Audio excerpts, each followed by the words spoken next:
3, 2, X-1, fire.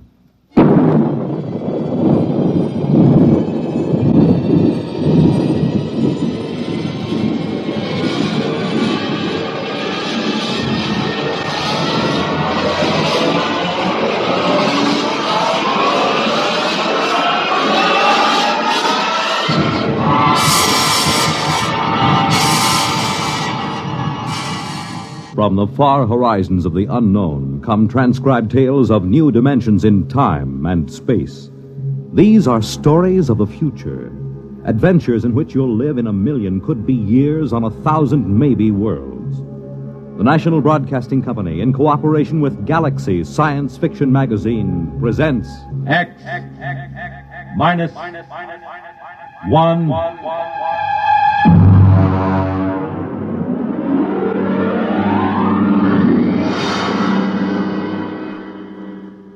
Tonight's story, The C-Chute, by Isaac Asimov.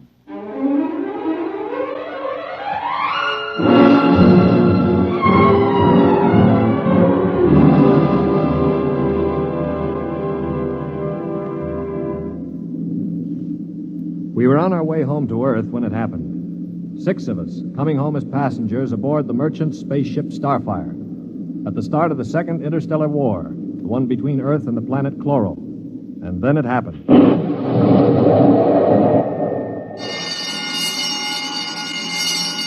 Now hear this. Condition red. Condition red. We are under attack from a Chloran battlecruiser. All hands forward to battle stations. Passengers will remain confined to the after cabin. Condition red. We are being attacked.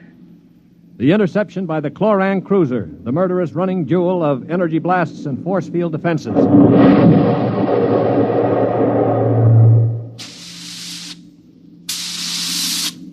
We huddled in the passengers' after cabin, terrified, not knowing how the battle was going.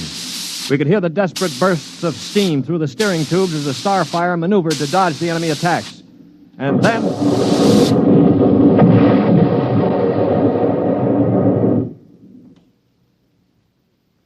Now what? The beginning of the end, you might call it. Well, what does it mean, Stuart? You were a space pilot? It means our generators have been drained of energy. We can't fight back. But, All right, Monsieur, don't worry. They won't destroy us. They need our ship too badly. They'll simply board us and take over. But what about the crew? The crew, Colonel? If they have any sense, they'll surrender. If they choose to fight, they'll... Now, they're coming aboard. Now, be very still. Oh, Mother in heaven, help Would us. you be still? If only those fools on deck will surrender without a struggle. They are fighting. Yes, it's the end. We've got to help them. All right, don't open that door. We just can't let them die. You can't help them. I'm going. Stop him! All right. Aristide. Shut the door quickly! Aristide, my brother. That poor fool. I'll get them. My brother, I swear to you, I'll get them. Yeah, you better cover his body. The brutes. The monstrous green-skinned brutes. They're no more brutes than we are, Colonel. This is a war. Are you defending them? I'm merely pointing out the facts. I ought to strangle you. Why not save it for the Chloros? I will. I promise you I will. Well, they're probably deciding right now what to do with us. We might as well settle down and wait.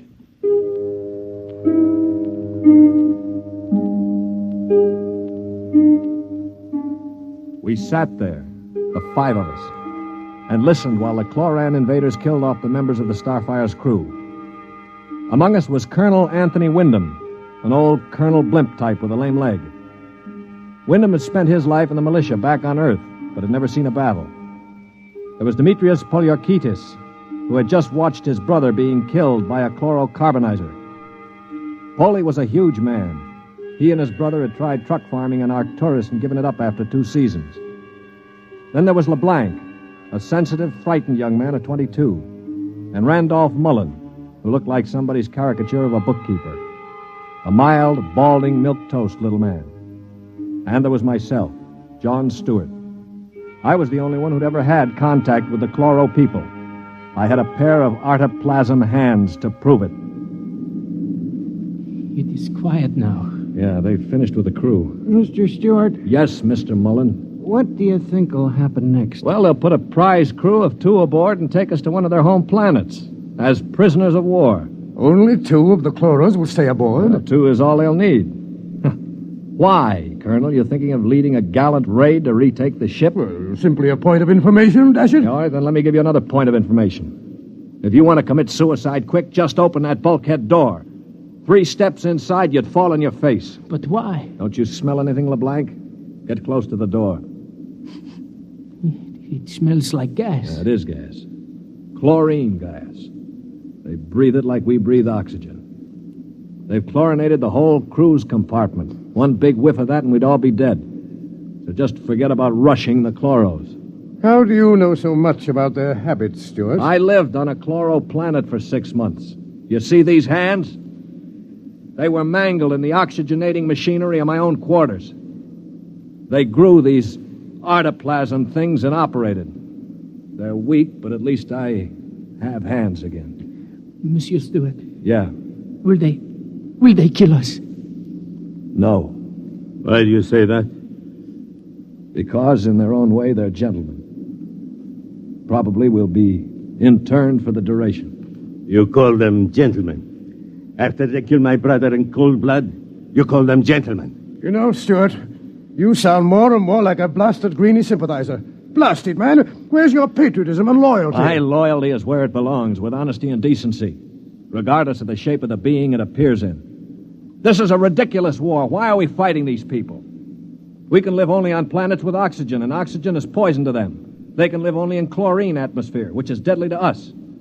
Yet we're fighting them over a bunch of worthless asteroids that neither of us can live on comfortably. Well, it's a matter of principle. It's a matter of stupid pride and greed. I don't like what you say, mister. Why not? Because you talk too nice about these greeny scum. They're good to you, eh? Well, they weren't good to my brother. They killed him. And I think maybe I'll kill you, you rotten greeny... Holy... Mullen, grab him. I can't break his hold. They are coming in. Holy, let him go. They saved your life this time. But when I'm finished with them... Quiet. I think they're opening the lock. Well, don't get between us. Holy, don't lose your head. They'll kill us all. I greet you, Earthmen.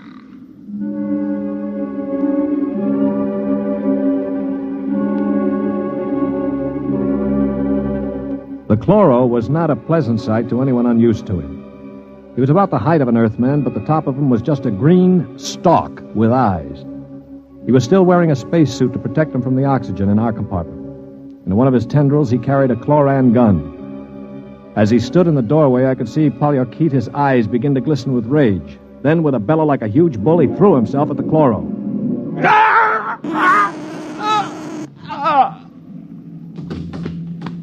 He is not dead, merely temporarily paralyzed.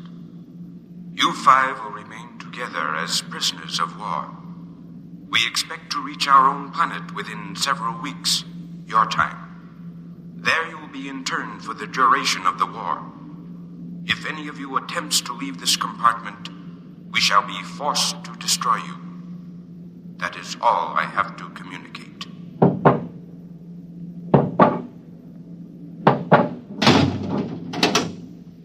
Hadn't we better do something for Mr. Polyarchetes? Oh, he'll be all right. Just hoist him up in the cot. That's the idea. All right, Polly. Can you hear me, you stupid brute? His voice is coming back. Yeah.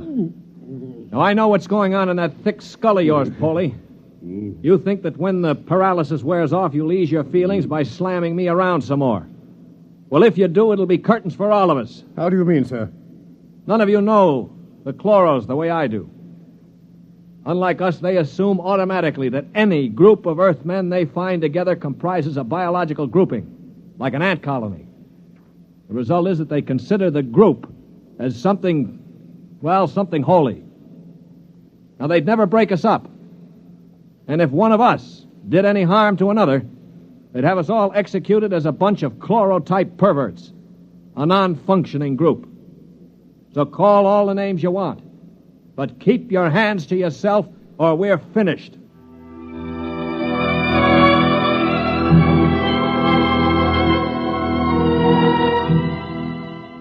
My little speech had a sobering effect on the group.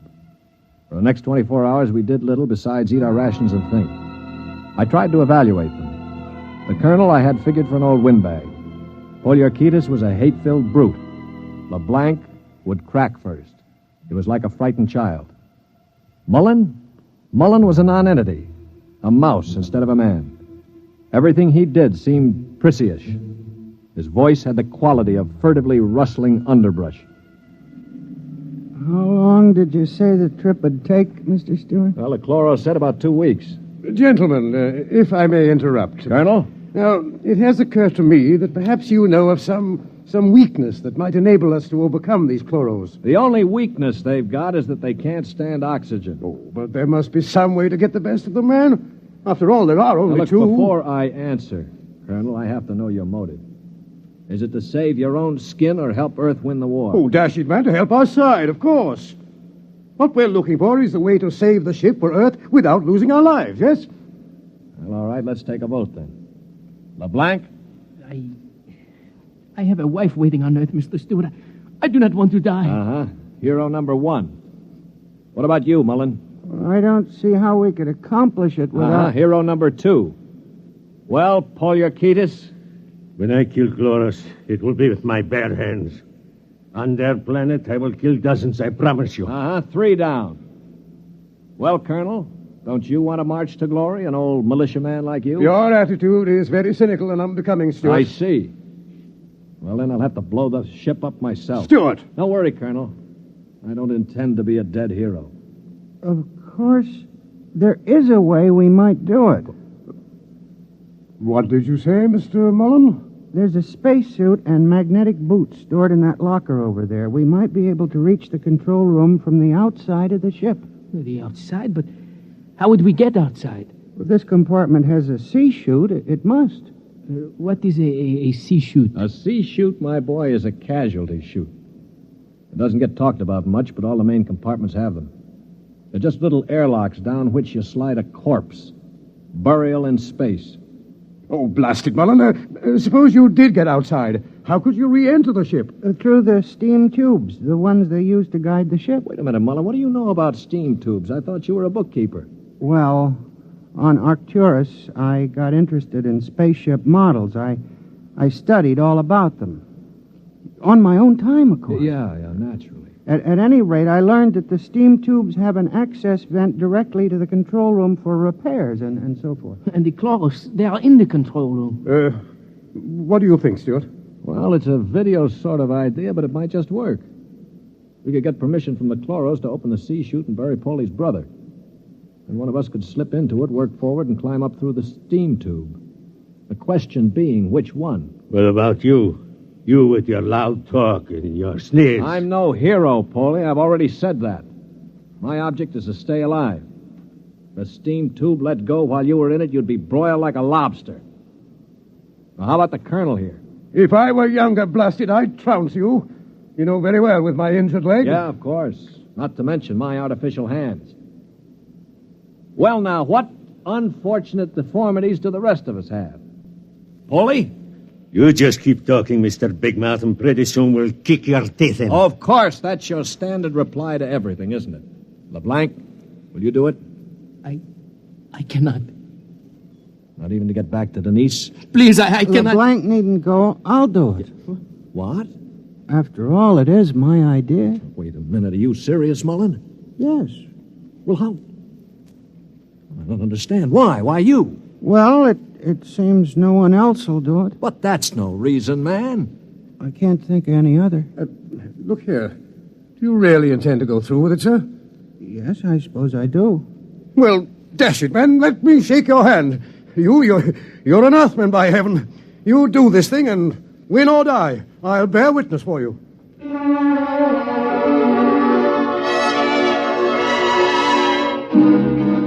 It was quite a moment. Mullen the mouse had suddenly turned into a man. He just stood there awkwardly while the colonel puffed his hand. Poliorcetes seemed stunned. LeBlanc was wide-eyed. And I? Well, I was in a peculiar position, one in which I rarely found myself. I had absolutely nothing to say. That ought to bring them. I hear one. is it, Earthmen? One member of our unit is dead, as you know. We request permission to jettison his body out of the casualty chute. You may do so. You'll have to open the chute lock from the control room. I will do so. Is there anything else? No. Nothing else, thank you.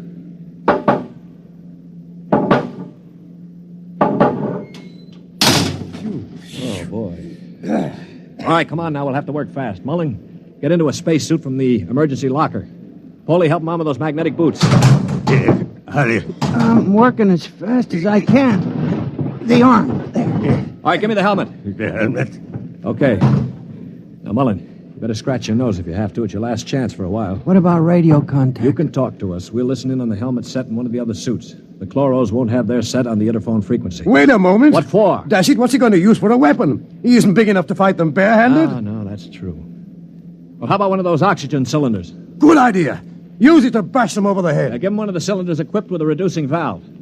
Now, look, Mullen, if your magnetic boots fail and you start drifting away into space, open this valve. See that? Now, you can use it like a miniature jet and try to blow yourself back to the ship. Understand? I think so. Well, I only hope it works. All right, here goes the helmet. You'd better hurry. The light is on over the C-Chute. Yeah. All right. That means they've opened the lock. Here. Now, can you hear me? Oh, LeBlanc, give me that other space helmet. Yes, here. Let me switch on the radio. Can you hear me, Mullen? I hear you. Fine. Plenty of air? Air's okay. Uh-huh. Polly, open the C-Chute. Okay, now help him in. Are you ready?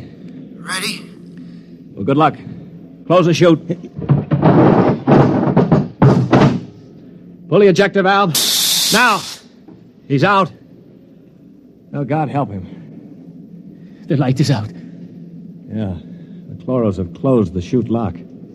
I don't suppose he has much of a chance. No. Do you think he knew it? I don't know. I just don't know. Should I try to contact him on the radio? Yes, I think... Wait a minute. What is it? Listen, the Chloros coming. Good Lord. He's sure to miss Mullen. Yeah, wait. Polly, get your brother's body on the cot. Put a blanket over it. Pretend it's Mullen asleep. Polly, for heaven's sake. My brother. All right, you've got to do it, man. It's our only chance. Listen, if Mullen could go out there and Very risk well. I will do it.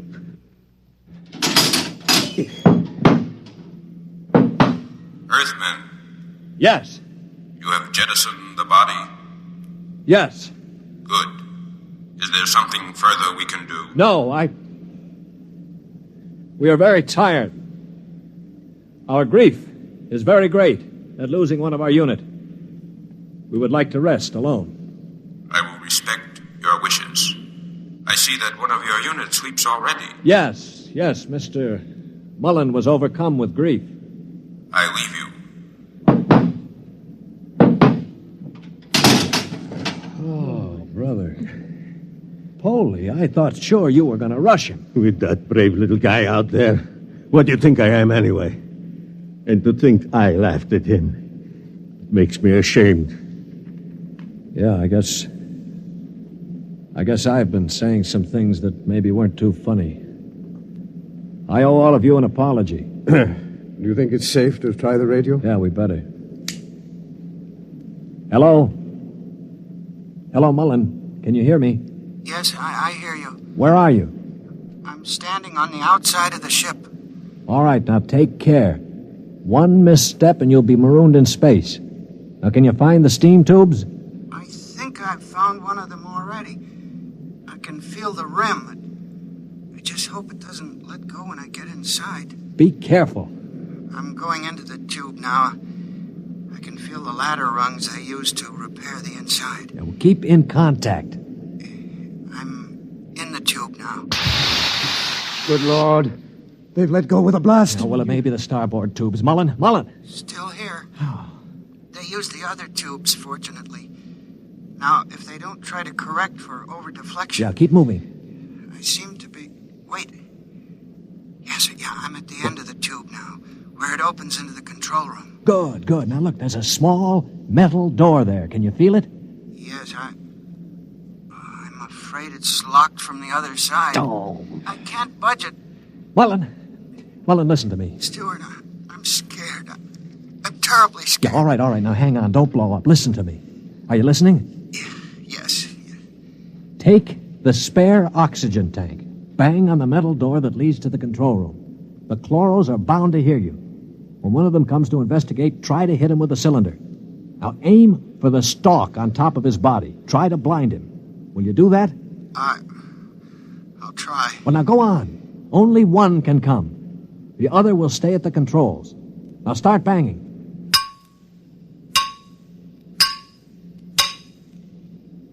Any luck? No, Wait, I hear something. Something's opening the lock. The door now. I hear... Ah! Mullen, what happened? Mullen, can you hear me? Mullen!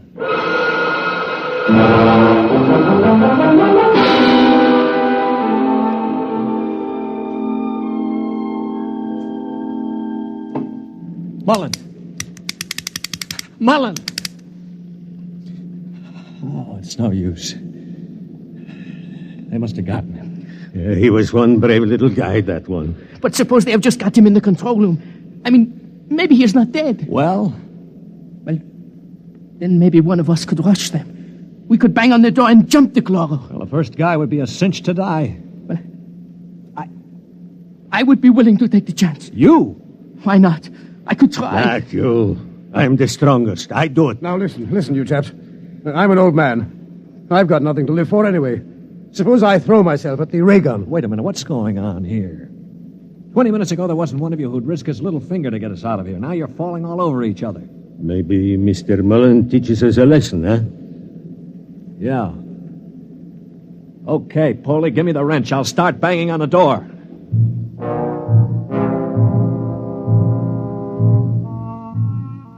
They say that selflessness is contagious. I guess maybe it is.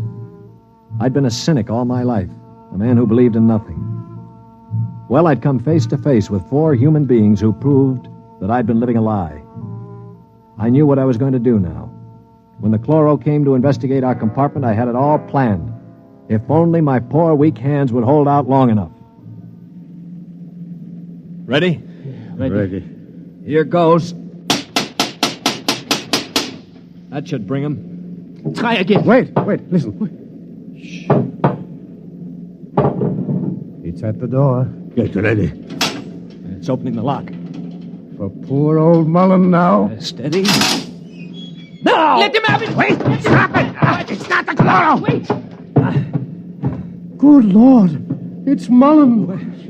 Get the helmet off. That's it. All right, now lift. Mullen, are you all right? I seem to be quite all right. Well, the chloros.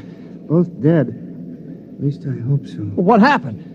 Well, I banged on the steam tube hatch and a chloro opened it. Yeah? I hit him with a cylinder. It blinded him, I guess, but didn't kill him. He grabbed me and pulled me into the cabin. In the struggle, he broke my transmitter. That's why I couldn't talk to you. Finally, I managed to club him down. Well, what about the other one? The other one almost got me. It must have heard the scuffle and came into the cabin with a ray gun. What I did, I guess, was pure reflex. The cabin atmosphere was chlorine, of course, and the greenie didn't have a spacesuit on. Uh-huh. So I just turned on the oxygen valve in that spare tube. It was like spraying an insect with poison. Well, you're a brave man, Mullen. I'd have been scared to death. Mullen, what is it? Mullen.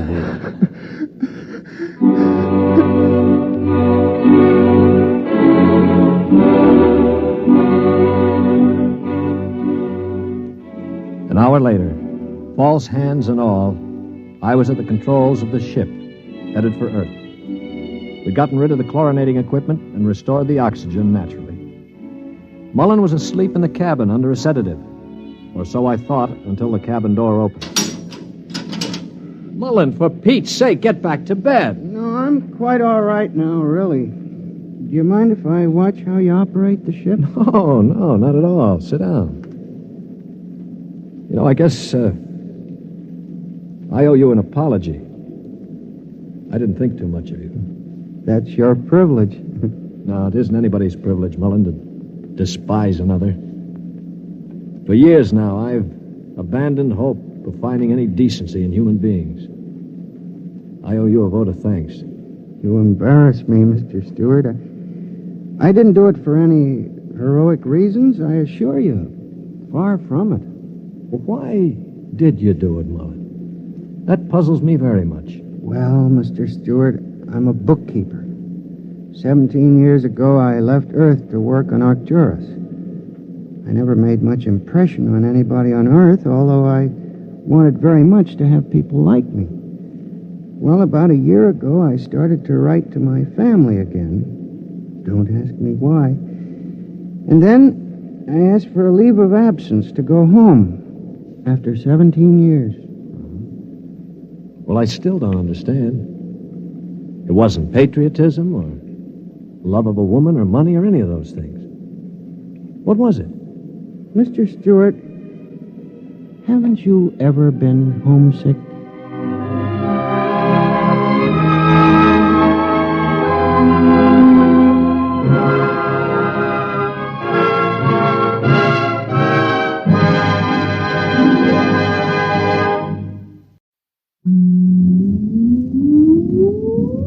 Countdown for blast off. X minus 5, 4, 3, 2, X minus 1, fire.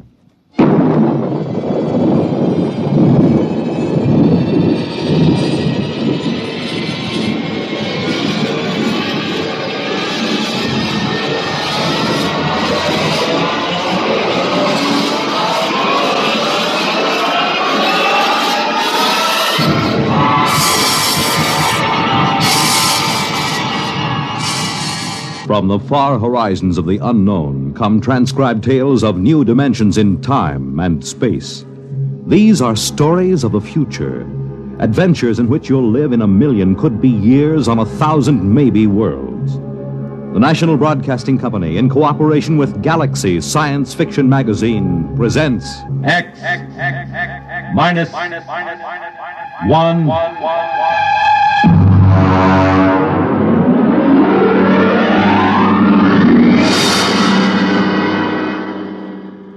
Tonight's story, The Cave of Night, by James E. Gunn. You want a level, Charlie? Okay. Lo yet of Hamlet, our dear brothers, death the memory be... Anyway, how's it, okay? Okay. Check recording, will you? I may go over a half hour. Make sure they got another reel of tape ready, okay? All right, Look, Bill, I've just put the segments of tape together for the next week's show. I'm going to record my narrations, and we'll listen to it together tomorrow. I know this is unusual, but you're the producer, and I don't want you out on a limb that may be sawed off behind us. This week's show is liable to either win us every award from the Peabody to the Pulitzer Prize, or maybe put the network out of business. Okay, we start with the standard opening. Behind the world, etc., 40 seconds.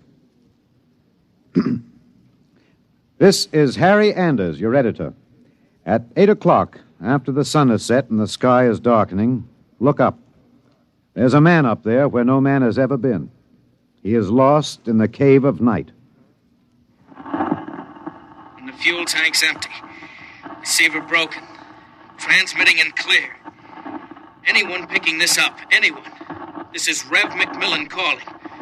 Notify Goddard Rock, New Mexico. There's no way to get back. There's a man up there where no man has ever been. He is lost in the cave of night. We all know that phrase now, the cave of night. It was written by a poet disguised in the cynical hide of a newspaper rewrite man. But it stuck. It caught the world and held it like a butterfly pinned to a board.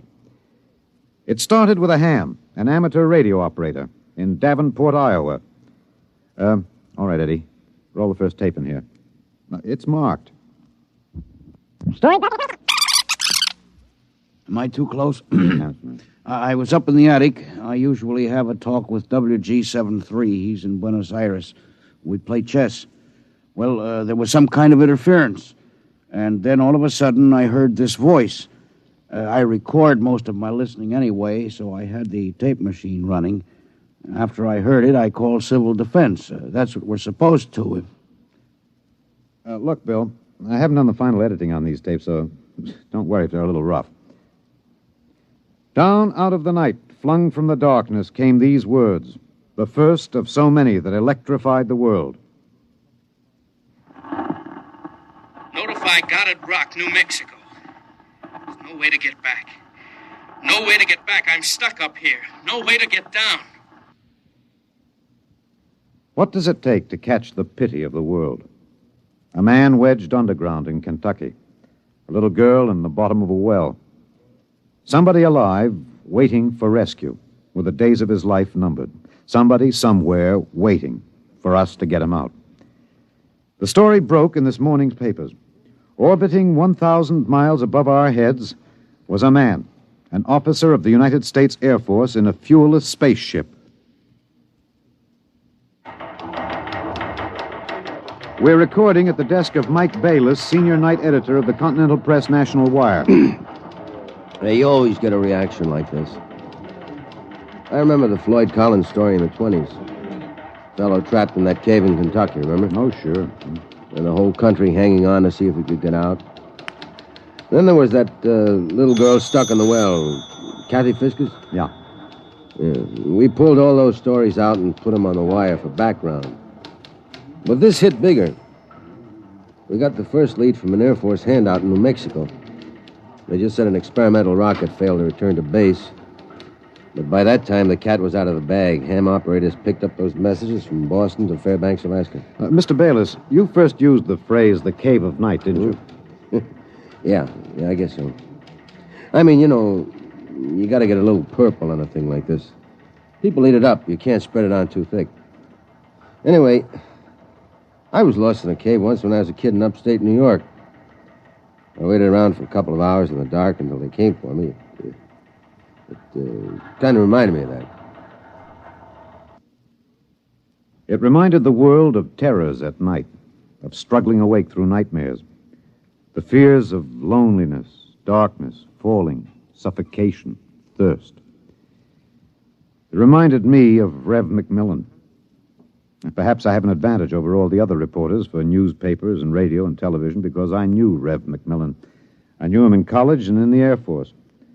I knew that he was testing rocket-powered craft at Goddard, but I didn't know they were so close to space. No one knew, till those messages of desperation crackled down through the atmosphere. I remembered Rev when I saw those headlines that morning. Straight black hair, Clark Gable ears, a reckless grin. He ate well, reveled in expert jazz and Mozart opera, and he talked incessantly. His southern speech was no drawl. There was too much to say. And now he was alone, and soon all that might be extinguished.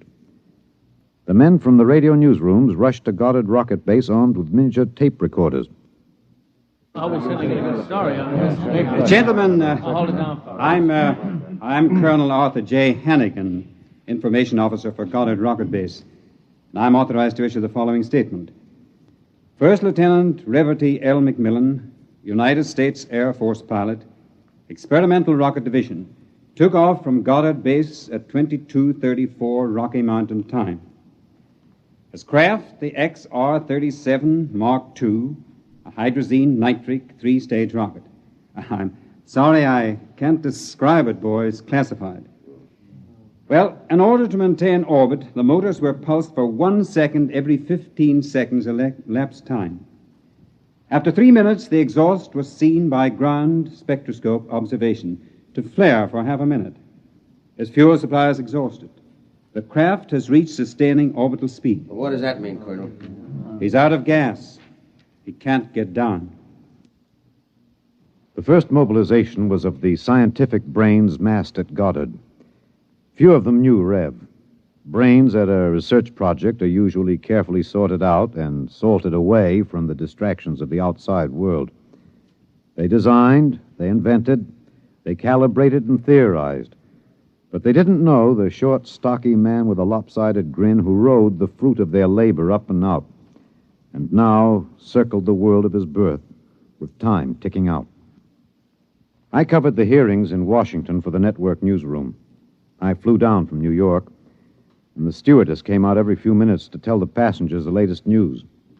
She called him Rev, although she never knew him, and once I thought I saw a tear.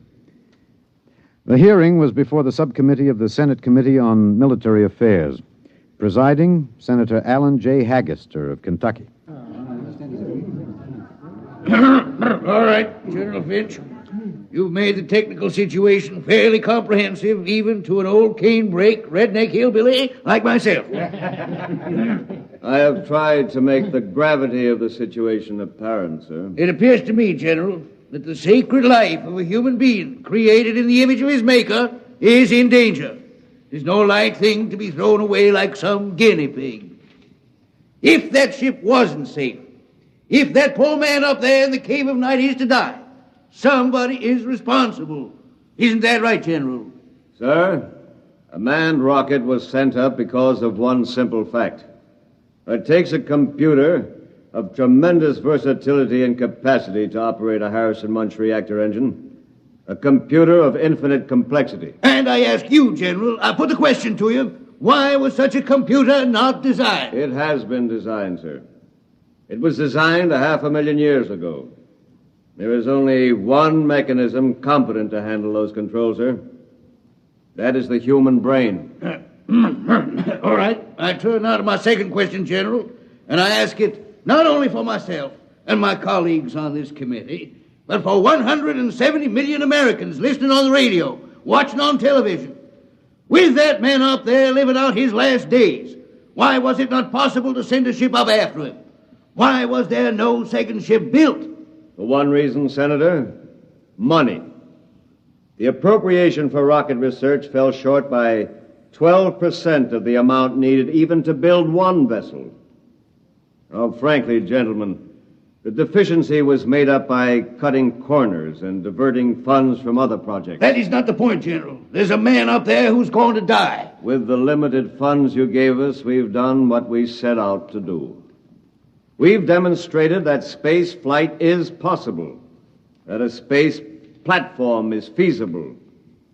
If there is any inefficiency, if there is any blame for what has happened, it lies at the door of those who lack the confidence and the courage and ability of their countrymen to fight free of Earth to their greatest glory. Senator, how did you vote on that?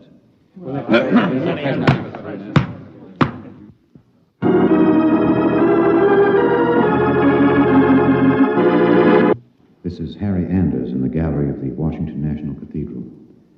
This is a special prayer service called by the Dean of the Cathedral for the safety of Lieutenant McMillan and for the success of the recently announced rescue plan. The church is filled. There's a sprinkling of high Navy, Army, and Air Force uniforms. I see General Finch in the second row, next to the Secretary of the Air Force and the newly appointed Undersecretary of Defense, Mr. Winokur.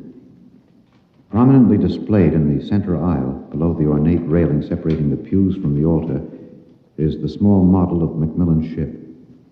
One by one now, the congregation is filing past, dropping checks, bills. I saw one child drop in 12 pennies, one by one.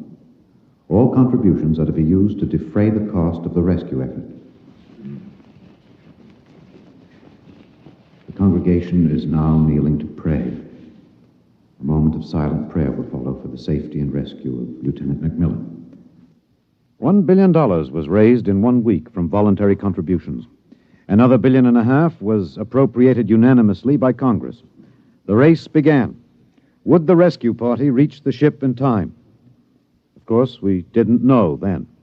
And daily we listened to the voice of the man we hoped to buy back from death. Now, look, Bill, on these McMillan broadcast tapes, don't let some ignorant engineering vice president holler because it's not broadcast quality. Believe me, I knew McMillan. There's more of that wild Texan in these tapes than in any hi-fi super-frequency response studio recordings. Just listen. You'll see what I mean. I've been staring out the portholes. I never tire of it. Through the window at the right, I see a black velvet curtain with a strong light behind it. There are pinpoint holes in the curtain, and the light shines through, not winking the way stars do, but steady. There's no air up here, that's the reason. My oxygen is holding out better than I expected. By my figures, it should last 27 days more. I shouldn't use so much of it talking all the time, but it's hard to stop.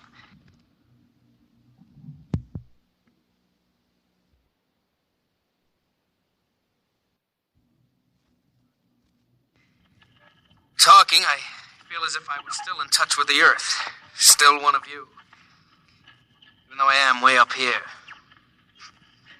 Too bad the receiver is broken, but if it had to be one or the other, I'm glad it was the transmitter that came through all right. There's only one of me. There are billions of you to talk to. You can't see me now. You'll have to wait hours for the dawn. I'll have mine in a few minutes. That's the way he talked. And as we listened to the lonely voice from the night, the engineers, the scientists, the construction men worked round the clock. General Finch presented the problem in the pool interview. I asked the questions for the combined networks that afternoon. Most of you heard the complete broadcast live as he briefed the world with the clipped, laconic delivery of a soldier. There are two basic problems. We've recovered the first and second stages of the rocket. We've only to construct the third stage.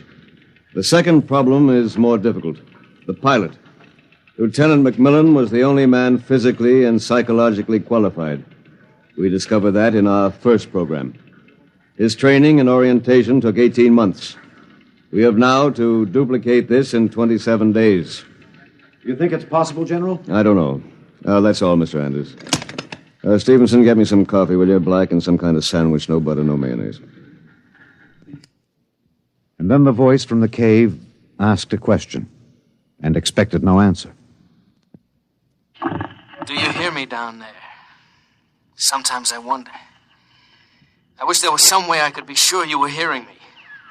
Just that one thing might keep me from going crazy. I was there the night we answered that question. I was there in a helicopter over Kansas City. This is Harry Anders speaking to you from a helicopter over Kansas City. There are 15 seconds till midnight. The plan was developed by General Finch. At precisely midnight, every light in the city will be out and then flashed on in 2-second intervals. This will be the exact moment that McMillan's ship is calculated to pass overhead. It's almost time now. 5, 4, 3, 2, 1. There they go. Off. On. Off. On. Off. On. I see it. I see it. Kansas City winking at me. Oh, yes, I can see it. Thanks. Thanks. You're listening. I know that now. I'm not alone. I'll never forget. I'm waiting for you. We're recording in the press gallery of the Goddard Rocket Base main construction hangar. The vast third stage component stands before us, men swarming up and down the gantry cranes. The Mark III is being built to carry 5 men instead of 1. The pilot selection has been kept a top secret to avoid unnecessary strain on the men selected. The latest progress report gives a possible margin of 6 hours between the launching of the rescue ship and the estimated exhaustion supply of oxygen to Lieutenant McMillan. The shift is changing now. The expert construction workers recruited from across the country by the combined efforts of the Air Force Personnel Service, the Atomic Energy Commission, and the International United Electrical Workers and United Auto Workers of the AFL-CIO. The margin is 6 hours. 6 hours between life and death for Lieutenant Reverdy L. McMillan. An hour ago, I saw the sun rise over Russia. Looks like any other land from here. The green where it should be green. Farther north, a sort of mud color. and then white where the snow is still deep. Up here, you wonder why we're so different when the land is the same. You think we're all the same children of the same mother planet. Who says we're different? Can you hear me in the back? Hey, stand a little close. Well, how about this? That's better. That's better. All right, gentlemen, I have exactly 5 minutes for the press conference, therefore I'm not going to answer any questions. Progress report is as follows. As a safety factor, we're constructing 2 complete 3-stage rockets and 6 additional 3rd-stage components. The telemetered reports from Macmillan's ship have added important additional information, and the first of the rescue vessels should be ready to be launched at the estimated time, weather permitting. Now, don't ask a question. Within certain limitations of air turbulence, the rocket will be ready to lift in time to save Lieutenant Macmillan. 21 days. The air is bad tonight. Can't seem to get a full breath. It seems to stick in the lungs. It doesn't matter, though. But I wish you could see what I've seen. The vast, spreading universe around Earth like a bride in a soft veil. You'd know then that we belong out here.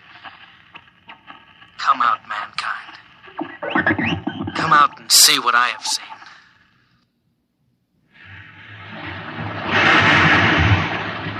This is Harry Anders at Goddard Rocket Base. The Harrison Munch reactor engine for the first 3rd-stage rescue is being tested here at Goddard. You can hear the roaring of the gases in the test chamber behind me. The work has been stepped up as a new calculation based on the increased temperature reading from Macmillan's ship indicates that the exhaustion time will be some 6 hours earlier than originally estimated. The margin of rescue will be in minutes. Air very bad. Better hurry. Can't last much longer. It's silly, of course you'll hurry. But I don't want anyone feeling sorry for me. I've seen the stars clearly. But more than this, I've seen the Earth. There where I have lived and loved. I have known it better than any man. And loved it better. And known its children better. Goodbye. I have a better tomb than the greatest conqueror Earth ever bore. Do not disturb.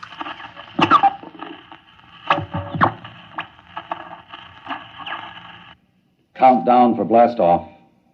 5, 4, 3, 2, 1.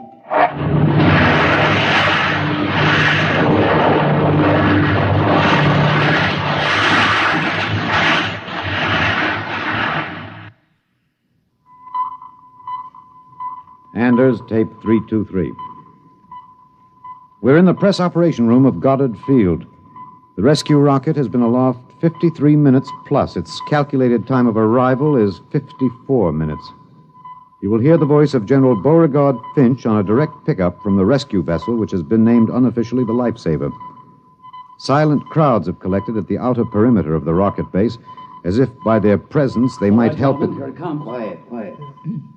The next voice you hear will be General Finch aloft in the rescue ship. The voice quality may not be good. He's speaking over a throat mic in his pressure suit. Mark 3 to base. This is Finch. Going to secure that cable. We have just secured to the airlock of Macmillan's ship. I'm now entering the lock. The inner door is closed. I have closed the outer door.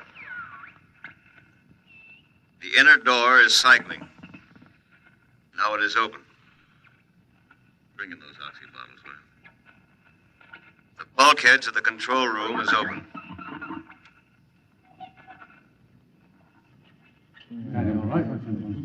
Is he all right? Come on, wonder what's happening. Lieutenant Macmillan is dead. He died heroically, waiting till all hope was gone. Until every oxygen gauge stood at 0. And then, well, the airlock was open when we arrived. In accordance with his own wish, his body will be left here in its eternal orbit. I'm going to leave now. My feet will be the last to touch this deck. Lieutenant McMillan is in his control chair, staring out towards the stars. I'll leave the airlock doors open behind me. Let the airless, frigid arms of space protect and preserve for all eternity this man they would not let go. Well, that's the show, Bill. Bill, you remember at the conference we hadn't made up our mind whether to pick anything up from the celebration last night after the news of the Mars landing? I said it was the right end for Rev McMillan's story. You said it was old stuff. Every kid knew the sequence. The ships built to rescue Rev, used to set up the satellite base, from the base to the moon and now to Mars. Well, I went out with a mini-tape last night, and I've got the end of the story. Here it is. This is Harry Anders in Times Square. The neon rocket ship at the top of the Times building has just flashed into brilliant light. The signal that the landing signal has been received from the rocket Rev McMillan III. Man has landed on Mars. And a holiday crowd here in Times Square is celebrating like 1,000 New Years rolled into one. I'm being tossed and pushed and clapped on the back all at once. Let's see what the man on the street thinks about man on Mars. You, sir. I'm broadcasting. No, how do you feel about it, sir? How do you feel tonight about man's conquest of space, of the planet? Leave me alone. I'm in a hurry. Well, just a few words to the... Look, you get your hands off me. Let go of me. I'm not interested. Wait a minute, sir. Wait. Rev! Rev, come back here. Rev! You think I could listen to that voice over and over in a tape editing room and not know every vowel, every consonant? I'm telling you, Bill, I saw him. Rev McMillan. The black hair was gray and those Clark Gable ears were pinned back, but that's a simple operation. I played that piece of tape over and over. It was Rev, I know it. He isn't up there. He's alive. We've got it, Bill. We've got it on our show. We'll break it. Rev McMillan is alive. I haven't written it yet, but we finish it off with this, with a question. Why did they announce he was dead? I'm in the tape editing room now. I've got the reel ready to record the answer. Excuse me, Mr. Anders. I'm... Hey, just a minute. I'm recording. You better see the page outside Mr. at the... Anders, I'd like to talk to you for a moment, if I may. I have a letter of authorization... Just a minute. I'll be through in a minute. Look, Bill, I've got the answer now. Last night, they landed on Mars. But that first ship, the one that circles up there now, there isn't anybody on it. There never was, except a 30 days recording and a transmitter. That's all. He was never up there. They didn't have the money for a manned rocket. They wanted a crash program all out, so they sent a decoy up. And we all broke our hearts to rescue the man who wasn't there. Oh, he must be laughing, General Finch and the rest of them, the ones that knew. I guess they had a problem. What to do with Rev? I wonder if he slipped away from whatever guards they have around him to see the celebration. He looked a little sad. I think sometimes he must wish he was really up there in the cave of night, seated in the icy control room, 1,075 miles above the Earth, staring out at the stars. Mr. Anders, I must insist... What? Bill. Looks as if I won't have to worry about editing this tape. My friends are from Washington. I'd like to call your attention to the last paragraph. What? Oh, no. It's very simple. You won't have to burn it. It's easy to destroy recording tape. I throw this switch. When the tape goes through the erasing head, it's gone forever. Oh, too bad. Would have made one fine show. Okay. So long, Rev.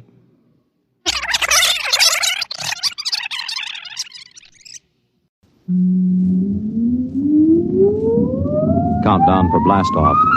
X minus 5, 4, 3, 2, X minus 1, fire.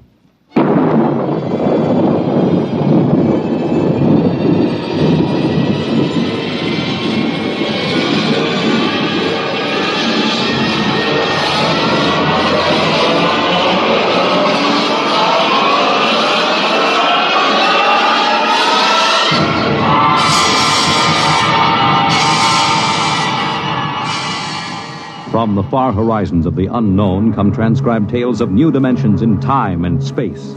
These are stories of the future, Adventures in which you'll live in 1,000,000 could-be years on 1,000 maybe worlds.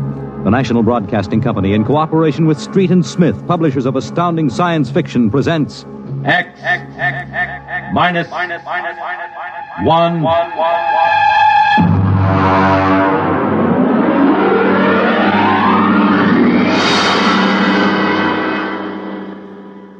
Tonight's story, Time and Time Again, by H. Beam Piper.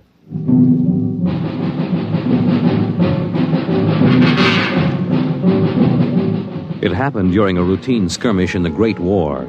Patrols advanced from the defense perimeter under jet cover and preceded by napalm throwers. The enemy defended in depth and mopped up with guided 98s fired from 40 miles to the rear. The blast area was 10 miles in circumference, and the medics didn't find much to pick up over 500 yards in. Come on. All right, now back it in here. Look out, it's lousy with mud. More. Now, cut left. More, hold it. Stretches. Come on, Travers, get those men out. Yes, sir. Get a move on. Line them up. Come on. Easy. You want to kill them? Okay, take it away. I might have left those Joes where they was. Half of them won't last till the plane comes. As long as they're alive, they'll be treated. Get those tags out, Travers. Start taking names. Yes, sir. This one must have been 1,000 yards in. Get his dog tag out. What a mess. Here. Hartley Allen, Captain G5 Chem Research, AN 73D. Number SO 23869-403-J. Hartley? Alan Hartley. Oh. That must be the Hartley that wrote Children of the Mist and Conker's Road. Never heard of him. Major, I think maybe he's partly conscious. Had I better give him another shot? Go ahead, Sergeant. There isn't much else we can do for him. It's a rotten shame. Yeah, ain't it always? Okay, Captain, let me have that arm. There.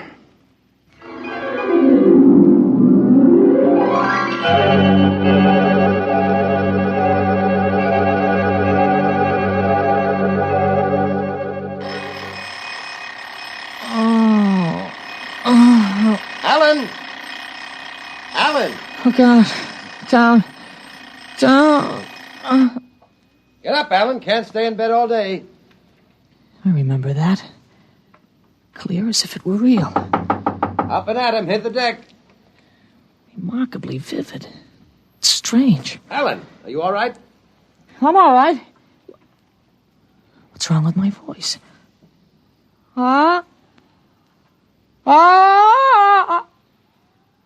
It's too high. What are you doing? Practicing singing? My voice has changed. Is that all? You're growing up. Happy birthday. Happy birthday? Hey, wake up, son. Wake up. I am awake. It's impossible. I am awake. Well, the way you slept through that alarm, I'd say it was impossible. Come on, out of bed. I don't understand. You went to bed at a decent hour. You could wake up the next morning. Come on, son. Breakfast waiting. Out of bed or I'll turn it over. All right. It's a dream. Maybe, but you're wide awake now. I am. I'm awake. Well, half awake anyway. That's the bell at St. Boniface, isn't it? What day is it? Are you kidding? You forget today's your birthday? No, I didn't forget. Neither did I. Here, son. Happy 13th birthday. You won't guess what's in here. A rifle. A light .22 rifle. Oh, now how did you know that? I remembered. Did I spill the beans sometime? No. I could have sworn it would be a surprise. Well, go on. Open it.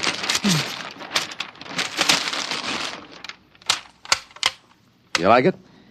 Yeah, it's perfect, Dad. We'll have to lay down rules about using it. And I'll have to teach you how to operate it. I don't believe in letting a boy handle a gun till he really knows how. If I let you play with that thing before I teach you about guns, you'd blow your head off. I suppose so. I'll be shaving, Alan. Come down to breakfast when you're ready. Well, it's a big day today. You're almost a man. Almost. You're still groggy. Snap out of it, Alan.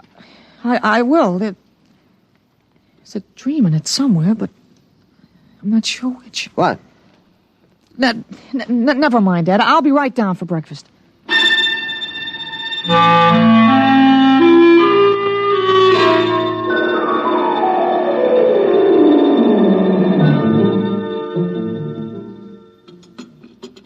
you going to do today, son?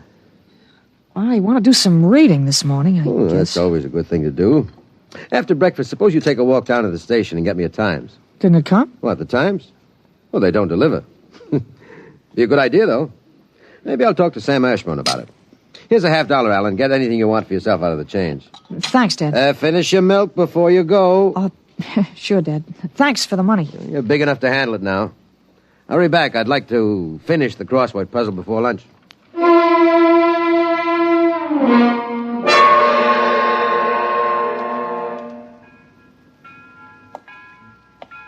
Here you are, Alan, 1 times.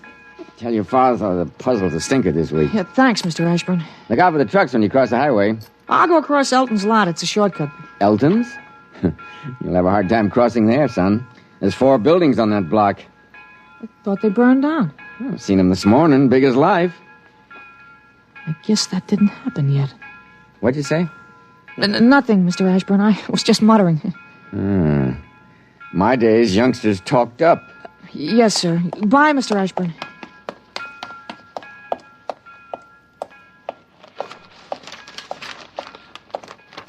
Monday, August 6th, 1945. Okinawa 1. Bombing Japan. Hey, Alan. Huh? Alan, wait up. Hey, Larry Morton. Hi, Larry. Hi, Al. You going to Sunday school? No, I have some things I want to do at home. Oh, get him. Fancy pants talk. Things I want to do at home. Oh, go chase yourself around the block. Go jump in a garbage can. Go take a flying jet to the moon. Hey, that's a new one. Flying jet to the moon. You thought up a new one, Al. Yeah. I wish I could stay home from Sunday school when I wanted to. How about us going swimming at the canoe club after? Oh, I wish I could. I gotta stay home. We're expecting company. A couple of aunts of mine. Dad wants me to stay home when they come. Aunts are a pain. Nothing I can do. You see the football movie at the Grand? Boy, what a team. Notre Dame. I thought you'd like Cornell. Cornell? Huh.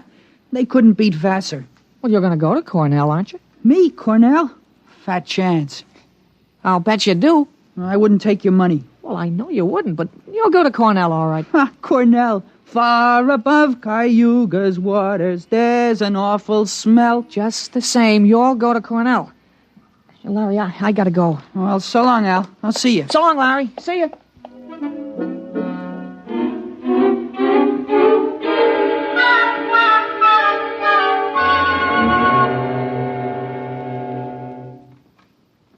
I'm stuck in this corner. 7-letter word that makes in proportion. Titrate. Huh? Titrate? T-I? It fits. Now, how did you know that, Alan? That? I read it somewhere, I guess. Oh. What you reading now? Tarzan again? No, not Tarzan. It's refreshing to see you with a book. Sometimes I think I ought to forbid comic books in the house. Yeah, they must be raising the devil with those bombing raids in Japan. How long do you think the war in Japan will last, Dad? Oh? I'd say to the middle of 1946. They'll have to invade those islands foot by foot. I don't think so, Dad. I wouldn't be surprised if the war was over very suddenly. How, by magic? There isn't a thing on earth will make those Japanese surrender. You expect somebody to make a pass and it'll be all over by this afternoon? Something like that. I wish you could. A lot of boys dead in the invasion of Japan. Mr. Hartley, excuse me, please. Oh, hello, Mr. Gutchell. That's Frank Gutchell, Dad? That's right. Excuse me. I didn't mean to disturb you, Mr. Hartley. It's all right. Lovely day, isn't it, Mr. Gutchell?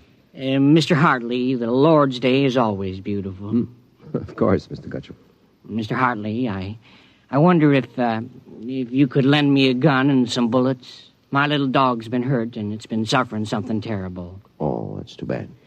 I want a gun to put the poor thing out of its pain. Of course.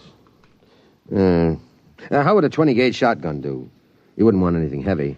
I was hoping you'd let me have a little gun. Maybe, so big. Pistol? So I could put it in my pocket. It wouldn't look right to carry a hunting gun on the Lord's Day, and people wouldn't understand that it was for a work of mercy. Of course, I understand. You're a very religious man. The whole world is evil, Mr. Hartley. Yeah, sometimes it certainly looks like it. Well, I have a Colt 38 special from the auxiliary police outfit. Well, that's fine. Now, you've got to bring it right back, Mr. Gutschel. I might be called out.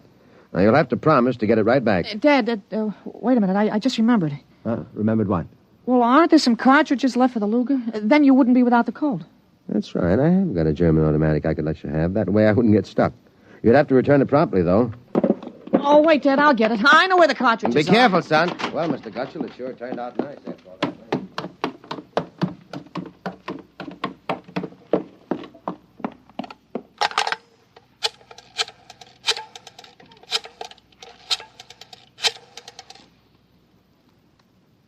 Hello, police headquarters. This is Blake Hartley. Frank Gutschel, who lives on Campbell Street, has just borrowed a gun from me, ostensibly to shoot a dog. What? No, he has no dog. He intends shooting his wife. Now, listen, he'll walk home. If you hurry, you can get a man there on time. What? No, but I wish you'd get my pistol back to me. It's from the First World War. All right, then you'll take care of it. Goodbye.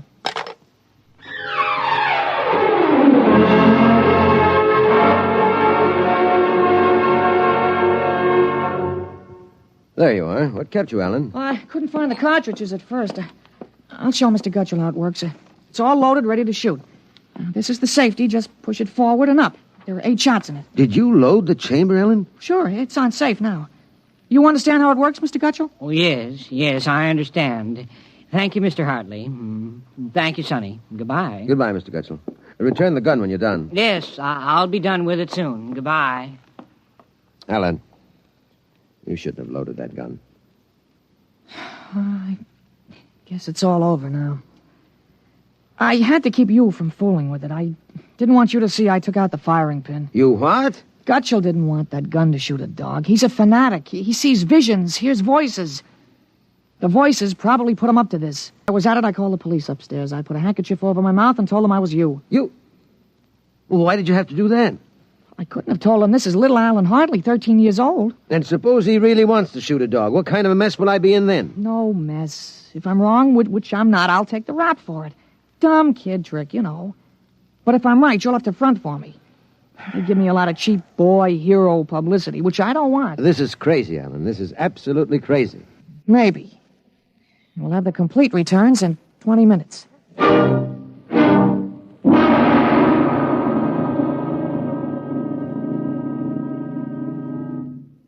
Mr. Hartley? Mr. Blake Hartley? That's right. I'm Detective Sergeant Koborski from Homicide. Here's your Luger. Thank you. I don't know how you spotted that guy, but when we busted in, he was pointing that gun at his wife and swearing a blue streak because it wouldn't go off. I'm glad I was able to help. You know, they may even have some kind of a citation for you, Mr. Hartley. I don't think that's necessary. In the department, we figure a little publicity never hurt nobody. Even a lawyer, huh? I really would prefer it if it were kept quiet. Well, whatever you say.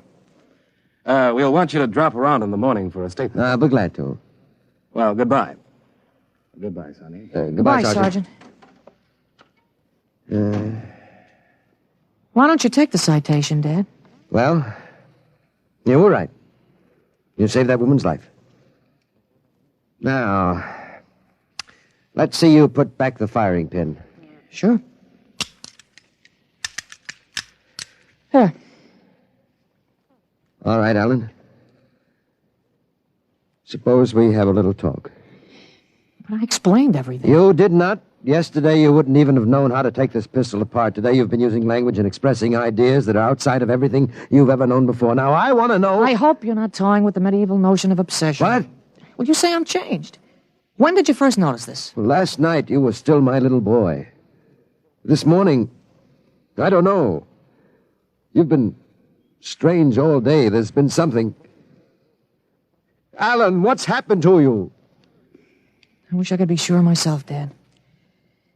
You see, when I woke this morning, I hadn't the least recollection of anything I'd done yesterday, August 4th, 1945. Oh, but that's serious. You don't know how serious. My last memory was lying on a stretcher, injured by a bomb explosion. I was 43 years old, and the year was 1975. 1975? Well, that's right. You'll be 43 in 1975, but a bomb? Yes. during the siege of Buffalo in the Third World War. I was a captain in G5, Scientific Warfare, General Staff. Buffalo? You mean Buffalo, New York? There'd been a transpolar invasion of Canada. I was sent to the front to check on service failures of a new lubricating oil. A week after I got there, Ottawa fell and the retreat started. We made a stand at Buffalo, and that was where I got it. I remember being picked up and getting a narcotic injection. The next thing I knew, I was in bed upstairs, and it was 1945 again. And I was back in my own 13-year-old body. Oh, Alan, you just had a nightmare to end all nightmares, that's all. I thought it might be that at first, but I rejected it. It won't fit the facts. But it's ridiculous, all this Battle of Buffalo stuff. You picked up something listening to the radio. All the commentators have been going on about another war after this one. You've just got an undigested hunk of H.V. Kaltenborn in your subconscious, that's all. But that isn't everything. I remember 4 years of high school, 4 years at Cornell, 7 years as a reporter on the Philadelphia Record, 3 novels, Children of the Mist, Rose of Death, Conqueror's Road. You think a 13-year-old can dream up all that stuff? But it's the only possible explanation. Maybe, but I can speak 5 languages today that I couldn't yesterday. French, German, Chinese, Russian, and a little Spanish. Although I've got a Mexican accent you could cut with a knife. But how did it happen? Alan, I can't believe it. All I know is here I am. I've been reading up on time theories. Nobody seems to know much about them. Evidently, time exists parallel as another dimension, and I got kicked backwards along it. But how? Oh, it may have been the radiations from the bomb or the narcotic injection, or both together. But the fact remains I'm here with full knowledge of my future identity. This is quite a shock, Alan. But you do believe me, don't you? Yes, I suppose I must. You seem so strange, as if you weren't my son. I'm your son, all right. Same body as yesterday. I've just had an educational shortcut. Wait a minute. If you can remember the next 30 years, suppose you tell me when the war is going to end. This one against the Japs, I mean. Oh, sure. Well, the Japanese surrender will be announced at exactly 7:01 p.m. on August 14th. That's a week from Tuesday. You better make sure we have plenty of grub in the house by then. Everything will be closed up tight till Thursday morning, even the restaurants. I remember we had nothing to eat in the house but some scraps. A week from Tuesday. And that's pretty sudden, isn't it?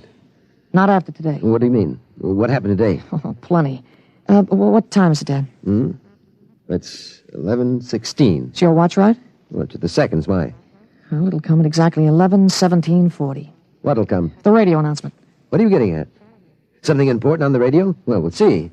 Well, don't bother, Dad. It won't work. I remember we had a tube burned out. There is something wrong. When is this announcement of yours? Now I remember it. I memorized it in journalism school in 1954. What time is it? 11:18 o'clock.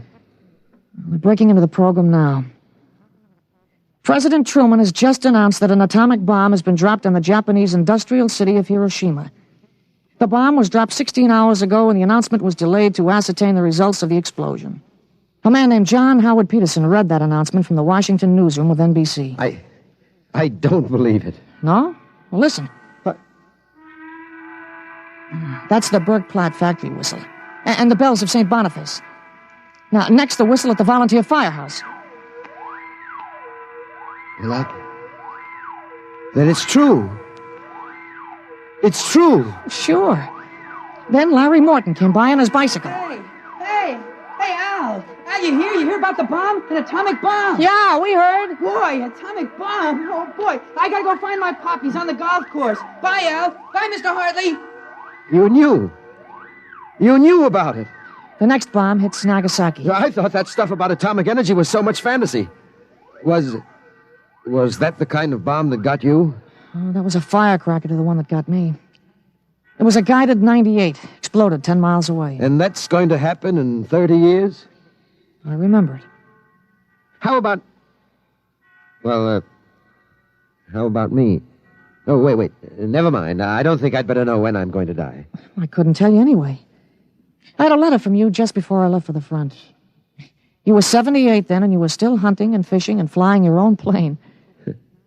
But another war. And fought on American soil.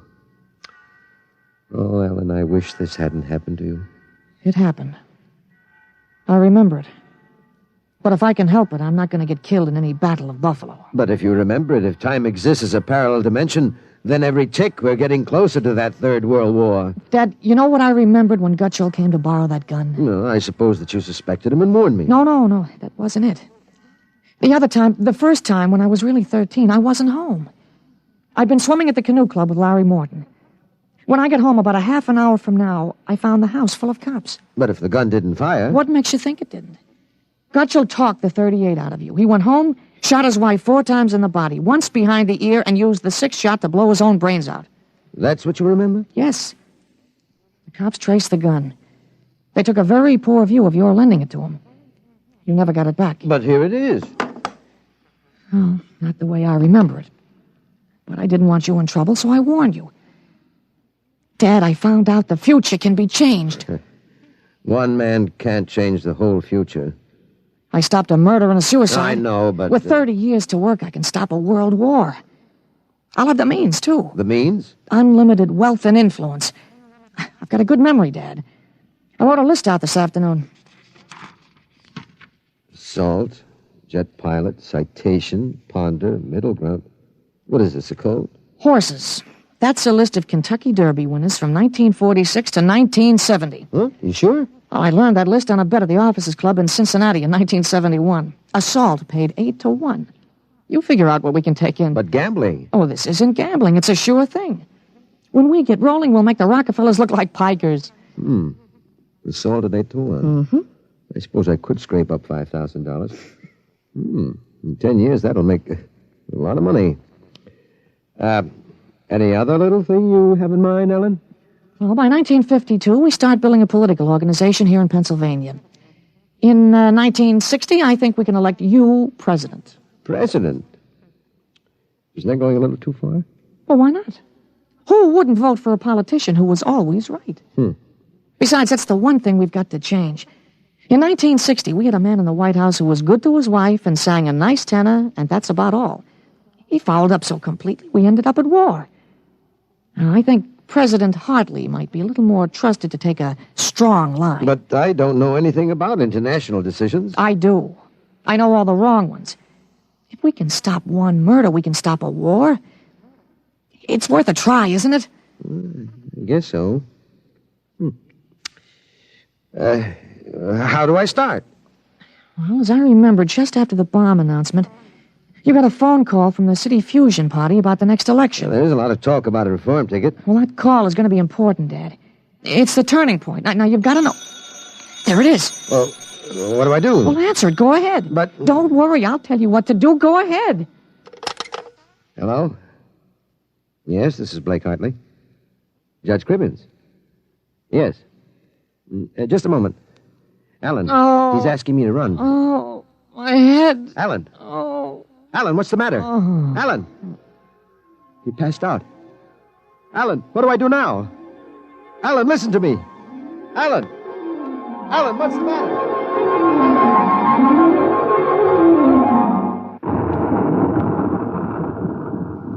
Captain Hartley.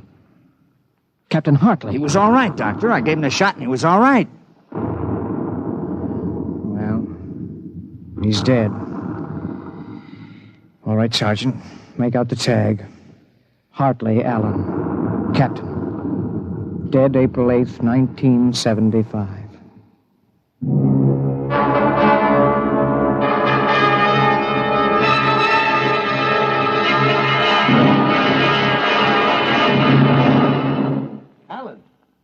Alan, what happened? Alan! Alan! Alan, are you all right? Hi, Dad. I've got Judge Crimmins on the phone. What do I tell him? What? Alan, are you all right? You passed out. Sure. I'm all right. Hey, today's my birthday, isn't it? What'd you get for my birthday, huh? Don't you remember? The Third World War? What Third World War? Gee, Dad, what's the matter? You're looking at me funny. You don't remember. You're back again, aren't you?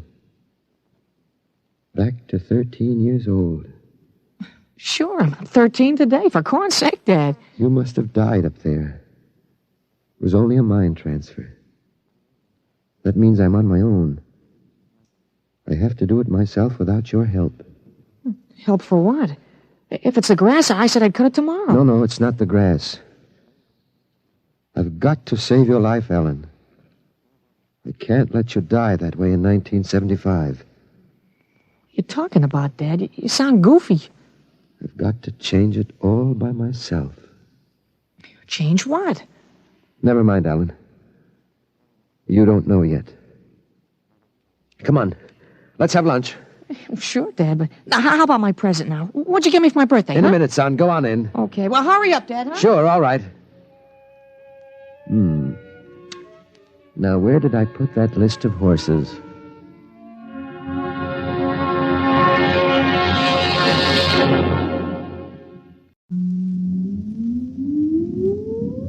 Countdown for blast off.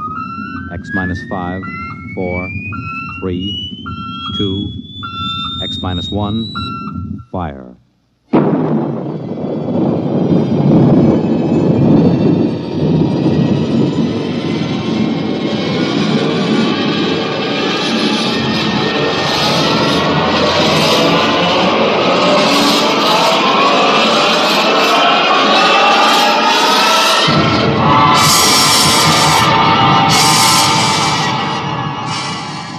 From the far horizons of the unknown come transcribed tales of new dimensions in time and space.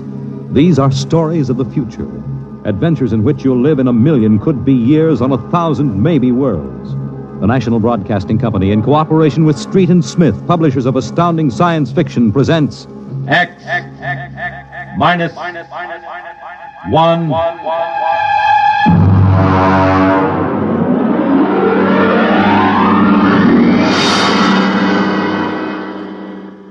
Tonight's story, The Roads Must Roll, by Robert Heinlein. Hear them hum, watch them run. Oh, our job is never done, for our roadways go rolling along. While you ride, while you glide, we are watching down inside, so your roadways keep rolling along.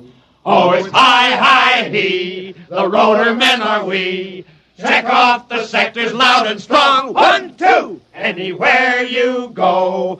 You are bound to know that your roadways keep rolling along. Keep it rolling! That your roadways keep rolling along.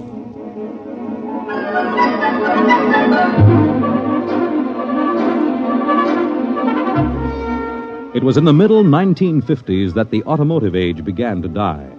The traffic engineers had long expected it. For years, they had watched our vast cities sprawl and spread out, spill over into the countryside, become more and more dependent on motor transportation. And then finally, the inevitable breaking point was reached. The growing flood of cars and buses and trucks began to swamp the streets and arterial highways. The building of roads could no longer keep pace. The superhighways, clogged, congested, became packed with cars stalled bumper to bumper. And the cities began to die of slow strangulation, for the traffic could no longer roll. And then the engineers took over. They banned the automobiles, tore up the superhighways, and in their place they built the rolling roads, mechanized roads that moved like huge conveyor belts, whirling along on their giant rotors at speeds ranging from 5 to 100 miles an hour, carrying the freight, the food, and the people from city to city and coast to coast. And no one worried over the fact that if the road should ever stop, our whole economic life would stop. For the machinery had never failed yet. But people forgot that machinery depends on men, the men who run it. Who makes the roads roll? We do! That's right, the engineers. We're the brains of the road. And where would the public be if we didn't keep the roads rolling? Right behind the 8 ball, and everybody knows it. All right, then.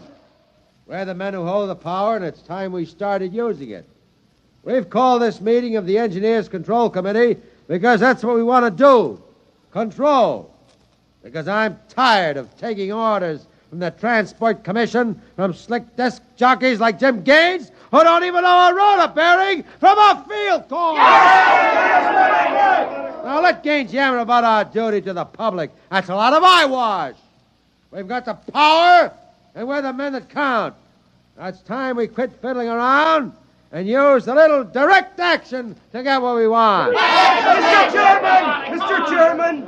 The chair recognizes Brother Harvey of the Transport Mechanics Union. Thanks. Thanks. Now, I don't rightly belong here since I'm no engineer. I'm just here to represent the workers' union. But I want to know what's all the shouting for. You engineers have got better working conditions than we have, and we ain't kicking. You say the engineers are powerful. You say you can tie up the roads. Well, so can any screwball with a jar of nitroglycerin. And he wouldn't need no engineer's degree to do it, neither. Harvey, are you speaking for your union now, or are you here as a stooge for the Transport Commission? Listen, Van Cleek, I helped fund my union. I led the strike in 75 for decent working conditions. Where were you engineers then? With the finks! Brother Harvey, remember, you're only a guest at this meeting. Go on, Van. Now listen, man. I'm one of the old engineers on the roads. You all are, worked up the hard way. We didn't go to the fancy technical institutes like those young punk cadet engineers the commission is training to take over our jobs unless we do something to stop them. Jim Gaines hasn't been able to fill us full of the old school spirit and that baloney about how the roads must roll. So all right then. Why don't we get smart for a change? What would happen if the roads stopped rolling? Maybe the country would begin to realize that they can't do without us.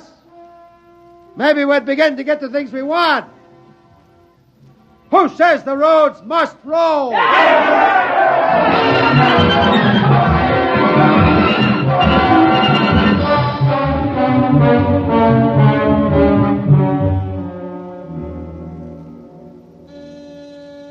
Yes? Your wife is calling, Mr. Gaines. Put her on.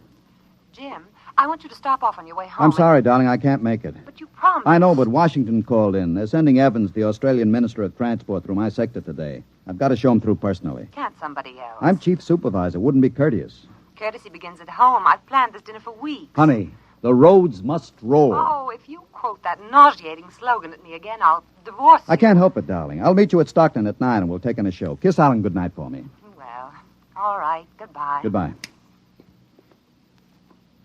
Mr. Evans is here. Show him in. Well, good evening, Mr. Evans. I'm Gaines, chief engineer. How do you do, Mr. Gaines? They told me at the embassy you'd be the man to see. I want to know how the roads work. I think we can handle that. Well, I'm not a technical man, Mr. Gaines. My field is sociology. So, suppose you tell me about the roads as if I were entirely ignorant. Fine. It's nearly at dinner time. Suppose we run up to Stockton sector for dinner. It'll take us about an hour on the roads, and you can see them working. Excellent. If you'll excuse me a minute. Certainly. Hi, Chief. What can I do for you? Dave, you're on evening watch, eh? Where's Van Cleek? Going to some meeting. I'm going up to Stockton for dinner. Anything to report? No, sir. The roads are rolling. Okay. Keep them rolling. All right, Mr. Evans. Let's go.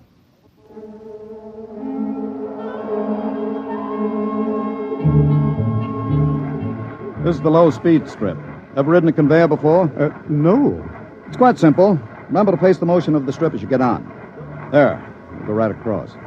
Each adjoining strip is a few miles an hour faster than the one next to it. Freight is carried on the 50-mile strip, most passenger traffic on the express strip. All right, now watch your step.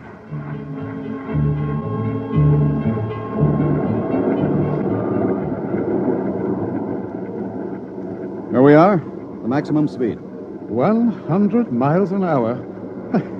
It doesn't seem possible. This trip makes the round trip San Diego to Reno in 12 hours. Ready to eat? Is this the restaurant? Jake's Steakhouse. Fastest meal on the road. Is it really a proper restaurant? One of the best. Shall we go in? Hello, Mr. Gaines. We don't see you much out on the road. Busy in the office, Jake. Two? Right this way. What'll it be? You order. Well, how about a steak? 2 inches thick from a steer that died happy. Fine. Plug me in the phone, will you? There's one right next to you. Flank 2, rare. You'll excuse me, Mr. Evans? Certainly. Davidson on watch. This is the chief. I'm at Jake's Steakhouse. You can reach me at 10L66. 10L66, right. Yeah. Now they can get hold of me in an emergency. Oh? What kind of emergency could there be? Two, principally. Power failure on the roaders would bring the road to a standstill. That happened during rush hour. We'd have to evacuate millions of people from the road. As many as that? Easily. There are 12 million people dependent on this section of road. Gaines here. Hello, Chief Davidson. Just got the hourly reports in. Diego Circle, Bakerfield Sector, Stockton Sector, and Reno Circle all rolling. Oh, you didn't have to bother me with the hourlies, Dave. There's a supplementary from Sacramento. Proceed. Cadet Engineer Gunther, while on watch, was found playing cards with C.J. Ross, technician on duty. Any damage? One rotor running hot, but still synchronized. It was jacked down and replaced. All right, have the paymaster give Ross his time and turn him over to civil authorities. Place Cadet Gunther under arrest and bring him to Rotown Central. Yes, sir. All right. Keep him rolling. I was saying there were two possibilities of danger.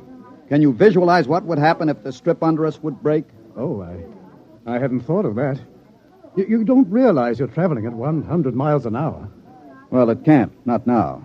The strip has a safety factor of over 12 to 1. It'd take a blowout of several miles of rotors and a failure of circuit breakers before the strip could part. But it happened once in the early days on the Philadelphia-Jersey City road. The strip wasn't much more than a conveyor belt. It buckled for miles, crushing passengers against the roof. Forward section in front of the brake spilled them down under into the rotors and rollers. Oh. Was it very bad? Over 3,000 people were killed in that break. But the roads had to go on. The entire economic system hangs on the roads. If they stopped now, the country would starve.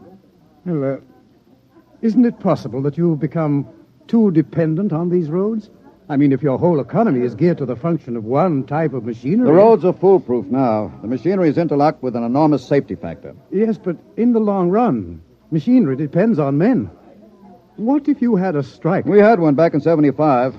Well, there's not much danger of that anymore. No? Well, why not? Every cadet that goes to work on the roads today is a graduate of the United States Transport Academy. They're all picked men, screened for emotional stability, and trained to give us the same kind of loyalty that Annapolis and West Point develop in their men. I see. Are you a graduate, Mr. Gaines? No, I'm too old for that. The academy wasn't set up till after the strike in 75. But it won't be long now, maybe 5 or 10 years, before the oldest engineer on the roads is a man who's been through the academy. Gaines here. Davidson, there's another trouble report from Sacramento Sector. Again? What is it this time? What is it? What happened? Emergency stop. Hello. Hello, Davidson. Phones are out. Come on. Jake! Jake! What is it? What's the matter with the roads? Have everybody stay in the restaurant. What's that? Probably somebody stepped onto the next strip. Got cut to ribbons. There'll be plenty of casualties. Jake, where's your getaway hat? In the pantry. Look here, aren't we going to help those people? I've got the whole road to think of. Don't bother me. Give me a hand, Jake. The hatch is stuck. If you're coming with me, Mr. Evans, you've got to move fast. I haven't got any time to waste.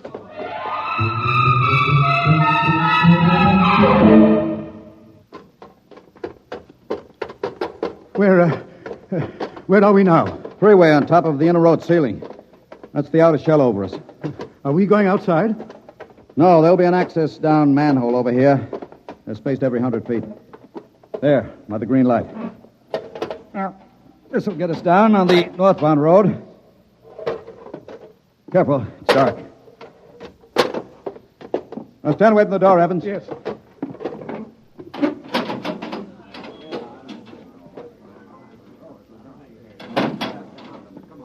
But this road is still rolling. It was only the 100-mile strip that stopped. That's what I want, a phone booth. Look out, excuse me. Look out. Hey, out. Hey, I'm talking to my wife. What's the idea Don't of argue. busting in here? Out. Yeah, but Emergency priority, division office. Davidson. Gaines here, report. Chief, where have you been? I've been calling you. Never mind that, report. 709, Consolidated Tension. Report strip 20, Sacramento Sector, past emergency level. Interlocks acted and cut the strip out. Cause of failure unknown. Direct communication cut to Sacramento Control Office. Evacuation of strip 20 commenced. No casualties. There are casualties. I saw them. Put police and hospital routine A into operation. Get me Van Cleek. I want him to take over for me till I report in. We can't reach him, Chief. Shall I cut out the rest of the road? No. Keep those other strips rolling or we'll have a traffic jam the devil himself couldn't untangle. There are 5 million passengers on the road now. Notify the governor that I have assumed emergency authority. Arm all cadets available and await orders. Shall I recall technicians off No. watch? This isn't an engineering failure. That whole sector went out simultaneously. Somebody cut those rotors by hand. I want all available senior class cadets to report to Stockton Subsector, Office 10, with pistols and tear gas. Yes, sir. The governor wants to talk to you. He called in. Refer him to someone else. I'm busy. I'll get back to you. I'm going down under.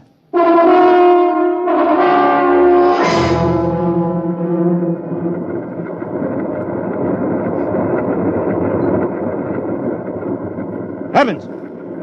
Evans! I can't hear you. The noise. Put on this helmet. What? Helmet! Helmet! Oh, yes. You can't hear without an anti-noise filter. Come on.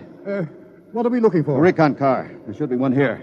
Are those the rotors? Now, the big ones are rotors. They drive the road. Little ones are rollers. They give continuous support. There's a watch gang now, jacking down a rotor. Can they hear us? No, the noise filter works on a 4-foot radius. I'll flash him. Now, he sees the light. Cadet Wilson reporting, sir. I want your recon car, emergency. Yes, sir, right over here, sir. Come on, Evans. Yes. Now, get in. But it's so small. You'll fit all right. You can take off your noise filter now. Hang on, she accelerates like a rocket. Ooh, my stomach. Relay station. This is Gaines. Get me Davidson, senior watch officer. Mr. Gaines, the mayor wants to talk to you. I haven't got time. Get me Davidson. And leave this circuit hooked into Davidson's board until I tell you to cut it. Yes, sir. Here is the senior watch officer. Davidson. Gaines calling. Have you found out yet what's stopping the roads? No, sir. It's still a mystery to me. All right. I'm on my way in a recon car. Hold everything till I get there.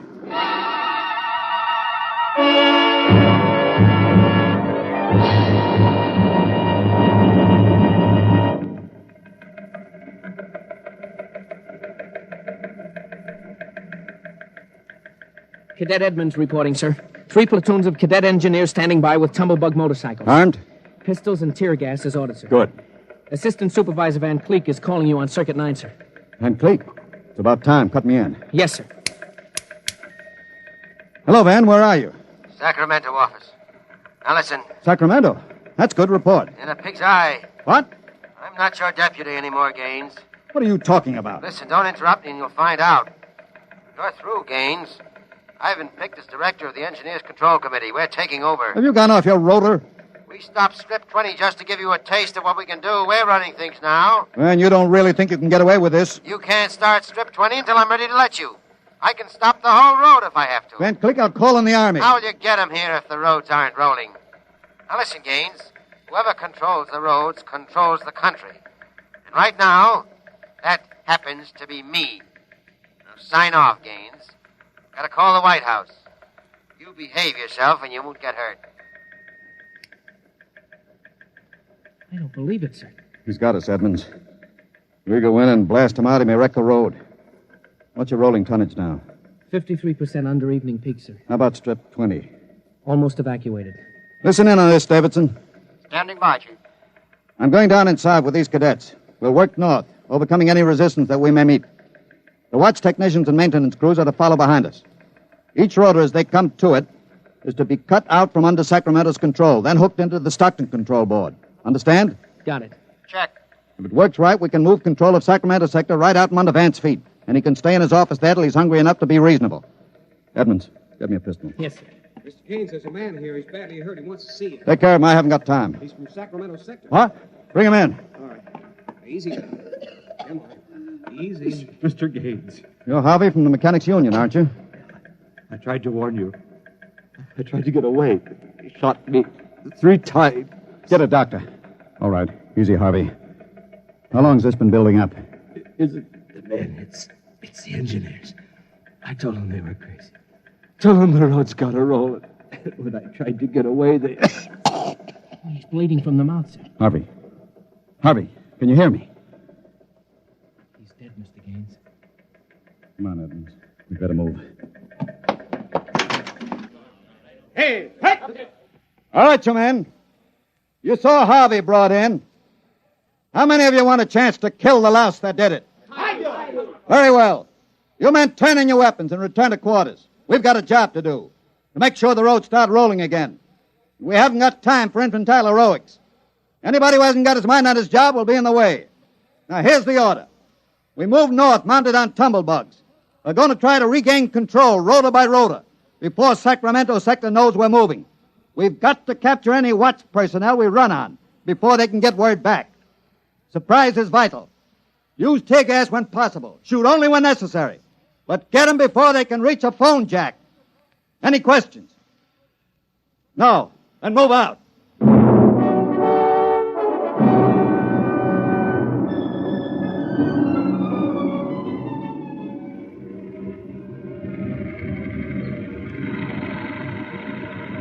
What's the score, Edmonds? 33 prisoners so far, nobody killed. Whoops. Yeah, since I rode one of these tumblebugs, I've gotten how to steer it. Oh, sir, there's a man ahead. There at the rota base. He's got a phone jacked in. Hurry. If he gets word back, we're sunk. I don't think he's seen us. I'll dismount and get him.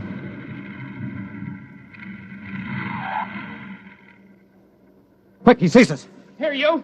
Look out, he's got a gun. Oh, I got him. Grab his gun. Yes, sir. You had a phone jacked in, all right. We got through to Sacramento office. It's going to be tough. I don't know, sir. Maybe he didn't get the call through. Wait a minute. Listen. The road. Take off your noise filter. There.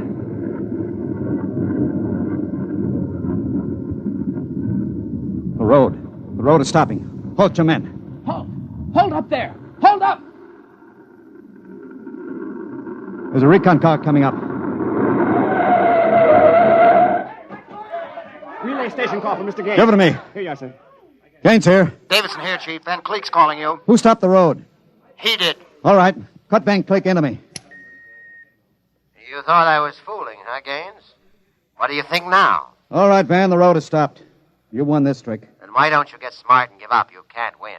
You forgot something, Van. You can't lick the whole country. Yeah? Gaines, I've got a switch button in my hand. If I push it, it'll blow 300 yards straight across the roads. And then, for good measure, I'll take an axe and wreck the control station before I leave. That's pretty drastic, Van. Yeah, if I blow this charge in the middle of Sacramento sector, it'll get an awful lot of people. There are plenty of shopkeepers still on Strip 20, and that row of apartment houses next to the road will go. Look, Van. You don't want to blow the road, neither do I. Suppose I come up to your headquarters and talk this over. 2 reasonable men ought to be able to make a settlement. Is this some kind of a trick? I'll come alone and unarmed. My men will stay here. All right. All right, Gaines. But one wrong move, and I blow the road.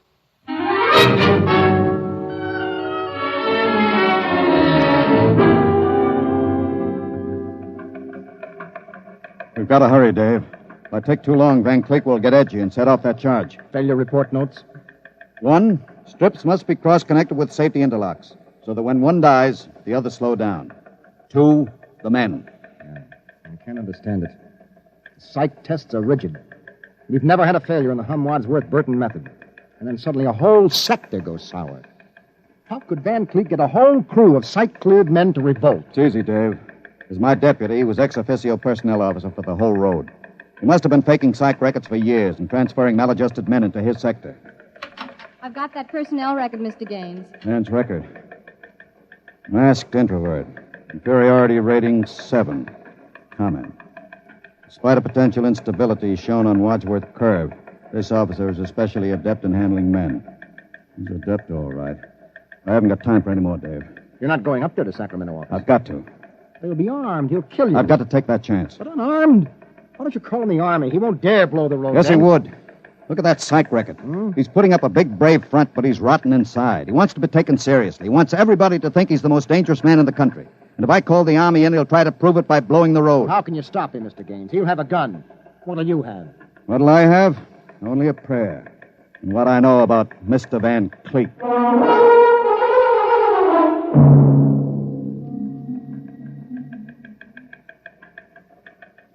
All right, Gaines. Director Van Cleek will see you now.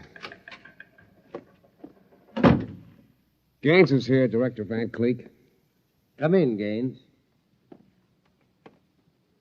Behaving sensibly at last. You know I've got you where I want you, and there isn't anything you can do about it. I searched him, Director. He's unarmed. Mm-hmm. I want you to sign this now. It's a declaration of your recognition of the Engineers Control Committee. You've got 1 minute to sign it, Gaines, or I'll push this button and blow up the whole sector. You better sign, Gaines. You need this gorilla with the gun, Van? Hey, you Can't you listen... handle one unarmed man alone? All right, Harry, out. What? Out. Yeah. Okay. All right. Now sign. What's so funny? You are. You start a revolution because you think the engineer should control the road. Then when you've got control, the only thing you can think of to do is blow it up. Tell me, what are you so scared of? I'm not scared. Yeah? Sitting there sweating all over that push button you're holding? Your buddies knew how afraid you were. They'd probably throw you into the rotors. I'm not afraid. You're afraid of me right now. You're afraid I'll have you on the carpet. You're afraid the cadets won't salute you. You're afraid they're laughing at you behind your back. No, I'm not. Now, you keep quiet. I've got a gun. You're afraid of using the wrong fork at dinner. You're afraid people are looking at you, laughing at you. I am not, you dirty, stuck-up snob. Just because you went to a high-hat school, you think you're better than anybody, you and your crummy little gold-braid cadets. Van, you're a pathetic little shrimp. Huh? I understand you perfectly. You're a third-rater. Oh. All your life you've been afraid that someone would see through you and send you to the foot of the class. Oh, yeah. Throw you right out on your ear where you belong. I don't want to look at you anymore. I'll show you. I'll put a bullet in you. Put down that pop gun before you hurt yourself. Don't you come near me. Don't you come near me or I'll shoot. I'll shoot. Give me that. No. Let me go. Give that pistol. And thanks for not disappointing me, Van. I don't understand. I thought if I wounded your little ego, you'd forget to push that button and pull a trigger instead. I'm afraid you'll never make a good executive, Van. They have to know when to push buttons. Davidson. Gaines here. Chief, are you all right? Are you? I'm all right. Attack now and mop up. I'll hold the control room. I've got Van Cleek, and I think his little revolution is just about over.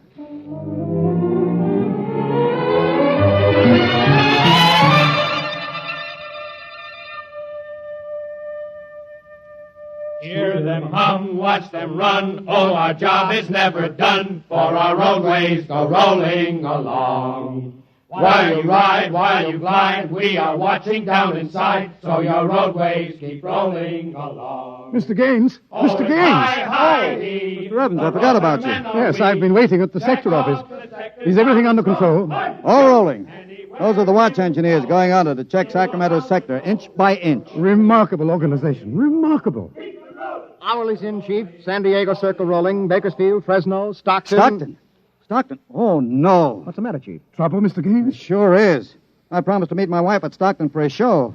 She's been waiting there since 9 o'clock last night. Dave, see if you can get her for me. Try the sector office. All right, Chief. And Dave, see if you can calm her down. Oh, sure, Chief. I'll tell her the roads must roll. No, don't tell her that. I don't think she'd appreciate it. She's heard it too often. Oh, it's I-I-E, the roadmen are we. I better get going. Bye, Dave. Keep them rolling. Anywhere you go, you are bound to know that your roadways go rolling along. Keep them rolling, that your roadways go rolling along. Keep them rolling, that your roadways go rolling along. Keep them rolling, that your roadways go rolling along. Keep them rolling, that your... Countdown for blast off. X minus 5, 4, 3, 2, X minus 1, fire.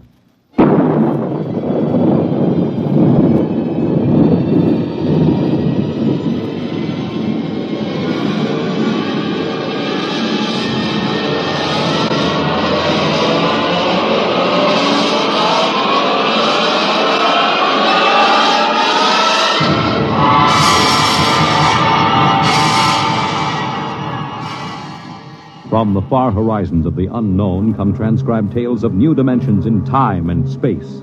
These are stories of the future, adventures in which you'll live in a million could-be years on 1,000 maybe worlds. The National Broadcasting Company, in cooperation with Street and Smith, publishers of astounding science fiction, presents X minus 1.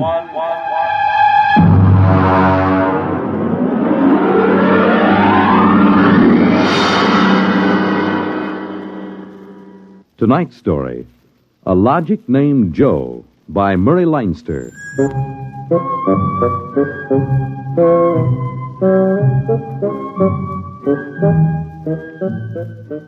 It was on the 3rd day of August that Joe came off the assembly line. And on the 4th, Maureen came into town. And that afternoon, I saved civilization. Maureen is a blonde I was crazy about once, and Joe is a new 1974 model Logic that I've got stored away down in the cellar. And how do I save civilization? You're listening now to a voice saved from the it by future. keeping Joe down The voice in of the Frank Caldwell, head serviceman for the sometimes I Logix think about Corporation, turning Joe on makers of the machine letting that him make does a menu everything for you. Well, And nearly other times I everything think of anyway. taking an axe to him. The electronic Logic. In the year we speak, kinda figured it's gonna be the 1974, no modern home was complete without could do one. plenty for And the me, Logic sure, sets were working so well that life scared to was take a soft chance. indeed for repairman Frank Caldwell. After all, like That I is, say, I until figured that I fatal saved day of August the 3rd when suddenly the Logics began doing everything for their Well, users I'm and getting doing ahead it of myself. too well. On the 3rd of August, there wasn't much doing, and I'm hanging around the boss's office smoking up his cigars. Frank, there's a customer outside. Go take care of him, will you? Me? I'm a maintenance man. Mr. Korlanovich wants to have Logix explained to him. Explained? Where's he been, on Mars? I just moved up from the backwoods someplace. Well, why don't you explain him? Well, I don't feel too well. You were okay half an hour ago. Are you the boss here or am I? Go on out there, will you? Okay. Oh, Mr. Korlanovich, good morning. My name is Caldwell. Can I help you?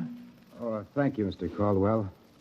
This is my little boy, Freddie. Hi, you jerk! Oh! Freddie. How many times have I got to tell you not to kick people in the shins? Excuse it, please, Mr. Caldwell. Oh, sure. Just a kid. I got a knife home, could cut you into little pieces. Please, Freddie. We'd like to buy a Logic, Mr. Caldwell. The gentleman we spoke to first said he had to leave in a hurry. I'll fix him. Well, I understand that you're not acquainted with Logix, Mr. Korlanovich. That's right.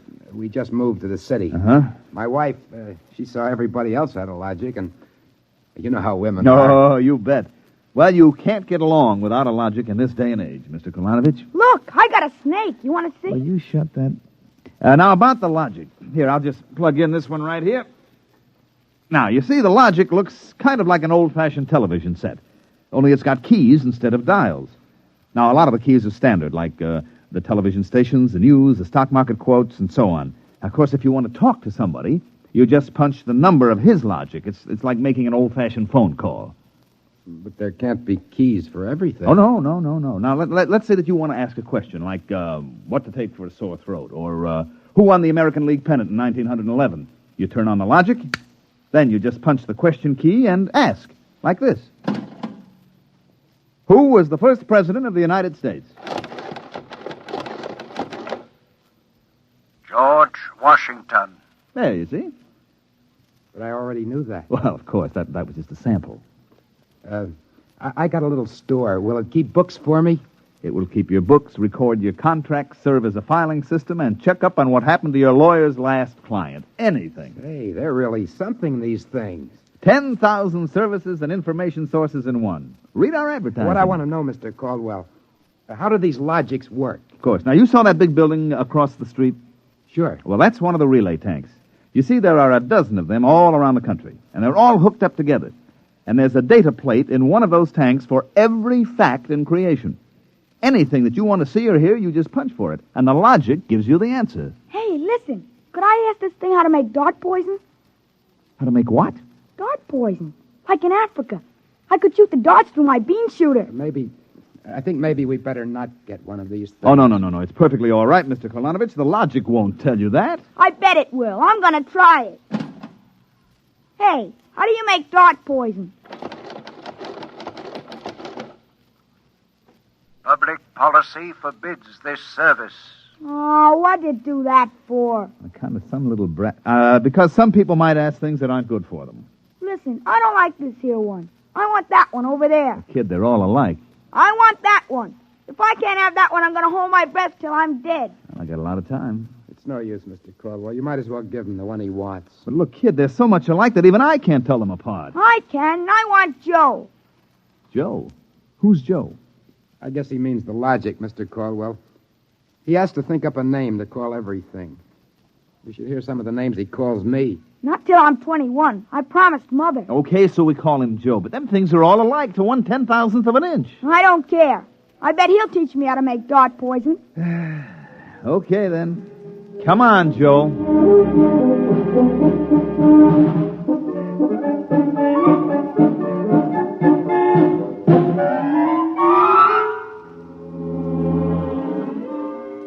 So he keeps yelling, I want that one. I want that one. I'm going to call him Joe. Mike, I tell you, I could have wrung his neck. How many cards? I'll draw 2. What a holy terror. He had his father scared to death. Too bad that kid ain't mine. I'd show him quick enough who was boss in the family. Uh-oh, holy smoke. What's the matter? I'm sorry, fellas. I got to hold up the hand a minute. I just remembered. Oh, I got to call my wife. Oh, let her wait.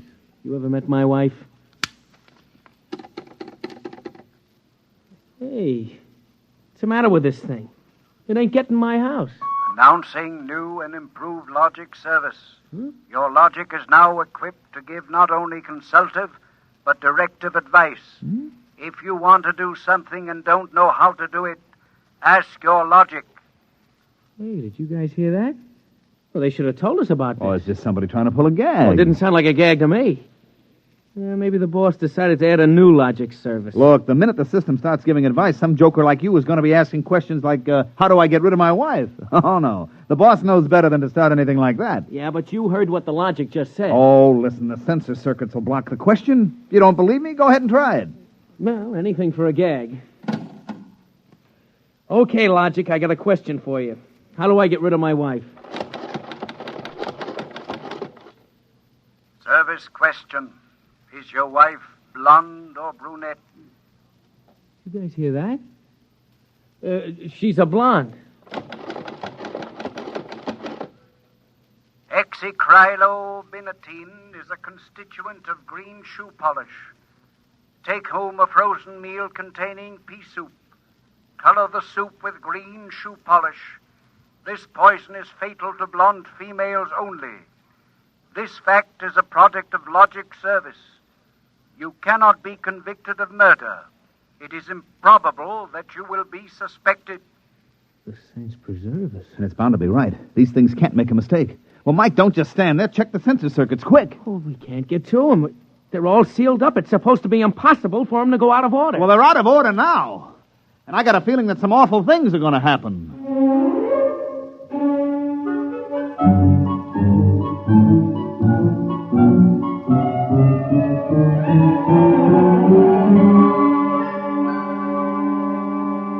Boss, we've got to do something. The logics have gone nuts. Now, relax. The thing gave a goofy answer once. Maybe it was a joke. But it was an accident. Now, forget it. It won't happen again. What makes you so sure? People are going to be trying it. Look, supposing I wanted to get rid of you, for instance. You don't. How would you collect your pay? I know, but just supposing. Now, look, we'll try it. If you want to do something and don't know how, ask your logic.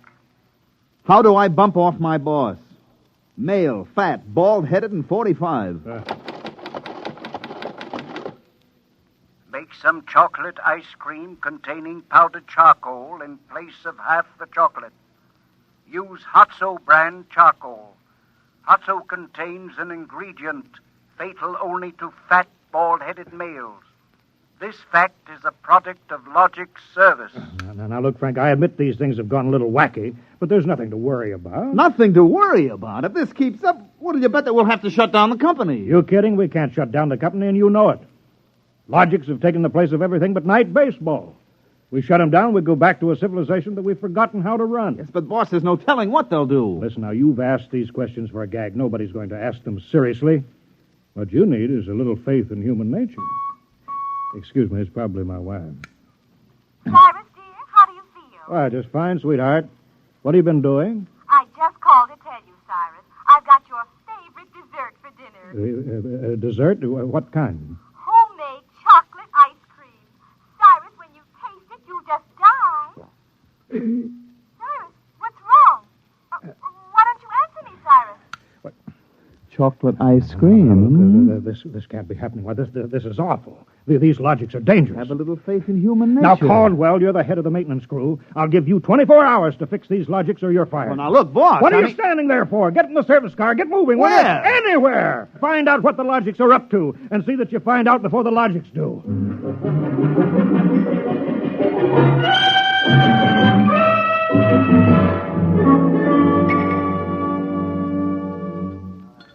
Bartender, give me a double.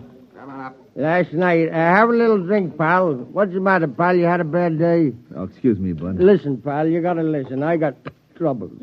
Bartender, will you get this barfly off of me? On your way, son. Oh, don't say that. I got troubles. How am I going to keep my wife from finding out I had a couple of little drinks? How am I going to do it, huh? Look, mister, it's a hot day, and I've been driving a car around in it, see? And I've been trying to keep a bank president from having apoplexy on account of his logic told him how to rob his own bank. I've been trying to stop 6-year-olds from asking what comes after the bees and the flowers, and their fathers from asking how to get $1 million by tomorrow. I've been tripping over dead bodies so artistically croaked that nobody's ever going to find out who done it, and all you got on your mind is How am I going to keep my wife from finding out I've been drinking? Dry up, will you? Go ask a logic. My pal, my boy, where's the logic? Where's that logic? Here, right behind you. Here, here's a nickel. Listen, I got to hear. Now, come on, logic, old pal. Old pal, be nice. How does a guy keep his wife from finding out he's had a couple of little drinks? Answer me that, huh? Buy a bottle of Franine hair shampoo. It is harmless, but contains an ingredient which instantly neutralizes alcohol. 1 teaspoonful for each jigger you have consumed. Oh, boy, gotta buy a bottle of... what was that again? The president's right. You'll never remember it as far as the drugstore. I think there's a bottle in the back room. Somebody left it. Oh, my pal. Oh, my boy. No more trouble. You'll just show me the way to go. I got a picture of him back there drinking that shampoo. Yeah. Give me another double. I don't know what's worse, to be as low as you or as high as him. Where is he? I know he's here. Where is that bum? What do you want, lady? My husband. I know he's here. Where is he? Show me the way to go. That's him, that no-good louse. I'll show him. Thinks he's coming home staggering again, does he? Well, I'll teach him. Poor guy. Why, my dear, what a surprise to see you here. Archibald, you're sober. Of course, my love. I'm sober as a judge. Then what are you doing in this saloon? Your suspicion wounds me deeply, my love. Let me tell you, my dear, that I have been conducting a research project that is going to make us a fortune. I'm going to patent Soba, the drink that makes happy homes.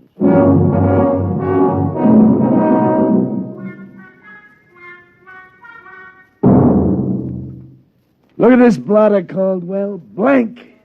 The greatest crime wave in history, and we can't even make an arrest. They're all perfect crimes. Thanks to the logics. But, Sergeant, we're doing our best to find Well, out... that's not good enough. You can't find out what's back of this. Shut down the company. Unless the police department will. Look, nobody is back of it. The logics run themselves. They pick their own circuits automatically. You mean they're doing all this by themselves? Sure. We always knew they could do a lot more things than we knew about. I think they're just trying to be helpful, that's all. That's all, huh? Well, you better make them cut out the tricks, including this new business they're up to now. What new business? Just started an hour ago. Every time you turn on a logic, it asks your name, and then it spells out the whole history of your life. What? I haven't heard about that. What's it do that for? You tell me. Go on, go ahead, try it. Okay. What is your name? How do you like that? I'm Frank Caldwell. Frank Caldwell. Were you ever called Ducky? Ducky? Lay off, will you, fella? What if I was? It's been years. Ducky, there is a call for you. Hello, Ducky. Holy cats. Lorene. Ducky, darling, how marvelous. Hey, let me get a look. Huh? Gosh, Lorene, where are you? I'm in a hotel. I just got into town. Oh, Ducky, wasn't it smart of the logic to find you? The logic? To find me? I asked it how to find Ducky. You must have an unlisted number, darling. You're not in the directory. Well, gee, how have you been, Lorene, since I saw you last? I heard you got married.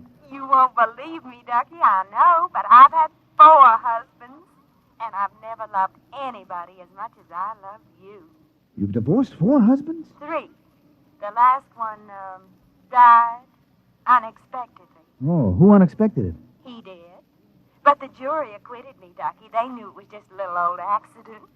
So now I'm free again, and we got lots of things to talk over.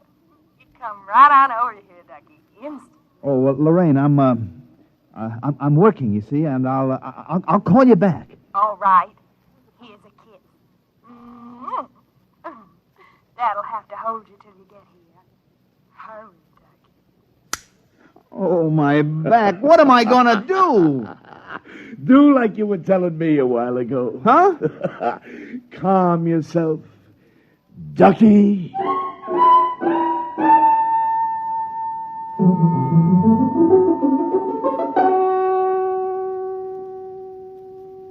Call on the logic for you, Frank, your wife. Oh, thanks, Mike. Hi, Gerd. Frank, I've been trying to get you for an hour. Where you been? I've been out making calls, honey, trying to find out what ails these logics. Well, you better find out in a hurry or there's going to be trouble. Now, look, Gerd. Now, just take it easy, huh? Caldwell, you can't let this happen to me. They're asking everybody's name, and when you tell your name, it reels off your whole history. Well, honey, I don't think they're doing that anymore. I think that was just temporary. Well, in the meantime, it's told everybody in the neighborhood all about me. I punched Mrs. Hudson's name. She's been married 3 times, and she's had Mr. Hudson arrested twice for non-support and once for beating her up. It'll tell anybody anything. Yeah, but look, Gerd, I'll tell you. Frank, you stop these things or I'm going to leave you. Oh, honey, you don't mean that. I do. If you can't figure out how to keep our private lives out of every logic in town, then I'm through, and that settles it.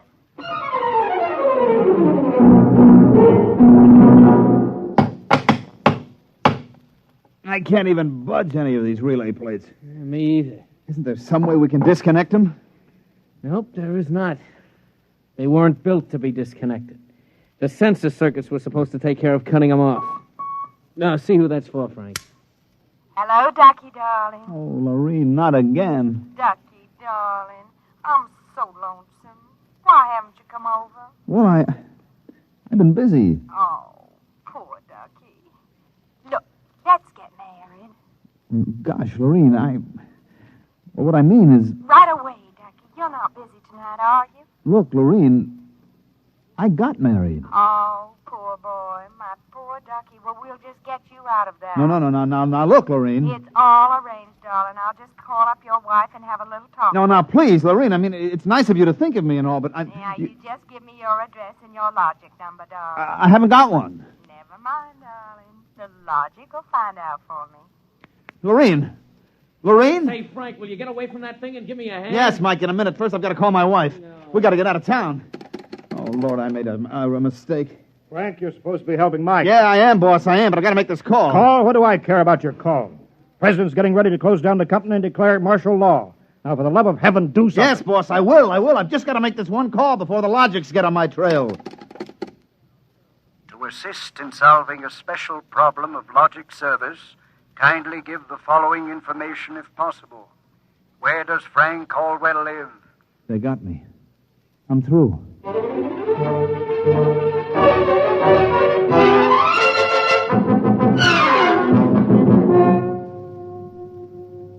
Look, Gert, will you please not ask any more questions? Frank Caldwell, I told you I was leaving you. Honey, leave me later. Right now, will you pack up yourself and the kids? We got to get out of here. But what is all this? Are the cops after you or something? Yeah, that's it, the cops. Now get moving, honey, will you? And will you get away from that logic? But don't you think we ought to hear the police calls? 27 and car 31. Detailed to round up all employees of the Logics Company. Use caution. They are suspected of sedition. Holy smoke, the cops are after me. But you just said they were. Car 17, proceed to vicinity of 119 East 7th Street. Child terrorizing neighborhood. Use extreme caution. Child is armed with bean shooter using poison darts. Freddie. Who's Freddie? Something I met once in a horrible nightmare. He wanted a logic that would tell him how to make dart poison. They're all alike, I kept telling him. They're all alike. What are you talking about? Oh, I don't know, Gert. All I know is it was a nice world up till yesterday. Now it's like a guy named Joe come along and squashed all our mud pies for us. Looks to me more like it was a logic named Joe. What'd you say? A logic named Joe. A logic name? But they're all alike. Gert, baby! Frank, let me go. Don't be so silly. All right, honey, look, you hold the fort. Maybe they aren't all alike. Where are you going? Frank, are you going to make a getaway? Getaway, baby. If you've got the right inspiration, I'm going straight to the middle of this whole jamboree.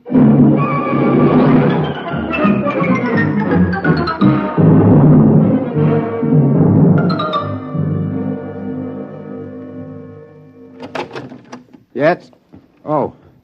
I was hoping it was the police. You remember me, Mr. Kolanovich, Caldwell of the Logics Company? Logics Company. I wish the Logics Company was at the bottom of the ocean. I don't blame you, believe me. Now, where's your logic? In here.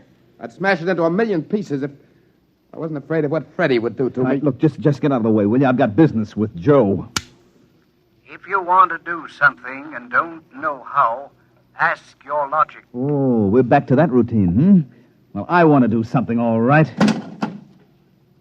Can a logic be modified to achieve correlations for which human brains are too limited?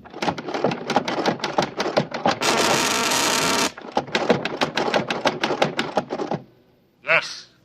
How great will the modifications be? Microscopically slight. Changes in dimension not detectable even by precision gauges. They can come about only through an extremely improbable accident. And what would this super logic then be able to do? Come on, you, spill it. It could set up entire new combinations of electronic relays, which would bypass the normal sensor blocks, thereby enabling it to perform valuable new services, including the giving of helpful advice on any human problem. And has this accident ever happened?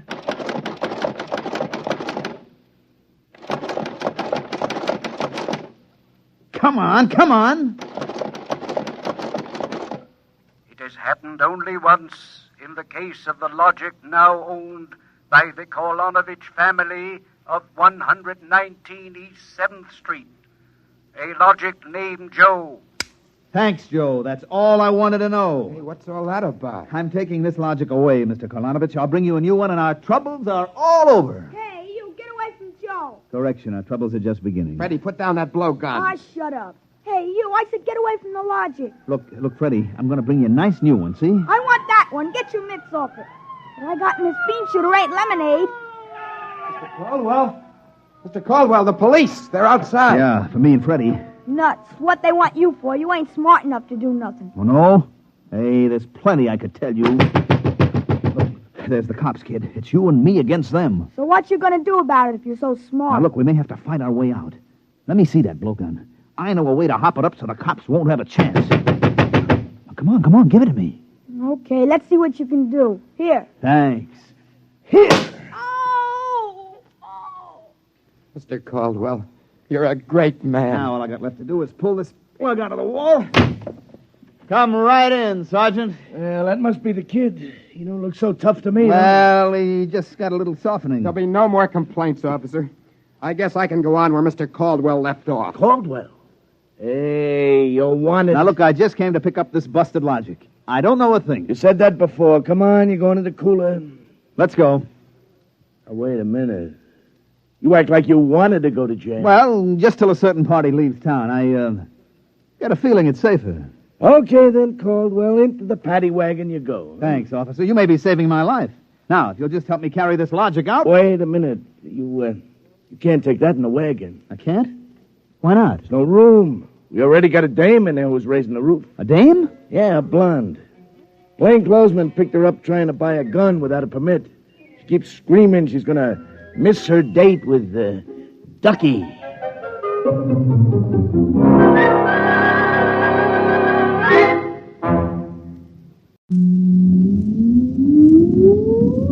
Countdown for blast off. X minus 5, 4, 3, 2, X minus 1, fire.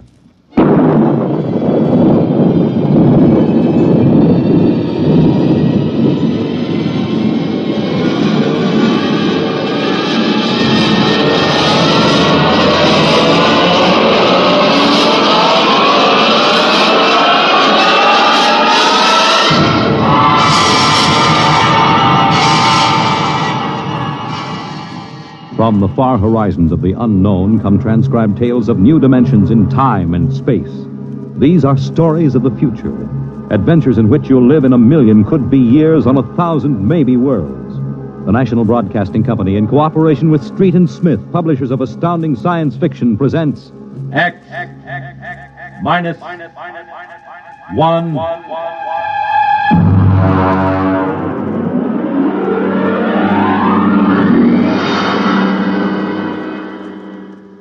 Tonight, a Ray Bradbury story, Marionettes Incorporated.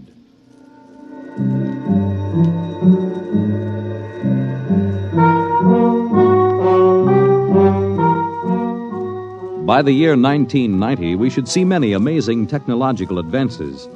And yet, in many ways, life will be very much the same. A husband will stop off at a bar on his way home and perhaps unburden himself a little to a friendly bartender. Well, that's good. Almost feel as if I could go home and face Nettie now. Wife trouble, Mr. Smith? Wife trouble, Sam. If only she'd relax a little bit. Look, you see this bruise on my lip? She kisses me. For an hour every night when I come home. Can you do anything for it? Well, I try, Sam.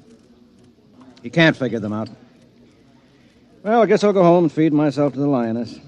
I tell you, Sam, when Nettie gets finished demonstrating how much she's missed me, I feel like a man who's been stuffed into an electronic washing machine with the dial set at rinse dry. How much do I owe you? Well, if it isn't Henry Smith. Huh? Brayling!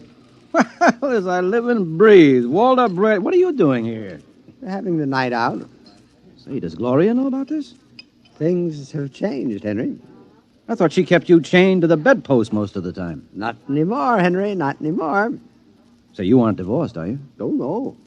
Gloria's home. What did you do, put sleeping powder in her coffee? Oh, goodness, no. That would be highly unethical. Well, now, look, I can't believe you just walked out on her. 10 years of marriage, Henry, and I never had a night to myself. But it will be different from now on. By the way, what time is it? 10 o'clock. I guess I better be going. Scared? Don't want to crowd my luck. Oh. Although, really, there's nothing to worry about. Well, I'd sure like to know how you do it, Walter. Would you really? Yes, I would. All right, Henry, since you've always been a friend of mine, I'll let you in on it. Come on, my car's outside. I'll drive you home and let you see how it's done. Well, now, that's nice of you, Walter. No, not at all. We fellas have to stick together.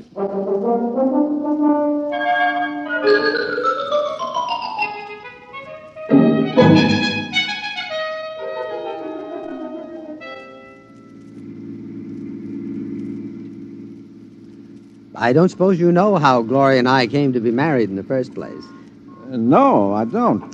Well, one evening, she threatened to tear off her clothing and call the police unless I married her. No. Oh, yeah. Well, that's a bit extreme, isn't it? Gloria's a nervous girl. Oh. I bet you've had a pretty wretched time of it, huh? Yeah. Didn't take long for me to become the laughing stock of the neighborhood. Henpeck Brayling, they used to call me. I know that. But things are changing now. See this? What's this? A single ticket to Rio on the morning rocket. I have hotel reservations there for a month. A whole month, Henry, to have a fling. Well, won't Gloria make trouble over that? Well, that's the amazing part of it, Henry. She won't even know that I'm gone. Huh? And I'll be back in a month and no one the wiser. You don't believe it, do you? Well, frankly, no. Just how are you going to swing it, Walter? That's the secret, Henry. I tell you, it is the most wonderful thing ever invented. Worth every cent I paid for it. Well, what is it? I'm going to show you. Now, here's my house. You notice the lights are all out? Uh-huh.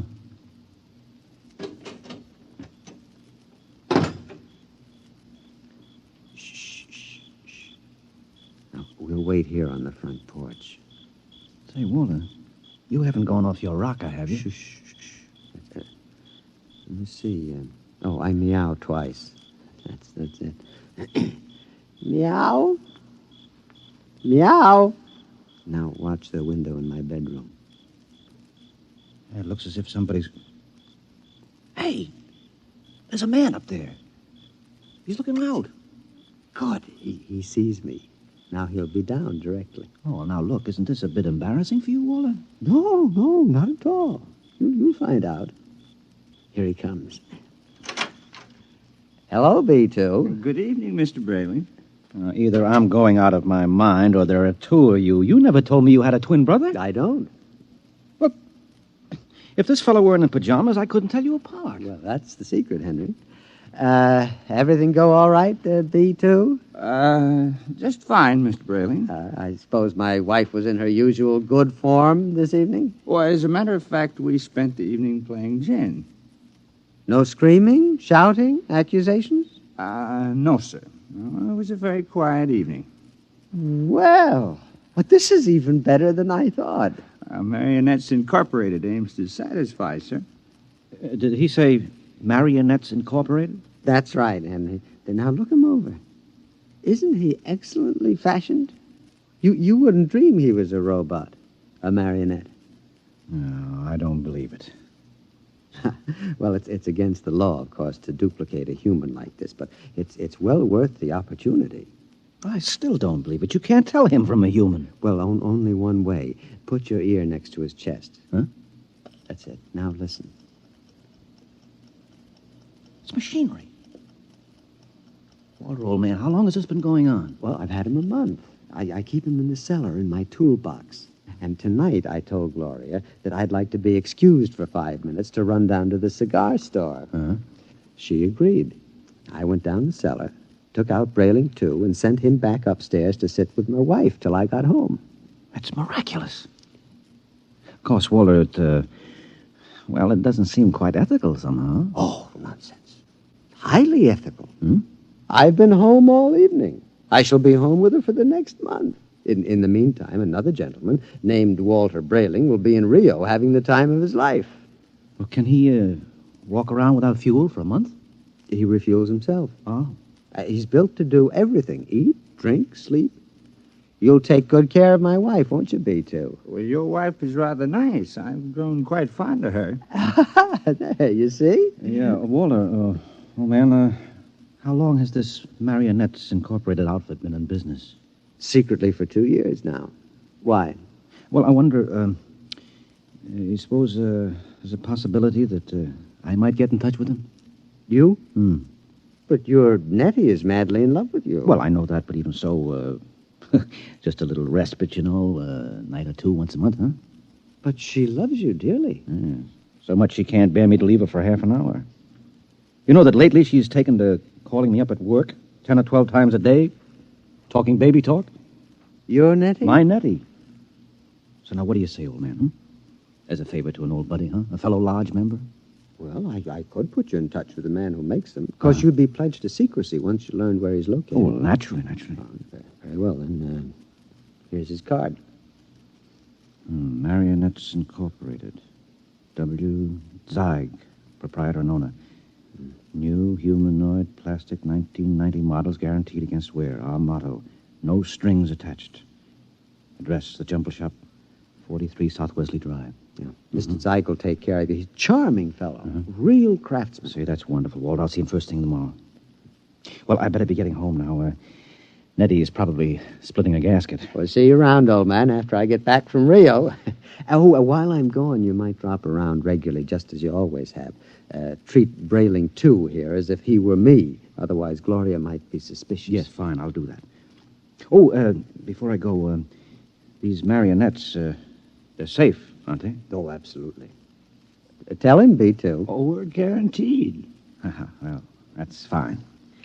Well, good night, Walter. Good night, B2. Good night, Mr. Smith. Good night, Henry. Well, I'm glad someone else will have a chance at a little happiness and freedom. All right, Brayling, too. It's back into the cellar box for you. Come on, down the steps. That's it.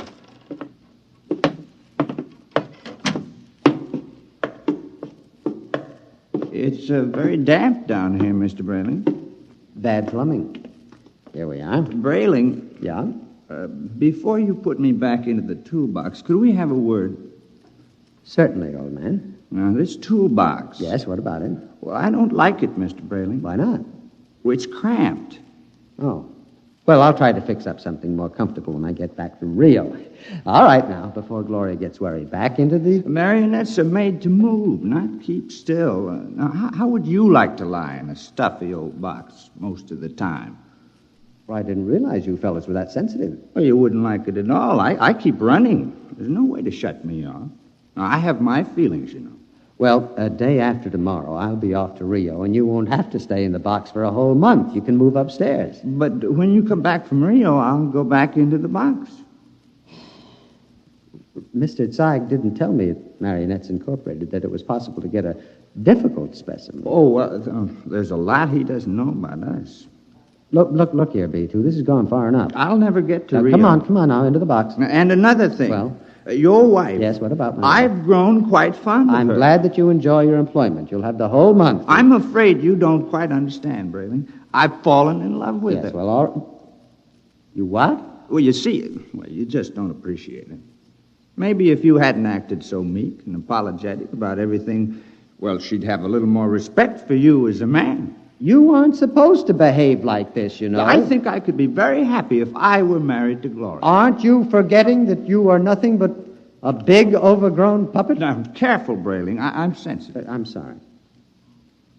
Look, you wouldn't mind waiting here a moment, would you? I have to go upstairs and make a phone call. To whom? Nobody important. I have to call Henry Smith about something. You're lying. Now, you're going to call Marionettes Incorporated and tell Mr. Zeig to come and get me. No, really, I'm not. I was... B2, stay away. Now, stand where you are, Brayling. B2, take your hand off my arm. No, Brayling.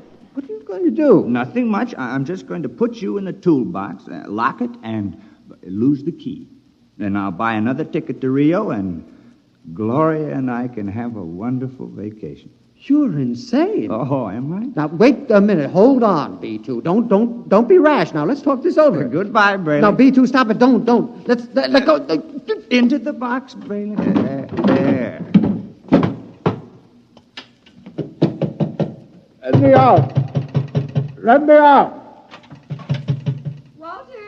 Walter! Yes, Gloria? Well, what in the world are you doing down there at this time of night? Well, nothing, lover. The pipes were knocking, and I'm just making sure the boiler hasn't exploded. Now, you go to bed, and I'll be up soon. Hurry, won't you? We had such a nice evening. I'm lonesome for you. You won't ever be lonesome again, darling. Never again.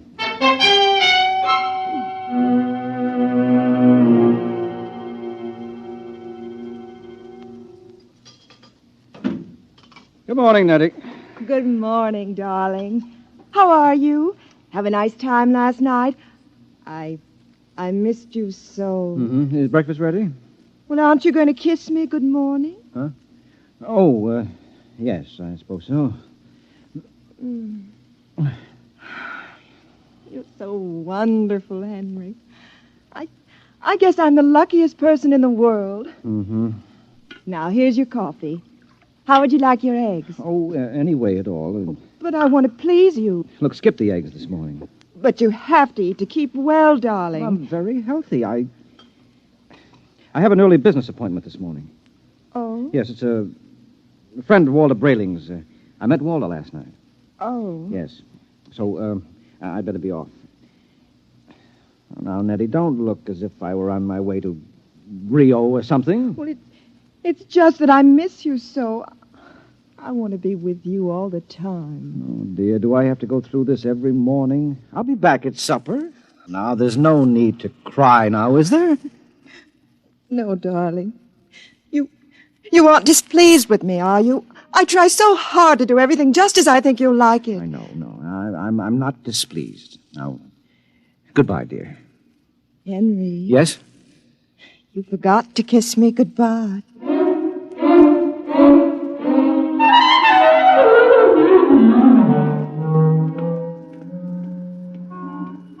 No strings attached, no strings attached. A very nice puppet with no strings attached. Let's see now. Jumble Shop, 43 South Wesley. Well, that should be about... here it is.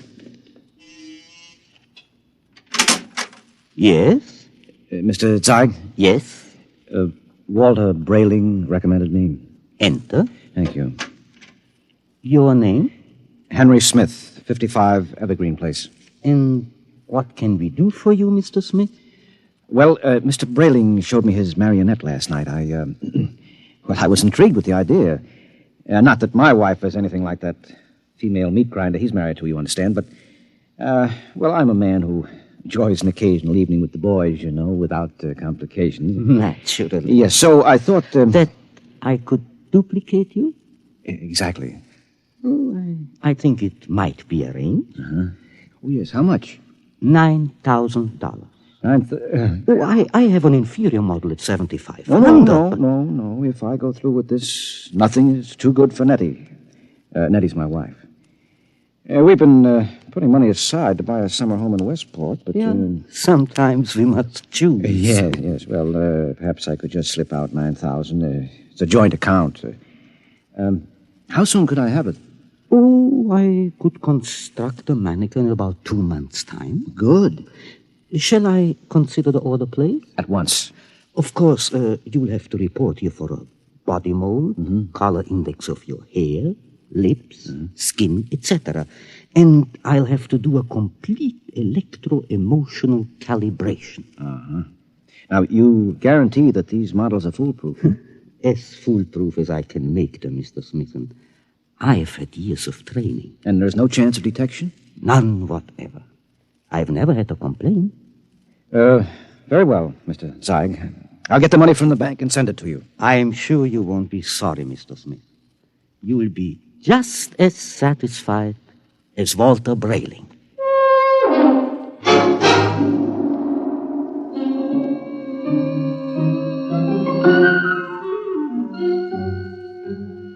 Teller. Yes, Mr. Smith? I'd like to cash this draft in my joint account, please. Yes, sir. $9,000, sir? That's right. Oh, I'm afraid that's impossible, Mr. Smith. Impossible? My wife and I have a good $15,000 in our account. You're mistaken, Mr. Smith. Well, I know. Here's your card, sir. You see, Mrs. Smith withdrew $10,000 recently. $10,000? Without even telling me? I remember it distinctly, Mr. Smith. She said it was for a surprise for you. Oh, good Lord, she's bought that house in Connecticut. My birthday is next week. Oh, no. I've got to borrow it somewhere. I've already contracted... Yes, sir. Quite a surprise for you. Mr. Smith?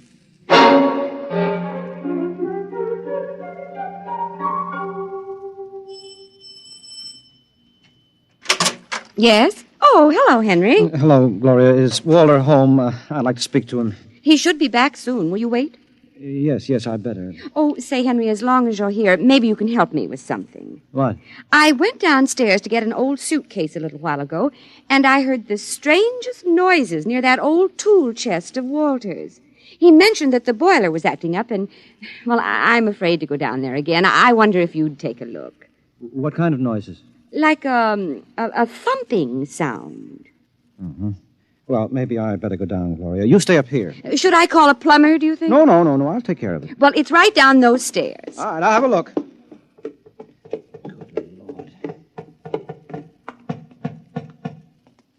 Hello? Hello in there. Let me out! Let me out! Shh, just a minute. Keep quiet, for goodness sake. Let me out! I'll have to smash the lock. Now, what? Henry, thank God you've come. What's the meat? I've been in there all night. I thought I'd suffocate. He tried to kill me. He tried to murder me. Who? Which one of you? No, don't be an idiot. I'm Walter. Well, what happened? B2, the marionette. He stuffed me in a toolbox and left me to suffocate. What? Fortunately, I found an old file in there, managed to get an air hole through the wood. Good Lord. He's taking Gloria with him to Rio. Have they left yet? No, he's gone downtown for the tickets. Good. We may have time. For what? To get down to Marionettes Incorporated and tell Mr. Zeig to stop him. You're in no condition. So don't worry about me. We can't waste any time. Now, come on. Yes, but what about Gloria? I'll sneak out. Tell her that you fixed the plumbing. Tell her anything. I'll meet you outside. All right. What a fool I've been. Oh, what a fool I almost was. I went down and ordered one of those things today.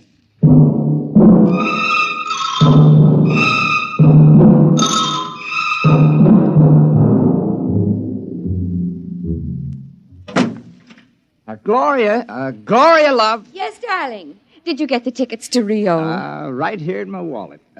A honeymoon for two under the Pampas moon. Oh, Walter, it's so nice to have you like this. Oh, you like the change? I don't know what did it, but whatever it is, I'm in favor of it. I hope it's permanent. Well, I intend to see that it is.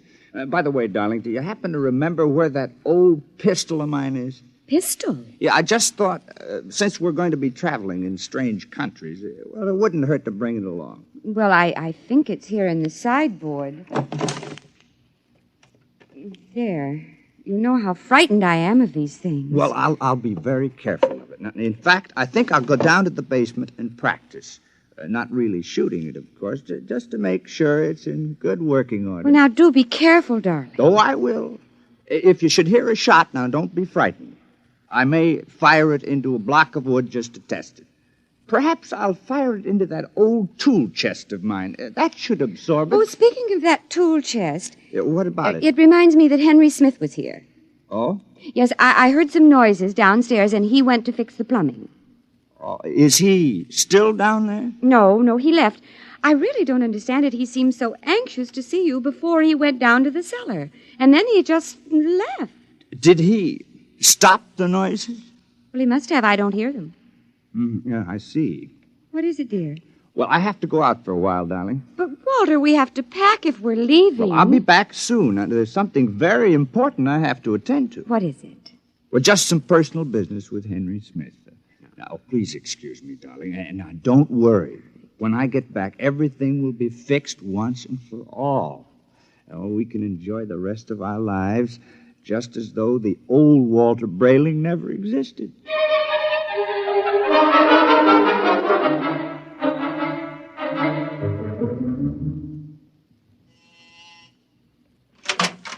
Oh, Mr. Brayling and Mr. Smith. Come in, gentlemen, come in. What brings you?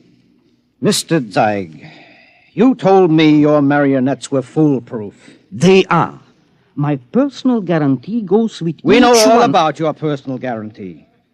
Except that Mr. Brayling's dummy knocked him out, Yes. stuffed him in a toolbox to suffocate, and is making plans to run away with his wife.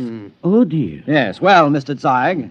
Well, I really don't know what to say, gentlemen. What Mr. Brayling and myself would like to know, Mr. Zeig, is exactly what are you planning to do to stop this overambitious robot? Well, of course, we shall have to recover B2 first, and then I'll simply dismantle him Yes, and... well, he doesn't seem to want to be dismantled, Mr. Zeig. In fact, I think that you'll have trouble catching him. Maybe I can save you the trouble, gentlemen. Yeah, B2. Look out, he's got a gun. I thought I'd find you here when I discovered the tool chest empty. Now, you look, B2. Whatever you're planning, you won't get away with it. Oh, I think I will. Mr. Zeig, can't you do something? I'm afraid I can't think of anything. I'll save you the trouble because I'm going to kill the three of you. No, you won't get away with it. No, you forget that Gloria and I will be on a plane to Rio in a few hours. All right, Mr. Syke, you first. Now, see here. This isn't fair. I created you. You can't. You grab him. I've got him. Look, quick, that hammer. Look out! Oh, well, that's the end of Brayling, too. But he got Zeig, though. Yeah. Right through the... Holy jumping catfish, and look at him. Look at Zeig. It's nothing but a mass of coils and springs, just like Brayling, too. Well, he's nothing but a marionette. He's no different. Brayling, do you know what this means? Oh, this is incredible. A marionette building other marionettes? But someone must have built Mr. Zeig originally. I wonder what... Well, perhaps Mr. Zeig turned on whoever built him the same way Brayling, too, turned on you. Well, at any rate, we'll never know. Oh. Say, I wonder how many of these things are walking around among us. Oh, I shudder to think of that. You know, some of our best friends might be. Ooh. Yeah. Come on, we have to get out of here. But the police... Now, don't be a fool, Brayling. There's been no crime committed here. All the police will find is two oversized puppets with the springs coming out of them. And they seem so lifelike. Yes, I know, and they were only machinery. You've got to remember that. Yes. What'll I tell Gloria? Well, if I were you, Brayling, I wouldn't tell Gloria a thing. I'd simply pick up that other ticket to Rio and take her on a honeymoon, just as she's expecting. But what about you, though, Henry? What are you going to do? Me? Well, I'm going home and give Nettie a kiss that'll singe her hair. Oh, you know, when I think of what might have happened if I'd gone through with this marionette thing, it makes a fellow realize how lucky he is to be married to a decent woman. Oh, come on, let's go.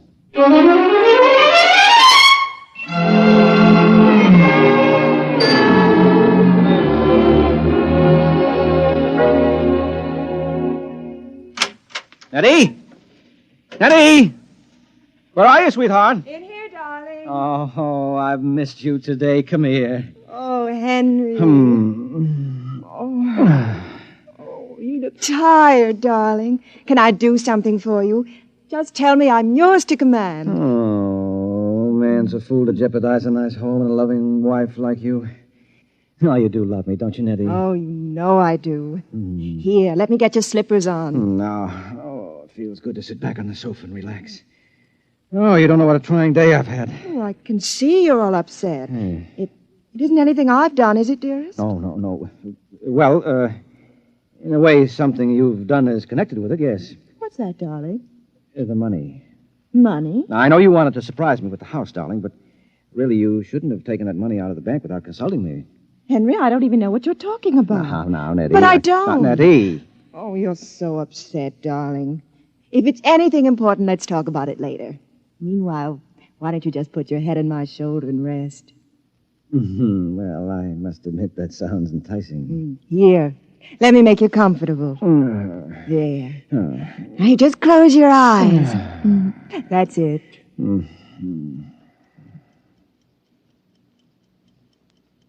Nettie, Yes, darling? you hear something? No, darling. You sure? Like what? Like the ticking of a clock? No. Strange.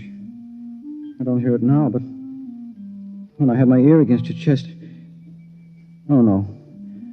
Oh, no, she couldn't have done that to me. Not Nettie. What are you talking about? I'm talking about... No, I won't believe it. You're my Nettie, aren't you? You're real live flesh and blood. But I hear it. It's coming from you. It's coming from you.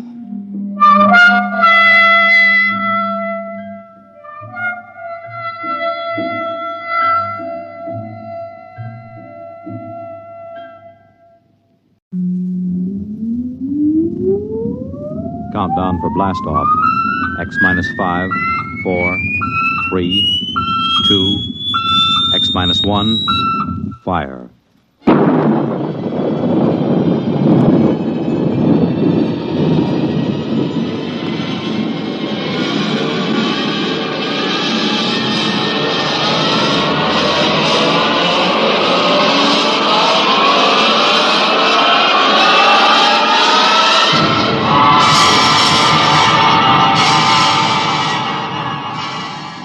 From the far horizons of the unknown come transcribed tales of new dimensions in time and space. These are stories of the future, adventures in which you'll live in a million could-be years on 1,000 maybe worlds.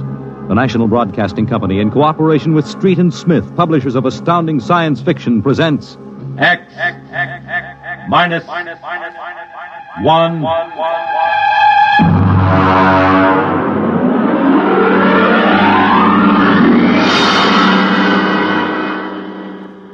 Tonight's story, To the Future, by Ray Bradbury.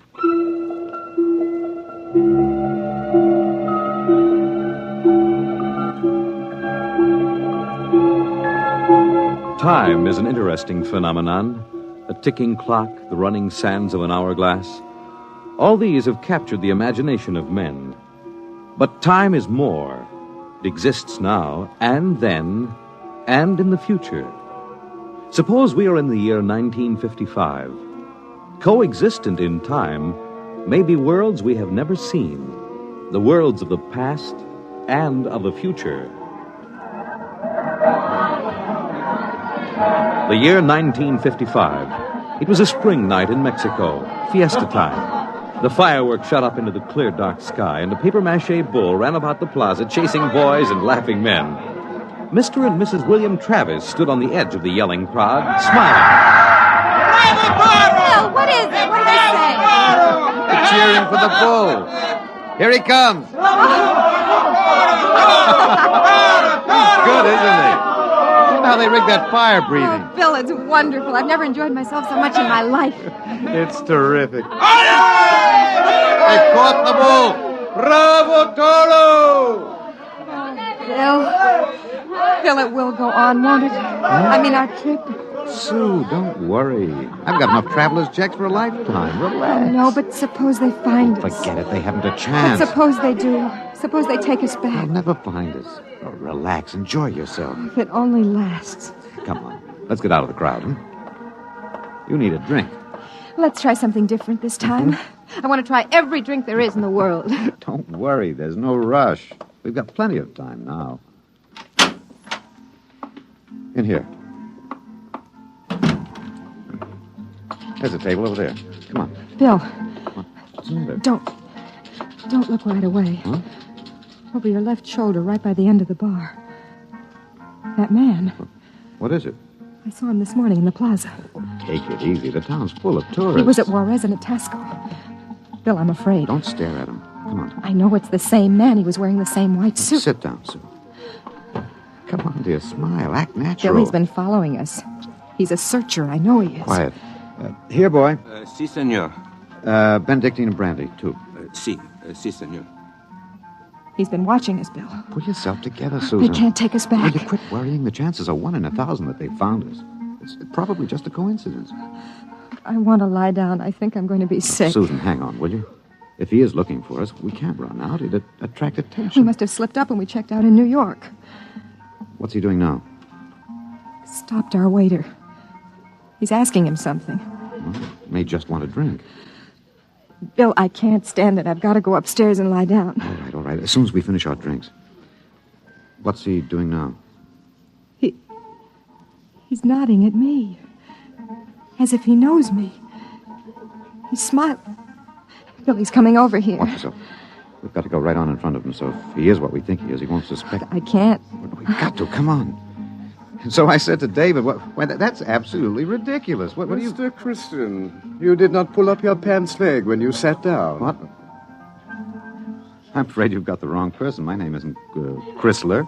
Kristen. Oh. I'm William Travis. I don't see what my pants leg has to do with it. Mind if I sit down? See, everyone nowadays pulls up his pants leg when he sits down. Like this.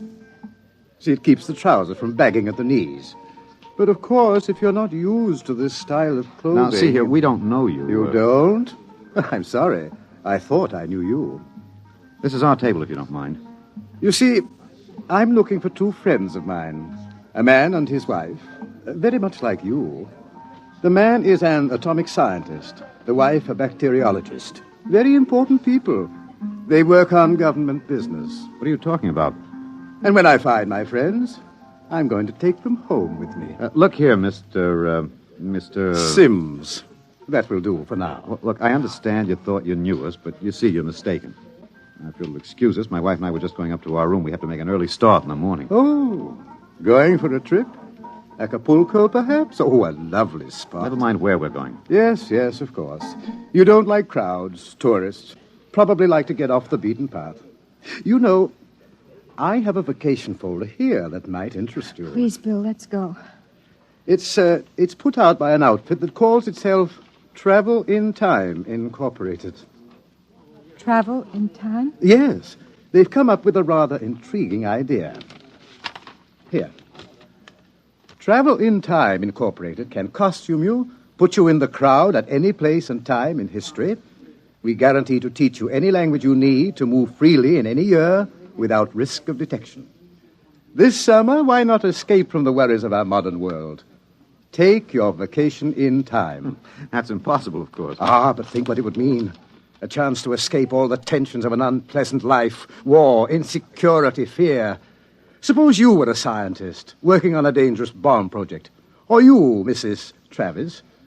Suppose you were a bacteriologist working on disease cultures, and you had a chance to escape all that, to take a vacation 200 years in the past.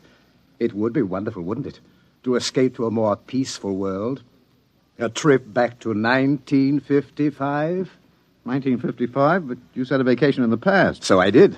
But you see, 1955 is the past. If you come from the year 2155. 2155? Yes. Terrible times, most unpleasant. A war raging, an atomic, bacteriological war. Terrible times, with none of the little comforts we enjoy today. Like this fine Havana cigar. Well, I want to go upstairs. I want to lie down. If you were living then, think of how wonderful it would be to take a vacation in time. Back to now. Suppose a young couple like yourselves took a trip to 1955 and didn't want to come back. Do you know what would happen? The government sends a searcher back to look for them. This is all fantastic The nonsense. searcher finds them and brings them back. Back to that miserable, insane, stark, pleasureless world of 2155. A pity, isn't it? Look here, Sims. Well, do you think I shall find my two friends, Mr. Travis? Bill, please take me upstairs. I don't feel well. Oh, is the lady feeling a bit ill? How unfortunate. Here are the drinks, senor. Ah. Well, shall we drink a toast? To 2155. To the future.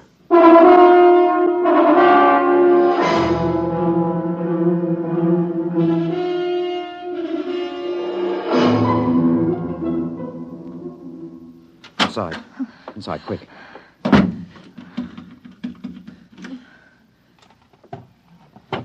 What are you doing? Shoving a chair under the doorknob.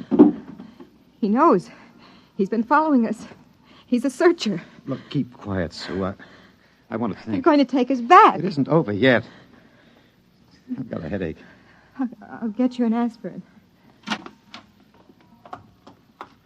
What will they do to us? I don't know. Something slipped. Something must have slipped. But we were so careful. The searchers are trained to watch for detail.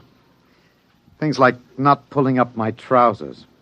Started them thinking, there's a man who isn't used to ancient clothes. I could kill myself for giving it away. No, it was my walk. These high heels. Here. Thanks. The nerve of that Sim sitting there looking us up and down like animals, smoking those stinking cigarettes. I know, that's how I first noticed him at Tasco. He had 4 bottles of liqueurs and a pile of chocolates. Yes, he still hasn't gotten over that first greedy hunger. We've got to look out for that. It's the sure sign of somebody from the future. Trying to make up for a lifetime of shortages by stuffing yourself sick. Remember our first night? Bill, I can't stand it. We've got to get out of here. What are you doing? Packing. Get the suitcases out. It's no use. What do you mean? We can get to Acapulco by morning. Don't you think he's watching us? We could get away. No. We've got to sit tight. Maybe he isn't sure of us yet. Maybe we can still figure out some way to escape. Come on now. We'll need our strength. We'd better try to get some sleep.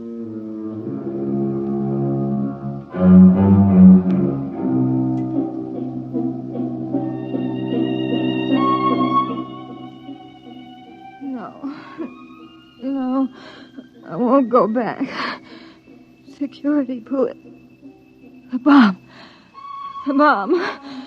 It's falling and killing. Sue, what's the matter? No, Sue. no. Sue, wake up, Sue. Bill, Sue. Bill, where are we? It's all right. Calm down, honey. We're still in 1955. It's all right. Oh. You must have had a nightmare. Oh, Bill, it was awful. We were back there, 2155. Oh, Bill, we won't go back there, will we ever? Go back to sleep, honey. It's all right. We're in Mexico, 1955, and we're going to stay here. Sue, I've been lying awake here thinking. He's still testing us. He's not absolutely certain. He's got all the time in the world. He can stay here as long as he likes. And then bring us back to the future 60 seconds after we left it. They can't make a scene, can they? They don't dare come out in the open. No. It might change the future. They're afraid of that. Bill, if we could only tell somebody, ask for You help. know we can't. That's why we had to submit to the psychological block treatment before they okayed our vacation. We couldn't tell if we tried. The block's too strong. Maybe we can break it, Oh, Bill. what's the use, darling? Who'd believe a crazy story like ours? Who'd believe we come from 2155? No, we can't tell. And they'll have to get us alone, put us in the time machine to send us back. Then that's it, Bill. We'll never be alone. It's still Fiesta tomorrow. It'll be easy to stay in the crowd. Yes, that's the only chance. We can't let him get us alone. He won't get us back to that war and that insane world. Bill. Could be the room clerk. At 3 in the morning? I'd better answer it. Don't, Bill, don't. I've got to. Hello? Hello? Mr. Travis? What's the idea? It's 3 in the morning. Yes. I just wanted to remind you. The rabbits may hide in the forest, but a fox can always find them.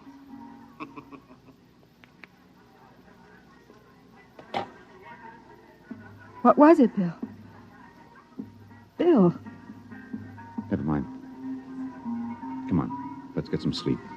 While we can.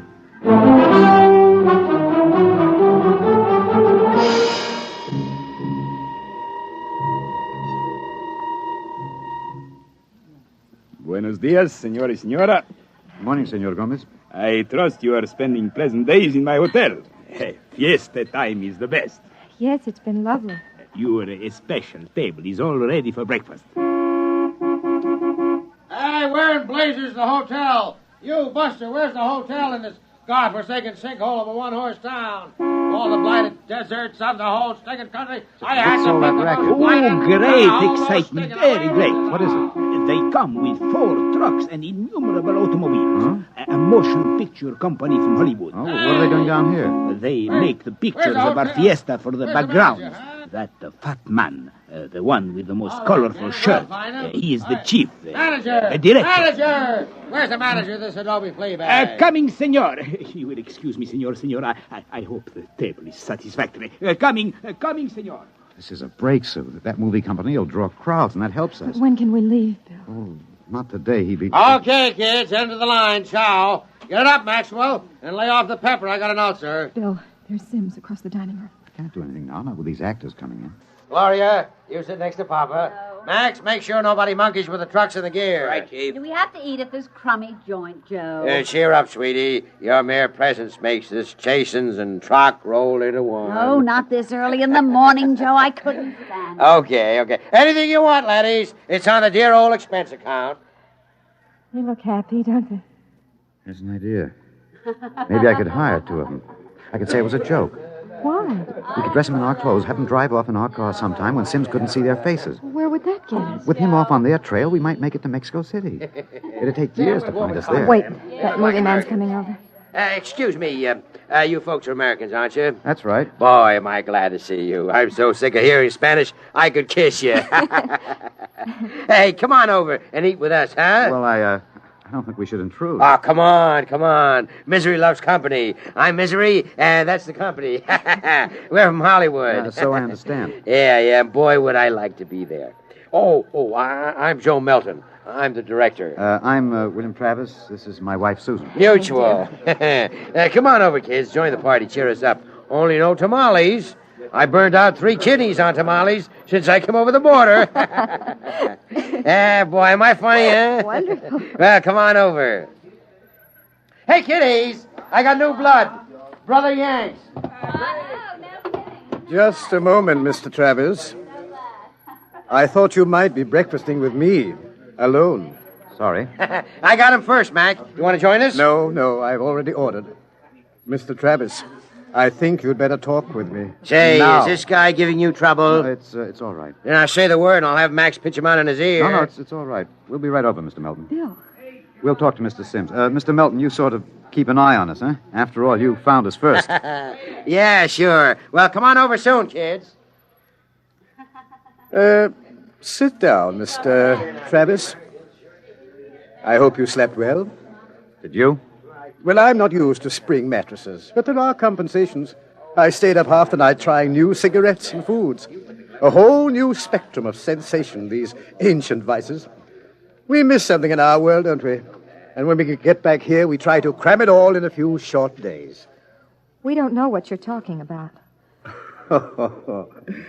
Still acting, eh? But it's no use. You can't stay in crowds all the time. I'll get you alone soon enough. I'm immensely patient. However, let's come to the point. You know we can't let you get away with this escape. Other people in the year 2155 might get the same idea and do the same thing. And we need people to fight your wars. Bill. It's all right, Susan. We can talk on his terms now.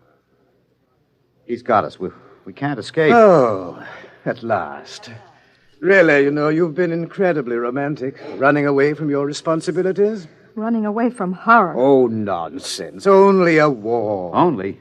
With half the world dead and the other half dying? Yes, but we can't have you escaping here while we drop off a cliff. Dying people love to know that others died with them. Hey, kids, break it up. We're waiting on you. The longer you keep me waiting, the harder it will go on you. What do you mean? We need you on that bomb project. Return now, and no torture. Torture? Yes. You see, later we'll force you to work. And after you finish the bomb, we'll try a number of complicated new devices on you. Yeah. As you say, you can't escape.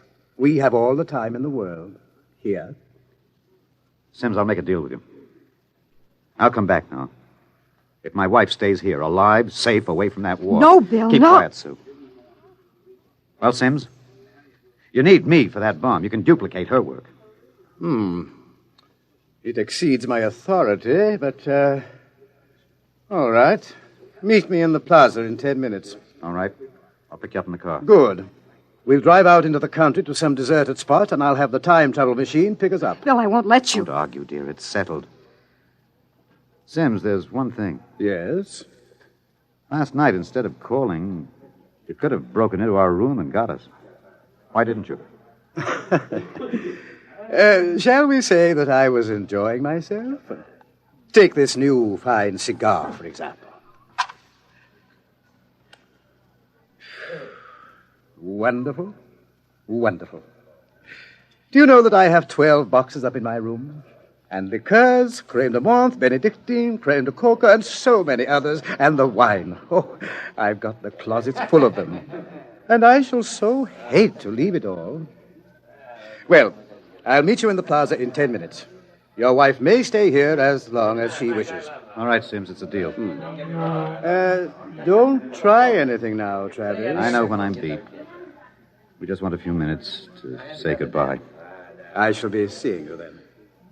Bill, I won't let you do it. I won't let you. please, I'm going to Susan. tell the truth. I'm going to get help. You can't. The psychological We've block got to here. try. It's our last chance. Hey, aren't you two going to join us? I Mr. thought- Melton, I've got something to tell you, and you've got to believe me. work, I've Sue. got to try. Now, go ahead, kid. Spill it. You've got to understand. You see, we really... Bill. Bill, my head. Huh? I can't think. My head.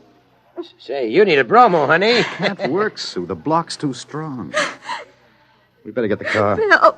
Bill, please. Someone's crying. Somebody, please. Breakfast, no time for people to cry. Now, what in the world could a good-looking kid like you find to cry about?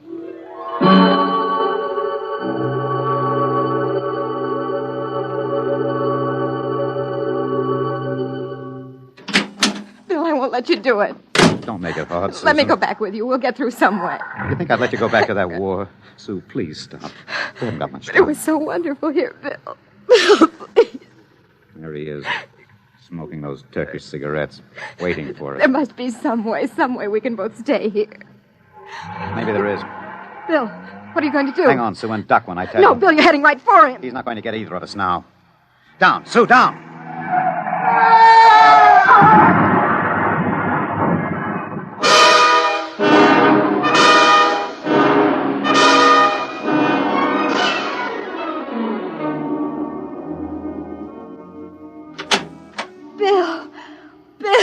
Bill. It's all right, darling, it's all right. Oh. It's all over.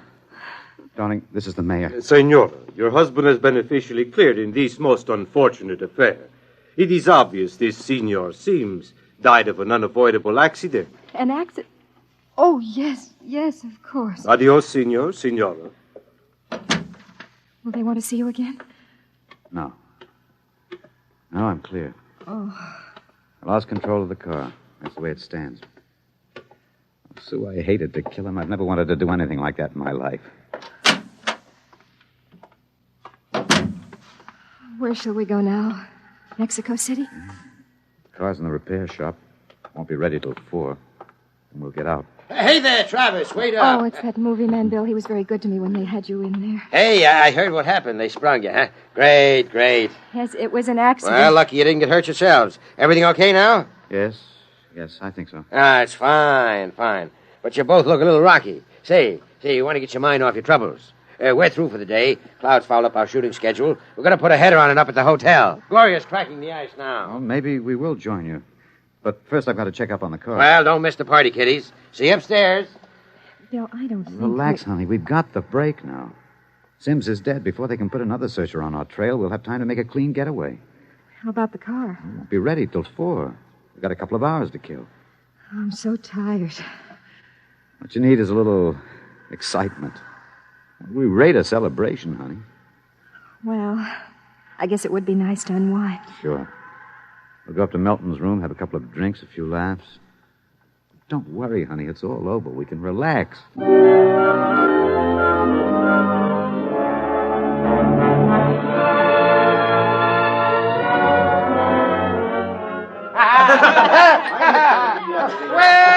Well, Kitty. Well, we thought we'd join you, Mr. Melton. Great. Call me so. Gloria, yank it to the court. We got company. Way ahead of you. Here you are, kid. You kids ready to drink? That was a pretty messy business, but it's all over now, huh? Yes, it's all over. Time to unlax. Grab a glass, honey. Thank you. Hey, quiet, everybody. Quiet. How about a toast to our guests? Well, sure. How about it, huh? Okay. All right. To a very beautiful lady. Lovely enough for the movies. Thank you. Oh, I'm not kidding. That's why I came over to you in the first place. I might even give you a test. Oh, I mean it, honey. You're pretty nice. I could make you a movie star. And take me to Hollywood? At least it'd get us out of Mexico. You're not serious. Well, sure I am. Gloria, how about a refill? Yeah, coming up. That sounds wonderful, doesn't it, Bill? Los Angeles is a pretty crowded city, isn't it? Crowded? Hey, wait till you see the Sunset Bus. Well, you don't really think I could be an actress, do you? You don't have to cheer me up anymore. I'm feeling wonderful now. No, I'm serious. Really? Well, what kind of a film do you think my wife would be good for? Well, I want to do a suspense story. Sort of a war story, you know. Gloria, pour Mr. Travis another glass. A story about a man and a wife. You live in a little house. I'm just ad-libbing this, you understand? Sure. Go on. There's a war on, see? A terrible war, you see. And they live in the year, 2155. Yeah. Now, here's the gimmick. They escape into the past, and they kill a man who follows them to bring them back. Gloria, honeypot, get Mr. Travis another glass. He dropped his. Well, sir, this couple takes refuge with a group of movie people. Safety in numbers, they figure. Bill. But the story goes on. This couple is terribly important for a new bomb. Let's call it the leprosy bomb. So the searchers figure out a way that they can get them alone in a hotel room. Shove a chair under the door now, Max. Yes, sir. You see, researchers may work alone, or in groups of 8, so that if one of them's killed, the rest carry on. Don't you think that'd make a wonderful picture, huh, Susan? Don't you, Bill? Get up when you get us, Melton. Stand still. Look out! Put that gun down, Travis. Mr. Travis. Mr. Travis. Who is it? The manager. Your car is all ready. Shall I... Grab him! Let go of me. Let go! Let's not make things worse, Mr. Travis. Let me in. What were those shots? Let me in. The manager, he heard the shots. Let's get going. Let go of me. Let me in there. Let me in. He'll break down the door in a minute. Max, get ready to travel. Get a chair. Take a good look, Mr. Travis. Take a good look at 1955. You won't be seeing it anymore. Bill! Throw the switch! All right. Break it down. Who shot that? Where are they? I was at the door. I heard them inside. They're gone. The windows. No, the iron bars are undisturbed. What happened to them? They just disappeared, all of them. Senor, I think you had better send for the police and the holy water. Later. They just disappeared. Look in the closet. Bottles. Hundreds of bottles. And boxes of 20 peso pure Havana filled cigars. These crazy Americanos. Why would anyone leave all this behind? Juan, never question providence. Bien. There is enough here to last us both for a month. I think we can look forward to a most happy future.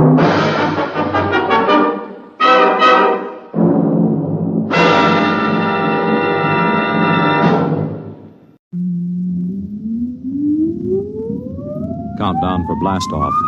X-5, 4, 3, 2, X-1, fire.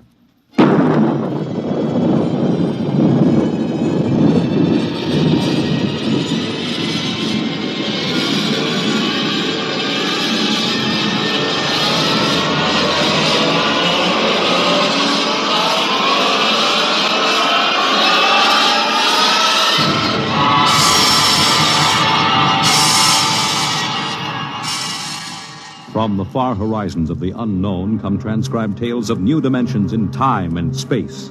These are stories of the future, adventures in which you'll live in a million could-be years on 1,000 maybe worlds. The National Broadcasting Company, in cooperation with Street and Smith, publishers of astounding science fiction, presents X minus 1.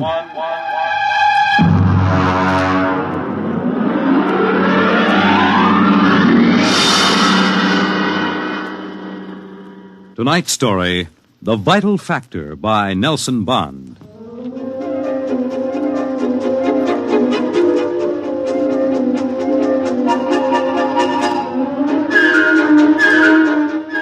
I doubt that anywhere on Earth there's a man or woman or a child who doesn't know the name Wayne Crowder.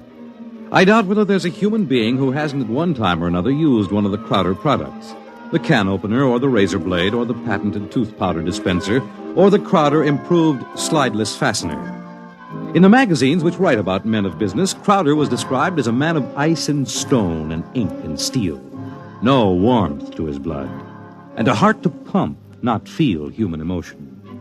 And he built a battery of buttons into his desk so that when he wanted something, all he ever had to do was press a button. And like genies springing out of the bottle, the proper personnel would come running. Yes, Mr. Crowder. Get me my engineers. Yes, sir, right away, Mr. Crowder.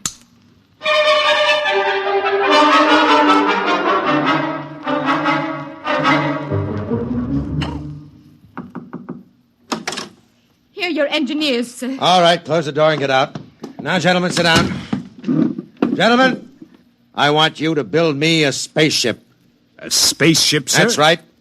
I've decided that I am going to be the man who gives space flight to mankind. Any questions? Sir, we can design such a ship. That part isn't too hard. Yes? But we've no way of providing the motor to power such a ship. When the ship's ready to fly, there'll be a motor.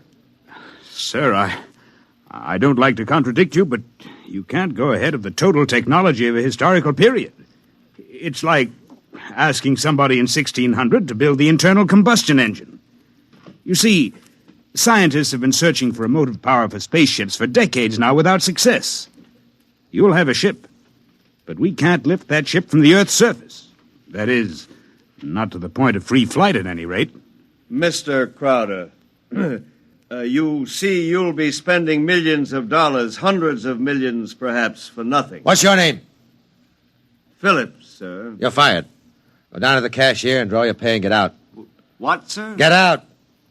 Nobody who works for me thinks of how much something costs. But we use money. We don't let expense provide a rationalization for not beginning a project. All right, Phillips. I give you permission to leave. Right now.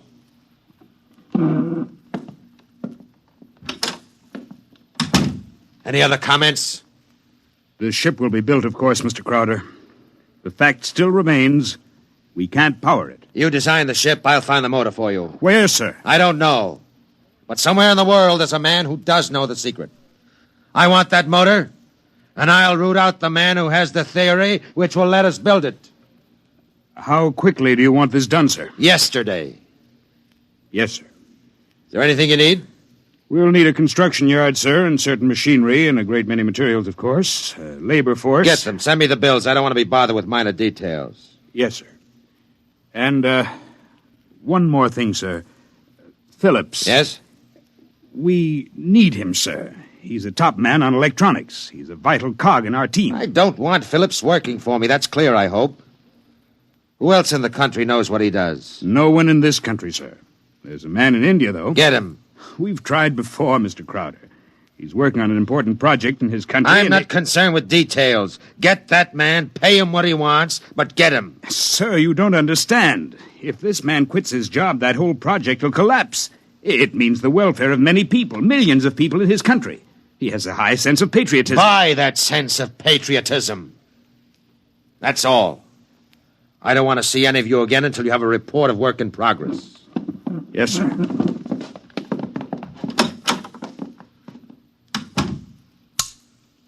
Miss Holmes, there's a man named Phillips going to draw his pay. I want 2 company policemen to meet him at the cashier's office and escort him from there directly off the premises, and I want them to be emphatic about it. Yes, Mr. Crowder. And notify the newspapers, the television, and the radio networks the periodicals and the scientific journals that I'll receive the press in my office this afternoon at 3:30. I have an important announcement to make. Anyone not here at 3:30 will be barred, and the publication or company he represents will not be given any further information.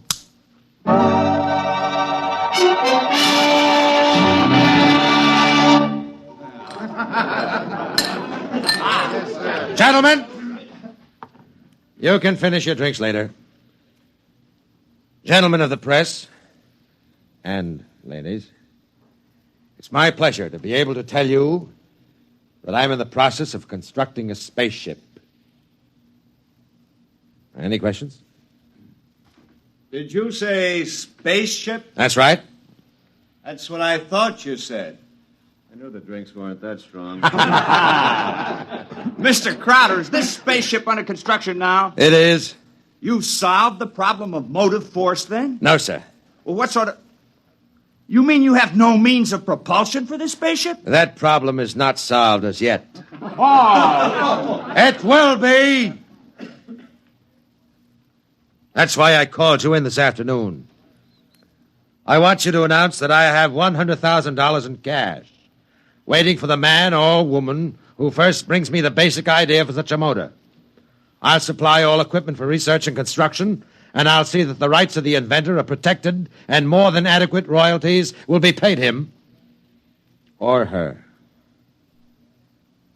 That's all I have to say now. Mr. Crowder, one more question, please. Yes? You have a name for this spaceship yet? No, not yet. Well, then let me suggest one. Yes? Crowder's Folly. Quiet! All of you, quiet! What is your paper? The Daily Times, sir. Miss Holmes, inform the company police that under no circumstances is any representative of the Daily Times ever to be allowed on company property again. Strike that paper from the list of those to be invited to future conferences.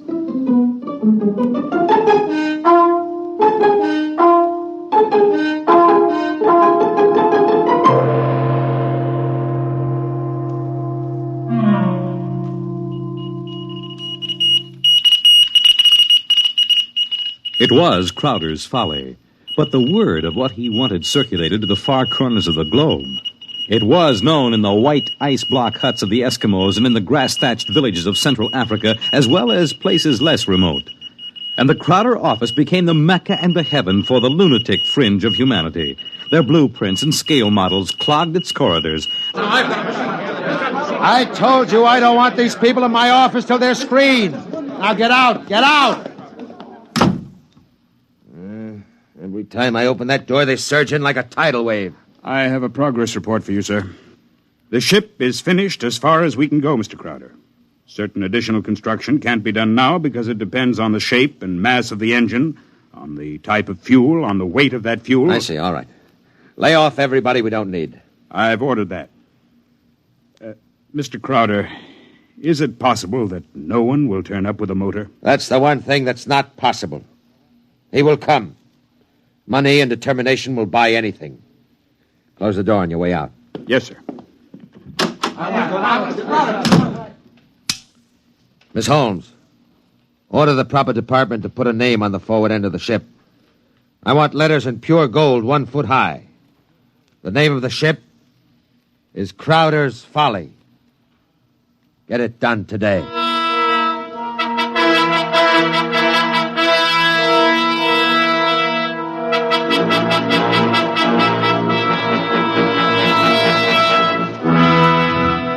The sun came up in the morning, and the sun set at night, glinting rose on the silver sheen of the hollow ship's skin as it lay in the yard.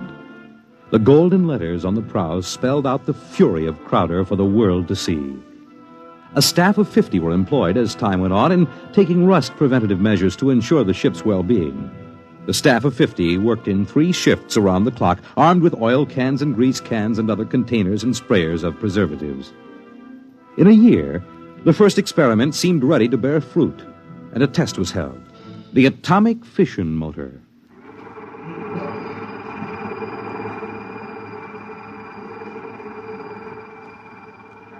In exactly 45 seconds now, we'll hold the test, Mr. Crowder.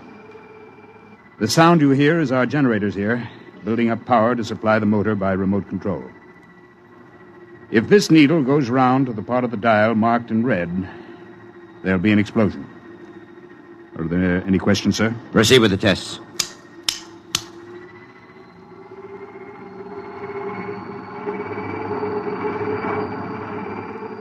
Watch the needle, sir. 8,000, 8,500, 9,000, 10, 11, 12, 15. That's an overload now, sir. 18, 20. I don't know how much more it can... What happened? Your generator blew out. What kind of incompetency? I beg your pardon, sir. The motor blew up. What are you talking about? I would have heard...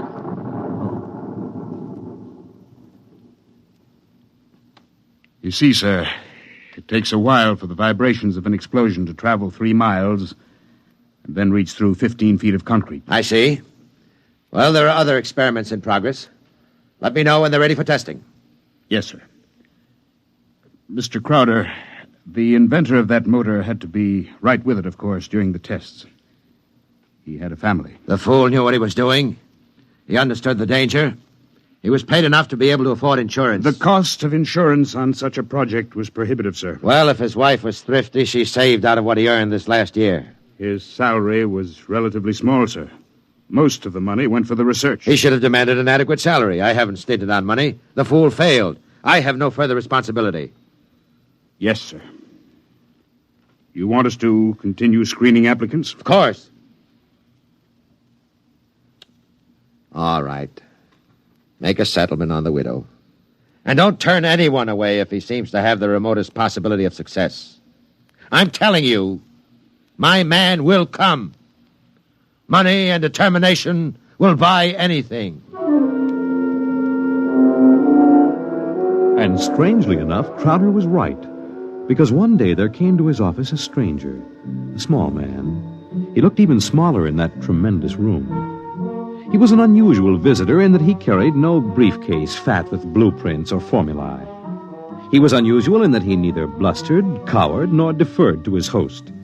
He was a pleasant little stranger, bird-like of eye and movement, bright and smiling. Mr. Crowder, my name is Wilkins. I can power that ship you want. So? Of course, what I have in mind won't be anything like that meaningless, huge bullet your engineers built for you. Rockets are a foolish waste of time, sir. My motor requires a different sort of vessel. Where are your plans? Right here, in my head. It so happens that I'm presently supporting half a dozen people who make the same claims. None of them have been successful. What makes you think your idea will work? Simple enough, sir. The common magnet. Huh? Electromagnetism. Utilization of the force of gravity, or its opposite in this case, counter-gravity. Oh, no. Oh, thank you very much. Now, if you'll forgive me now... Just one moment, Mr. Crowder. There's one thing more. This. Now, I've seen pieces of metal before, thank you. How high from your desk would you say that I'm holding it? I'm very sorry, Mr. Wilkins. Now, do you want to leave or do you want to be escorted out? Now, this will only take a second, sir. How high from your desk would you say that I'm holding this piece of metal? 1.5 feet, I'd say. And if I let go, then in less than a second, a fraction of a second, it should fall to your desk. Now, look, I don't want the surface of that desk marred. But will it be? You see, I have let go of the metal, is that right? Good Lord. Many seconds ago, it should have crashed to the desk, am I right? Well, this is incredible. Well, if you want to speak to me anymore, I'll be right outside. But it hasn't fallen. That's right, sir. It hasn't fallen. It floats in the air. That's right, sir. It floats in the air. How do you do it? Why don't you call your engineers and ask them? I'll wait outside. Miss Holmes, get me my engineers. Immediately.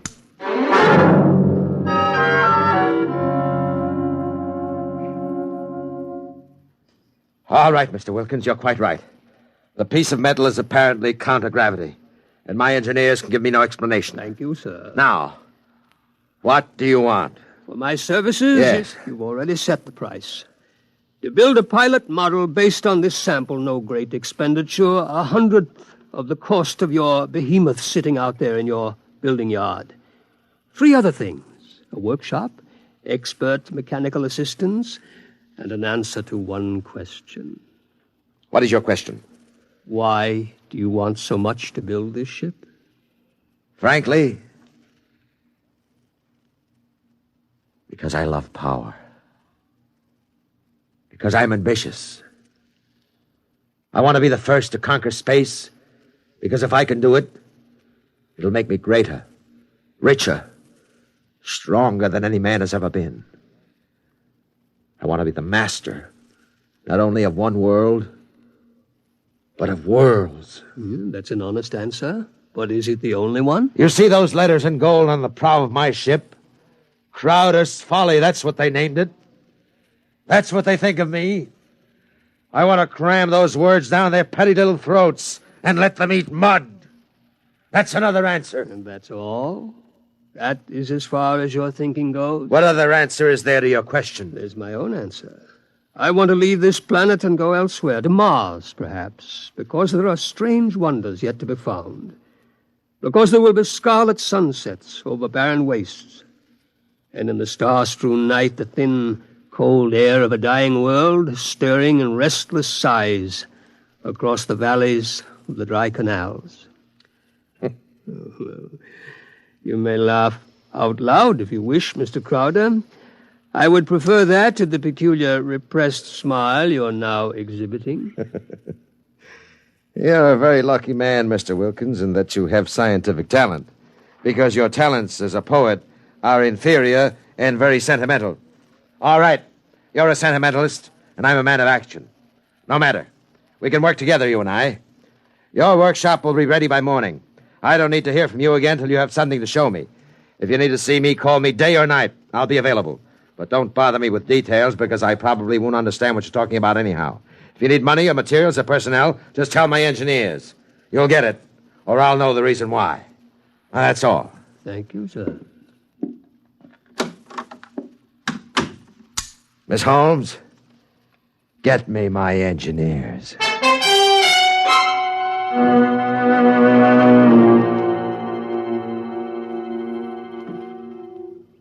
Yes, Mr. Crowder? We have 50 men working on preserving that useless hulk out there in the construction yards. Lay them off. The ship will deteriorate if we do that, sir. Let it rot. Lay them off. Yes, sir. How many other employees are still working for us on the project? About 3,000, sir, including the people working on experimental motors. Get rid of them. Sir? Get rid of them. Mr. Crowder, I never thought you'd drop this project. You were so adamant I'm not dropping anything but deadwood. You saw what Wilkins had to offer. He's my man. And the rest is junk and nonsense. Mr. Crowder, he might fail. We ought to have a minimum of protection against... I say he won't fail. I know the goods when I see it. The rest is nonsense. Several of the experimenters were making much greater progress than I thought was possible. There are great opportunities there. I'm not interested. Not only in the field of spaceships, sir. One man has a motor no bigger than a football, which will drive an automobile 24 hours on 4 cents worth of fuel. It's almost finished, sir. Not interested. It will be of great benefit to mankind, sir. Your name will go down... My name will go down in history for this spaceship. The profits in such a motor, sir. I have more money now than I even know how to count. And when I make my space flight, I'll have more than that. Yes, sir. You just lay everybody off that isn't needed. Give them 2 weeks' pay and my thanks for a thankless job well done.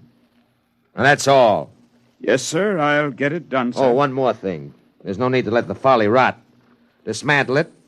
Sell the basic materials we don't need. Salvage whatever will be useful to us. That's all. A year's work. Yes. In 10 years or 20 years, and I do the same thing. That's why you're an engineer, and I'm an executive. That's why you work for me. Because when I have to, I can be ruthless with my own mistakes. When a thing has lost its usefulness to me, I get rid of it. Well? I was just thinking, Mr. Crowder. What would happen to me if my usefulness to you were over? I've worked for you 20 years now. Just don't give me any occasion to consider your usefulness terminated. That oughtn't to be too hard. What? Nothing, sir. I'll make the arrangements at once.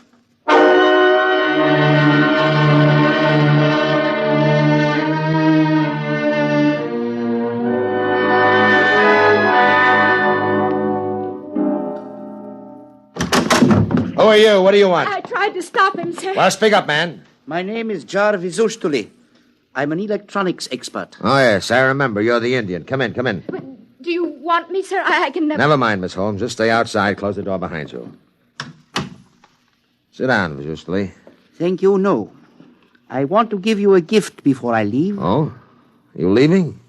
I thought we still needed you. I resigned. Sorry to hear that. I'm told you're a good man. I want you to understand what's behind this gift. Huh? I was working on a power project in my country which would have meant a tremendous rise in the standard of living for millions of my people. I was unable to resist the money you offered. Well, had you resisted, even more money would have been forthcoming. I placed no limit on your worth to me. I understand. But you see, I did not come without a sense of guilt, because there was no one in my country who could take my place. I would assume that. And now I discover that what I did was for nothing. The spaceship on which I worked is being dismantled. That's right. So I have been corrupted by you at a whim. I think you have too much power, sir. I think you use your power for evil, selfish purposes. Selfish, yes. Evil, no. Only sentimentality is evil. I think otherwise. And so, in order that you shall not corrupt anyone else, I have this gift for you. Here you are, sir. And just one more shot for good measure to make sure you're really dead. Good.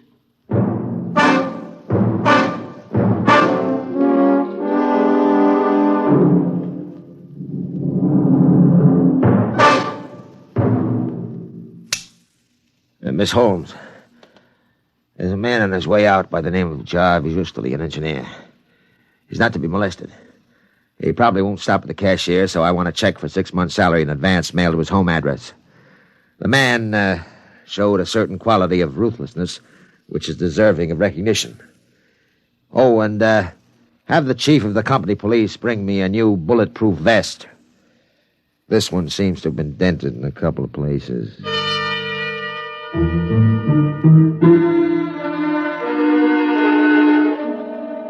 The new spaceship, according to Wilkins' plans, as executed by Crowder's engineers, was finished within 4 months. It was small, it was shaped like a disc. It gleamed brightly even in the smoky haze of an October sunset. Inside, Crowder and Mr. Wilkins, in a small cubicle at the heart of the machine, sat surrounded by many instruments of a complicated nature. Outside, huge crowds gathered to witness the test. They stirred and murmured, waiting restlessly, as inside the control room of the craft, Wilkins installed the final secret part he had not revealed to those who built his driving apparatus.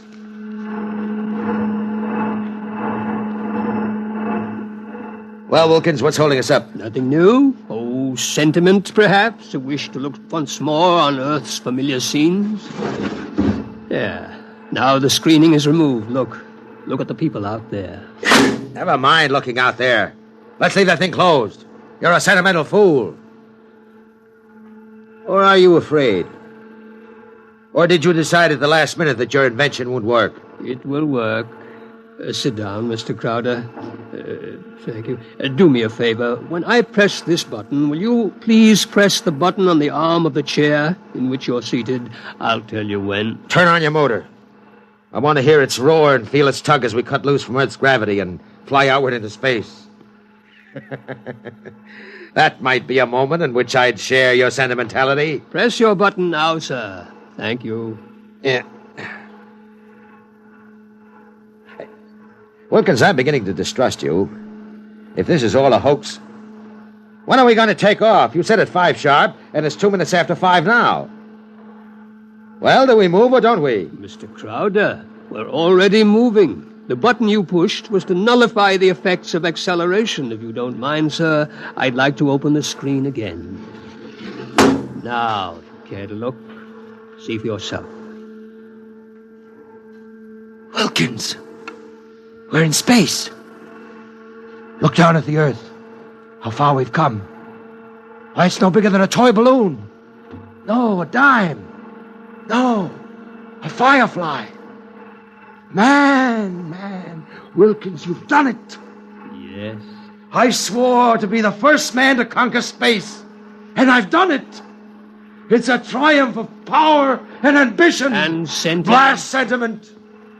Your maudlin dreaming would have died unborn except for me. I made this possible, Wilkins. Don't you ever forget that. My capital, my forcefulness, my will. Look out there. Space. Stars that never were seen from Earth. This is only the beginning. We'll build a larger model, one great enough to hold 100 men, 1,000, and cargo besides. Whoever wants to leave Earth this moment must come to me. I am the master of the planets.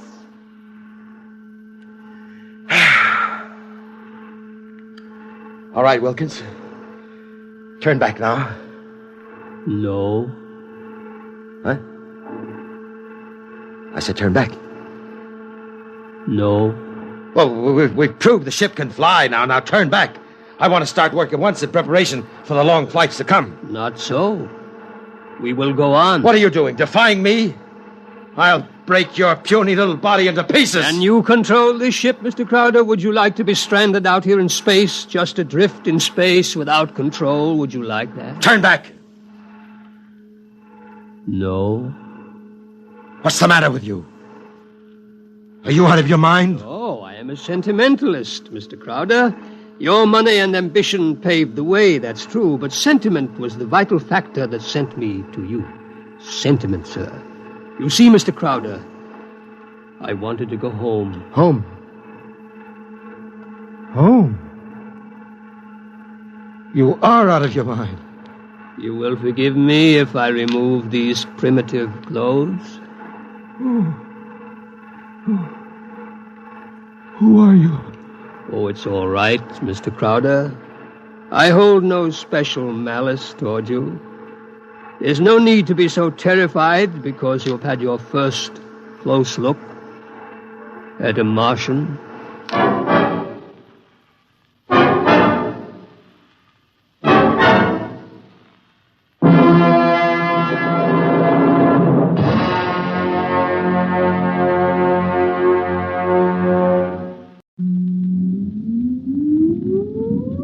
Countdown for blast off. X minus 5, 4, 3, 2, X minus 1, fire.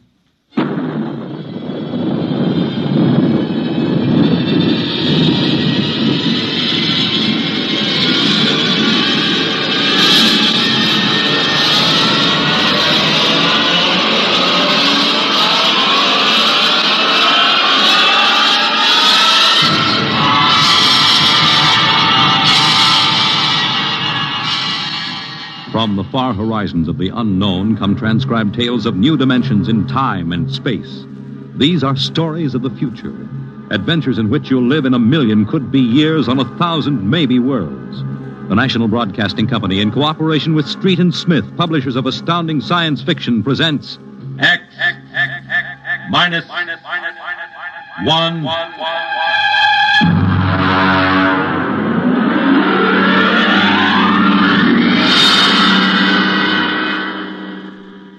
Tonight's story, 0 Hour, by Ray Bradbury.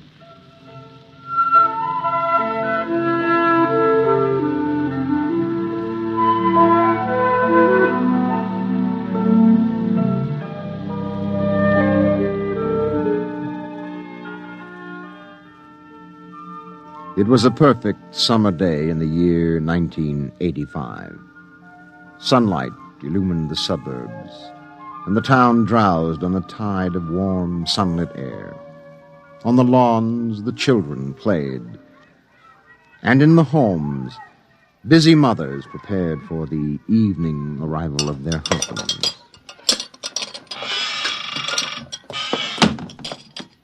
Excuse me, Mom. Good heavens, Mink. What's all the excitement? We're playing a game, Mommy, the most exciting game ever. What are you doing in that cabinet? I need some tools from Daddy's kit. Your father may not I'll take good care of them, Mom, I promise. Very well, dear. Don't lose anything. Oh, what's the name of the game, Mink? Invasion. Oh, invasion. What will they think of next?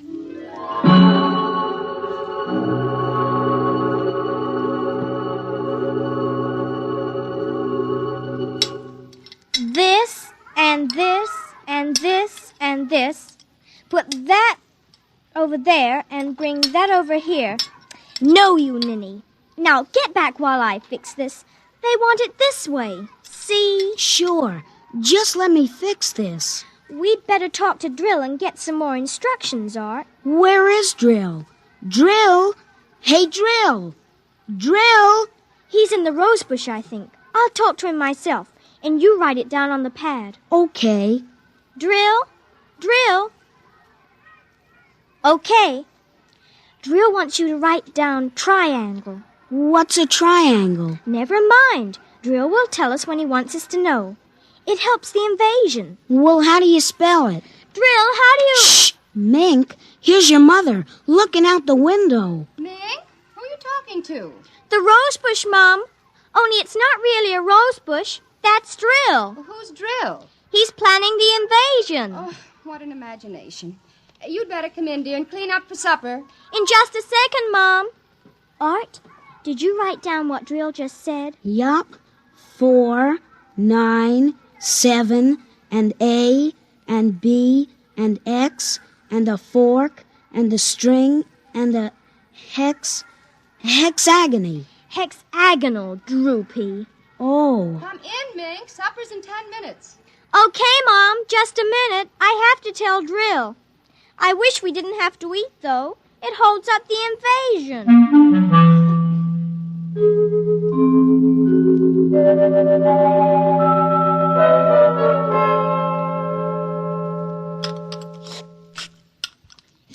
Mink, for heaven's sake, slow down. You'll choke on that soup. I can't, Mom. It's a matter of life and death. What's a matter of life and death? The invasion. What invasion is that? Oh, just some silly game the children have been playing. Well, whatever it is, Mink, it'll wait until you've finished your supper, I'm sure. But Drill is waiting for me, Daddy. Oh, who's Drill? New boy in the neighborhood? He's new, all right, only you can't see him. Not yet. He hasn't come through yet. What do you mean you can't see him? He lives in a rose bush in our backyard. Oh. Imagination, Henry. Mm-hmm. Well, while you're at it, tell me more about this new game. It's Martians invading Earth, Dad. What? Well, not exactly Martians, Dad. They're from... I don't know. From up. And from the inside of that little head of yours. You're laughing. Drill said you would. You'll kill Drill and everybody. Well, I didn't know you could kill a Martian. Not really a Martian, Mom. Maybe he's from Jupiter. Or Venus, even. Imagine. They couldn't figure out a way to attack the Earth. So the kids are helping the Martians. Oh, pretty slick, those Martians, using the kids for a fifth column, eh, Mary? Drill says after the invasion, we can stay up as late as we want. No more baths either. Oh, is that so? And we can watch all the grown-up televisor shows. Mm-hmm. Well, I don't wonder this invasion has caught on among the kids. Some of the kids are giving us trouble, like Dale Britz and Petey Jarrick. They're growing up, so they won't believe in the invasion. They make fun. Worse than parents, even. I hate them worst. We'll kill them first. I hope you're saving your father and me for last. Drill says you're dangerous. Know why? Why? 'Cause you don't believe the Martians ought to let us kids run the world. But I think they'll let me keep you because I'm helping so much. I'll talk to Drill. Maybe we won't have to kill you. Mary, I think this nonsense has gone far enough. Can I go out now, please? Run along, dear.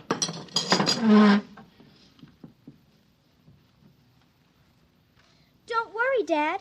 I won't let them hurt you.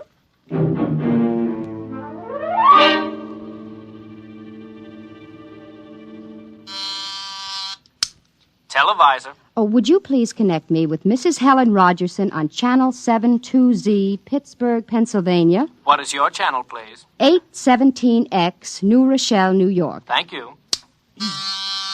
Just a moment. Go ahead. You can see your party now. Hi, sis. How are things in New York? Fine, Helen. How are things in Pittsburgh? Oh, you look tired. Oh, I've been having a terrible time with the children. Sick? No, just underfoot. They've got a new game that's got me just about crazy. It's called Invasion. Did you say invasion? Isn't that strange? My Mink is playing it, too. My boy Tim is all involved with some imaginary fellow named Drill, who's running the invasion. Must be a new password. Mink likes him, too. How do you suppose these games start? My backyard looks like a scrap drive. They've got every conceivable kind of mechanical gadget out there. I talked to Josephine Schiller in Boston, and she says her kids are wild about it, too. It's sweeping the country. I can't understand it. Helen, do you suppose... What? Oh, nothing. Just a wild thought that crossed my mind. Oh, say, the reason I called is that black and white cake recipe...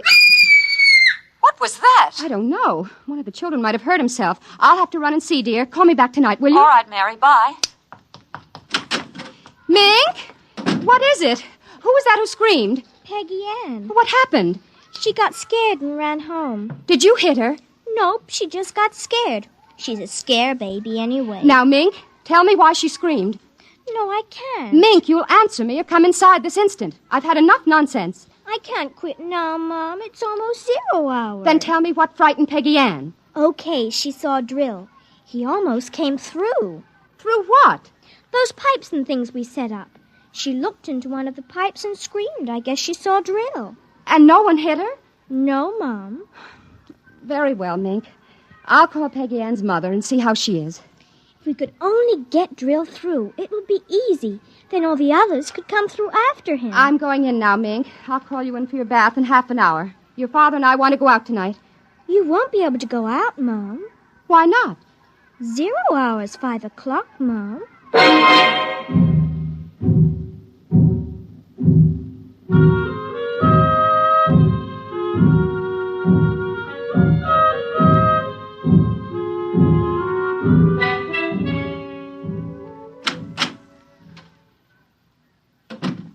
Hello, dear. Oh, you're home early, Henry. Mm-hmm. Thought I'd relax a little before we went to the theater. Where's the little one? Out back. Oh, same game? Mm-hmm. Same game. They've got a stack of pipes and hammers and spoons a mile high out there. Oh, my children. Why do we have them? Well, they are strange creatures, aren't they? Even Mink. She's a part of us, and yet... Yeah, look, dear, I'd like to discuss this with you, but we do have a theater date, and it's almost 5 o'clock now, so... Say, what's happened to the kids? They're so quiet.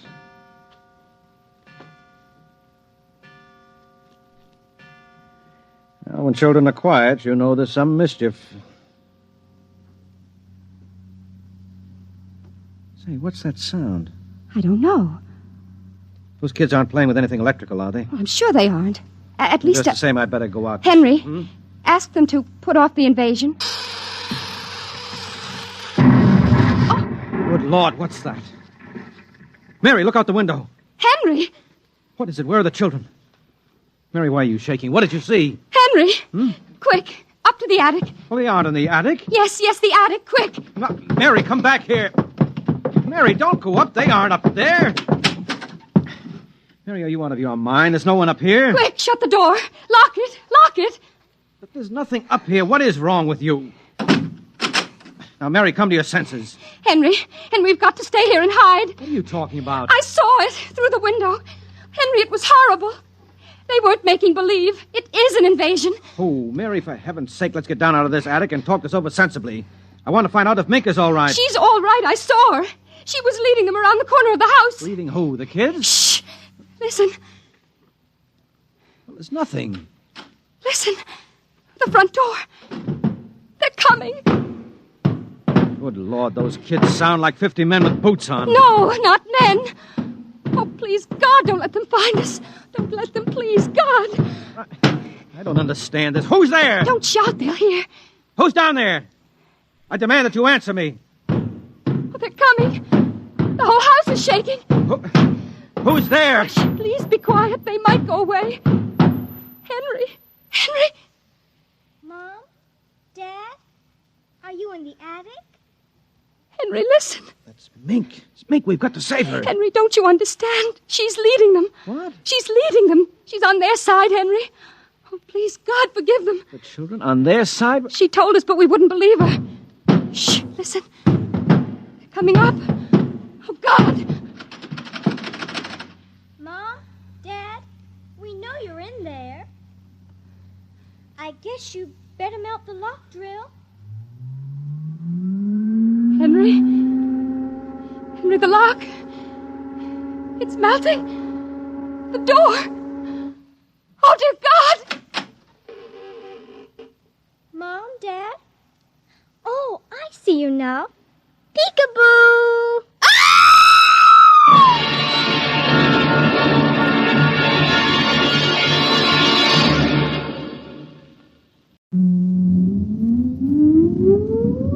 countdown for blast off. X minus 5, 4, 3, 2, X minus 1, fire.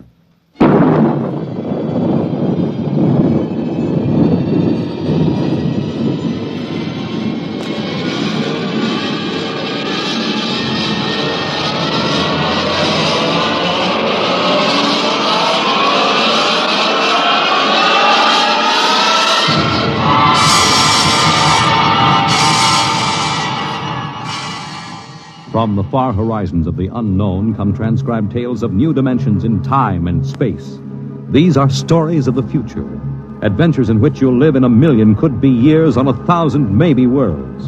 The National Broadcasting Company, in cooperation with Street and Smith, publishers of astounding science fiction, presents X minus 1.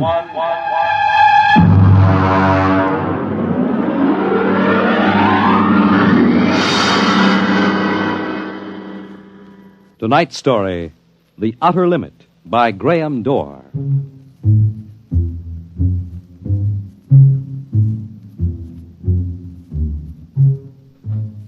We go ahead now in time to 1965. We're on a vast concrete runway set in the desert of the Southwest.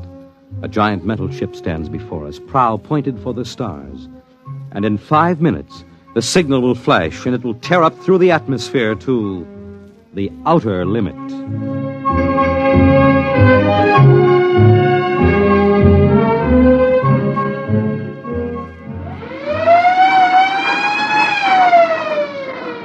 Attention!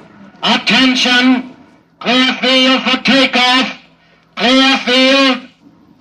5 minutes, Steve. Right. Warm her up, Charlie. Turn her over. I want to go over procedure again, Steve. Don't worry, I got it straight. We'll just make sure. Okay, I take her up on jets to 50,000, then I cut in the rockets. No lower, or your tail blast will burn out 3 counties. I climb 4 minutes on rockets, then start maneuver tests. Remember that, no more than 4 minutes. This ship isn't like those strato rockets that you've been testing. She's the first one built for outer space. If she works, you can go clear to the moon. If I'd have known, I'd have brought my toothbrush. Not this trip. Now get this, Steve. You've got power there to clear the Earth's gravitational field, but remember, after you cut in the rockets, you've only got 10 minutes fuel. If you go beyond the outer limit and don't save fuel for the return, you won't get down again, ever. You'll drift out into space. Get that now. 10 minutes fuel. Okay. As far as I'm concerned, this project is a lot more important than that cosmic ray bomb that they're testing out in the Pacific tonight. Well, the Security Commission brass doesn't think so. I don't see any undersecretaries under anything. Don't you worry, Steve. In the long run, our ship will make the CR bomb back-page stuff. But in the meantime, it's just as dangerous. Now, remember, half the principles in this ship are pure theory, slide rule stuff. If anything goes wrong, we may have to scrape you off the landscape with a soup spoon. You have a charming sense of humor. Now, here's what I'm getting at, Steve. We're risking your neck in this test. Anything blows, we don't want to have the next man pull the same boner. So keep your mic open, keep talking. If anything goes wrong, we want to know exactly why. And we won't be able to ask you. Let us know before you pull every switch, before you do anything. Got that? Even if you only have to blow your nose. All right, get those fuel lines away. Well, I guess that's about all, Steve. Hey, that reminds me. If Mary calls, I'm just up on a milk run. I didn't tell her today was it. How is Mary? She's okay, but she's due about now, and I don't want her to get nervous. Hey, I didn't know the baby was that close. Steve, you know, I really ought to be sending a single man on this job. What, and cut me out of a soft paycheck? Forget it, Hank. You know you can't get anybody else who can take 15 G's acceleration when those rockets cut in. Yeah, I know. It's time, Steve. Yeah. I'll see you later. Don't worry, Hank. I'll sweat for both of us. Button her up, Charlie. So long, Hank. So long. We'll give you the light from control.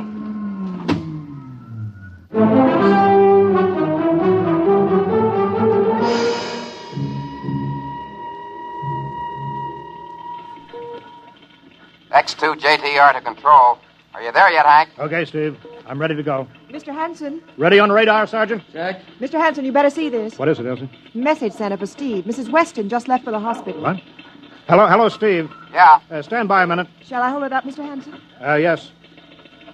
No, wait just a minute. It's too late now. You going to tell him?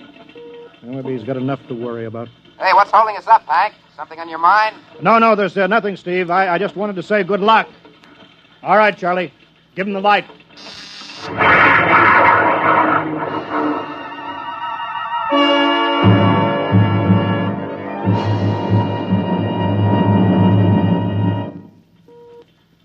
All right, Steve, I'm reading you clear. I'm at 20,000. Airspeed 600. He's running fine. Soundproofing works. There's a 3-degree waiver in the AGY pressure. Got that, Charlie? Check. Dead center on radar, Mr. Hanson. 50,000 now. I'm cutting loose the port jet. Now the starboard. Now I'm off jets. Airspeed dropping. Now I'm opening the rocket ports.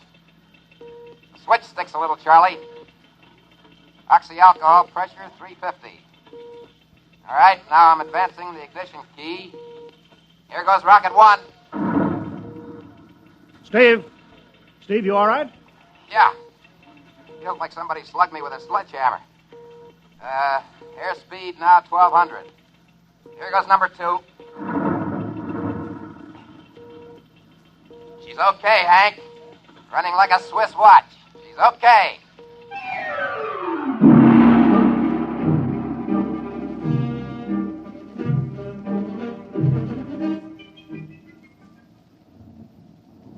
Hello, Steve. Elapsed rocket's time is now 4 minutes. What's your altitude? Over to you. The speed 4,400, still climbing. Altitude 297 miles. All right, you're at the outer limit. Level off for maneuver tests. You've got exactly 6 minutes fuel left. I'm starting a 3-degree left bank. She's a little sluggish. There, it's all right. There's a low vibration somewhere. Maybe the cockpit cover. My view screen's a little fogged. Now I'm straightening out. 5 minutes fuel left. Now I'm starting a 3-degree right. Hey, of all the... What's the matter? What's wrong? There's something up here. Something shining. What are you talking about? There's something above me, Hank. I'm going to chase it. Steve, you're at the outer limit now. I can see it plain now. Now, Steve, don't go any higher. You've only got 4 minutes left. You've only got... I'm getting static. I can't hear you, Hank. It's dead ahead now. I'm going to make a pass at it and get a good look. Here goes. Hey, it's swerving to meet me. It's dead ahead now. Look out, it's dead ahead.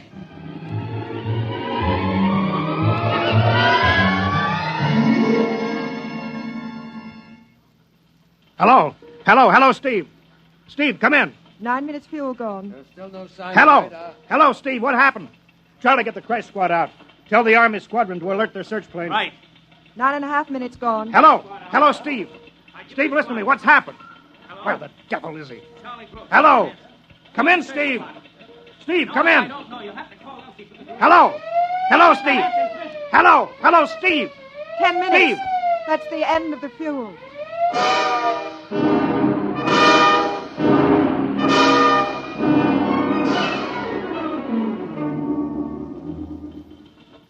How long has it been now?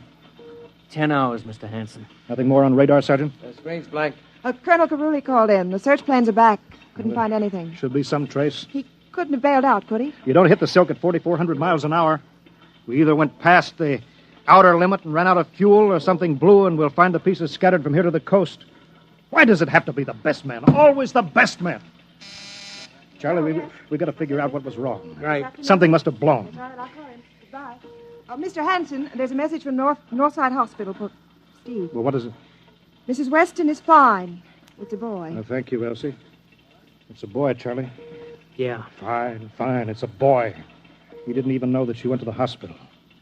How am I going to tell Mary that? No, it wasn't your fault, Mr. Hanson. The ship was tested. Yeah, we'll build another, and some other flying fool will shoot past the outer limit into space.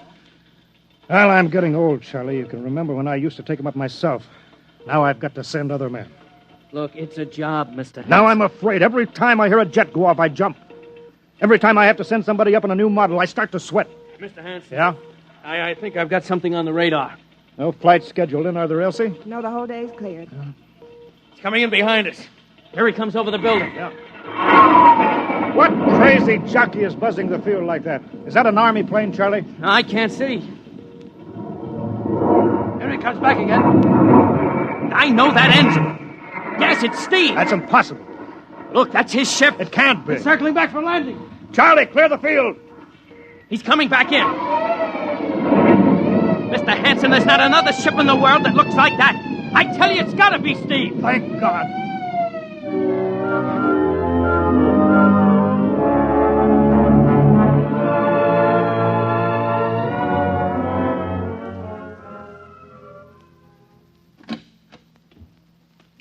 All right, sit down over there, Steve. Quicker we get this done, the quicker you get over to see Mary and the baby. Elsie, give the order to check and refuel the rockets. I don't want anybody in here till I get Steve's reports. Bury any calls. All right, Steve, let's have it. What the devil happened to you? Hank, that cosmic ray bomb. Does it still go off tonight? What are you talking about? Straighten out, Steve. Where have you been for the last 10 hours? Listen, Hank, there's something more important. Now, come on. I've got to get a report on the screen to Washington, so let's have it, will you? I've got to know how you stretched 10 minutes fuel to keep you in the air for 10 hours. One thing before now, I talk... Now, look, Steve. Will you have the Geiger men run over the ship before they refuel? What did you run into? So help me, Hank, I don't know. We better check and make sure it isn't radioactive. Elsie, add a Geiger report on the standard check. Steve, maybe we better have the medics look you over, too. No, I'm all right. They said I'd be all right. They? Look, son, I know you've had a tough time, but we've had this field on the alert for 10 hours, boy. One of the Army boys cracked up looking for you, and he's hurt bad. So let's have the story. Let's have it straight.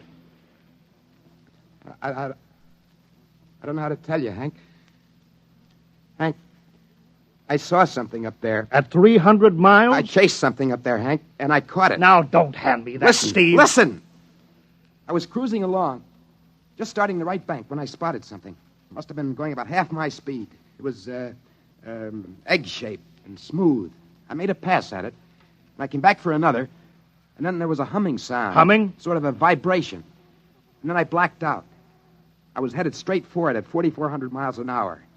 I thought it was going to be the biggest smash since Hiroshima. And... Listen, Hank, is there a drink in that bottle? Yeah, sure. Well? What happened? I came to inside their ship. Steve, this whole thing has been a devil of a strain on you. I'm going to call Major Donaldson from the Army base, ask him to sit in. The psychiatrist? Yeah, that's a good idea. Let him run his tests. He'll tell you I'm not kidding. Because, Hank, unless I miss my guess, I've just been tipped off to the way the world ends.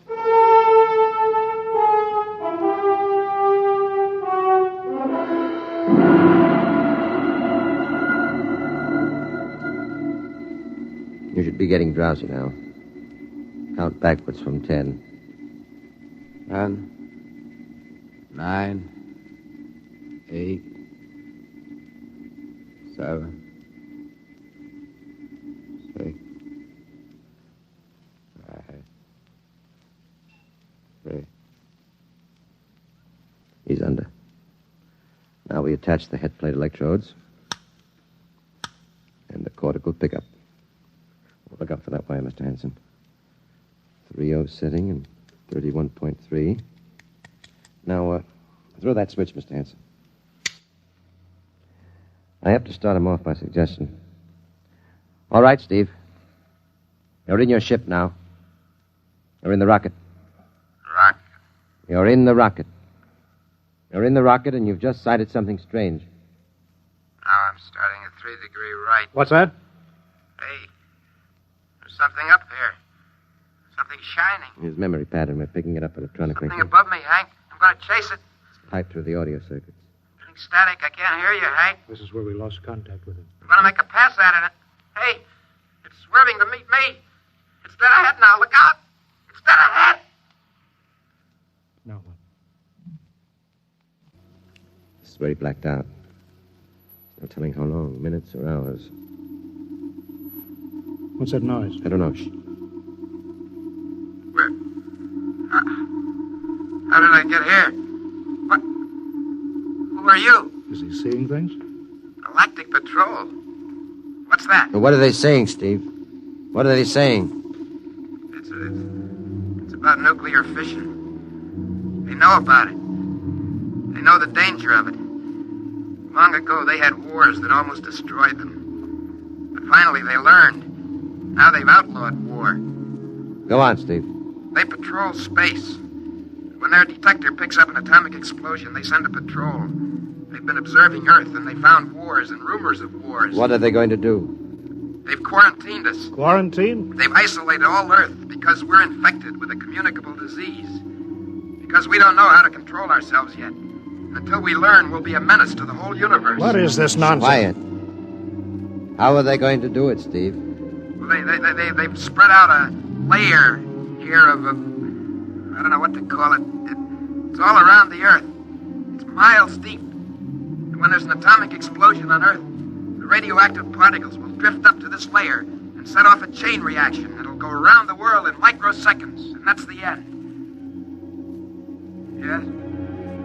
Yes, I understand. I've got to bring back the warning. You're going to put me back in my ship to bring the warning. Now what? Blacked out again. I guess that's all. What does all that mean? It's what he remembers. You don't think that really happened? No. Narco-psychometry circuits produced what he remembers. Just means that Steve believes this happens. I don't like to see this. I've seen too many top pilots snap. Steve is the best I've known.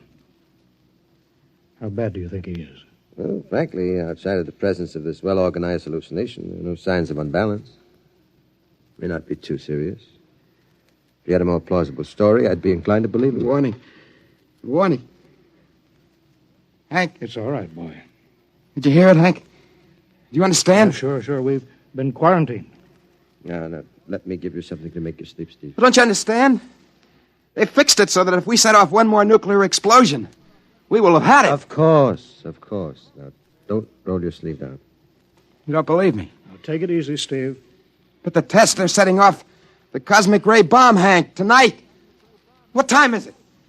11:20. It's scheduled for midnight. Hank, we've got to stop that bomb. Let Donaldson give you the hypos. You got to believe me. I saw them. I got the warning. If we touch off the Q-bomb tonight, we'll be the biggest galactic 4th of July of all time. The whole Earth will go up like a Roman candle. April 10th, 1965, the end. Look, Steve, you better calm down now. Don't you want to see Mary and the baby? You've got a new son, remember? That's just it. I want to see my son. I want him to live. If the bomb goes off, Hank, we got to stop it. Mr. Hanson, I think we'd better get over to the base hospital. Hank, you got to believe me. Sure, Steve. Maybe there's something to it. Look, it's out of our hands now, Steve. I'll put it in a report, shove it into Washington in the morning. In the morning? There won't be any morning, Hank. You've got to call Washington now. Get the head of the Security Commission and postpone the test. Now, you know I can't do that. My neck would be out a mile. Besides, this is 1965, not 45. 20 countries have the atomic bomb now. What's the use of stopping just this one? The rest will keep right on popping them off. Well, we'll have to call an international conference. Can't you understand, Hank? The first one that goes off finishes us. It's the end. They've given us the quarantine warning. Steve, I think you'd better go with us to the base hospital. Look, Steve, we can call up for a detail if we have to. All right, I'll go with you. You don't need a straitjacket. That's the way, Steve. You'll probably feel better by morning. Let's go.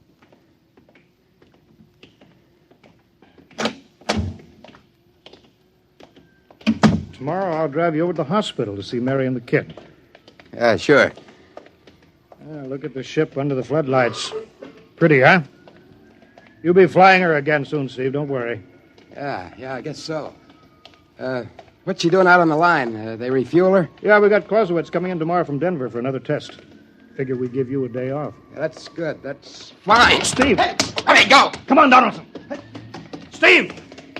Steve, come back here! He's heading for the rocket! That's crazy! Steve! Get down off of there, Steve!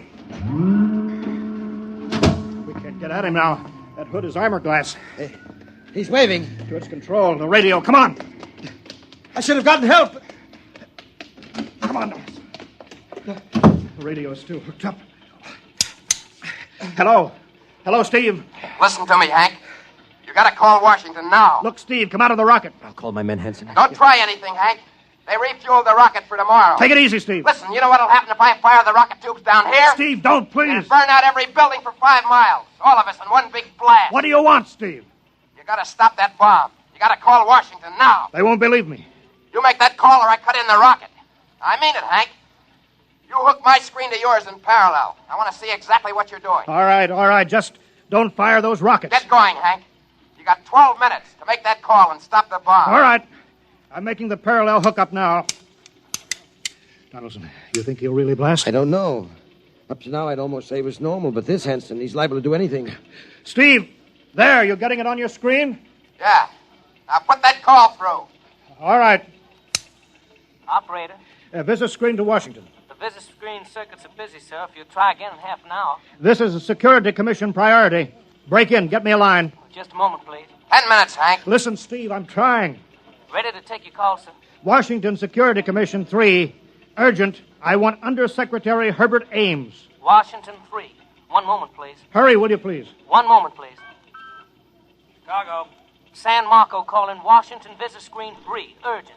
Washington 3. 1 moment, please. What time is it, Donaldson? 11:51. Do you think he'll fire those rockets? He might. Washington. Go ahead, San Marco. Visit screen 3. Mr. Herbert Ames. That is a coded exchange. I cannot accept your call without clearance. Listen, Washington, put this through. This is Mr. Hanson of Hanson Rockets Incorporated at San Marco Air Base. This is a priority call. I'm coded. 1 moment, please. I will check your code number. Get it through, Hank. That bomb goes off at 12. Will you be reasonable, Steve? Your call has cleared, San Marco. Washington visit screen 3. Herbert Ames. This is your call, sir. Security Commission, Ames. Oh, hello, Hanson. Listen, Ames. You've got to get me the chief. You kidding? He's at the test control room. Yes, I know, but get him for me. Hey, what's up? You look lousy. Or is it a bad circuit? There's no time, Ames. I've got to get him before the test. It's about the ray bomb. I can't take the responsibility. Get it through, Hank, or I blast. Hey, what's going on there? Ames, my project has a high enough rating. This is a priority A call. What? Well, it's your neck. Okay, I'll try to get him for you. He's in the control room, though. You'll have to switch off your screen and speaker and go on earphones. Too much going on in there. Security, you know. You hear that, Steve? I've got to cut the screen. All right. 8 minutes, Hank. Hello? Hello? Yes, sir. This is Hanson at San Marco. No, sir. Priority A request to cancel the bomb test. No, look, I'm serious. I'm deadly serious. We sent the X-2 JTR up today to the outer limit, and we uncovered evidence. Yes, on the automatic instruments. What's that? No, this possible chain reaction. No, I can't tell you the whole story. There isn't time. Yes, I'll bring the readings into Washington in the morning. You've got to postpone the test till you see them. Yes, I understand that. I understand about the press. I'll take complete responsibility for this. What's that? Look, I've worked on contracts for the Commission for 10 years now. Yes, I have complete confidence in my information. You can record that. All right, I'll call you back immediately. Goodbye. Hank? He's agreed to cancel. The ray bomb won't go off. Thank God. All right, Steve. You can come down out of the ship.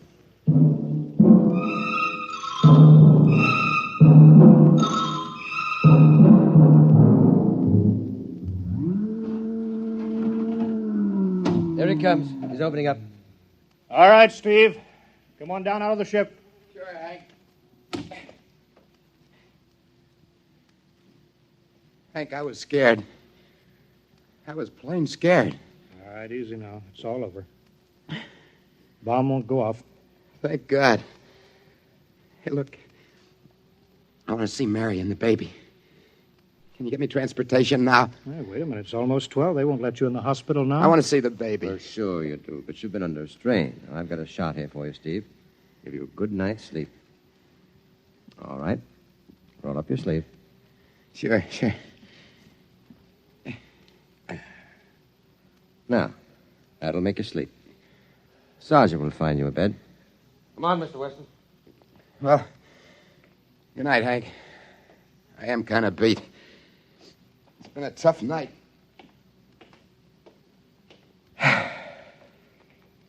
Sure has. Thought for a minute he was going to blast those rockets and send us all to Kingdom Come. Yeah. Quite a stunt getting the ray bomb test called off. It isn't called off. But the call? Ames couldn't get the chief. I was talking to a blank screen. Bomb goes off in a couple of minutes. Oh. Poor Steve. He's one of the best. He was the best. 1 in 10 million. Some story of his, poor guy. For a while, he almost had me believing that quarantine. That's a very common delusion. The end of the world. Last night, never saw the stars so bright. Better be getting in. That wind is cold. Bomb goes off in 30 seconds. Poor Steve. You know, Hanson, there's just one thing. Yeah? It's outside my field, but I'm curious. How did he keep that ship in the air for 10 hours with only 10 minutes fuel?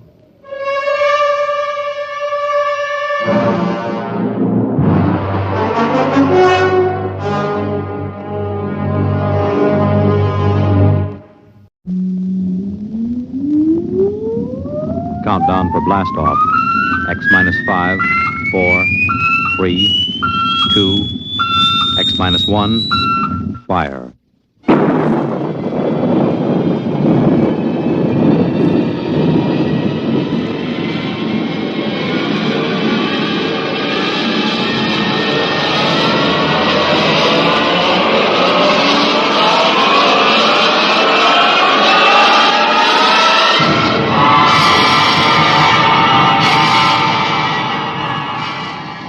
From the far horizons of the unknown come transcribed tales of new dimensions in time and space. These are stories of the future, adventures in which you'll live in a million could-be years on 1,000 maybe worlds. The National Broadcasting Company, in cooperation with Street and Smith, publishers of astounding science fiction, presents X minus 1.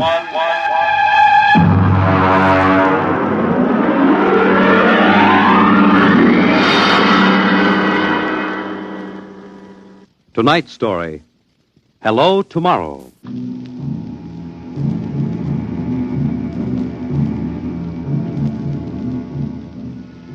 After the third atomic war, when the Earth was a mass of red radioactive dust, a handful of men and women went deep underground in the struggle for survival.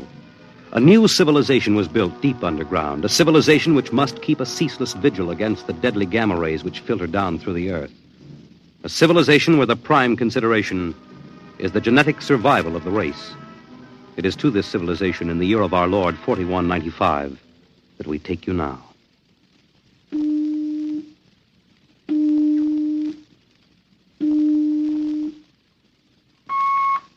Professor Lois Burton? Yes.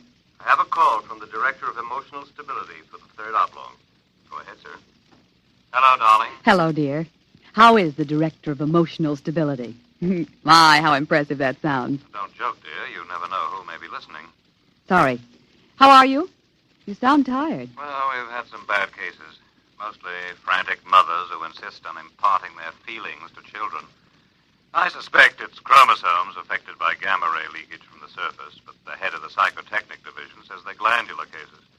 But that isn't why I called. I have good news. What is it? The genetic board has approved our application for marriage. So soon? Our chromosomes tested perfect. We can marry any time we want. As a geneticist, you should know that our offspring should be 90 percentile of perfection. I know. What's the matter? You are happy about it, aren't you? Of course. Terribly happy. I'm coming right over to the lab. You'll have to give me some time. What's the trouble? No trouble. You know that genetic survey I've been working on? Oh, what about it? Well, I've finally gotten permission to study an actual living case. A specimen of imperfect genetic transmission. Really? They're bringing him, or it, up from the condemned cages on the lower level. You will be careful. There's nothing to be afraid of. The specimen is XJ12. It's been studied before many times and is quite well trained. Oh, there's my door signal. I'll have to hang up, darling. See you later. Yes? Professor Burton? Yes. I'm from the Phylogenic Institute. Oh, you brought my specimen? May I come in? By all means.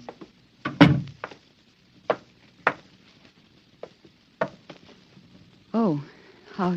Horrible? It all depends on your viewpoint. I happen to have a twisted leg. My parents were genetically unsound. But then you... Yes, I am specimen XJ12. I see. I hope you aren't shocked. No stable person permits feelings to enter into his work. I will admit to surprise. I was expecting something a little more abnormal. Well, I try to be as abnormal as possible. It pays off. The Phylogenetic Institute allows me out of the genetic cages ever so often so I can breathe the pure air of the upper levels and mingle with the genetically perfect. You seem quite well educated. I spent the first years of my life here in the upper levels. How is that possible? As a small child, my mother concealed me from the director of heredity. My mother actually, dreadful word, loved me. That would explain your obviously low threshold of emotional control. If you choose to call it that. You seem to be struggling to repress a few feelings yourself. We will confine ourselves to the impersonal aspects of our work. As you please. I shall require you as a demonstration for a lecture I'm delivering to one of my classes tomorrow. At your service. Sit here, please. Grip these electrodes tightly. I'm going to calibrate your electrochemical tension. I'm quite familiar with the procedure. I realize that as an imperfect I am expendable, but I should hate to be electrocuted. The charge is not lethal. Plus 15 surface tension. You know, you have beautiful hair. Plus 12 at a depth of 4 centimeters. My hair meets minimal requirements for the genetic code. And lovely blue eyes. Crystal clear. Plus 10 at 7 centimeters. Pretty. A perfect woman. Lovely expressive hands. And a heart of stone. Like all the rest of you, perfect survival types. Shut up. Oh, could it be you do have feelings? I seem to sense an air of emotional tension. It's nothing, dear. This is the specimen. You, specimen. Tell this dolt who I am, Lois. This is the Director of Emotional Stability for the Third Oblong. You will address him as Mr. Director. Mr. Director. This creature seems quite impertinent. He's only a specimen, darling. Well, use him and ship him back to the cages. He's probably radioactive.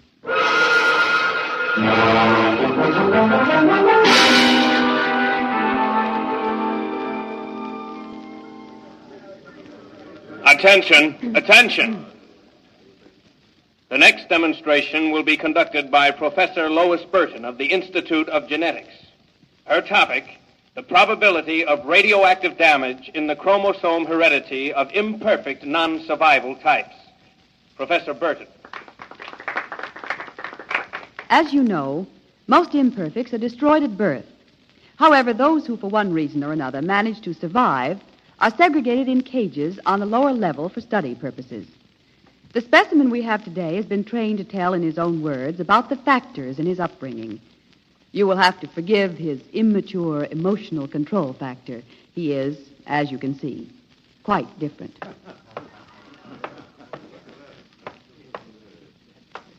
Specimen XJ12. You will proceed, please. Thank you. My mother was a psychotechnician in the Fifth Oblong. My father was an historian specializing in the records of pre-atomic surface culture. In the earthquake of 2170, apparently some hard radiation filtered down through the tunnels and penetrated the Fifth Oblong. The effect on my hereditary factors is quite apparent in this twisted leg.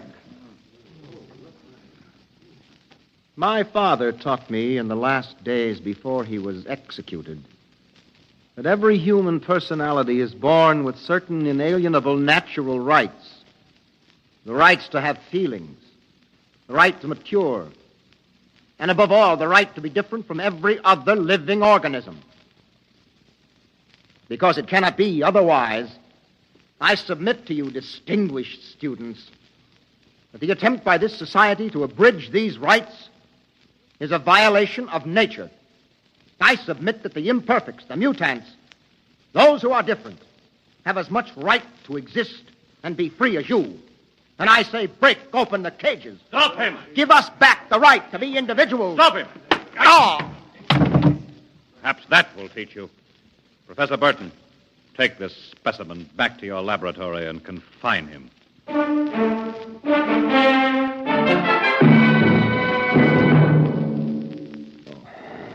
Hold still while I bandage your head. Oh. You'll be all right. I suppose you detest me for getting you into trouble. I don't detest you. What?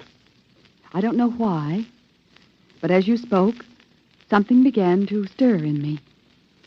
Tell me what you feel. If I moved you, then I must have moved the others, some of them at least. For some reason, I took pride in what you were doing, seeing you stand up against them. Why do you look at me like that? I can't help it. I wish you wouldn't. You're only an imperfect, you know. Please. My name is Oren. Please. Say it. Oren. Oren. Again. Oren. Lois. Oren. Lois. Lois. How touching. Walter. I've been listening for some time. Walter, how could you? In my capacity as Director of Emotional Stability, it is my duty. What are you going to do? Specimen XJ12 will be disposed of quite systematically by the state. For the good of the state, for the good of the genetic code, and in the name of emotional stability.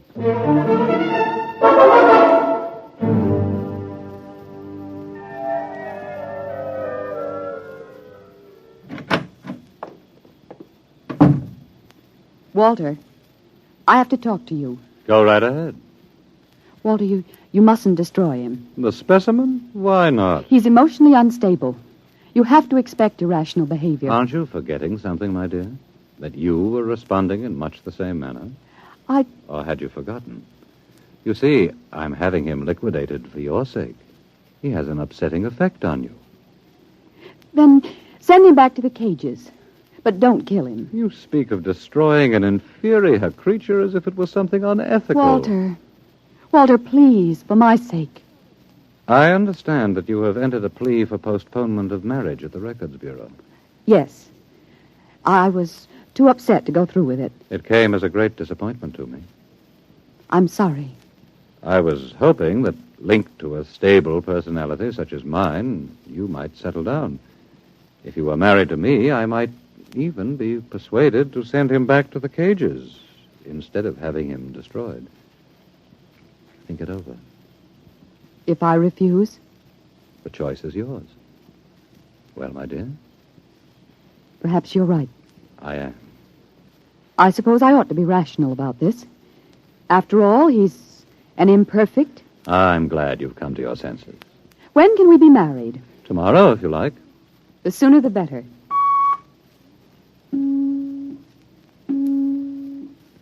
Let me talk to the custodian, please. Hello. This is the Director of Emotional Stability for the Third Oblong. I would like you to cancel the execution of specimen XJ12. Turn him over to be remanded permanently to the genetic cages. You'd better go. I'll pick you up in, say, an hour, and we'll make plans. All right? Yes. Yes, of course.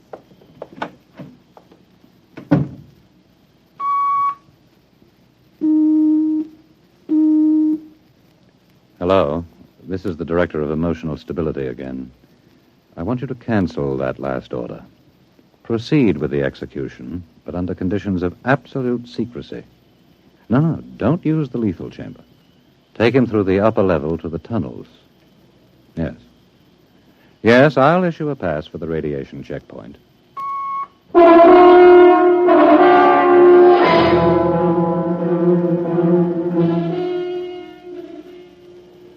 Into the elevator. Very well.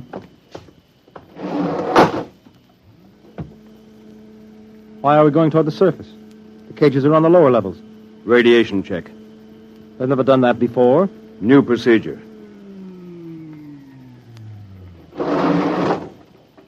Walk. Halt! You can't go beyond this point. There is radioactivity in the tunnels. I have a pass from the Director of Emotional Stability for the Third Oblong. Special mission. I'll open the airlock. March inside.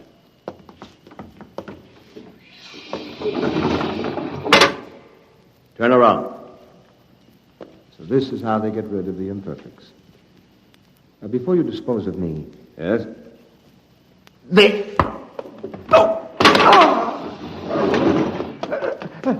Help! Security! Security! What is it? What's happened? The prisoner struck me. He escaped into the tunnels. He won't last long. Can you go after him? I could send a robot, but it isn't worth the trouble. There's no way back from the tunnels except through here. The only other direction he can go is toward the surface. And the closer he gets, the hotter the radiation. No, I think you can consider your prisoner officially dead.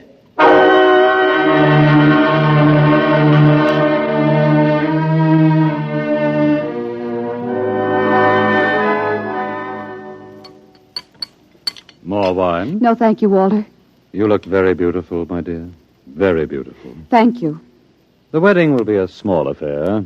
The director of endocrine control, the chief of the security guard. Walter? Yes? Was he returned to the cages?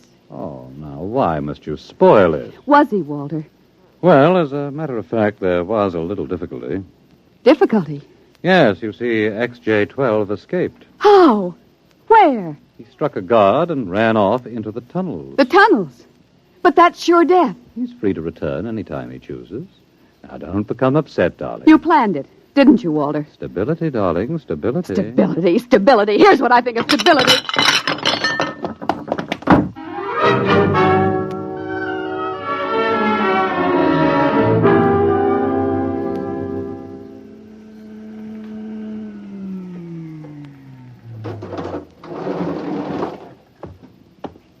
Halt!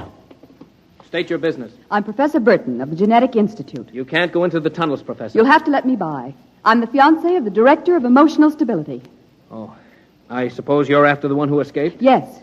He's quite dangerous, I understand. I'm well armed.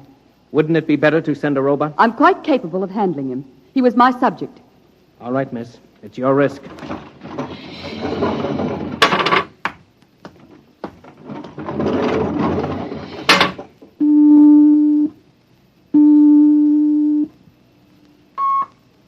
Checkpoint. This is the Director of Emotional Stability.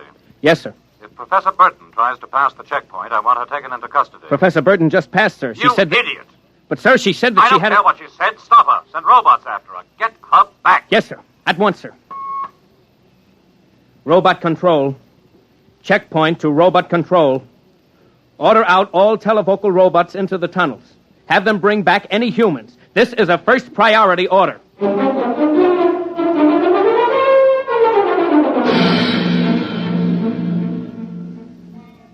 Oren! Oren! Oren! Oren! Oren! Oren! Oren, where are you? Oren! Hello? Oren! It's Lois! This way. Behind the rocks. Over here. Oh, darling, darling. Lois. Lois, why did you come here? It's suicide. I had to. Oh, darling, are you all right? So far. You've got to turn back. Give yourself up. They'll kill You me. can't stay here. The radiation is +4 at this point. It gets worse as you approach the surface. Lois, darling, go back. What will you do? I'm going ahead. But you can't. I can. I'm going to the surface. It's certain death. Not even the robots can survive it. Well, at least I'll be the first human in 1,100 years to see what the surface of the Earth looks like. Come back with me. No, Lois. Then I'm going with you. Lois. Don't try to stop me, darling. There's nothing to go back to now. Nothing but Walter and emotional stability. You really want to come with me? Yes. You know what it means. I don't care. My mother used to believe there was a life after death. A place called heaven. We'll believe it, too. Oh, no, Lois, I can't let you go. Oren, I love you. See, I know how to say it now. Say it again. Oren, I love you. What is that? It sounds like... Orin, it's a robot patrol. They're looking for us. All right, come on. This way.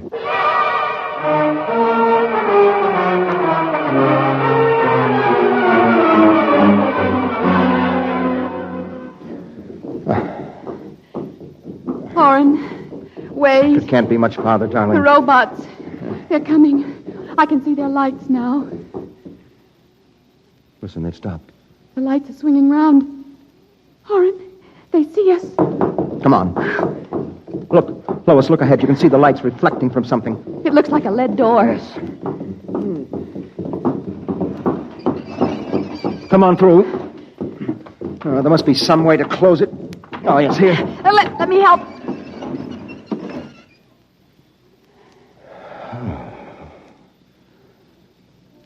Well, they won't get through that. It's solid lead.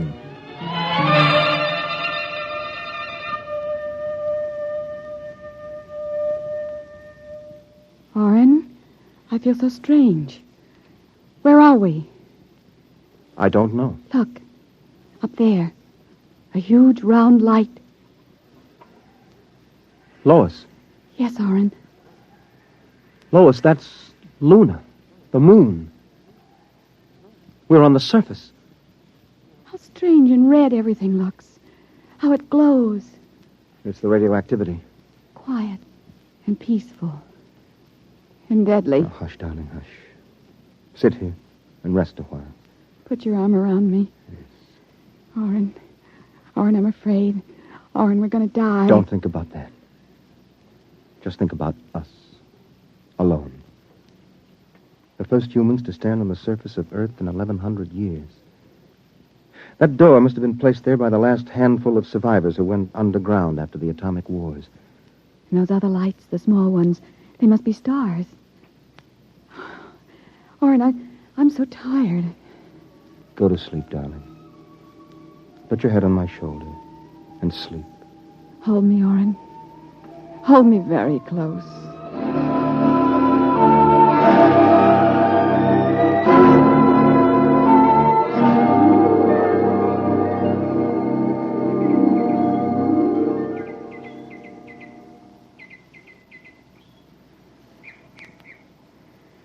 Orin. Hmm? Orin, wake up. Hmm?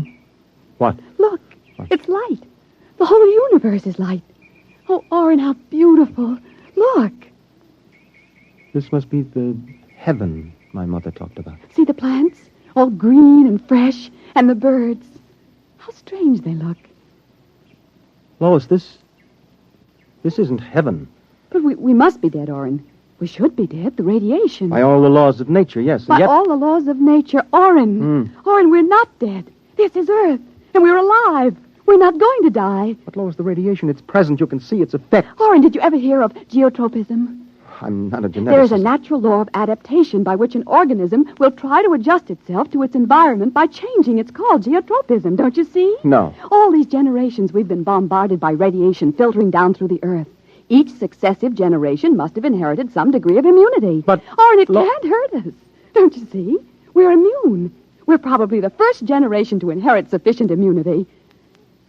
But, darling, if that's true, then we can transmit that immunity. We can pass it along to our children. And they to their children. Come on.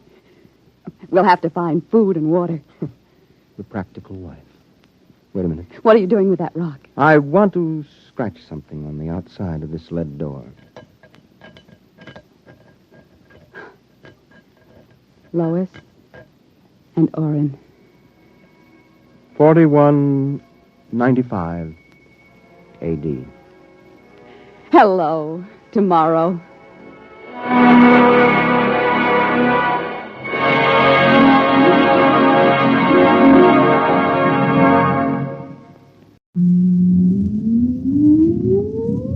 Countdown for blast off. X minus 5, 4, 3, 2, X minus 1, fire.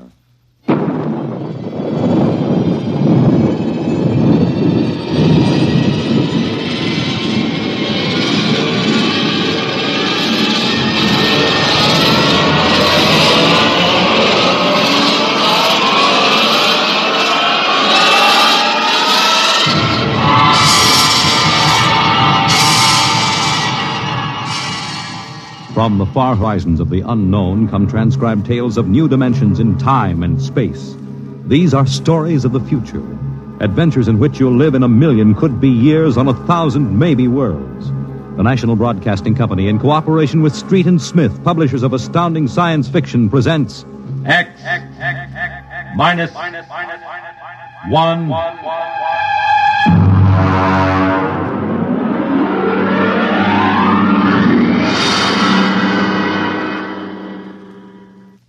Tonight's story, Requiem by Robert Heinlein.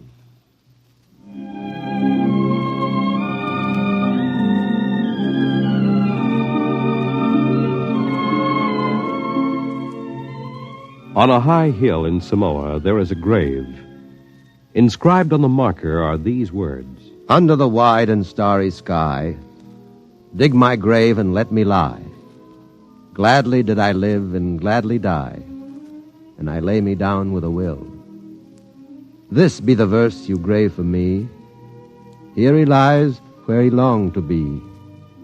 Home is the sailor, home from the sea, and the hunter, home from the hill. These lines appear another place, scrawled on a shipping tag from a compressed air container, and pinned to the ground with a knife. It wasn't much of a fair, as fairs go. The trotting races wouldn't be held till 8 o'clock at night. The flags and bunting drooped in the gray afternoon, and the pitchmen seemed discouraged. A large black limousine stood at the side of the road, 32 cylinders purring quietly. And over the dust and the clatter of the fair, a bullhorn blasted the highest pitch. Hurry, hurry, hurry, this way to the moon rocket, the moon rocket. See it fly, the actual type rocket used by the first man to see it fly. Chills, thrills, the romance of space. You can ride in it for only $25. Hurry, hurry, hurry. Hey, Charlie, have you got that feed tube patched? I welded it. Good for maybe an hour. What a crowd. They wouldn't risk a nickel to see the sun blow up. Oh, Captain, excuse me, Yeah? Captain. Oh, yes, sir. 50 cents to inspect the rocket. One? Could you take a passenger this trip? You mean you want to go up? $25. That's right. Yes, sir, right away. Charlie, take the pitch. Step this way, sir. Look out for the feed lines. Oh, yes, I see them. Hey, Doc. Passenger for a checkup. Okay, Mac. Well, is this necessary? Regulations. Take off your coat, open your shirt, roll up your right sleeve. All right. How are things, Mac? Slow. We're not drawing as much as the cooch tent. It'll pick up tonight with the trotters. I'm ready, Doctor. All right, give me your arm. All right, breathe in. Breathe. Breathe.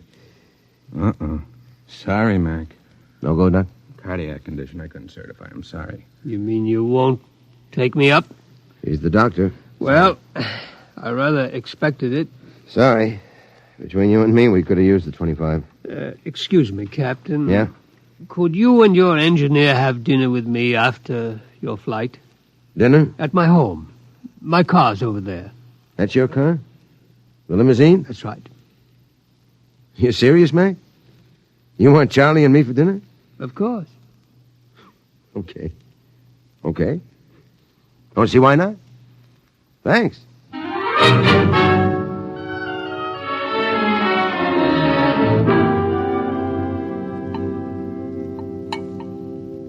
Charlie, you had enough. Lay off, Mac. Oh, that's perfectly all right, Captain McIntyre. Cigar? Thanks. Light? Yeah, thanks. Yes, it's hard for me to see why any holder of a master's ticket would quit the Earth-Moon run. I didn't like it. Yeah, don't hand us that. It was Rule G washed you out. All right, so I took a few drinks. Tell me, gentlemen, are you satisfied with what you're doing now? Are you kidding? We've been pushing the old junk heap for a year. Half the time, the sheriff has an attachment on the ship for a fuel bill. It stinks. Would it help you to get back to the moon? Well, sure. I could get a short-haul job hopping ore. I kept my nose clean. I might even get back on the run. Would you be open to a business proposition? What is it? You own your own rocket? Barring a couple of liens against it. I want to charter her to take me to the moon. You hear what he said, Mac? He wants us to fly that old heap to the moon. He can't do it. The old boat's worn out. Why don't you charter a regular company ship? Oh, no, I can't do that. The company charter comes up before a congressional committee this year. They have to follow the regulations. You can't pass the physical. Now, if you can afford to hire us, why don't you bribe a couple of company medics? It's been done before. I know, but not for me. I'm D. Harriman. Harriman? You own the company. Hey, what are you giving us? I own a large percentage of the company, but the other directors won't permit me to jeopardize the franchise. You tie that, Mac. A guy with half the money in the world, and he's up a creek. Shut up, Charlie. Why do you want to go to the moon so bad, Mr. Harriman? Well, it's the one thing I've really wanted to do all my life. I'm maybe 50 years older than you. When I was a kid, nobody believed we'd really reached the moon. You've seen rockets all your lives. When I was a boy, they laughed at the idea, but I believed. I wanted the moon then. I used to stand in the backyard and stare at it.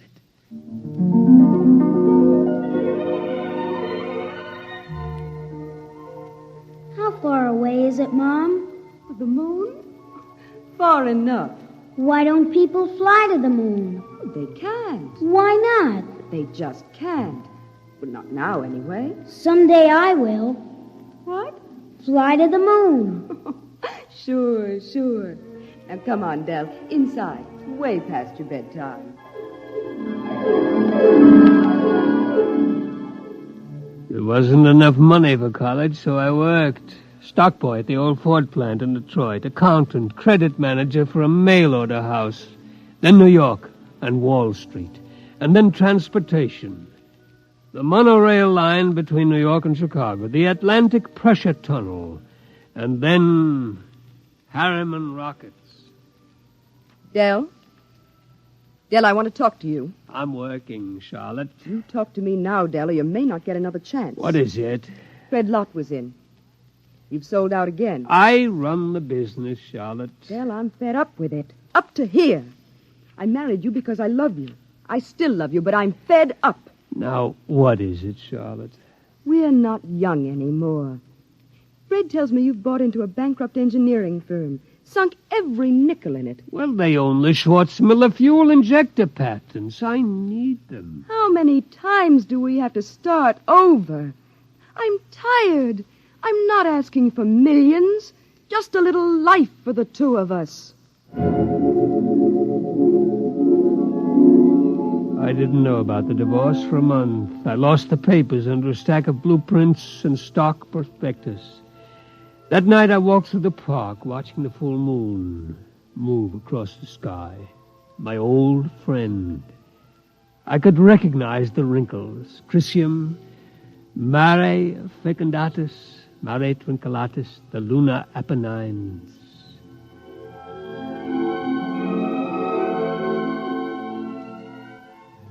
It took 2 fraudulent bankruptcies and an investigation by the Securities and Exchange Commission before we did it. The moon. There were 3 injunctions on the rocket before it blasted off. I was going on the second trip, but my considerate board served a court order on me. You can't go there. Fred, I'll break you if it's the last thing I do. Del, you've got a bad heart. That's no secret. No. If you die out there, the whole card house comes down. Now, we've got an equity in this corporation. We're going to see it protected.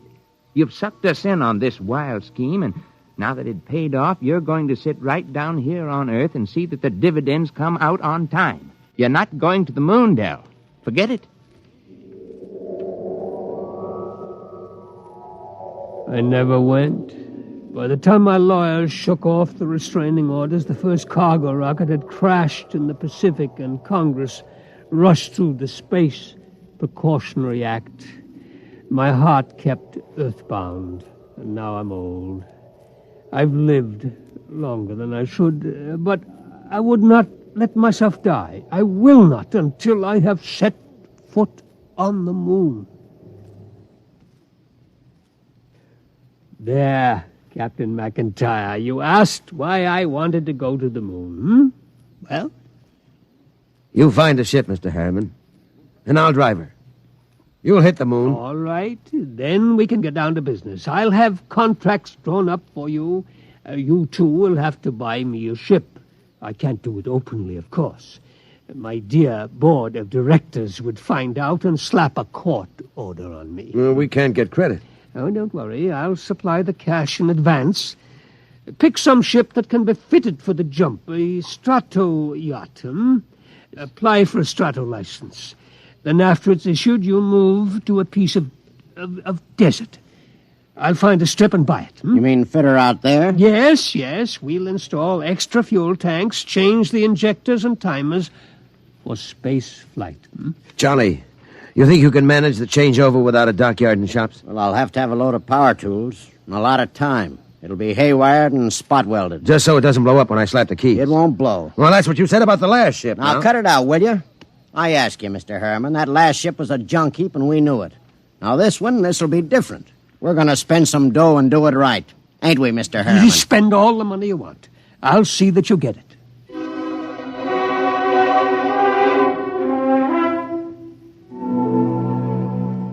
$132 shares of Apex Holding at 60% of par. Check. 52 preferred of Spaceways Fuel, 50% off par. Check. That's the list. Oh, Mr. Harriman, there's a process server outside. Yeah? What is it? I don't know, sir, but I think it's a subpoena. Oh, I was expecting that. Ashley, get Mr. Kamens on the phone. I think it's time for my lawyer.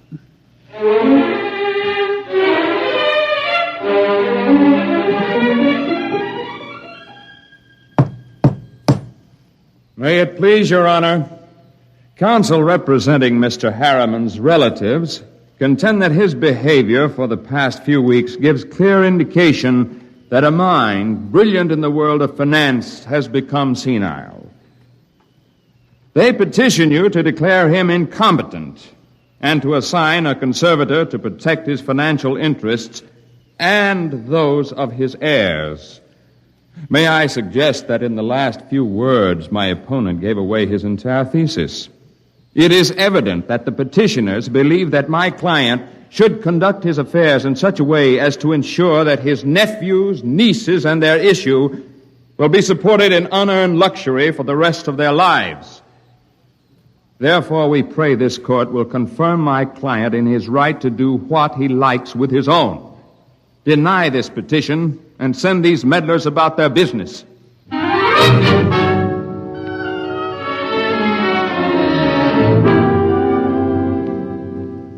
Well, Kamens, It could go either way. He might rule against me? He might. We'll know tomorrow.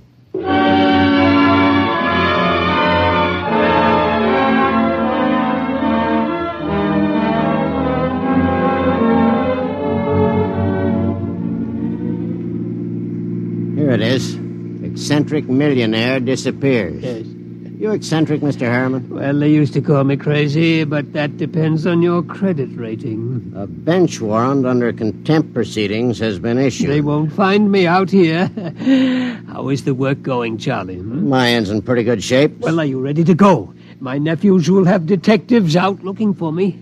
Well, I could run those calibration tests tonight. Take till midnight. After that, it's up to the Commodore here. There she is, Mr. Harriman.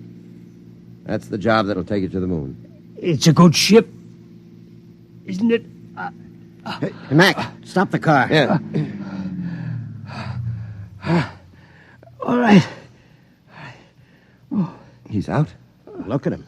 Where's his medicine? Vest pocket. Here. Break the glass. Hold it on his nose. He looks lousy. Yeah. There. He's breathing easy. Come around soon. Mac, we ain't gone through with this. Why not? It's murder. He'll never stand up under the initial acceleration. Maybe not, but that's what he wants to do. You heard him. I don't like it. He's an okay old buzzard. What do you want to do with him? Send him back to Kansas City so his no-good nephews can shut him up in the cellar? No, but... Okay, then. Now get out there and make your setup for those test runs. Get that ship ready to fly.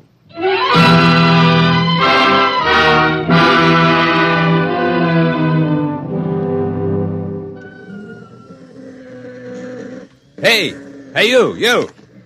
Me? How many other people are there out in this desert? What can I do for you? You James McIntyre? Hey, Mac. What's the matter, Charlie? You McIntyre? Yeah. I'm the deputy federal marshal in this district. I got a warrant for your arrest. What charge? Conspiracy to violate the Space Precautionary Act.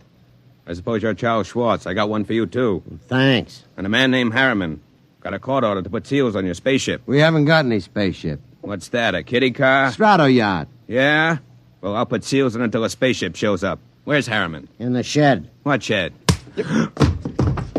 Oh, my knuckle. That's the one I broke playing football. I'm always hurting that finger. We gotta hurry. Get Papa to the cabin and strap him into his hammock. Right. So long, deputy. Oh, my knuckle.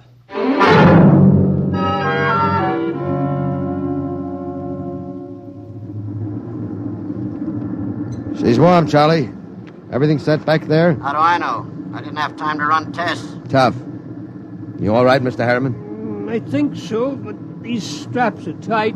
Have to be when we blast off. All set, Charlie. Give me control. Check. Test keys. 1 bank. Check.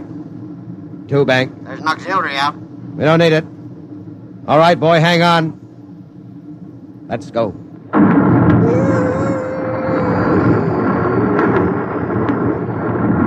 How are you, Pop? I'm doing fine. Couldn't be better. You better stay in your hammock. I'll loosen the straps a little. What is it? Nothing. Just go easy on that side. You ain't fooling me none, Pop. We got a couple of busted ribs. There isn't much I can do till we ground. You take a neobaritol and I'll wake you when we cut jets. No, I'll stay awake. Okay, just as you say, Pop.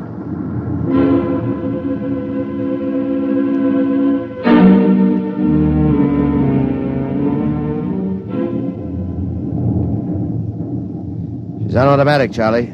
How are the tubes holding up? Fine, tight as a drum. She handles nice. How's Pop? Alive, but he's in bad shape. How bad? Cracked a couple of ribs in the takeoff. I don't know what else. You think he'll last the trip? His heart was pounding like an off-time valve. Well, he'll last. He's tough. Tough. He's delicate as a canary. I don't mean that. He's tough down inside where it counts. Just the same, you better set her down awful easy if you want him alive. I'll make a full swing around the moon and ease her in an involute approach curve. It'll go fine if we got enough fuel.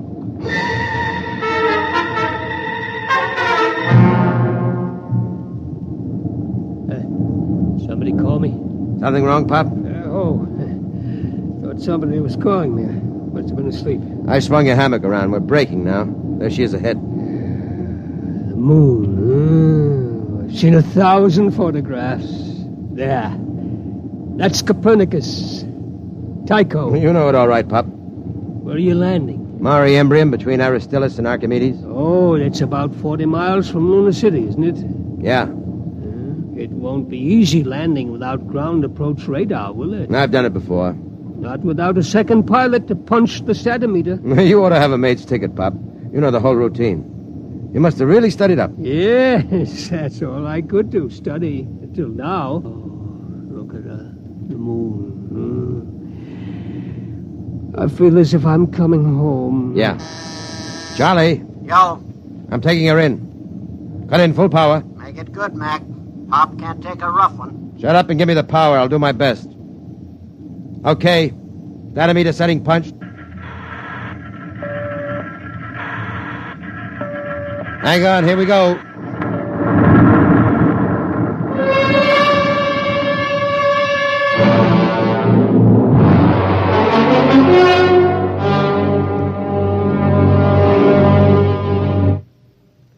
That was a lousy landing, Mac. Dynamite adrift. How's our passenger? Quiet. Now look.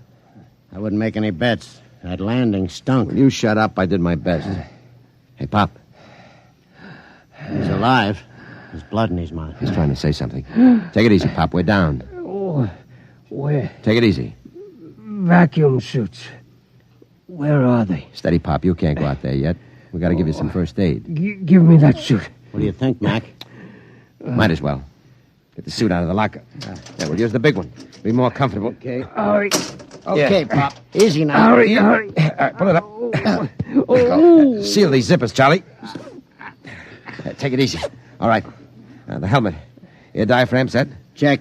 Air valve? Set. Lift it on him. Don't hit him. There. All right. Come on, Charlie. Get into your suit, and we'll carry him out the back.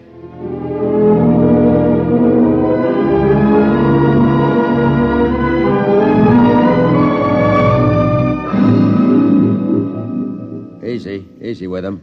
Okay. You all right, Pop? Outside. Take me outside. His left leg is gone. Get your shoulder under him. Right. Open the lock. All right, Pop. Come on. We're going out on the moon.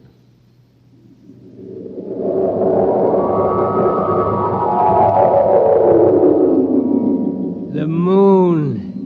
All right. I'm going to leave you out here to look around while we get ready for the hike to town. You all right? The moon. We have to break out air bottles and rig a stretcher. It's 40 miles into the dome. Charlie, prop something behind his head. Okay. You comfortable, Pop? We'll be back soon.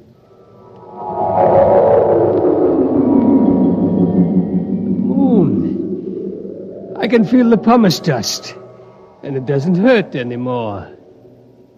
Why, there's the earth overhead, the earth in the sky, and green-blue. I'm on the moon. I'm on the moon. Del? Charlotte? I thought I heard somebody call my name. Yeah, I'm getting old. My mind wanders. Del? Charlotte. Del? That is you, isn't it? I made it, Charlotte. I'm on the moon. You didn't understand. You were afraid I wouldn't take care of myself. But I made it. I'm on the moon. I'm on the moon.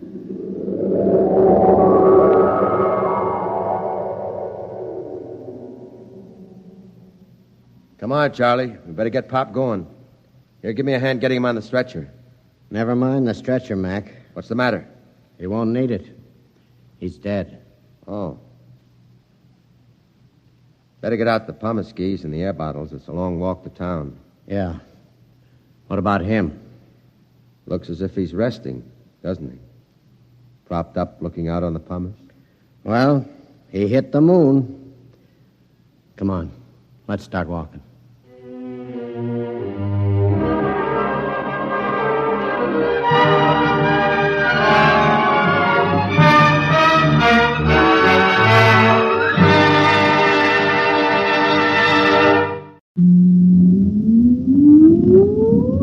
Countdown for blast-off. X minus 5, 4, 3, 2, X minus 1, fire.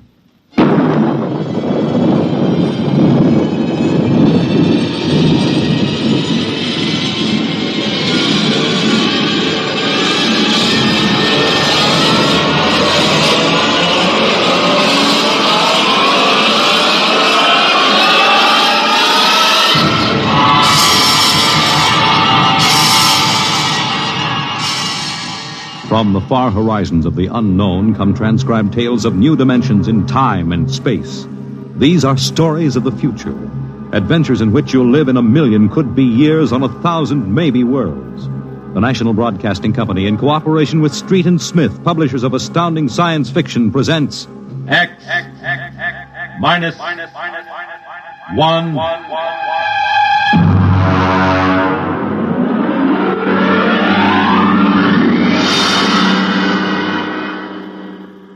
Tonight's story, First Contact, by Murray Leinster.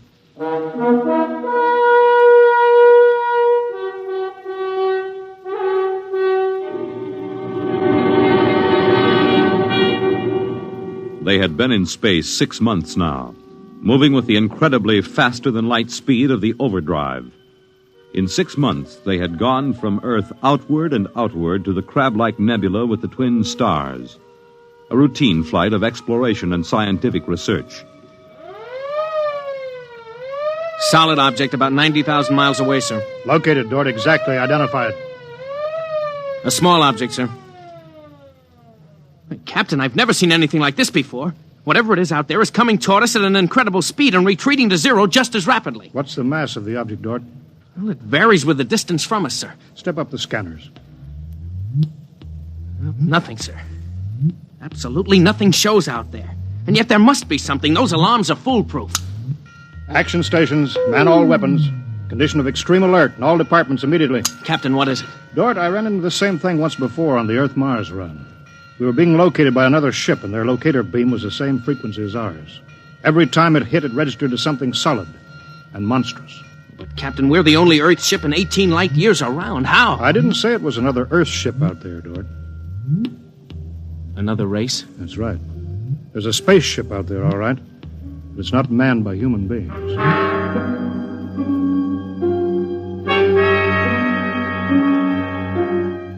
It had been contemplated and speculated upon. Mathematically, it was almost a certainty that such a race existed. But in 18,000 Earth years, no human spaceship had ever encountered them. Now the situation was precipitated, and somewhere outside the Earth vessel there was an alien race. Of what shape? Of what quality? Of what psychology? It's moving, sir. Heading right for us. At that speed, we'll be in touch in 10 minutes. Heading right for us, huh? Just what we'd do if a strange ship appeared in our hunting grounds. Friendly? Well, maybe. We'll try to contact them. We have to do that. But friendly? Thank the Lord for the blasters. They may not be hostile, sir. Well, they may be. That's what I'm paid for. Put on this job for, to worry about the troubles that may never happen. To all hands, now hear this. A ship is approaching manned by an alien race. I'll give the signal for attack or defense if it be necessary. There'll be no move made unless I give the order. I do not wish to provoke trouble. Stand by. Their ship is slowing down, sir. It's stopped. Weapons Department, report. Weapons Department, report. Alien ship remarked. Target fixed. Weapons alert. Communications Department, report. Communications Department, report. We're receiving a modulated short wave, sir. Frequency modulated. Apparently a signal. Not enough power to do us any harm. Well, try to make some sense out of it. Report any progress to me immediately. One thing in their favor, sir. They didn't attack immediately without question. They're trying to establish contact. That seems to indicate they're reasonable. We'll see, we'll see. What are they doing now? Can you make out the locator screen? Bring that power up. Yeah, they're doing something now, sir. There's a section of the hull opening.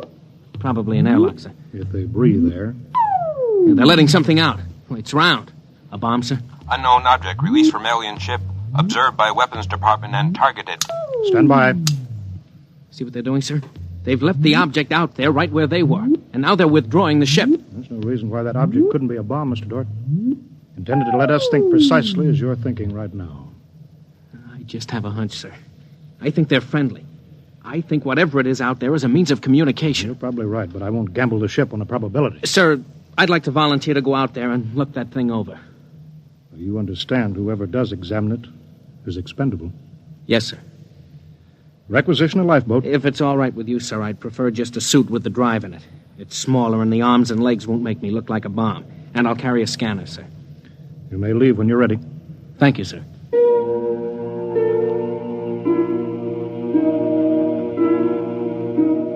I'm all ready. Clear the lock and let me out.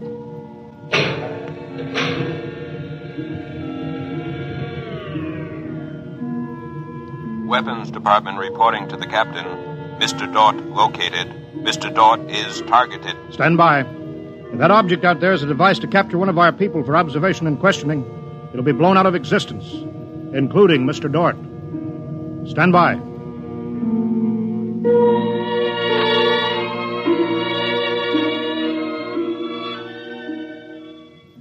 Mr. Dort.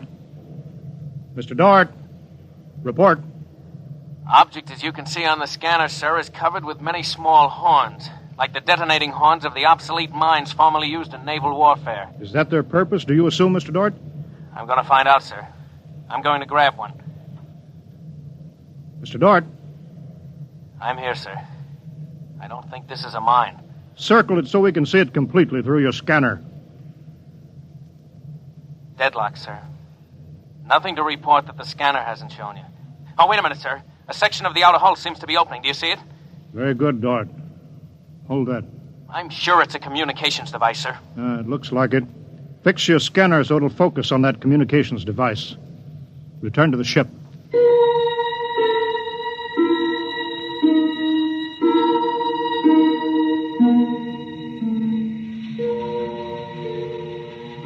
Communications Department. Communications Department. Progress report, please. We've established communication, sir. Is there a psychologist on the team down there with you? Yes, sir. Mr. Burns is working with us. Will both of you please report to the bridge at once?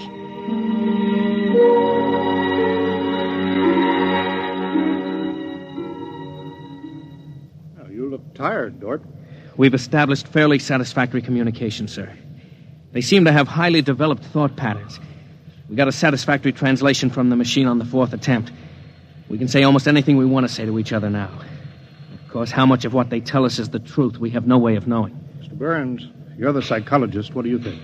Well, I don't know, sir. They seem to be completely direct. They haven't let slip even a hint of the tenseness we know exists.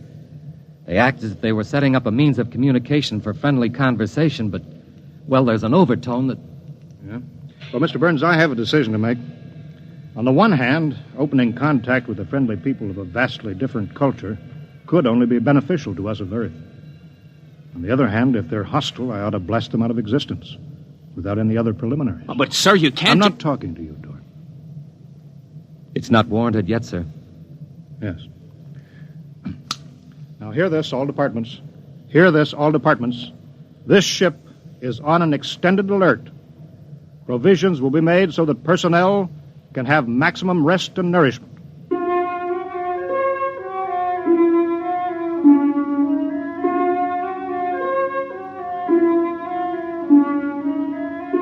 Communication continued by means of the artificial language set up arbitrarily between the Earthmen and the aliens, decoded by the mechanical decoders. Dort disobeyed orders. He lived on powerful stimulants so that he could stay with the communications machine.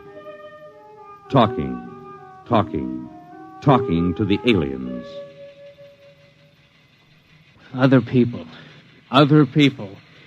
Are we being received? We are receiving your message. The chief of this ship wishes to speak with the chief of your ship. The message is heard by the chief of this ship. The chief of this ship communicates that he will hear the message of the chief of that ship. Go ahead, sir.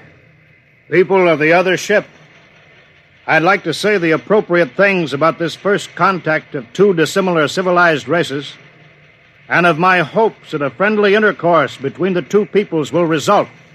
People of that ship, what you say is all very well, but is there any way for us to let each other go home alive? That's all, sir. They've stopped sending. Very direct people. Very direct. But, sir, I don't follow. I didn't know what that meant. You know, is there any way for us to let each other go home alive? It means what it says, Dort. Sir, what's to stop us from just cutting communication and leaving, and they can do likewise? What's to stop us? Simply that whichever ship leaves first will be followed by the other. If they find Earth and get back to their own planet and we don't know where that planet is, Earth will be completely at their mercy. If they leave first, we'll follow them. We'll attempt to find their home planet. Dort, could you swear to any decision that the policymakers on Earth will come to? Sir, even if they do follow us, the closer we get to home, the more of our ships and weapons they'll face. They'd never get away. Well, how do you know that they can't communicate with their home planet without returning? We can't, sir. How do you know they can't? I don't, sir. So that's the situation. We'll sit out here, facing each other, trying to outguess each other, until time wears us out. And we'll have to face the fact. Either they destroy us or we destroy them. Navigation officer, attention. Navigation officer, attention. Every star map on this ship is to be prepared for instant destruction. The chief of this ship wishes to know whether the chief of that ship can suggest an answer to the problem concerning us both. Do you want me to answer that, sir? I'll answer it myself. Tell me when to talk. Now, sir. I am giving that matter personal attention. Every effort will be bent to the solution of this problem. Will you consider a temporary truce in the meantime? What would a truce gain? Could we trust you? Would you trust us? I suggest that we continue as we have up to this particle of time. I agree. Sign off, Dort.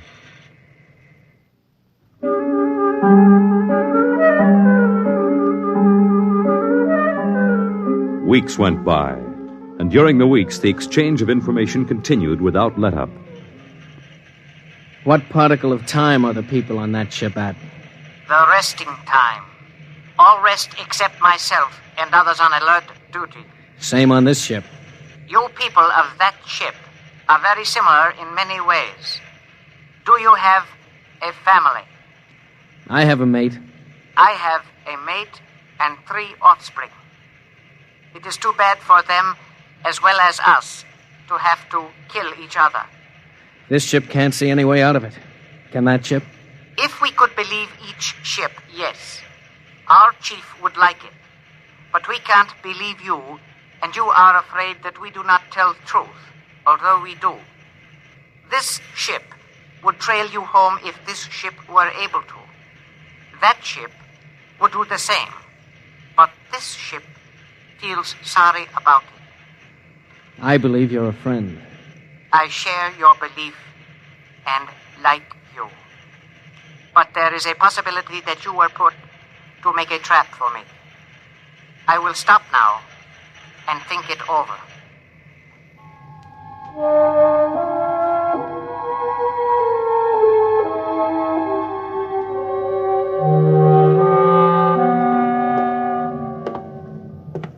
Just sit down, Dort. Control yourself. We're all under tension. Doesn't do any good to pace like some caged animal. Yes, sir. All right, now, I've read the complete transcription of your conversations with this one alien. What does it prove, Dort? Sir, these people are so much like us in their thinking. Well, sir, they're likable. They're likable and they breathe oxygen. Their air is 28% oxygen instead of 20. But they could do very well on Earth. It'd be a highly desirable conquest for them. Dort, I'm as set against violence as you are. I don't see any way out of this. And I think we've got to break this status quo. So if in 70 hours we don't see any other way, then I have no further choice. I'll blow them to bits.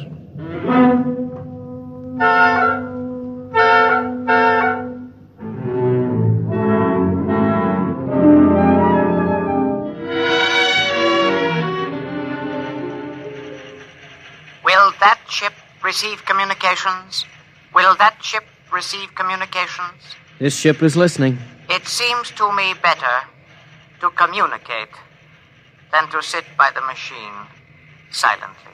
I would have called you, but you signed off before. The problem goes around and around. I find no answer. Perhaps we could turn our thoughts to other things. The psychologist of this ship tells us that you people on that ship have a threshold of tolerance to tension. He tells us that you will be forced to take one action or another in a period of less than 100 time particles. I have no communication on this matter. Well, the ship is not trying to extract unwilling information from that ship. A truth is mentioned in passing. A report of this conversation will be carried to the chief of this ship. It would be so. We are prepared. If only the people of this ship could meet in direct contact with the people of that ship, it might be better. We could not communicate then. The communications machine is too large to carry from place to place. In direct contact, the peoples of the 2 ships would be further apart than now. That's true. I am sad. Much that is pleasant has passed between us. I am sad, too. We are not yet ready for each other. We are not yet ready for each other. It's hard, isn't it, Dort? Well, Captain, I'm sorry. I didn't know you were here, sir. I've been here for quite a while. Eavesdropping, I'm afraid. It's all right, sir. Nothing can be personal in a situation like this. Yeah, that's right. How long is 100 time particles, Dort? Pardon, sir? That reference he made to us not being able to stand tension is interesting. Their psychologists seem to make more out of us than we do out of them, don't they? Yes, sir. They hit the nail right on the head. Yes, they did. I think, Dort, we'll just have to push our timetable up a bit. No further communication with the aliens under any circumstances. That's clear, isn't it? Yes, sir. Sir, if they know so much about our psychology, isn't it possible that remark was intended to make us act more quickly? Probable, Dort. Probable. Well, why would they do that, sir? Why? You tell me why, Dort.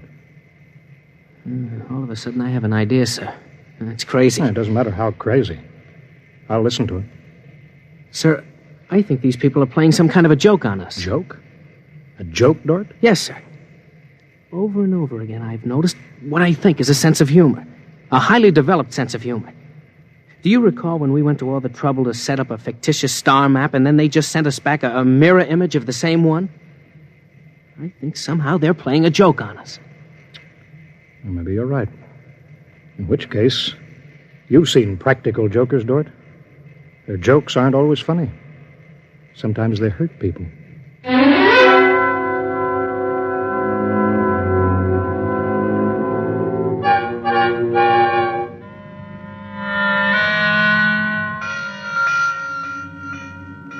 All departments, man, instant alert. All departments, man, instant alert. Report instantly. Report instantly. Weapons Department alerted. Target, the enemy ship. On target, sir. Stand by. Fire!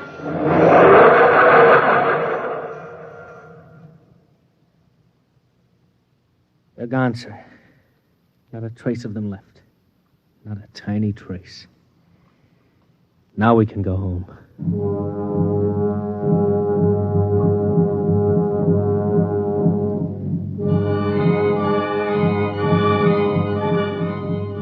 Communications to Captain. Communications to Captain. Report. Sir, I'm picking up new signals.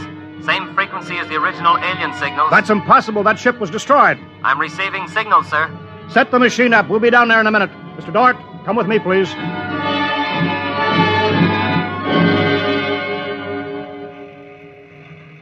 It's good to be on the way home. Yes, it is good.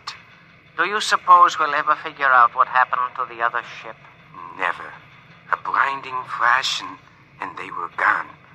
I suppose they couldn't figure a way out of the situation. An unstable people. They had no sense of humor to cope with the situation. They exploded themselves out of existence. It seems reasonable. They must have had powerful weapons to destroy themselves so completely. Yes, what a shame. In a way, I grew to like them. This isn't meant for us, sir. I don't know what's happening, but I think we're overhearing a private conversation. I understand, Dort. Be quiet, will you? Many things might have come out of a relationship with that people. They were describing a disease they call cancer. I think it is similar to the Frogren syndrome. We might have helped them. They might have helped us, too. Well, too bad. We'll never find them again, I think. The odds of such a chance meeting in the vast space of the whole universe. There are no figures for such odds, are there? Turn it up, Dort. Turn it up louder. That's all there is, sir. The signal stopped there. Sir, I don't know how, but somehow when we fired at them, we didn't destroy them, but we did set up a condition whereby they've become invisible to us, and we've become invisible to them. Captain to Engineering Department. Halt forward motion. Captain, why are we stopping? Listen, Dort, you say they're invisible. They are, but they're not destroyed because we just heard them. They're out there somewhere. Invisible. Well, you heard them, sir. They're heading for home. We're invisible to them, too, sir. How do you know, Dort? How do you know this whole thing isn't a setup? Well, suppose that's true, Captain. You heard their conversation. They weren't talking like any monstrous people. They seemed decent and warm, just as decent and warm as we are. How do you know this conversation wasn't planned, deliberately set up for us to hear? How do you know that, Dort? Yes, sir, you're right. They may be out there and they may not. They may be telling the truth or they may be trying to trick us. They may be friends or they may be the most deadly enemies. You said they had a sense of humor, Dort. What a joke to play. To deliberately set up a situation where we wouldn't know fact from fantasy, truth from lie. Wouldn't that be a joke, Dort? Yeah, but we don't know that they did that, sir. And we don't know that they didn't. We don't know anything. Sir, does that mean we never go home again? I don't know. I have to think about it. I have to think about it.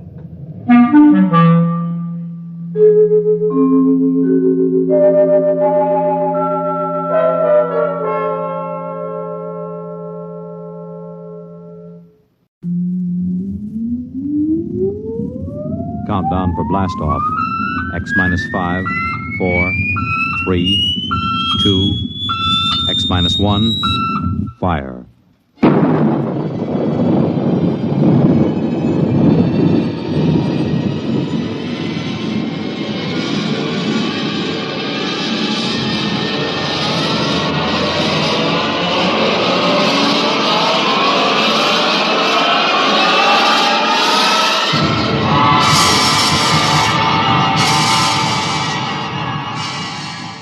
From the far horizons of the unknown come transcribed tales of new dimensions in time and space. These are stories of the future, adventures in which you'll live in 1,000,000 could-be years on 1,000 maybe worlds. The National Broadcasting Company, in cooperation with Street and Smith, publishers of astounding science fiction, presents X minus 1.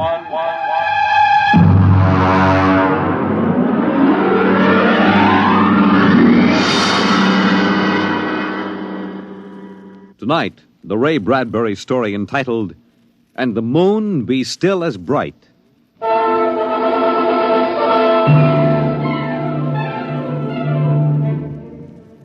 The first 3 expeditions from Mars left Earth in a mushroom of flame, arced through the atmosphere, and finally dwindled to tiny specks in the big eye of the Mount Palomar telescope, and then were lost to sight forever. The prearranged landing signals flashed back to Earth, and then the radios went dead. One after the other, ships had disappeared and were never heard from again. But still the rockets came. The 4th expedition emerged from the silent gulfs of space, angled down toward the floating red disk of Mars, down into an orbit as the order came to land. The last blast of the bow jets broke red against the blue desert sands, and the ship slid to a halt at the edge of a vast city that reflected the icy glare of the moonlight. For a while, all was still. All right, Parkhill. Open the airlock. Hi, sir.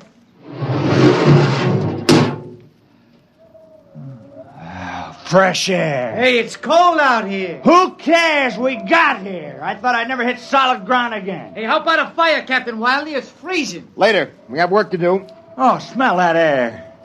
Well, you could get drunk on it.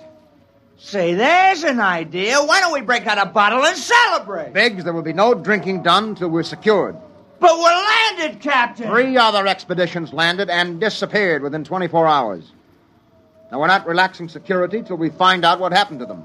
What do you mean, maybe Martians? Fender, you're an archaeologist. How old would you say they are?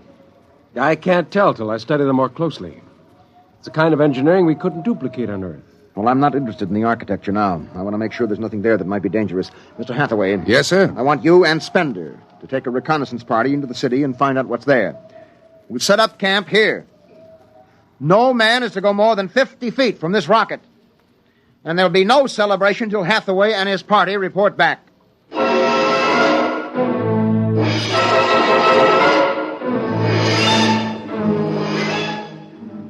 In the sea bottoms, the wind stirred along faint vapors, and from the mountains, great stone visages looked upon the silvery rocket and the small fire. The sky was black overhead, as the 2 racing moons threw knife-edged double shadows on the desert. All right, come and get it. Ciao. Hey, what do you got to eat, Jackie? Sawdust smothered in cold chicken fat. Good. I thought it was something I couldn't eat. Hey, Captain. Mr. Hathaway's back. Oh, Captain Wilder. Oh, yes, over here, Mr. Hathaway. Well? Most of the city's dead. Spender says it's been dead a good many thousand years, but we found one part about a mile over What toward about the... it?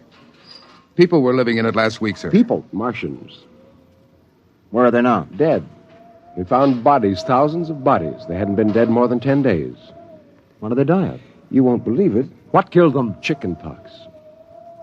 Chickenpox? Yes. Where could they get chickenpox? From Earth. Oh, then the other rockets did get through. Yes. I don't know what the Martians did to them, but I sure know what they did to the Martians. They gave them chickenpox and wiped them out. They just didn't have any resistance to an Earth disease. Think of it, Captain. A race builds itself for 1,000,000 years, refines itself, does everything it can to give itself respect and beauty, and then it dies. Of what? It's like saying the Greeks died of mumps or the proud Roman Empire collapsed because of athlete's foot. We didn't even give them a decent excuse for dying. We just gave them chickenpox. Spender, get hold of yourself. You didn't see those bodies, Captain. Yes, I know. It must have been a shock. You need a rest, a little relaxation. The Martians are dead. There's nothing you can do about that now. Hey, you hear that? The Martians are all dead. Come on, let's break out a bottle and hoop it up. Hey, how about a case, eh? Oh, good Lord. They have to do that now? Isn't there time later to throw old beer cans into the canals? Bender, you're an idealist. They're not. All they know now is that they're safe. Little shouting won't hurt. You think too much. I was safe on Mars. The first Earthmen on Mars. We gotta celebrate. Yahoo!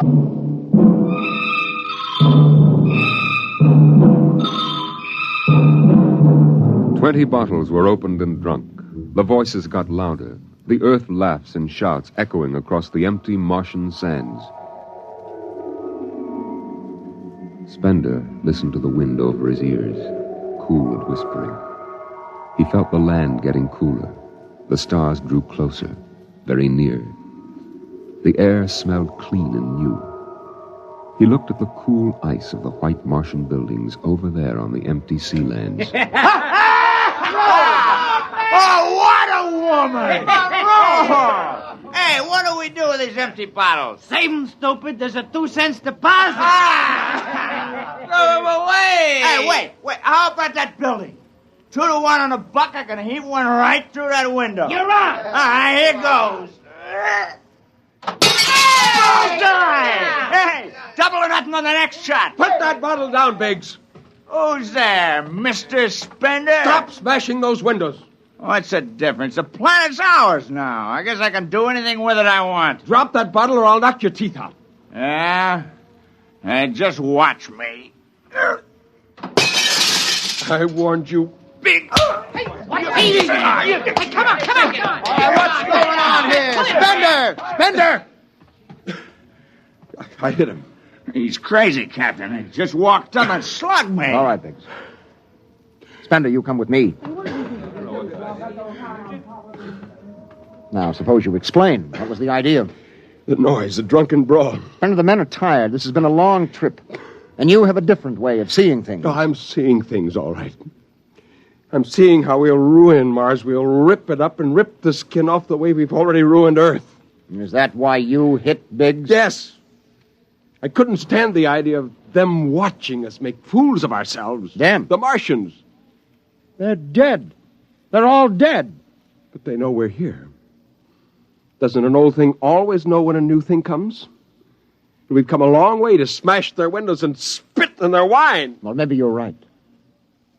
But I'm still going to fine you $50 for that fight. Now, come on, Spender. Suck in your chin. We'll go back there and play happy.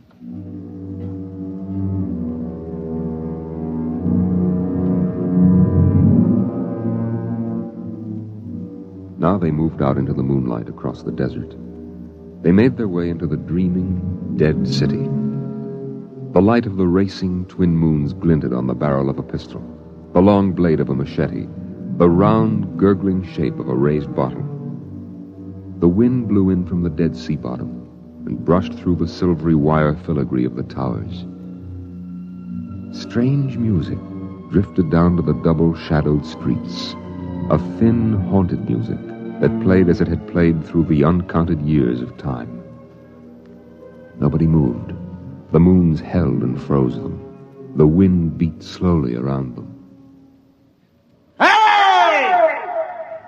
Hey, you people in the city! Biggs, I just want to make a little noise. What kind of a celebration is this, anyway? Come on. They built this city thousands of years ago. And now where are they? How did they die? Who cares? They're dead. That's good enough for me. Lord Byron. What? Lord Byron, a 19th century poet. He wrote a poem that fits this city. Might have been written by the last Martian poet. So we'll go no more a-roving so late into the night. Though the heart be still as loving, though the moon be still as bright. For the sword outwears its sheath, and the soul outwears its breast. And the heart must pause to breathe, and love itself must rest. Though the night was made for loving, and the day returns too soon, yet we'll go no more a-roving by the light of the moon.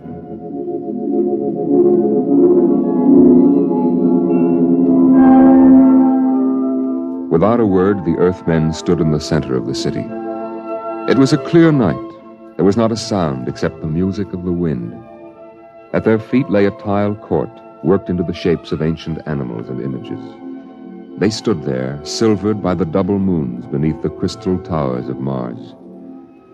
And then Biggs was sick, and the sour stench of liquor filled the cool air. The men of Earth had come to Mars. And Spender turned and walked away into the city, alone in the moonlight, never once stopping to look back. It was a morning that might have been a Monday, or a Tuesday, or any day on Mars. Biggs was on the canal rim, his feet hung down in the cool waters, soaking, while he took the sun in his face. Hey, what are you doing back here, Biggs? Didn't you go out with the search party? Yeah. I come back. I got a blister. Oh, yeah. What do you mean? Look, Cherokee, see that? Anyway, I had enough searching. 4 days hunting for that screwball Spender. Didn't find him yet, huh? Oh, good riddance. Oh, my feet. I'm gonna soak them in the canal. If I was Wilder, I wouldn't worry about that nut Spender. Let him go. He's a crackpot anyway. Well, he's a little foggy upstairs, I guess. Hey, why don't you take your feet out of that canal, Biggs? I gotta make coffee out of that water. Coffee? You call that stuff coffee? I had a motorcycle once that dripped grease that tasted better than Wait that. a minute, Biggs. Hey, look over there. Where? By that bush. There's someone there. Hey. It's him. Hey, Spender! Spender? He's coming over. Why'd he stay lost, that crazy jerk? Hi, Spender. Long time no see. Hello, Cherokee. I've been exploring some ruins. Oh, you and them ruins. You're like a dog in a boneyard. What's the matter? Why don't you just say something? Where you been? Up in the hills. What would you say if I told you I found a Martian? Oh, yeah? Where? Never mind. Let me ask you a question. How would you feel if you were a Martian and people came to your land and started to tear it up? Well, I know how I'd feel. I've got Cherokee blood in me. My grandfather told me a lot of things about the way they kicked the Indians around in the Oklahoma Territory. If there's any Martian around, I'm all for him. How about you, Biggs? They're dead. They're all dead. It's a good thing, too. Well, I found a Martian.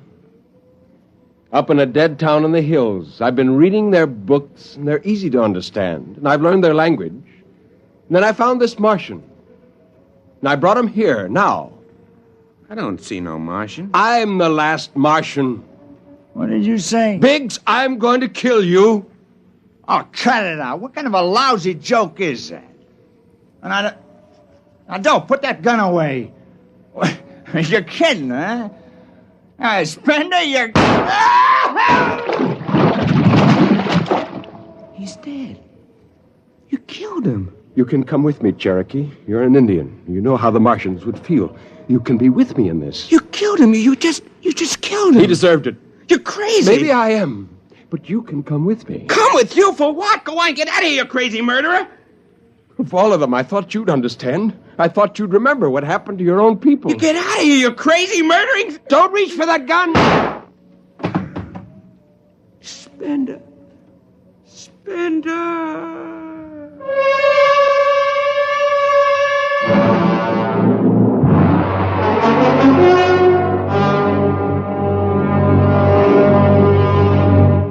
Hathaway, break out the arms locker. Issue pistols, rifles, and grenades. Yes, sir? And you'd better get the Bible out of the navigation chest. We have to bury these two. Parkhill, you start digging a grave, How about Spender? We'll have to go up in the hills and find him. Just let me at him with my bare hands, a crazy murdering louse. That's enough, Parkhill. The man is sick. He must be... Sick, my eye. He's That's enough. Now grab a shovel and start digging.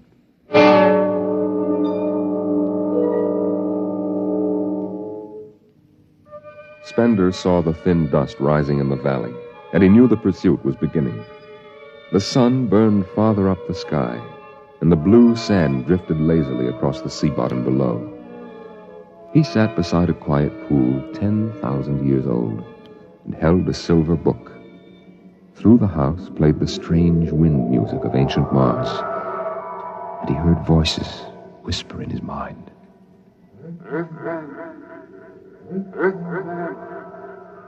I hear you. I've always heard you, even down there on Earth. Run. No, I won't run. What's the use? Live, Earthman. Live. Live? What for? To see them tear down your temples and put up hot dog stands? Run. They've seen me now. They know I'm up here. Live. There's Wilder now. I've got him right in my sights. Kill, Earthman. Kill. Funny, he hasn't ordered them to use grenades. They could lob one right up here and blow me to bits. Yeah, maybe the captain thinks I'm too nice to be blown to bits. He wants my death to be clean. Just one bullet hole in me, nothing messy. And why? Because he understands me. Kill. The only one in the crew who ever did. Well, at least I can do the same for him. Just one bullet in his head, a nice clean death. All I have to do is pull the trigger and then... It's no use. I can't do it to him. Spender! Can you hear me, Spender?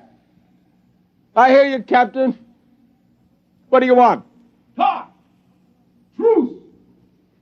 All right. Come on up. Leave your gun down there and keep your hands up.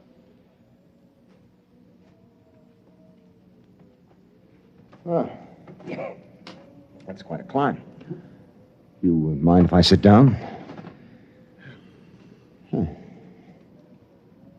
How long do you think you can hold out? Until you're all dead. Why didn't you kill all of us this morning when you had the chance? You could have. I know. I got sick. After I started killing people, I realized they were just fools and I shouldn't be killing them, but it was too late. So I came up here where I could get angry again. Why did you do it? When I was a kid, my folks took me to visit Mexico City. I'll always remember the way my father acted, loud and big. And my mother didn't like the people because she thought they didn't wash enough. I can see my mother and my father coming to Mars and acting the same way. Anything that's strange is no good to us. We aren't fit to take over this planet. But to kill 2 men. How would you feel if a Martian spit on the White House floor? You know, you haven't acted very civilized yourself today. I'll kill you all off, Wilder. That'll delay the next rocket 5 years, and then I'll kill them too. And if I'm lucky, I'll live to be 60. And I'll meet every expedition that lands on Mars. Oh, I'll be very friendly. I'll explain our rocket blew up one day. And then I'll kill them off. I'll save Mars for half a century. And by then, maybe the Earth people will give up. And yet you're outnumbered. We already have you surrounded. In an hour, you will be dead. I found an underground passage that'll take me back in the hills, Wilder. I'll go back there. And then I'll pick you off one by one. We'll see. Well, it's a nice town you've got here, Spender. It's beautiful. I'd like to live here. You can. Join me. You're not like them. Why go back to them, Captain? I'll show you what a good life these people had. No, there's too much Earth blood in me. I may even agree with you about all this, but that does not change what I must do. You won't stay? No. This is your last chance, Spender. Look, you're sick. Now come along with me quietly. No. One last thing. If you win, do me a favor. Try to see that they don't tear this planet apart. Right. And if it helps, just think of me as a very crazy fellow who went berserk one summer day. Be easier on you that way. I'll think that over. So long, Spender. Bye, Captain. Good luck.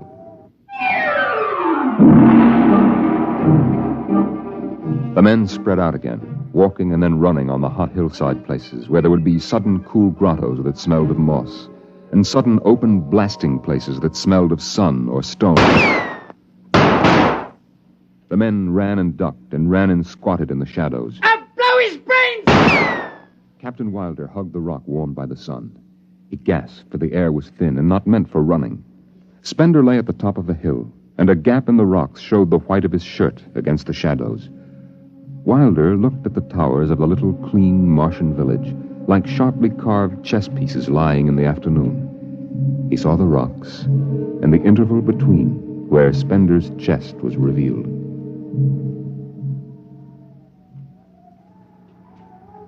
Go on, Spender. Get out. You've only got a few seconds to escape.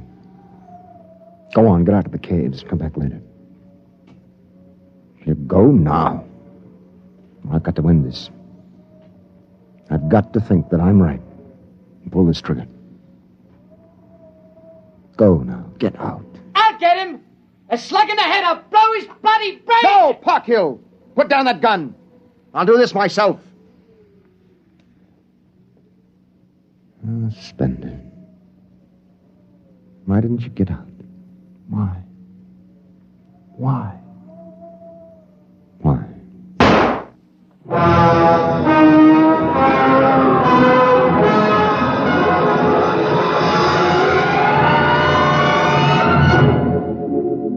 They buried him in that ancient valley town, where the music of the wind played on through the days and the nights. They laid him in an ancient silver sarcophagus with waxes and wines which were 10,000 years old, his hands folded on his chest. The last they saw of him was his peaceful face in the cold silver light of the racing twin moons. The captain found the poem in Spender's pocket, and he read it before he shut the marble door. So we'll go no more a-roving so late into the night. Though the heart be still as loving, and the moon be still as bright. Though the night was made for loving, and the day returns too soon, yet we'll go no more a-roving by the light of the moon.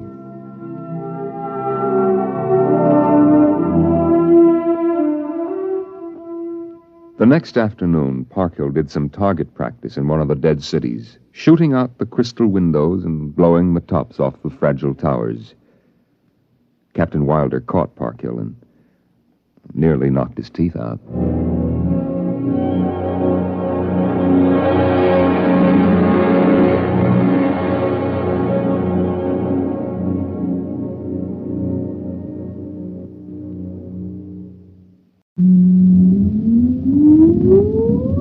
Countdown for blast off. X minus 5, 4, 3, 2, X minus 1, fire.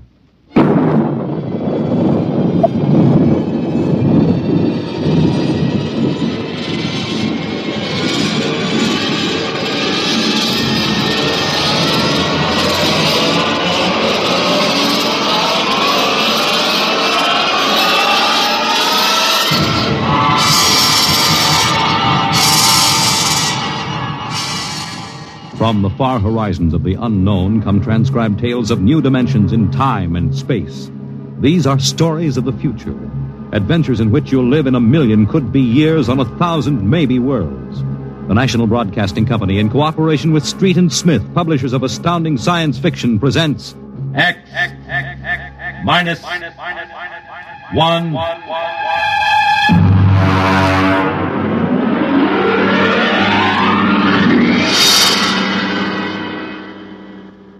Tonight's story, The Castaways by Ernest Kinoy.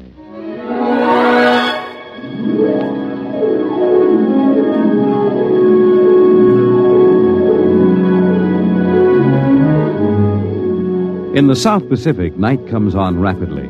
The sun dips below the flat horizon, the sea is crimson for a moment, and then night falls. But on Tahani Atoll, giant arc lights turn night into day. Across the waters of the lagoon, within the barrier reef, launches and tugs skitter back and forth, while on the curving half-moon of the island, army trucks and jeeps scuttle down the rough roads bulldozed by the Seabees just 6 weeks ago. A low Quonset hut stands near the beach, surrounded by tangled wire. This is the preliminary command post, and inside is General Frank Gaydosh, field director of the test. Operation Destruction. Everything's on schedule, General. Radiological surveys complete. Instruments placement checked. Well, get me Navy and tell them HR is as ordered. Send a periodic time check to Air Force on 90-week talk and observation control on the Missouri. Yes, sir. I want a complete roster check on all personnel before HR. Yes, sir.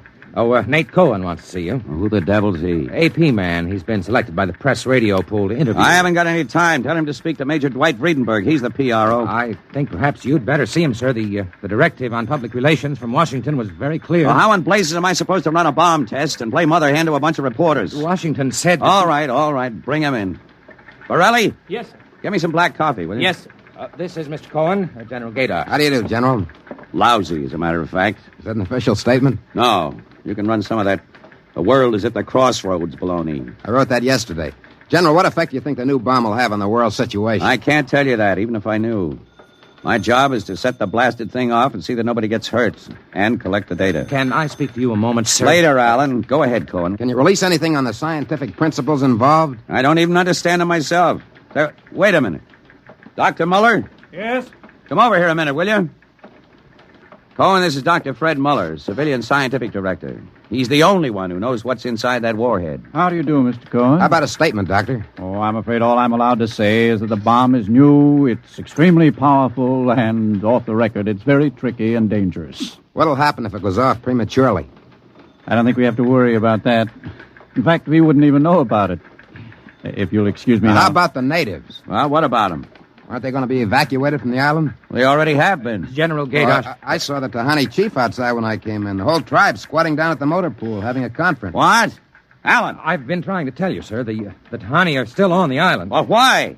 The LCTs are ready, aren't they? Yes, sir, but they won't go. They refuse. The schedule called for their evacuation to Mailani 3 hours ago. I realize that, sir, but I hoped we could still get them off without violence. Look, Alan, they're either on the island or off.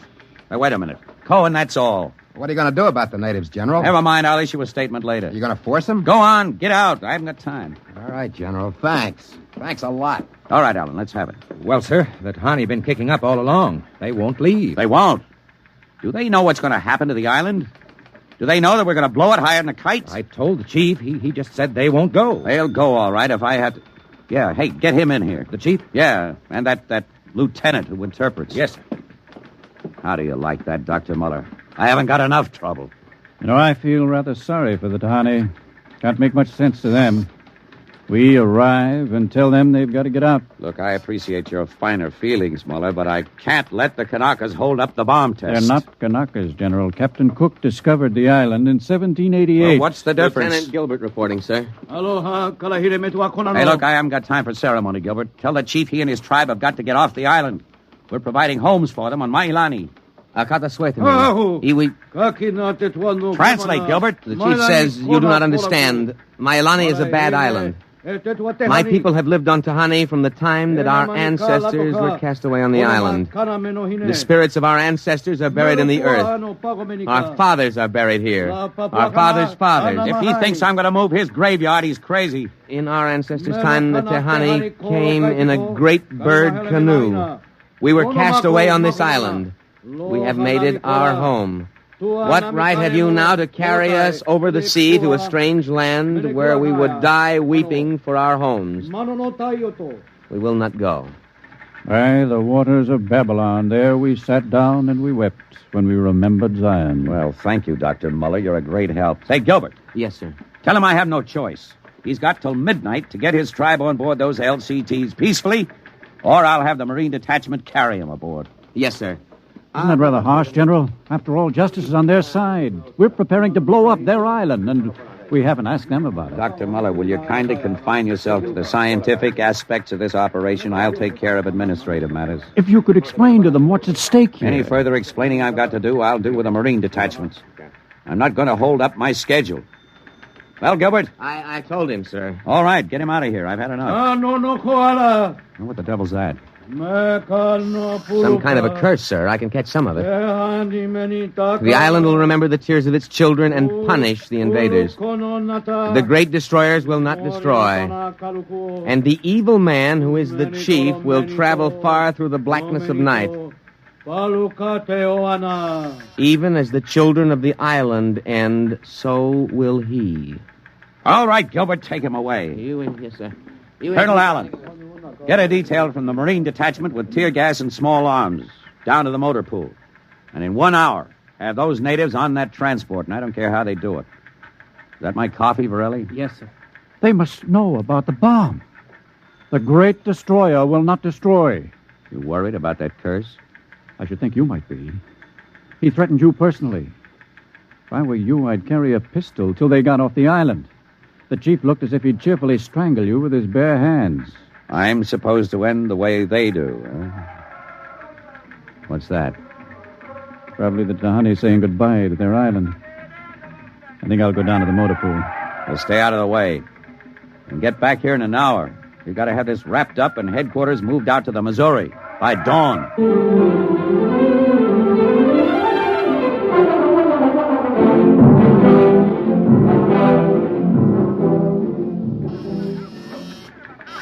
Instrument room checking in, sir. That's the last. Have the Missouri take over control and send for my jeep. Yes, sir. Are the LCTs standing by for those natives? Yes, sir. They're on the beach. The bomb unit is assembled in place, General. 2330, right on the nose. Robin, start evacuation procedure. The Tahani have stopped. Allen's probably moving them out to the beach. Check in with Navy and Air Force, Borelli. Yes, sir. What's that? Coming from the beach. The Tahani making trouble. Come on. General! Hey, you! Gilbert, what is it? Colonel Allen ordered the Marines. Well, what happened? The natives just got up and started marching. Did they embark? You don't understand, sir. They marched up the cliff and right off into the lagoon. What? All of them, the women and the kids, too. They didn't even try to swim. What were you doing all this time, just standing around with your thumb in your mouth? Where was the Marine detachment? We couldn't stop them, sir. They just walked over the cliff. They didn't even scream, not even the kids. We sent the crash boats out, but we couldn't get them, any of them. The crazy idiots. Were there any reporters there? Well, Cohen and a life photographer. Well, get his film and hold it till I release it. What are you going to do, General? Postpone H-hour? It's too late for that now. And calling H-hour off isn't going to bring the natives back. But 100 men, women, and children just walking into the water. It's horrible. I know. I'm not happy about it either. There's nothing we can do now. I gave him a chance to get off. I was just thinking about the curse the chief put on you. Even as the children of the island end, so will he. That's what he said to you, General. I know, I heard him. Your jeep's waiting, General. The great destroyer will not destroy. That must mean the bomb. Don't worry, Dr. Muller. It'll take more than a mumbo-jumbo curse from a native witch doctor to stop this operation. At H-hour, that bomb goes off.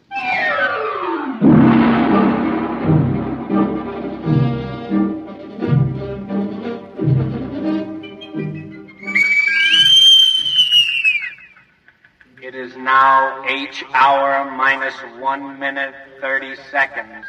H minus 1:30. Video screen's hooked in, sir. All right, check control stations. Observation station 1. Observation station 1, check. Radiation station. Radiation control, check. Test the firing Observation circuit, station Dr. 2. Muller. Right, General. Damage control station. Damage control, check. All set. Communications. Communications, check. All checked in, sir. It is H minus 1 minute. H minus 1. Take a good look at that island on that screen, Dr. Muller. When you throw that key, it just won't be there anymore. Nothing but an atom mushroom over the lagoon. Quite a funeral pyre for the Tahani. Stubborn idiots. They can't get in the way of progress. Progress? I wonder if it is, General. It is H minus 30 seconds. H hour minus 29, 28, 27, 26. The great destroyer. That's what he called the bomb. Hold it, Muller. Allen, report. All checked in, sir. Cameras running. Sound fire warning.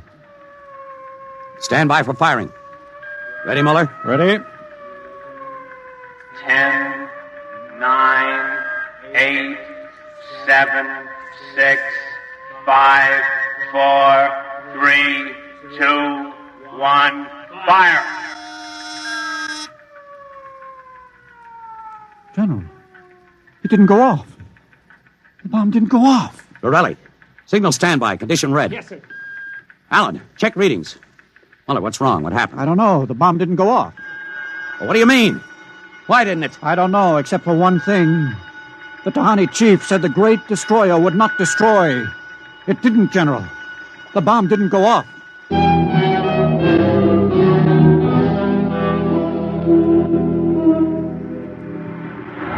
How about it, General? What happened? Have you got a statement? Nothing you can use, Cohen. Not till we find out what went wrong. Hey, who let you come aboard this ship? I walked on. You don't know why the bomb failed? It didn't fail. It just didn't go off. What's that tank thing on the deck, General? Undersea salvage unit, Mark IV. They call it a bottom crawler. Somebody going down? Well, that bomb is down there in the lagoon somewhere. Could go off at any second. Somebody's got to go down and find it and disarm it. That's a lovely job. Who's elected? I am. Wow. And Dr. Muller. He's the only one who knows how to dismantle it. All is ready, General. All right. Come on, Muller. I'm ready. Alan, as soon as we hit shallow water, get those gates open. We'll pull the crawler out. And then you get away in a hurry. If that bomb goes while we're working on it, I don't want any casualties. Yes, sir. Inside, Muller. All right. I'm in. Now, remember, get this LST out of the lagoon in a hurry. You got that, Alan? You take your orders from Admiral Yancey. Yes, sir. Good luck. Closing the hatch. The radar and Geiger counter warmed up, Muller. I was just thinking of something, General. That curse, part of it came true. The bomb didn't go off. Well? The second part of that curse was that you would end where they ended. That was at the bottom of the lagoon. What are you trying to do, Muller? Nothing. I was just thinking this crawler is going to take us right down there where the Tahani died. I'm not worried about a handful of dead natives, Muller. I'm worried about that bomb. Okay, they're opening the gate. Let's go.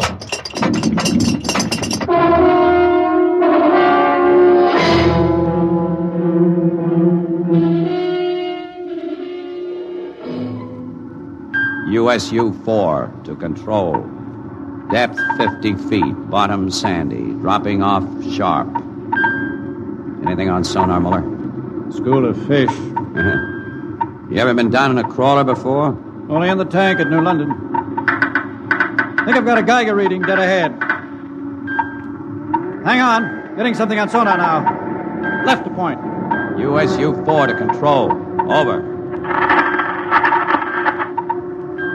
USU-4 to control. Over. That's a fine note. The radio's out. Dead ahead. Looks too large to be the bomb. Can't see much on the forward vision plate. Hey, wait a minute. That's part of the reef ahead. That's where the Geiger reading indicated. The bomb must have settled in a hole in the reef. We'll have to go after it in diving suits. The suits are in the locker. Let's get this over with. The less time I spend down here waiting for that bomb to blow, the better I like it.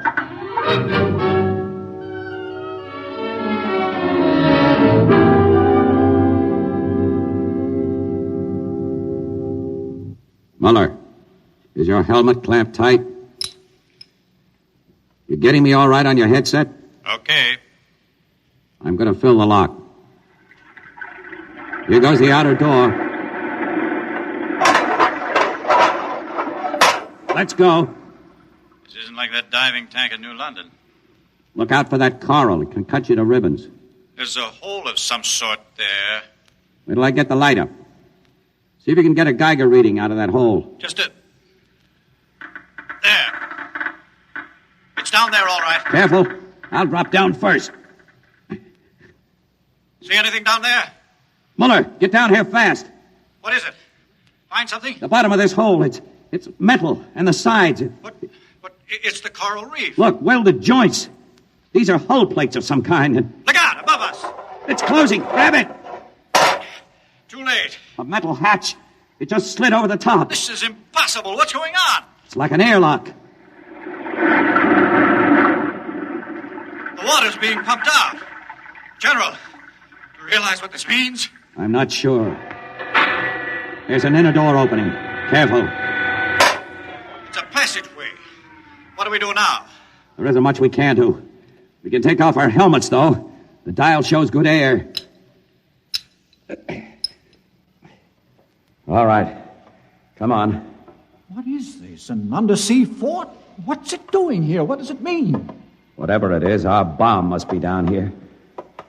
Wait, there's someone there. I can't see. There's a shadow. Who is it? Who's there? Welcome, Dr. Muller. Welcome to our ship. We've been waiting for you. General, it can't be. Do you see it? It's the Tahani chief.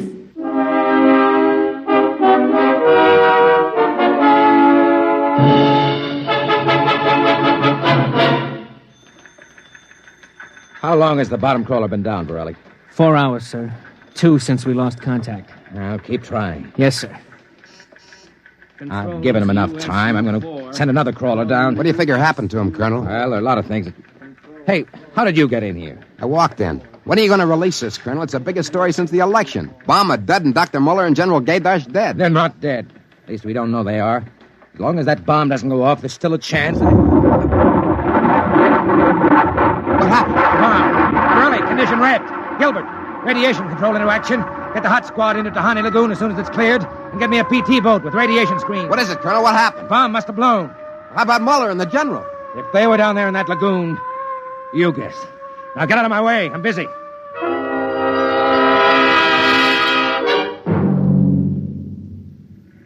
Radiation reading 75 and steady. Take her in as close to the beach as you can. Steady as she goes. Is there any danger of any more explosions? No. When she goes, she goes. Radiation 82. That's still safe.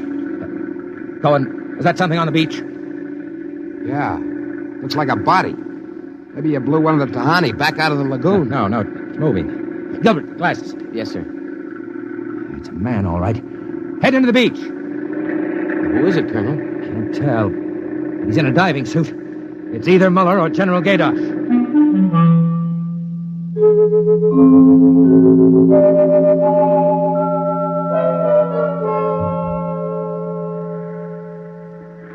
Get his helmet off. Easy now. Twist to the right. There. It's Muller. Gilbert, help me get him out of this diving suit. We've got to get him to the medics.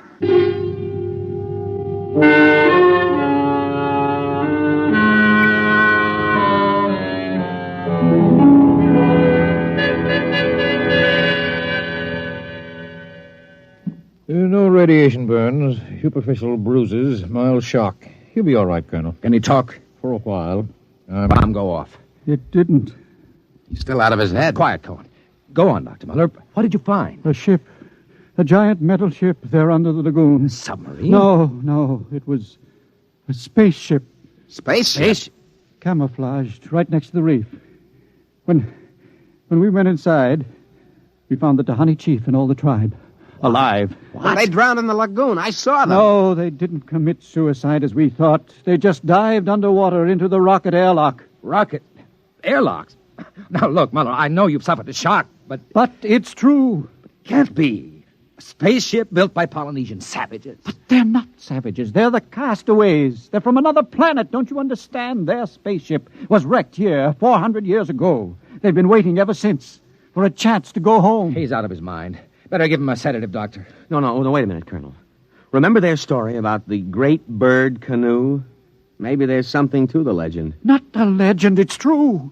They'd exhausted their fuel, came down out of space, couldn't find anything here on Earth to replace their fuel source until we developed atomic power. Atomic power? You mean they stole our bomb? That's right. Fished it out of the lagoon, hauled it aboard. Yes, but how could they convert it to atomic drive? They made me dismantle it for them at the point of a gun. Then just before they blasted off, they let me go. But what about the general? Remember the Tahani curse? I see. You mean they killed him? You don't understand. I said I dismantled that bomb at the point of a gun. It was General Gaydash who was holding the gun. What? He was one of them, one of their spies sent out to bring back the rocket fuel they needed. And the Tahani curse wasn't a curse at all. It said that when they left the island, so would he. You mean he's with them now? Yes. And after 400 years, the Castaways are going home.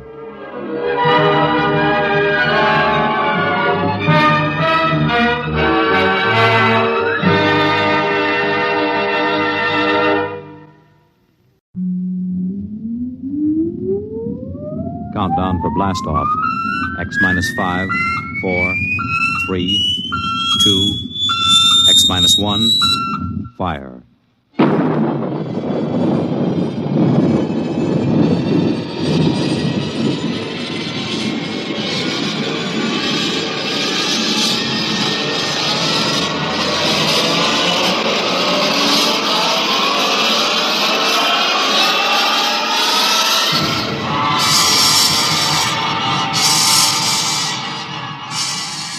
From the far horizons of the unknown come transcribed tales of new dimensions in time and space.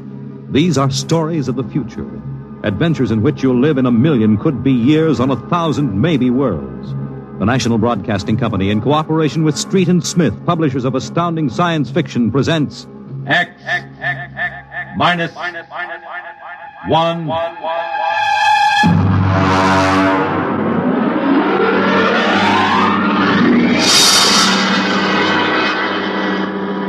Tonight's story, Shanghaied. Okay, very funny, very funny. Think it over, boy. Tomorrow the old ball and chain. Yeah. Eat, drink, and be merry, for tomorrow you commit matrimony. Come on. We came down here to Scarlet Square to have a little fun. We might as well be at my mother's musicale in Beacon Street. Oh, the problems of the rich. Tell me, Jeff, just where does the coffin fortune come from? Pirate treasure? No, I guess it started in Nantucket. My great something or other used to be a whaler. Oh, whaler, there she blows. A dead whale or a stove boat. Watch my trusty harpoon. Hey, well, look out for the fort. Oh, my. Where's the money now? Oh, I don't know. We've got a lot of commercial holdings, mills, import-export outfits, rocket lines, you know. Mere trivia. All right, now look, why don't we get out of this dump? We could go up to the Copley Plaza. It may be stuffy, but at least the glasses are clean. Well, you're the condemned man. All right, you two go ahead and get in the car. I'll settle. All right, meet you out in front. Right.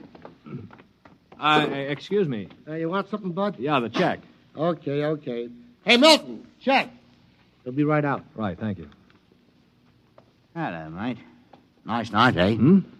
Oh, yeah, I suppose so. I've been watching you. Celebrating? Sort of. Yeah, so am I. Just got off a deep space run out to Centaurus. Oh, that's a 15-year run, isn't it? 15 and 3 blooming months. Mm-hmm. Well, how'd you know? You a spaceman? No, not exactly. Where's that check, barkeep? Hang on to your hat, Bud. Milton's slow, but he's sure. Fill it up, Charlie. Say, why don't you join me, matey? Yeah, Charlie. Oh, no, thank you. Oh, come on, won't take off him, oh. Well, celebrate whatever it is you're celebrating on me. Pour it, Charlie. Okay. Well, all right, thank you. I guess I might as well. Cheers. Yeah, right, cheers. Oh, what was that, Martin? Charlie's special brand, eh, Charlie? Yeah. Well. Oh, say, look, Charlie, would you get that waiter out here? I've got to meet him. Hey, what's your hurry, matey? You got plenty of time. Sure. Sit down. Take it easy. You don't look so good. No, I don't feel so good. Now, sit right here. You feel chipper as a blooming grasshopper in a sec. No, I've got to get outside. The car's in a hurry. Where's the check? The check? Oh.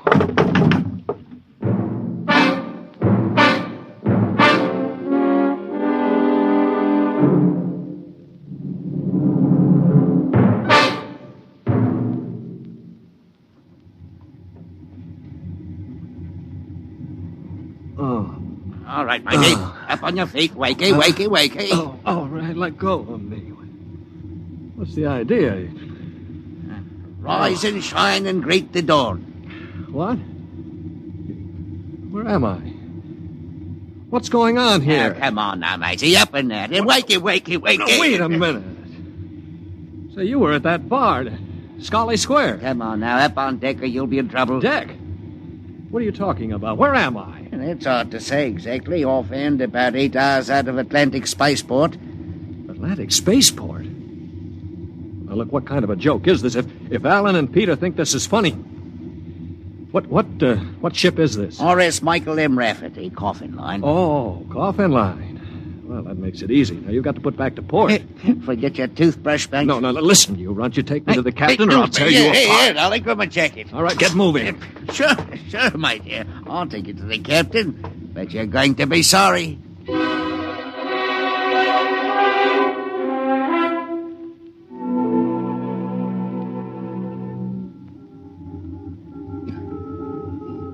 Morton, what the devil are you doing on the bridge? Get below before Right away, sir. Only this here gentleman asked to see you. Yeah, that's right, Captain. There's been a mistake made. I'm afraid it was supposed to be a joke. Oh? Yes, you see, I'm going to be married today, and I suppose the boys thought it'd be funny to make me miss the ceremony. I'm sure it won't be too much trouble to have you drop me off back at the Atlantic Spaceport. What? Morton, what is this? Well, it's simple, Captain. He wants you to turn the ship around, that's all. Now, look, if there's any trouble with your superior, I'm sure I can fix it up. You see, I'm Jeff Coffin. Yeah? Well, you don't understand. My father is Cyrus Coffin. He owns this ship. Oh, he does, huh? Morton, get this drunk below. Now, just a minute. I can understand you not believing me, but I can identify my... Hey, where's my wallet? I've been robbed. Oh, now, look, Captain, wait a minute. All you have to do is radio back and check. Mr. Black, remove this man from the bridge. Yes, but... Aye, sir. You heard the captain, Buster. Oh, now, wait a minute. Let go of me. This is no way to treat a passenger. Passenger? Huh. Wake up, sonny boy. You're one of the crew. Now get below.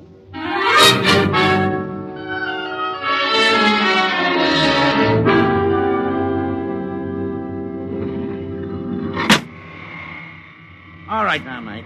Grab yourself a buffer. Get to work on those deck No, plates. look, they can't get away with this. This is kidnapping. Perhaps yes, perhaps no. Now get this here deck nice and shiny. We might even see about some grub. I'll be back in 2 hours. And mind you, I want to be able to see me bloomin' reflection in it. Better polish that deck plate.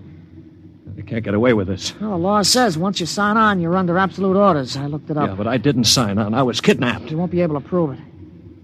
Come on, mister, please. I didn't get anything to eat yet today, so give me a break, huh? Oh, all right. What do? Run the buffer over it? Yeah, that's right. Like this. You sign on?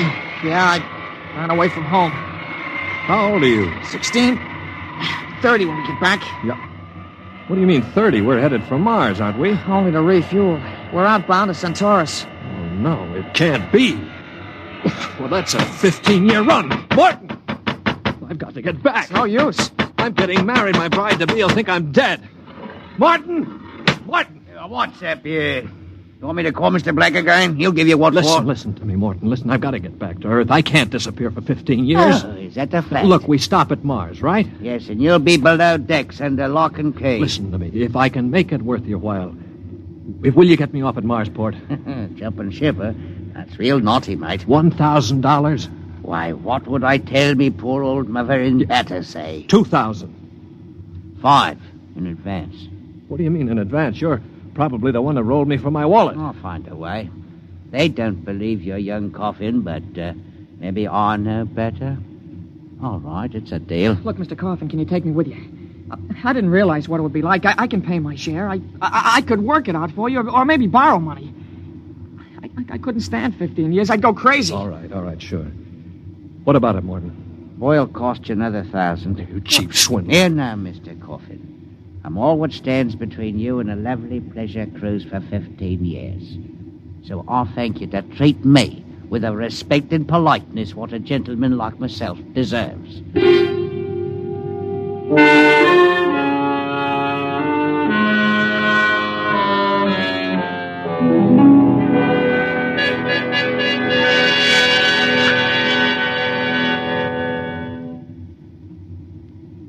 Stand by. Stand by for landing procedure. All right now. Listen careful. This is the cable locker for the grappling anchor. Right. When she lands, this hatch will open. Cables go out. Don't get yourself caught in them. You'll be tore apart. All right, we've got that. You sure we can get out? Now, you just do what I say. We drop down to the blast pit. Nobody'll be there.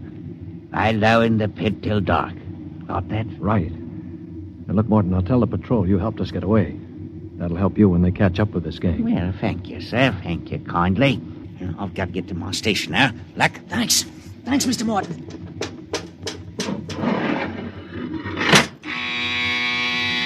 Well, there's a landing horn. Now keep clear of that cable, Joey. Here we go. Right. Hold on tight. There goes the grappling cable. Yeah. All right, come on. Drop through the hatch. It's about 6 feet. All right, it's clear. Hurry up. Here I come. Oh. You all right? I twisted my ankle. It's all right. All right, there's the blast pit. Get going. Right. Now, we're all right so far. The ship hides us. Here's the pit. All right, now get down so they can't see you. Wait a minute. I hear somebody coming. Keep still. Maybe we better look. Look, if we stick our heads up over the edge, they'll see us short. Now keep down and keep still. Shh.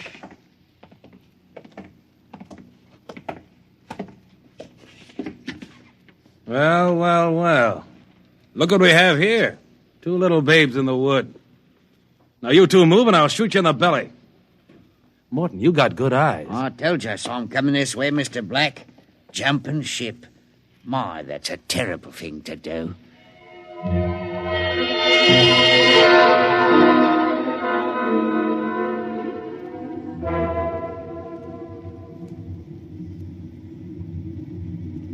Mr. Black, inform the ship's company that these 2 men have been found guilty of attempted desertion. Desertion? You kidnapped me, you dirty crook! Don't you talk to Captain Howell that way. I'm sentencing them to 24 hours hull watch. Take them away. Morton, take him to the aft lock. Aye, sir. Calm down after 24 hours hull watch. What's hull watch? Very simple. We put you 2 in spacesuits, shove you through the airlock on the end of a line. You sit out there and watch the hull for 24 hours. No food, no water, and the eating units in those suits are just a little bit defective. Makes it interesting along about the 18th hour. Yeah, I'll bet. Here we are, gentlemen. The airlock. You get in there. Got 5 minutes to get into them suits before we blow the air out. See you in 24 hours. Maybe.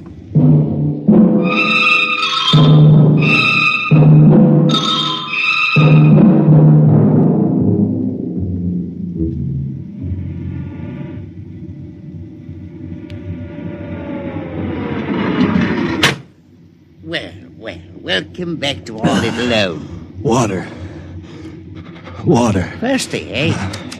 You should control these animals' instincts. Get water. Right, yeah? Yeah.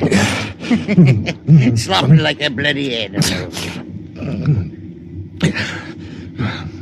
Joey passed out. Help him. He'll be all right. Teach a lesson, both of you. Take my advice and behave yourselves. You've got 15 years to go on this here ship. You might as well make the best of it.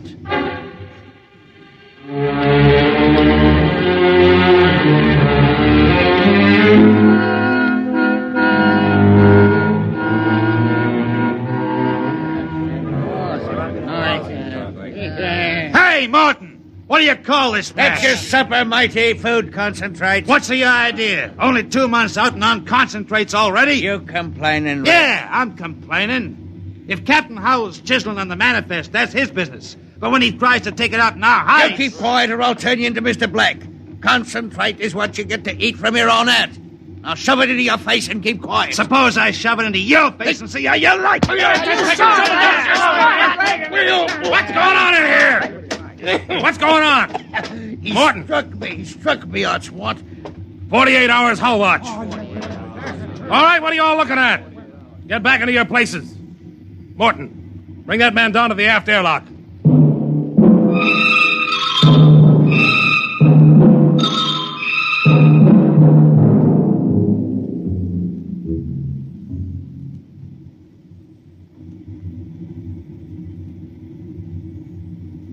It's murder, that's what. Plain murder. Space Code gives a 30-hour limit for punishment. They didn't even have a burial. Just shoved them out the lock. Well, if the owners knew about this, they'd stop it.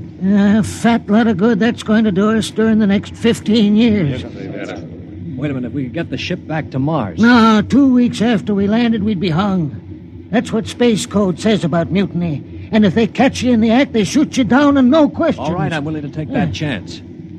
We're going to let Black and Howell kick us around for 15 years? Why don't we take over and head back? Right. I'm for it. Let's go. You bet. Go interrupt something, gentlemen. Discussion? Talking about the captain, maybe? Grab him. Here, because Throw him into the jet. Come on. Oh, have you all out of the Ellen shifts? Also, your knife rations, that's what I'll... Chew on my oil rag, Morton. Well, that's done it. He's an officer. Who cares? Yeah, we've got to move now. Joey? Yeah? You get up to the radio room and smash the set before they can get a message out. Right. Pop, you get aft. Tell the engine watch. Yes. The rest of us will go up on the bridge. How about this rat? Tie him up. Speed counts now. We've got to take over before they know what hit him.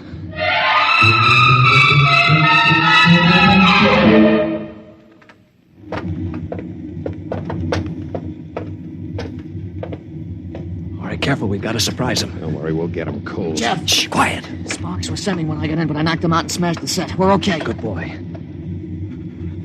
All right, come on. Right past the bulkhead. Look out! The blast bulkhead. Yeah, we're cut off from the bridge. We'll never get through that. They must have found out somehow. The intercom. Black can turn it on from the bridge. You heard the whole thing. Well, we better get out of here. What'll they do? I don't know. We got all the controls up there. We can shut down the driver, but we can't steer. Yeah. We better dog down the hatch behind us. All right, men. Captain Howell's giving you 1 minute to give up quiet. In a pig's eye, Black! You'll hang for mutiny, every one of you. What do we do now? Quiet. They can hear everything on the intercom. If I pull the jack out. That's the boy. Look, we've got to get through to the bridge. It's a Mexican standoff. We can't get at them. They can't get at us. What's that? It's an air leak. The pressure's down. It's Howell. He blew the hatch on the mess hall section. Just opened her up and let the air out. Morton, do you know what Black's going to do? He's going to bleed off the air down here. Serves you all right. If I had my way, I'd see you all out on the hull till you froze stiff. You're forgetting something, Morton. You're back here with us. What do you mean? If Black and Howell blow out compartments one by one or bleed the air off, you'll get it too. They'll take care of me. Don't you worry about that. Oh, you think so, huh? Joey, Yeah. plug that intercom back in. Right. Captain? Captain, Giving up? we've got Morton back here. Yeah? If you try anything on us, he'll get it too. What am I supposed to do, cry? You don't care if he dies? That's his problem. We're going to drop the oxygen level 5%. Can't do that to me. Captain! Captain! It's unfortunate that you were Captain Morton, but the security of my ship comes first. You mean you don't care? You'd see me dead. Precisely. Well, you can't. It's murder, that's what. I'm not one of them. You can't kill me. You can't. Joey, pull the intercom plug. All right, there you are, Morton. They'd kill you just as soon as look at you. Now listen, we've got to get through that bulkhead. You know this ship. There must be some way. Morton, we're your only chance. Get us through the bulkhead. All right. All right, why shouldn't I? They'd kill me. Well, then there is a way to get through. An emergency release. They don't tell crewmen about it to keep them from breaking through in an engine blast and leaking radiation to the bridge. Well, then let's get going. We've got to get through that bulkhead before Howell cuts the air down and gets us all.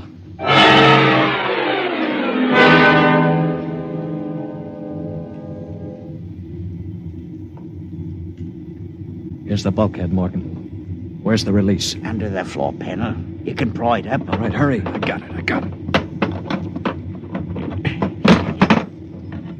Yeah, she's up. Works on a key. Ready? All right, Morton. Open it up. Here goes. Morton! He's dead. Electrocuted, and the bulkhead's still closed. They didn't even get to turn that key. It killed him instantly. Harry. Yeah. Have you got your watch gloves? They're insulated. Oh, yeah, sure. Get Morton out of the way. Don't touch him, Joey. He's got the current through him. I'll shove him away with the gloves. All right, now. Stand by. Here goes a key.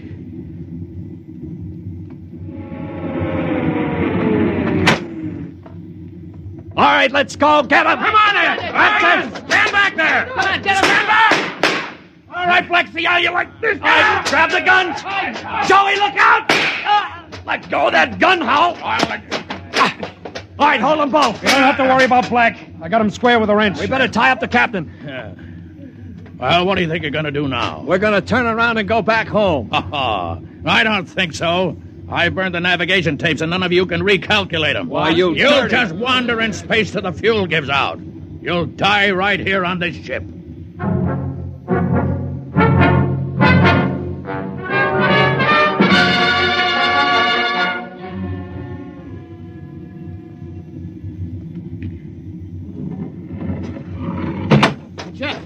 Jeff, the interceptor screens went on. Meteor? No, it's a ship. A patrol ship coming up on us. Oh, they must have got an SOS off. Yeah. Well, I'm not so sure that's so bad. Oh, wait a minute. We don't have to worry. We can just tell them the truth. You're not familiar with space code, young man. Mutiny is punishable by immediate execution. In other words, they don't ask questions. They just shoot. He's right, Jeff. We're through. Can we get away? Not from a patrol ship. Already sent us a heave-to flash. If we run, they'll blow us out of space. I'm afraid your mutiny is about over with, gentlemen. They'll be aboard in an hour. And 10 minutes after that, you'll all be dead.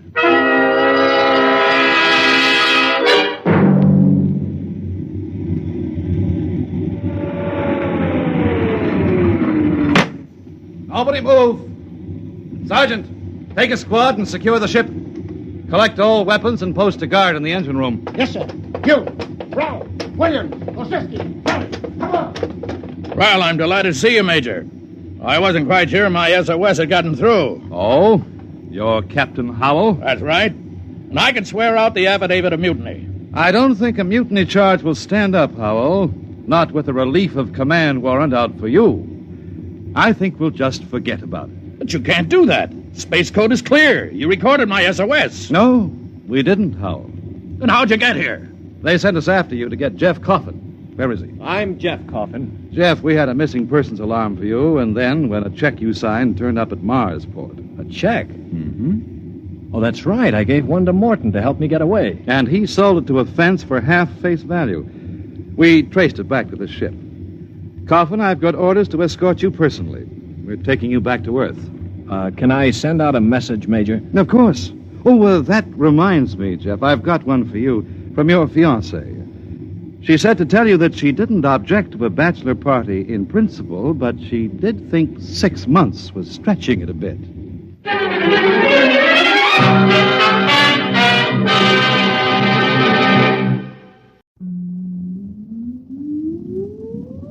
Countdown for blast off. X minus 5, 4, 3, 2, X minus 1, fire.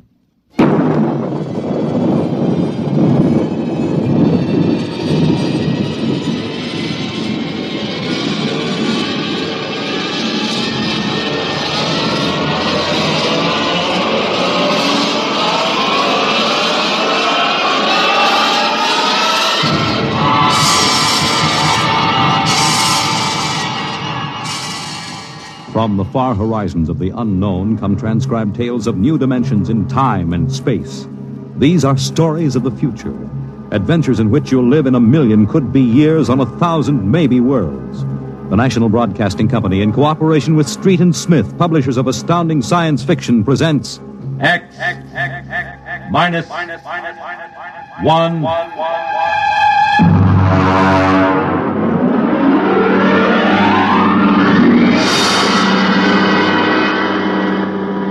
Tonight's story. Cold Equations. There is no margin of safety along the rim of a frontier.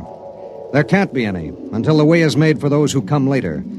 Until then, the penalty for mistakes is a grim one. The laws of physical nature operate with irrevocable certainty, with no room for mercy, kindness, or sentimentality. In space, life becomes a cold equation, and the equal sign is often followed by death. I know. I'm the pilot of an EDS.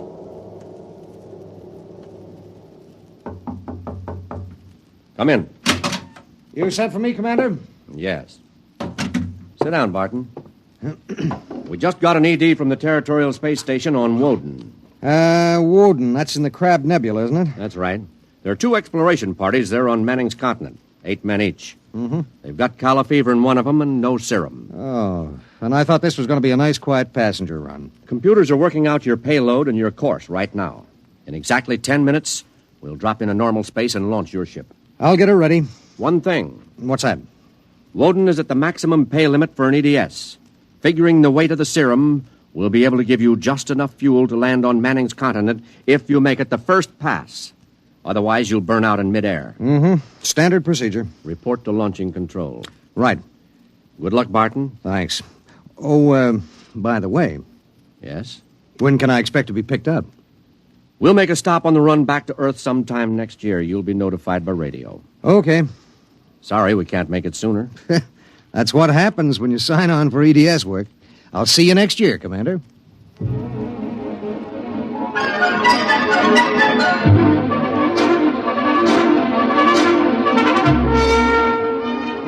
Down in the belly of the Stardust, the crew was working like beavers to get the EDS, the emergency dispatch ship, ready. Mechanics and technicians were swarming all over the place. Girls in inspectors' uniforms were checking the gauges in the supply cabinet. 9 minutes later, the exact course was in the computer. The serum was stowed in my supply cabinet closet, and little EDS 4G3 was ready to be born into space. Martin? Yes, sir. 30 seconds to blast off. All set? All set. I'm turning you over to traffic. Ready. Traffic control. Come in, EDS 4G3. Ready. 20 seconds. Lock open. 15 seconds. Space drive on. Space drive on. 10 seconds. Gravity neutralizer on. Neutralizer on. 5 seconds. 4, 3, 2, 1. Blast off.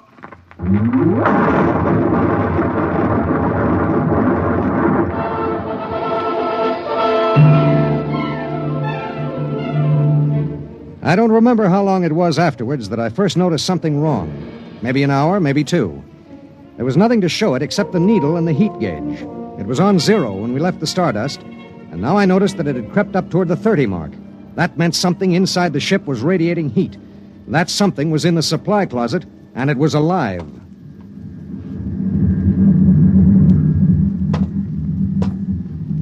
All right, come out. Whoever or whatever you are, if you don't come out in 5 seconds, I'm going to blast you. 1, 2. Well, I'll be... Hello. I'm Marilyn Lee Cross. What are you doing in there? I'm a stowaway. Oh, my... What's the matter? Do I have to pay a fine or something? What are you doing here? I wanted to see my husband. Who's your husband? He's with the government survey crew on Woden. I haven't seen him since he left Earth 4 years ago. Okay. But what made you hide in my EDS? I have a job waiting for me on Mimir, but I heard you were going to Woden and there was plenty of room, so I hid. Oh, I knew I'd be breaking some kind of rule, but what's one little rule?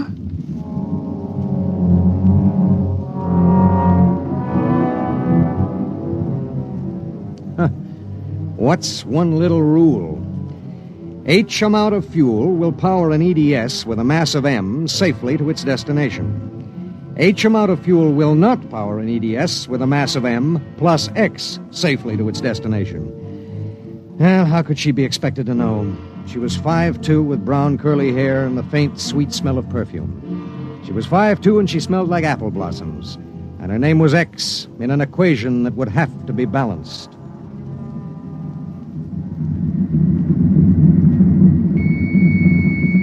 Stardust. Come in, EDS. Come in. This is Barton, emergency dispatch pilot 4G3. Go ahead. Give me Commander Delhart.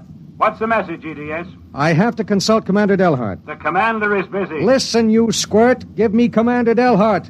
1 moment, 4G3. Commander Delhart, emergency message from EGS 4G3. This is Delhart. What is it? At 0800 hours, I discovered a stowaway aboard my ship. A stowaway? Yes, sir. Well, have you notified ship's records? Not yet, sir. You know the regulations as well as I do. Of course I know the regulations. That's why I'm calling. Martin, what's going on? Sir, this is a girl. A young woman. Oh. She wanted to see her husband on Woden. She didn't know what she was doing. I see. I wondered, sir, maybe the cruiser could change course or something? I'm afraid not. We're hundreds of light years apart now. We have a limited fuel supply ourselves, with 900 passengers. Is there any chance? No. Okay, Skipper. Better get the information to ship's records. Okay. Martin. Skipper? I'm sorry. Yeah, sure.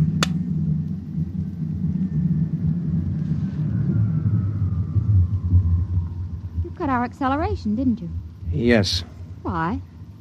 Oh, save fuel. For a while. How did you manage to stow away? Well, I was taking a language lesson in Mimirese from a girl in the inspection corps. The order came in for your trip, and I just went along on an impulse. Oh, it was easy. I'll be a model prisoner, I promise. Oh, if you were only a thief or a spy, it would make it easier. Make what easier? Forget it.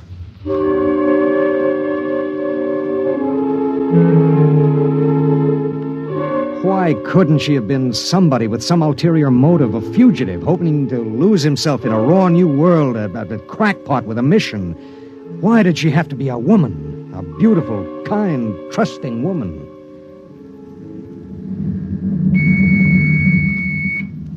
Stardust. Barton, EDS 4G3. Go ahead, 4G3. Identify a stowaway. Give me your identification disc, Miss Cross. Here. Why? Well, it's for ship's records. Identification number T8374. One moment. This is for the gray card, of course. Yes. I'll need the time of... I'll tell you later. That's highly irregular. Then we'll do it in a highly irregular manner. The subject is a young woman. She's listening to everything that's said. Are you capable of understanding that? Oh. Go ahead, 4G3. Number T8374-Y54. Name, Marilyn Lee Cross. Female, married.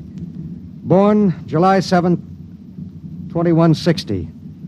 Good Lord, you're only a child. Height, 5 feet 2 inches. Weight, 110. Hair, brown. Eyes, blue. Complexion, light. Blood type, O. Original destination, Port City, Mimir. Listen, I'll call you back later. Look, miss. Marilyn. Look, Marilyn. I guess you don't know what you got yourself into here. Well, it's like this. This ship is carrying Calla fever serum to the survey group on Woden. Yes. Their supply was wrecked in a tornado. The fever is always fatal unless the serum is given in the first 48 hours. Now, these little ships have exactly enough fuel to reach their destination. If you stay aboard her, your added weight will cause it to use up all its fuel before it can land. What happens then? We crash. You die, I die, and 6 fever victims on Woden die. Well, can't they send out another ship to meet us? There are no ships to send. Well, Oh, no. Oh, no, you couldn't do that. That's how it has to be. But that's crazy. I haven't done anything. I haven't hurt anybody. I'm sorry. I should have told you before, but I wanted to make sure there was no other way. You mean it? You're going to make me leave this ship? That's how it is. But I'll die. I'll explode. I'll be like those horrible pictures of... Try to understand. I do understand. You're going to kill me, and I didn't do anything. I know you didn't. That has nothing to do with it. It has everything to do with it. Nobody just dies like that for no reason. Oh, listen. Maybe there are other cruisers. Cruisers you don't know about. Maybe the radio. Maybe it... Now, listen to me. It's different here. Different from anything you've ever known. On Woden, there are 16 men. 16 men on an entire world. They're fighting. Fighting an alien environment. The environment fights back. You can only make a mistake once. And I made a mistake. Yes. There's no hope. Absolutely none. You'll have to be put out of the ship.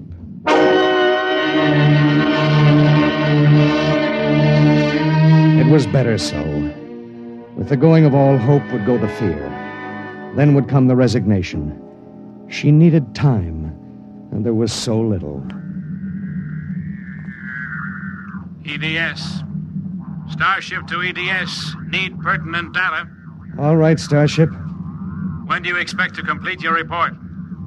I need a computer check. I'll give you statistics. Statistics. This is EDS 4G3. I'm intersecting course vector 7.3 at 0831. Deceleration 1750, weight 1 ton.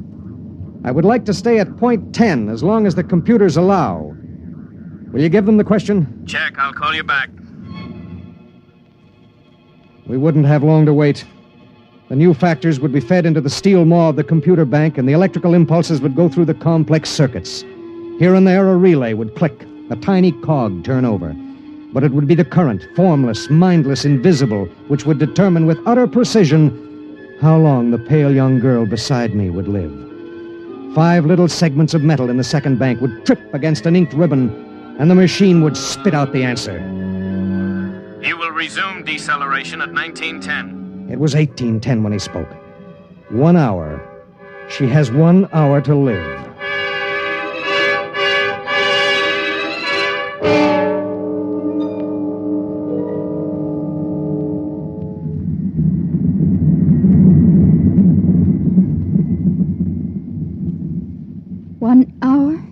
That's it. All I did was hide in a closet. And now you tell me I have to die. I don't believe it. You might as well get used to it. If this happened back on Earth, 1,000 ships would fill the sky. The whole world would know about it. They'd do everything to save me. This isn't Earth. It was such a big dream. Jerry and I separated almost 5 years ago. We were too young.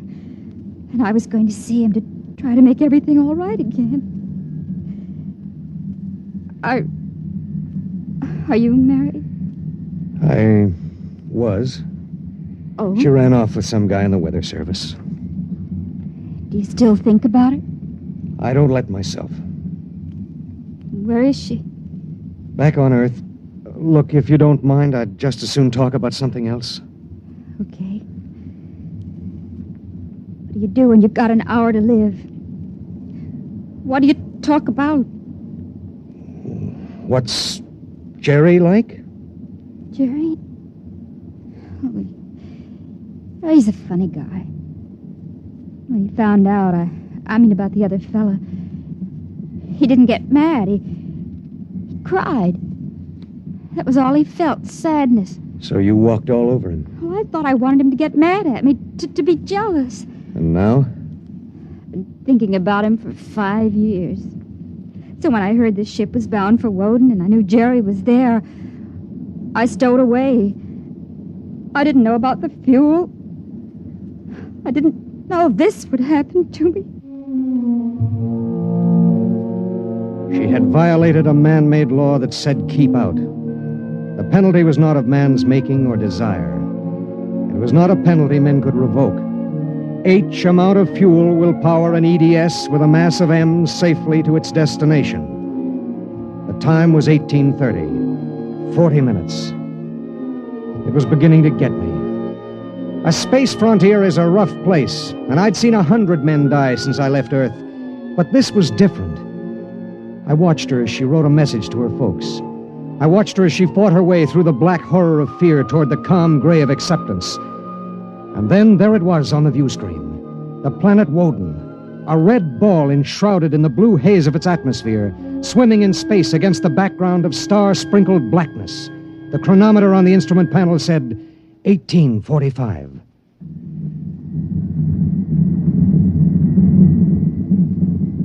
Listen, we're in radio range of Woden now. I mean, would you want me to try to contact your husband? Jerry? It'd mean he would know you're going to die. There'd be nothing anyone can do. Yes. I would like to talk to him. Do you think we can? Well, the planet is turning. If his group is on the side facing us, we might be able to reach him. Oh, try. All right. Hello. Hello, Woden. EDS to Government Survey Group. Can you hear me? Come in, Woden. They may not be monitoring. Hello. Hello. Hello. Identify yourself, please. This is Government Survey Group 1 on Planet Woden. This is John Barton, EDS pilot. Do you have the serum? Yes. How bad is it? 1 man died last night. 6 have the fever. How long will it take to... I start deceleration at 1910 hours. I should be able to land at 1930. Thank God. Look, do you have a Gerald Cross in charge of the group? Commander Cross? Yes, we do. Could I speak to him? He isn't here. He's out with the survey team. When do you expect him? Can't say. How do you read me? How much time do we have left for communication? Less than 15 minutes. All right. If Commander Cross comes back before we lose radio contact, will you have him buzz me? It's important. Okay, EDS. I'll keep the set open. Check.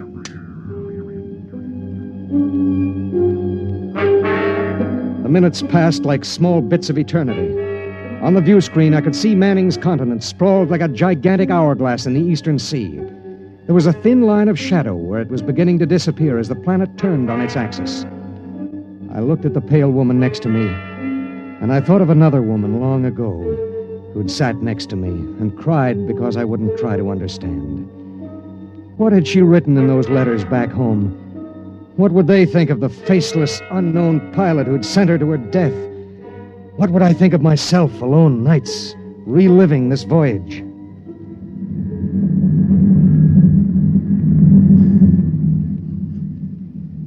It's cold, isn't it? I'll turn up the thermostat. Nothing from Jerry? We have about 2 minutes of radio contact left. Maybe it's better. I mean, suppose it were you and your wife tried to call you. How would you feel? I don't know. Do you ever hear from her? I got a letter about a year ago. I tore it up. That was foolish. Yeah, it was. Life is so terribly short to be wandering around alone. Well, Wait a second, we're getting something. How much time before I have to leave the ship? About 10 minutes. Hello, EDS. Hello, EDS. Come in. Come in. EDS. This is Woden. I have Commander Cross. All right, go ahead. Hello, this is Commander Cross. Jerry Cross? Yes. I have someone for you. Go ahead. Hello. Jerry? Hello? Jerry? Who is it? It's me, Marilyn. Marilyn. I wanted to see you again. I stowed away on the EDS. You what? But Marilyn... It doesn't matter, Jerry. All that matters is that I can tell you all the things I've kept inside for so long. Jerry, I want you to know I've never forgotten. Oh, it's been so many years. I can't believe it. I thought I'd see you again, but now I can't. Jerry, you don't hate me, do you? Hate you? Oh, Marilyn, I've never stopped loving you. Not for an instant. Oh, Jerry. Listen, we don't have much time. The transmission is getting fuzzy. Oh, Marilyn, I've got to see you. There's got to be some way. There isn't. Let me talk to the pilot. Give it to me. Hello? Pilot, have you called the mothership?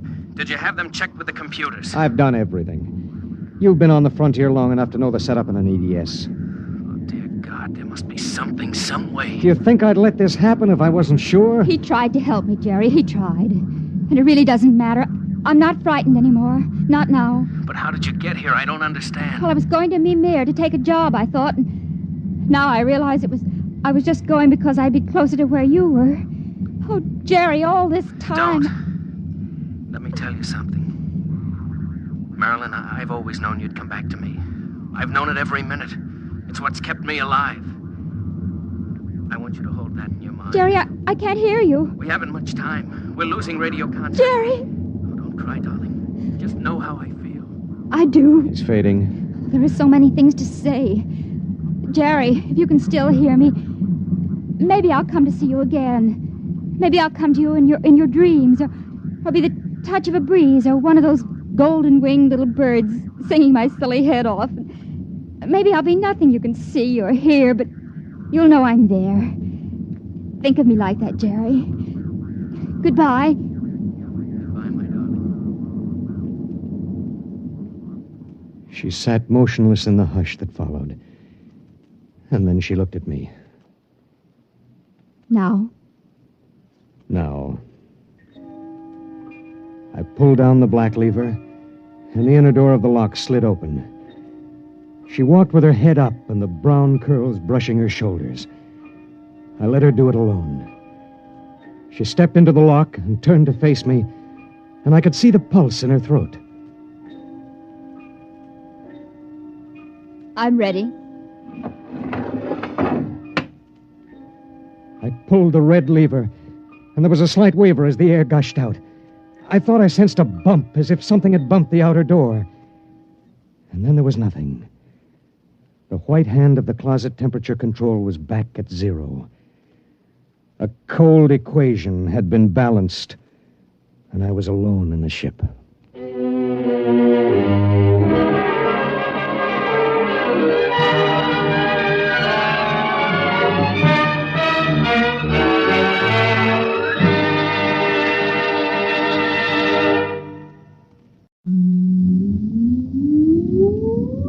Countdown for blast off. X minus 5, 4, 3, 2, X minus 1, fire.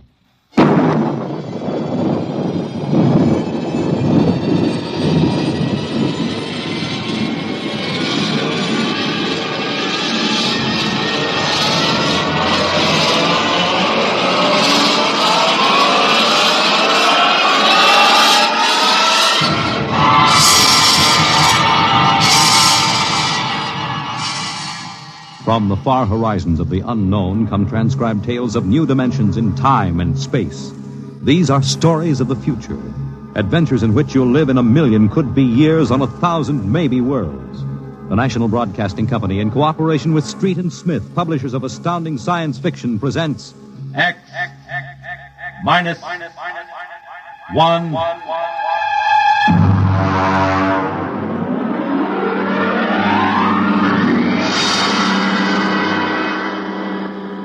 Tonight's story, Almost Human, by Robert Bloch.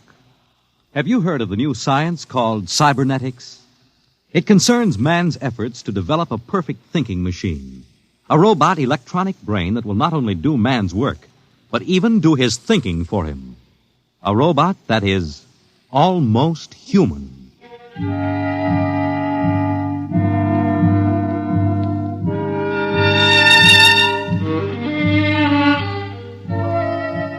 No, it's not impossible at all.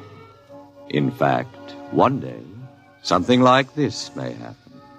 A tall, suave gentleman in a black raincoat will walk down the street until he reaches a shuttered, isolated house. And then he will slowly mount the front steps, push the doorbell. Just a minute. I said just a minute. Hold your horses. What do you think you'd... Good evening, my dear. Duke, why did you come here? Curiosity, darling. I've been thinking of what you told me at our chance meeting last week. Duke, you promised me. I decided to come and take a look for myself. Where is the professor? In his study. Where's Junior? In the nursery. The nursery? How quaint. And you, I take it, are Junior's nursemaid? I helped the professor. Tell him he has a guest. Duke, he's a nice old guy. Don't Tell do him, it. darling. All right. Yes? What is it, Miss Williams? Professor Blastman, a gentleman... Here? I don't understand. I gave orders no one was to be admitted to the house. He insisted. Very well. Wait here. I'll get rid of him. Sir? Professor Blesserman, I've come to see Junior. Junior? There must be some mistake. There are no children in this house. I don't... Professor, what you feel pressing against your belly is the muzzle of a .45 caliber pistol. Now, shall we visit Junior? How... What do you know about... I know everything. Shall we go inside? I warn you. On the contrary, I warn you. Very well. This way.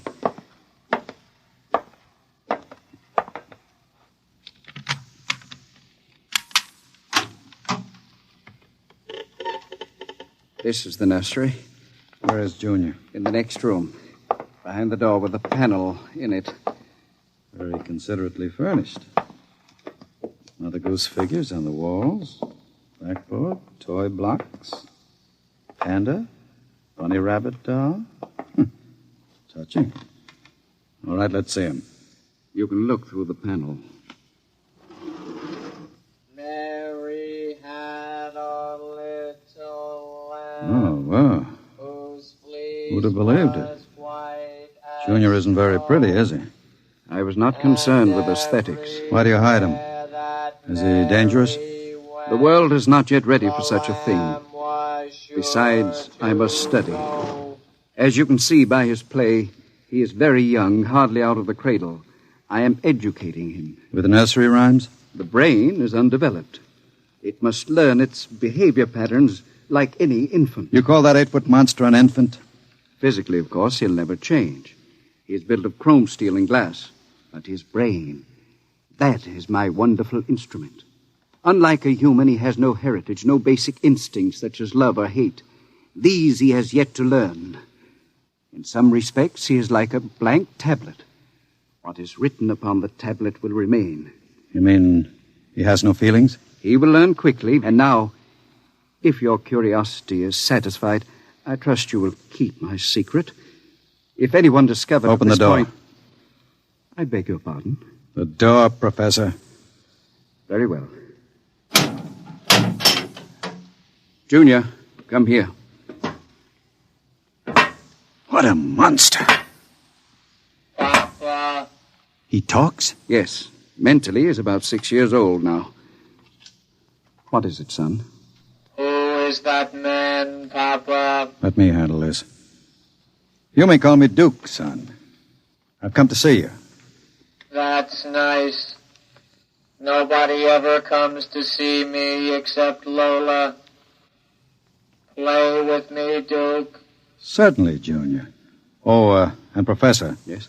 While we're playing, you can have Lola and Miss Williams prepare my room. Your room? I forgot to tell you, I've decided to stay until the climate changes and I can go out again. Meanwhile, I'll have a chance to play blocks with Junior. Understand? I begin to understand. You are hiding from the law. As you wish. All right, Junior. Your move. Let's build a bridge. I have a better idea, Junior. What? Let's build a coffin. A coffin? I don't know that word. Then I'll teach you, Junior. I can see the professor has been neglecting the moral side of your education. Very sadly.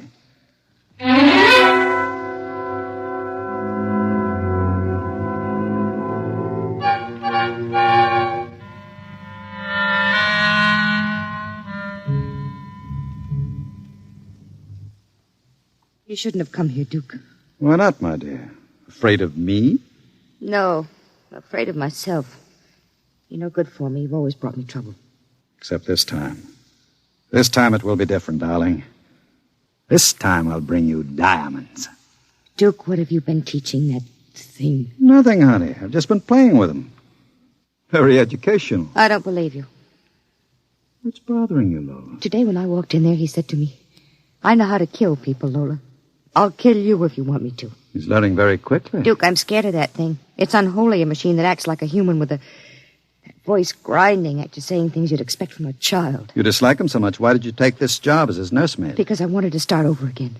I answered an ad. The professor didn't ask questions. I would have been all right, too, if you hadn't come along.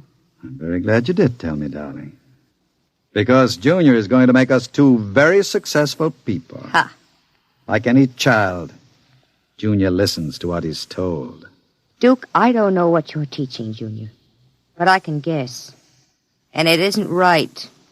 It's evil.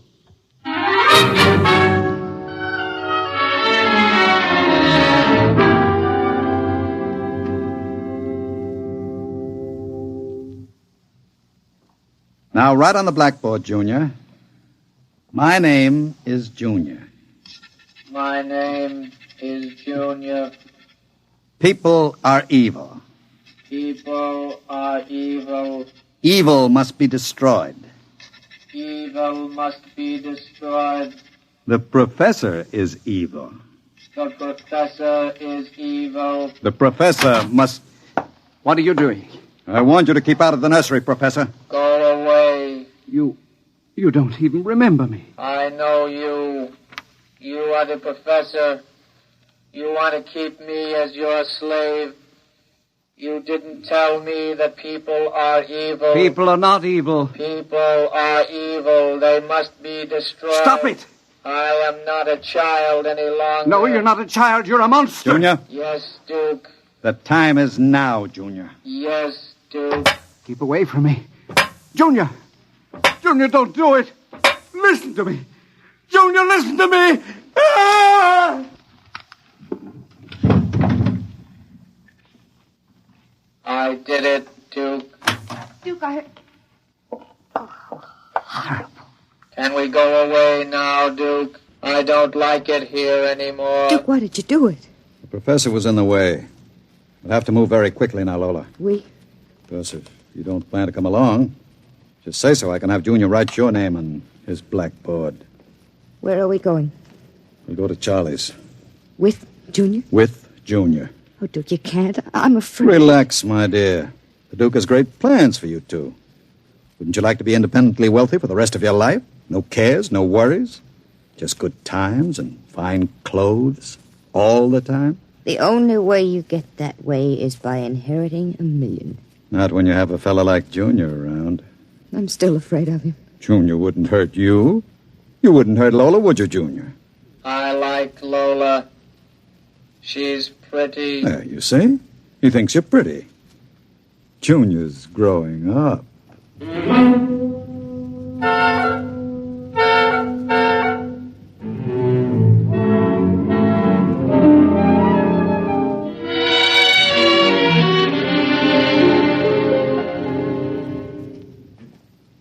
Sit down, Charlie. Sure, Duke. Lola and I are going to hide out here for a while. We'll need some help. Listen, Duke, I'm trying to keep the cops away. Sure. Now listen to me. I need a casing job done. Oh. Sure, Duke. You know the armored truck service? Sure. I want to know when they take the Acme deposits from Boston to Worcester. Duke, you ain't thinking of a payroll truck, are you?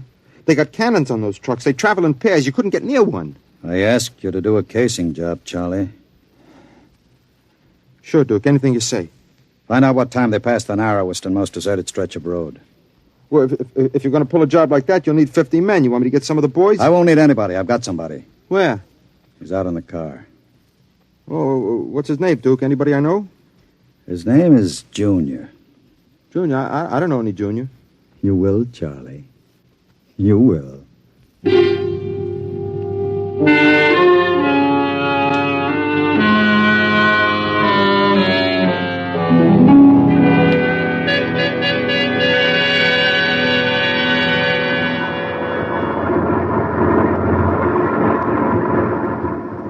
Smoke, Sam? Well, thanks, Al. Whew, it sure gets hot in these armored trucks, huh? You'll get used to it. How much we hauling this time? About $250,000. Brother, could I use a hunk of that? Who couldn't? What's your first stop? Acme National Bank. Then we unload a payroll at the Bronson Watch Plant. Hey, what's that up ahead? It looks like something shiny on the road. Throw up your spotlight. Right. Holy smokes, you see what I see? It looks like a mechanical traffic cop. About 8 feet tall. Standing right in the middle of the highway. Maybe it's a Halloween gang, huh? Guess they're trying out robot traffic cops. Can you get past him? I don't know. We'll have to slow down. Get on that gun, Sam. Let's take no chances. Right. I'll give it the horn. Don't budge. Where's our escort truck? Pulled up right behind us. Thing won't move. Sure looks like something out of Buck Rogers, don't it? That's a heck of a note, blocking traffic like that. I'll have to try and get past it. Here goes. Holy smokes, it's moving. Hell, it's coming toward us. Get on that gun. Give it a blast. Bullets are bouncing right off it. It's still coming. Al, back up. I can't. The other truck's right behind us. Al, it's lifting its arm. It's going to smash our window.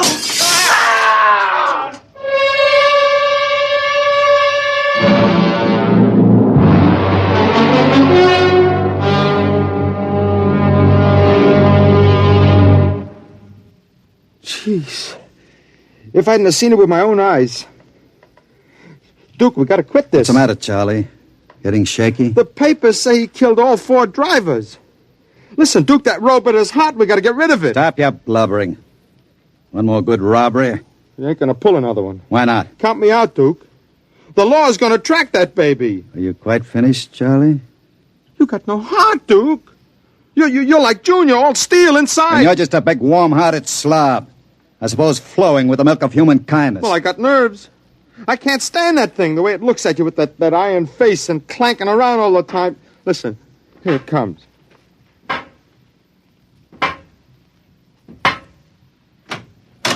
Hello, Junior. Hello, Duke. I've been talking to Charlie. Yes, Duke. You know what I think, Junior?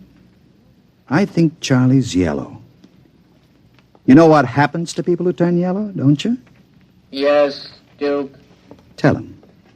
They're evil. We have to destroy them. Huh? You see, Charlie? Junior doesn't like people who sing to the police. Duke, wait a minute. You know I'd never turned stoolie or anything like that. I never sang to the coppers in my life. You can count Junior. on me. I don't want no trouble with you. Stop him. I wouldn't... Yes, Duke.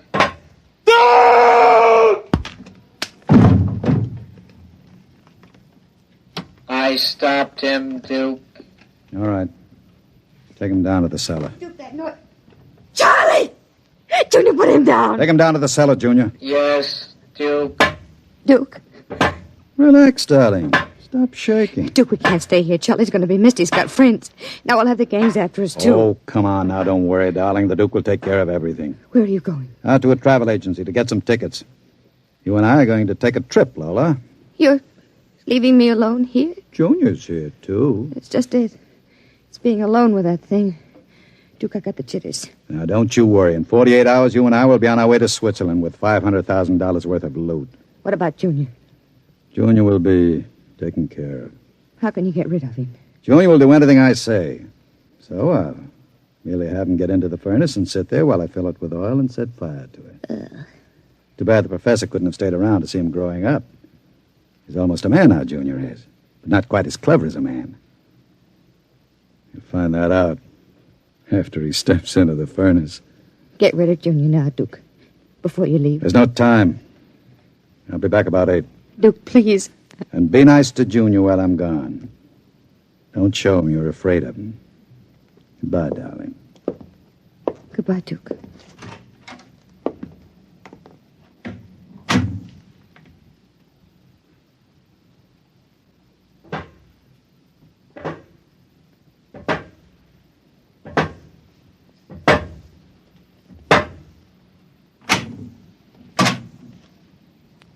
Lola. What, Junior?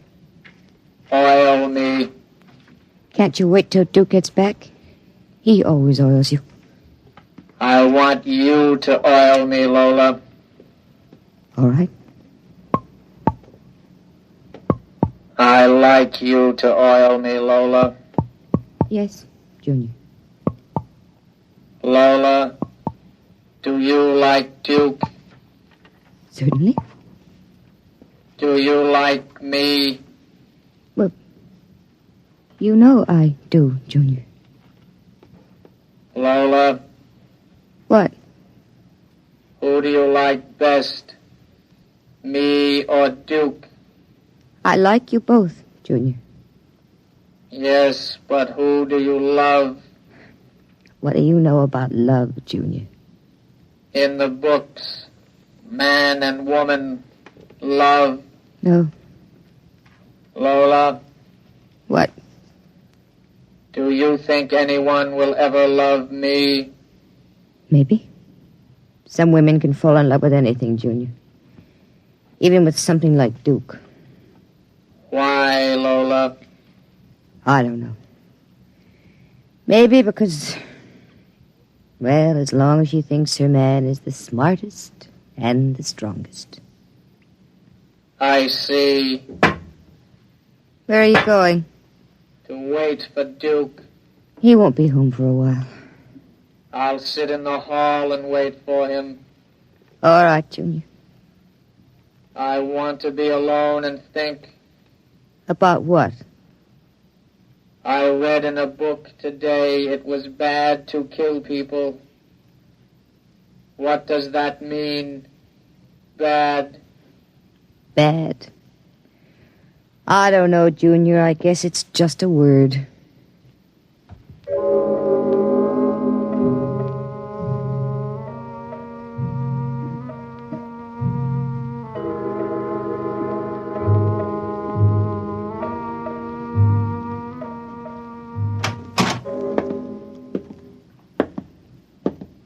Lola? Hello, Duke. Oh, it's you, Junior. Why are you sitting in the dark? I was waiting for you, Duke. Well, now that's a good boy, Junior. Lola oiled me. That's nice. I tell you what, Junior. I've got a little job for us down in the cellar. Let's go down there. Now, Duke. Right now, Junior. All right, Duke. Are we going away soon, Duke? Yes, Junior. We're going away. What's in the cellar, Duke? A little surprise for you, Junior. You'll find out.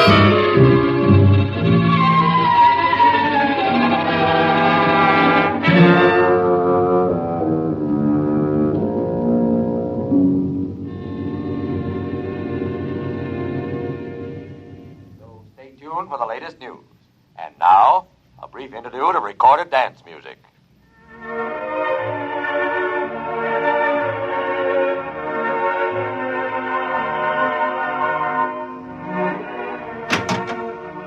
Duke? Is that you, Duke?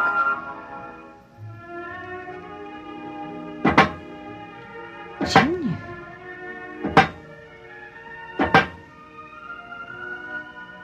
Hello, Lola. I thought I heard Duke come in. He came in. Where is he? Down in the cellar. What's he doing? Nothing. Did he say he'd be up soon? No. Maybe we better go down and get him. He's dead. Oh, no. No, he isn't dead. You said the woman loves the strongest and the smartest. Well, I'm stronger and smarter. But you aren't human. I'm almost human, Lola. No. No, stay away. Lola. Don't touch me. Those metal paws, no. I love you, Lola. No. No. I love no, you. No. No. I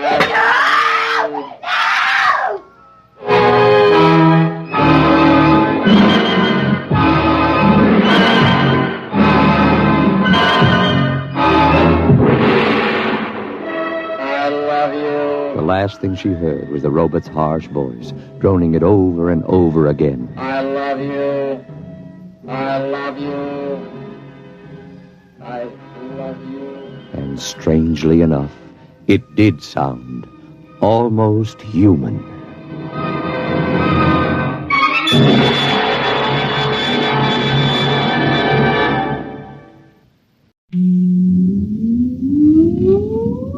Countdown for blast off. X minus 5, 4, 3, 2, X minus 1, fire.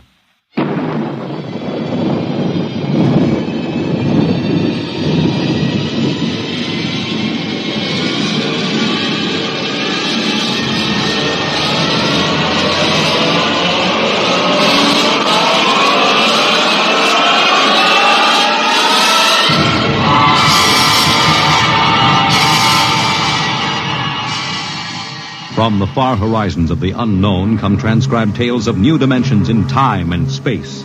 These are stories of the future, adventures in which you'll live in 1,000,000 could-be years on 1,000 maybe worlds. The National Broadcasting Company, in cooperation with Street and Smith, publishers of astounding science fiction, presents X minus 1.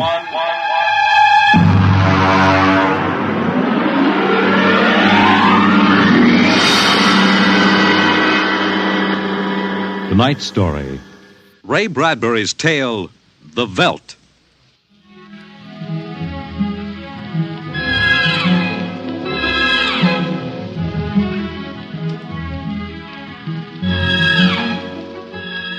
This is the office of Dr. David McLean, resident psychiatrist of the new Chicago Institute of Human Engineering. All right, Miss Carver, will you take this, please? To Charles S. Haworth, senior psychiatrist, New Chicago Institute of Human Engineering. The following constitutes my report on the case of George and Lydia Abbott, which we discussed by telephone. Subject George relates onset of symptoms to the purchase of a $60,000 soundproofed Happy Life home. Under narcosynthesis during initial interviews, subject described the experience in the following manner. Miss Carver, would you play back the sonic record of the initial interview? We'd always wanted one, and then we could afford it, so... Go on, Mr. Abbott. Tell me about the home. The home. Well, it was supposed to do everything, the agent told us. And it did, I guess. It clothed us, fed us, and rocked us to sleep, played and sang, and it was good to us. Very good, sure. Tell me about the nursery. The nursery. The nursery, ah. It was completely automatic? Completely automatic.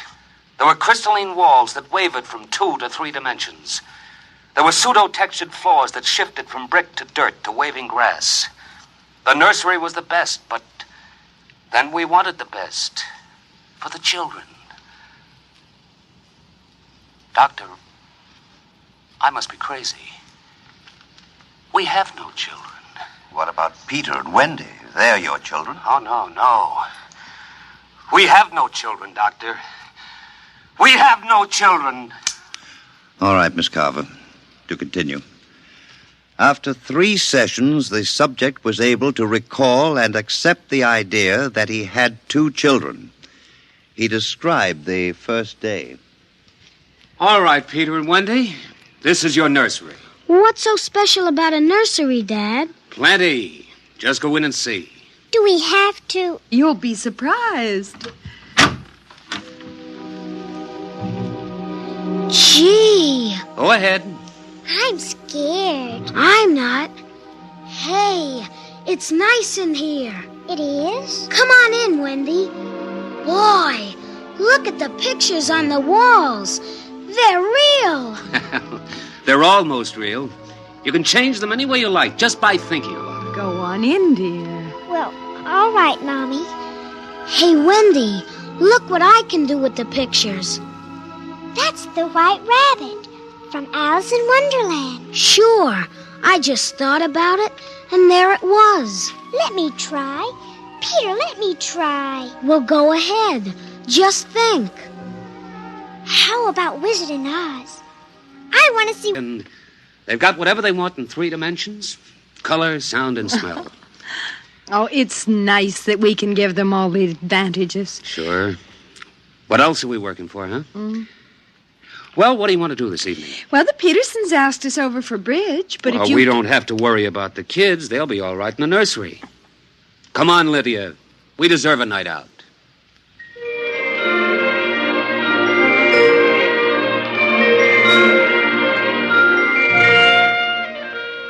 And in the nursery, the walls were a kaleidoscope of time and space and imagination. The green forest of Sherwood and the quiet forms of Robin and his merry men gave way to the roll of the high seas and the smell of salt in the air as Sir Henry Morgan sailed into the harbor at Jamaica. And behind the crystalline quartz walls, the vacuum tubes and grids and banks of metal image tape spun quietly and efficiently, erasing the line between illusion and reality. Of course, the electric bill from Consolidated Utilities was tremendous, but it was worth it. The Happy Life home breathed contentedly as life proceeded with soft automaticity as guaranteed in the brochure and bill of sale. George. George, I wish you'd look at the nursery. What's wrong with it? I don't know. I was in the nursery last week. It's perfectly all right. It's different now. What do you mean, different? I want you to come and see. Are the kids there? No. Madge Allen took them to a show along with her kids. That's why I want you to look at it now, before they get back. Oh, all right. What you expect me to do, I don't know. I'm no mechanic. This isn't a question of a leaky faucet, George. All right, dear. I'm coming.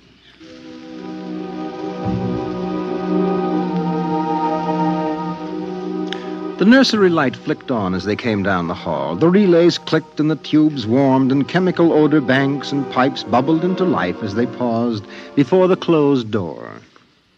Go ahead, George. Open it.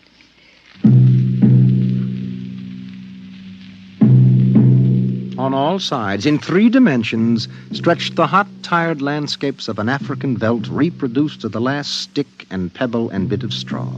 The ceiling above them became a sky with a hot yellow sun. A wind blew in from the baked veldtland.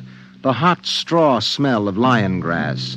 The cool green smell of the hidden waterhole. The great rusty smell of animals. The howl of the jackal in the distance. And the papery rustling of the great vultures that wheeled and circled under the yellow burning sun. Let's get out of this, son. It's a little too real. Oh, George, you promised you'd look around. Well, I don't see anything. Wait a minute. There are the vultures. Filthy creatures. There. There are the lions. Far over that way. Yes, I see them. Well, they're on their way to the water hole. They've just eaten. It's some animal. A zebra or a baby giraffe, maybe. Can you see it? Are you sure? It's a little late to be sure. Nothing over there but clean bone and the vultures swooping down for what's left. Did you hear that scream What scream? about a moment ago? Sorry, no. Oh, here come the lions. George, they're frightening. Take it easy, Lydia. They're just illusion.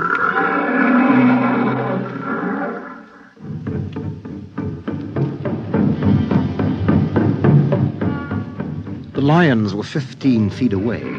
So real, so startlingly real, you could feel the prickling fur on your hand, and your mouth was stuffed with the dusty upholstery smell of their heated pelts. And the yellow of them was in your eyes like the yellow of an exquisite tapestry. The yellows of lions and summer grass, and the sound of the matted lion lungs exhaling on the silent noontide, and the smell of meat from the panting, dripping mouth. George, I'm afraid they're so real. They're only an illusion, Lydia, that's all. Watch out! Ah! Out, quick, outside! They almost got us. Now, take it easy. Calm down. I could feel their breath. Get a hold of yourself, Lydia. They aren't real. Walls, that's all it is. Crystalloid walls. They look so real. Of course they do. But it's all dimensional color reactionary process, a metal tape film behind glass screens. It's all odorophonics and sonics. Now, here, take my handkerchief. I'm afraid. Did you see? Did you feel it? It's too real. Now, Lydia. And we've got to tell Wendy and Peter not to read any more on Africa. Of course, dear. I want you to lock that place up. But you know how difficult Peter is about that. I punished him last week by locking the nursery for an afternoon, and he threw a tantrum. And Wendy, too. Well, they live for the nursery. It's got to be locked. That's all there is to it. You've been working too hard, Lydia. You need a rest. I don't know. Maybe I don't have enough to do. I have too much time to think. All I do is set the menu selector dials at the beginning of the week. But that's the whole idea. The house is automatic. I know, but couldn't we turn it off for about a week and take a vacation? You mean you want to fry eggs for me? And darn socks. I feel like I don't belong here. The house is wife and mother and maid. How can I compete with the African Veldts? George, those lions can't get out of there, can they? Of course not, dear. Now, don't think about it anymore.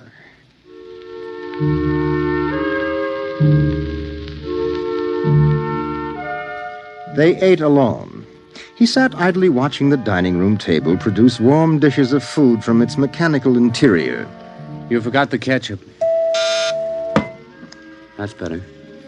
It wouldn't hurt to lock the children out of the nursery for a while. It was clear that they had been spending too much time in Africa. That sun, he could feel it on his neck still like a hot paw. And the lions and the smell of blood. Remarkable how the nursery caught the telepathic emanations of the children's minds and created a life to fulfill their desires. The children thought zebras, and there were zebras. Sun, sun. Giraffes, giraffes. Death, and death. They were so young. But long before you knew what death was, you were wishing it on someone else. But this, the long, hot African veldt, the awful death in the jaws of a lion, and repeated again and again and again. The children came home dutifully at 8:30. Hi, Mom. Hi, Pop. Hello, darlings. Do you want something to eat, dear? We're just having dessert. We're full of strawberry ice cream. And hot dogs. We'll just sit and watch. Sure. Peter, tell us about the nursery. The nursery? All about Africa and everything. I don't understand. Well, your mother and I were just traveling through Africa with rod and reel. There's no Africa in the nursery. Oh, come now, Peter. We know better. I don't remember any Africa. Do you, Wen? Go run and see, huh? Sure. I'll be right back. Wendy, come back here. Wendy! Oh, she'll be right back, Pop. She doesn't have to. I've seen it. Come on. Sure, Pop, but Wendy'll tell us. Open the door. See, Daddy? It's not Africa. It's Florida. Like in Bambi. There go the deer. See? It isn't Africa. I see it isn't. Go to bed. But it isn't 9 o'clock. You heard me. Go to bed. Okay. Good night, Mom. Good night, Pop. Good night. Good night, dear. I'll be right in. Wait a minute, Lydia. Look at this. What is it? This is the corner where the lions were, isn't it? What is that you picked up? An old wallet of mine. There's a smell of hot grass on it. And the smell of a lion. It's wet with saliva. And it's been chewed. George, those smears of blood. Come on out. Now let's go to bed.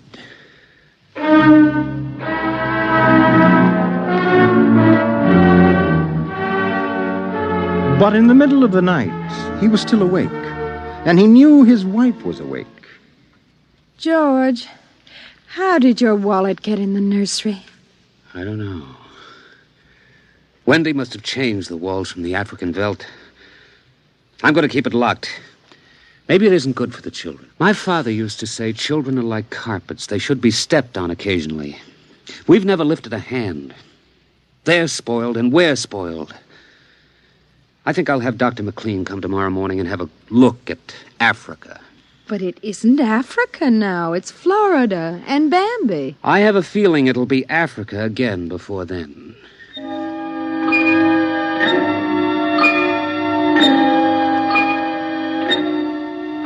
Although their automatic somno beds tried very hard, the two adults could not be rocked to sleep for another hour. A smell of cats was in the night air. And in the morning, the stove cooked French toast, and the dining room table poured the syrup and melted butter. Pop, Yes? you aren't going to lock up the nursery for good, are you? That all depends. On what? On you and your sister. We feel you should have some variety, dear. I wouldn't want the nursery locked up ever. Well, as a matter of fact, we're thinking of turning the whole house off for about a month. Sort of camping out. Be fun for a change. Now, don't you think so, Wendy? No, it'd be awful. I don't want to do anything but look and listen and smell. What else is there to do? Oh, all right. Go play in Africa. Are you going to shut off the house soon? We're considering it. I don't think you better consider it any more, Pop. I won't have any threats from you, son. Okay, Pop. Come on, Wendy. Let's get back.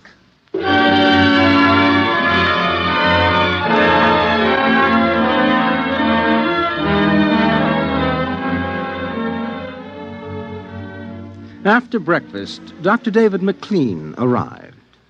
Oh, I saw the nursery last year, George. It looked all right to me. You didn't notice anything unusual? No. The pattern showed the usual violence, a tendency towards slight paranoia. All children feel persecuted by their parents are perfectly normal. There it is. Suppose we take a look at it now.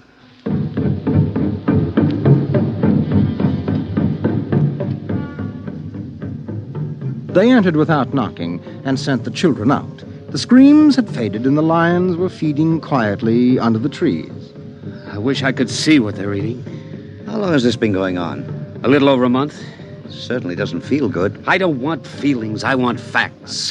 George, a psychologist never saw a fact in his life. He knows about feelings. And this doesn't feel good.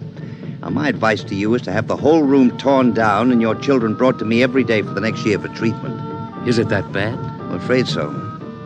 You know, that's why the nursery was developed originally, to let us examine the patterns left on the wall by a child's mind. But what is it? What's wrong with Peter and Wendy? Well, it's hard to say. I haven't punished them more than average. Oh, I took away a few gadgets.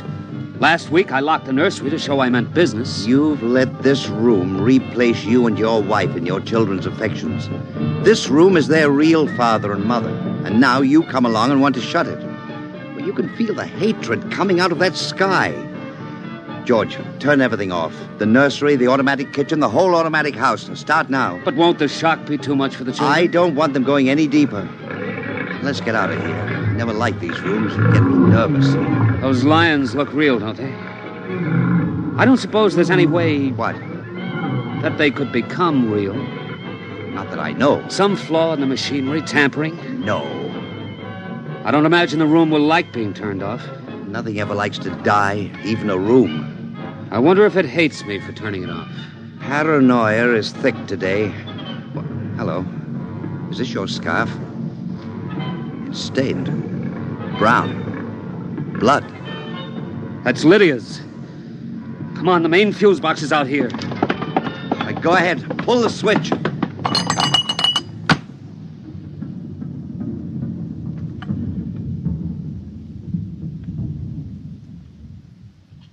Yeah. It's off.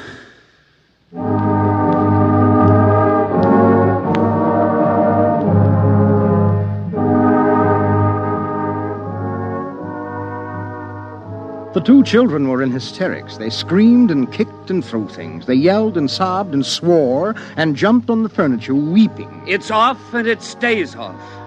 The whole house dies as of now. He marched around the house, cutting switches and pulling fuses. Don't let them do it. Don't let Pop kill everything. I hate you. I hate you. Insults won't get you anywhere. I wish you were dead. We were for a long while. Now we're going to start really living. Instead of being handled and massaged, we're going to live. Once more, Daddy. Just once more. One more minute of the nursery, that's all. Just one more minute. Oh, George, it can't hurt, really. Oh, all right, only shut up. 1 minute, and that's the end. Forever. Gee, thanks, Pop. Thanks. And then we're going on a vacation. Dr. McLean is coming in half an hour to help us out.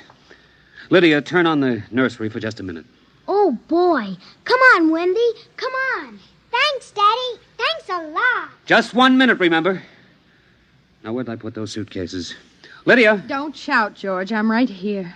Did you leave them alone in the nursery? Well, I've got to get ready, George. Well, I guess we better get them out of there before they get involved with those beasts again. Pop! Pop, come here! Daddy! Mommy! Come on, quick. Wendy! Peter! What's the matter? Hurry up. Open the nursery. Wendy! Peter! They aren't anywhere. Wendy? Peter? Peter! The door. Open the door. Oh. They've locked it from the outside. Peter! Peter! Wendy! Peter! Open the door, dear! Let us out, Peter! Open the door. It's time to go. Open the door! George! The lions! Peter, do you hear me? Open this door!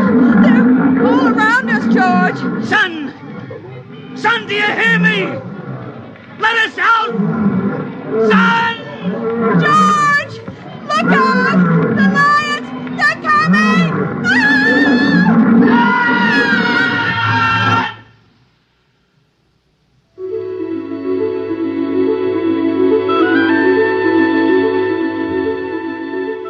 When Dr. David McLean came, half hour later, he found the two children in the nursery sitting in the center of the open glade eating a picnic lunch. Beyond them was the waterhole and the yellow Veldt land. Above was the hot sun. At a distance, Dr. McLean saw the lions fighting and clawing and then settling down to feed in silence under the shady trees. Hi, kids. Where are your mom and dad? Oh, they'll be here directly. Good, good. We've got to get along. He squinted at the lions with his hands up to his eyes. Now they were done feeding, and they moved to the waterhole to drink. A shadow flickered as the vultures dropped down from the blazing sky to finish what the lions left. Dr. McLean? Dr. McLean? Huh? What? Have a cup of tea?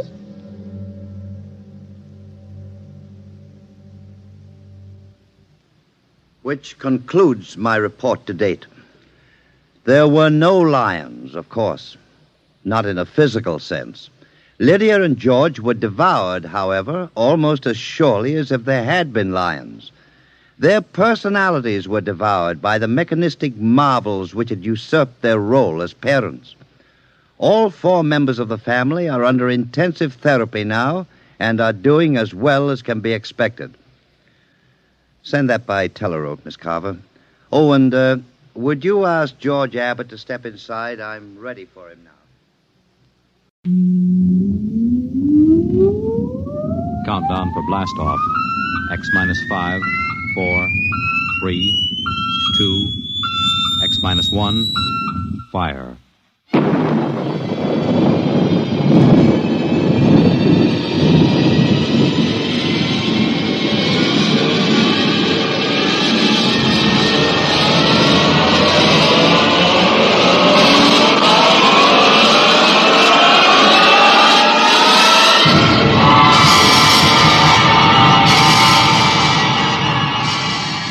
From the far horizons of the unknown come transcribed tales of new dimensions in time and space.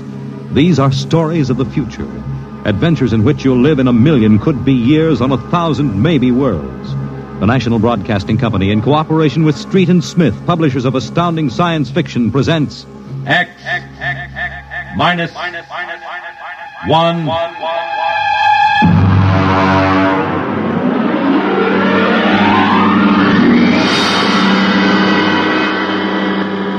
Tonight's story, Dr. Grimshaw's Sanitarium.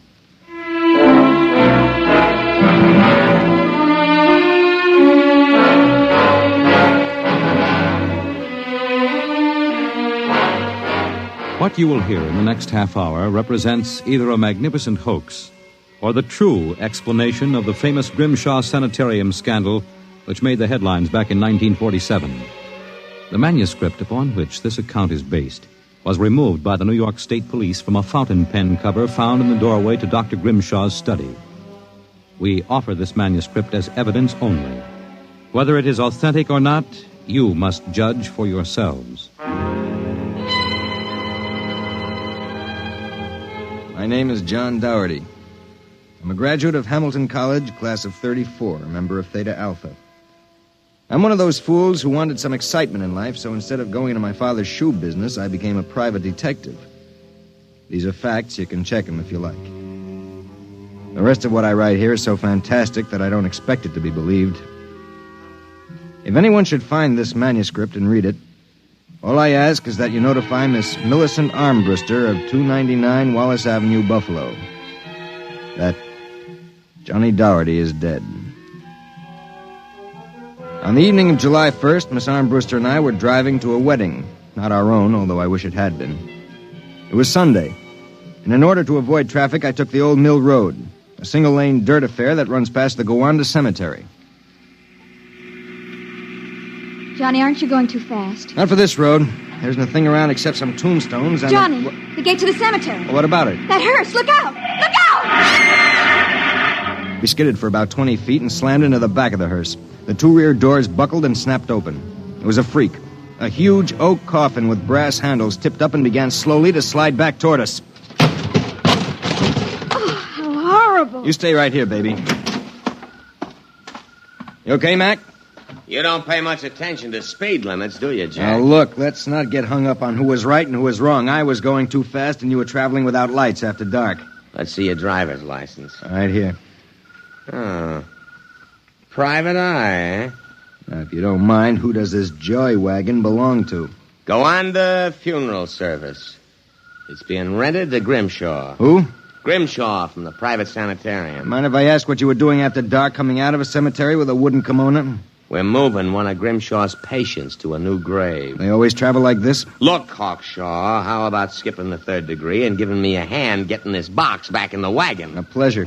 Better screw on that cover again. It's going to slide off. Let's get it in the hearse first. Okay, Junior. You get on that end. Okay. You ready? Yeah, lift. Just slide it. Oh, brother, who's in there, King Kong? Look out for the cover. I told you that would happen. What's the guy's name, Junior? Oh, why don't you ask him, Sherlock Holmes? A real wise guy, huh? I've got half a mind to report this accident. Yeah, well, go ahead. See where it gets you. Now, if you'll pardon me, I'll deliver the body.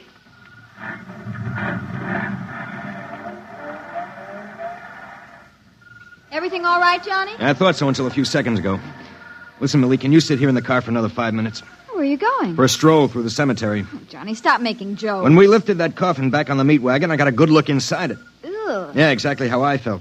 I figured we'd knock the stuffing out of the corpse, only I didn't expect the stuffing to be sand. What? Yes. That wasn't a body, that was a dummy stuffed with sand, a dummy with a wax face. Johnny! Which brings up an interesting question.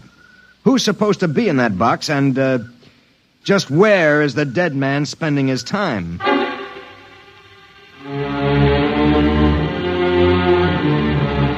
Sometimes in my business, when things drop off, you have to go out and, dig up new clients. My next case was a gentleman named Harlan Ward Sr., a wealthy automobile manufacturer. I'd gotten his name off his son's tombstone. Are you trying to tell me, Dorothy, that my son Harlan was never buried at Gowanna Cemetery? Exactly, Mr. Ward. But why? Maybe if you'll tell me the circumstances surrounding your son's death, I can help answer that. My son was a rather impetuous young man. Tall, good-looking. After his graduation from Princeton, he began drinking quite heavily. After he got into a couple of scrapes, we sent him to Dr. Grimshaw's Sanitarium in the hopes that he could be cured. While my wife and I were in Europe, we received word that he died, buried at Gowanna in our absence. Last week, my wife and I decided to have his body removed to the family vault here at Short Hills. How'd your son die? Suicide. You never saw the body? No. We couldn't get back from Europe in time. Now you tell me that his coffin contains a dummy. How do I know this whole thing isn't a plan to fleece me? You don't. But you're a rich man, Mr. Ward, and you're perfectly willing to take a chance that I'm on the level and that your son may still be alive. You sound very sure of yourself, Mr. Doherty. My fee is a $2,000 retainer plus expenses. What sort of expenses? However much it costs to take the cure at Dr. Grimshaw's Sanitarium.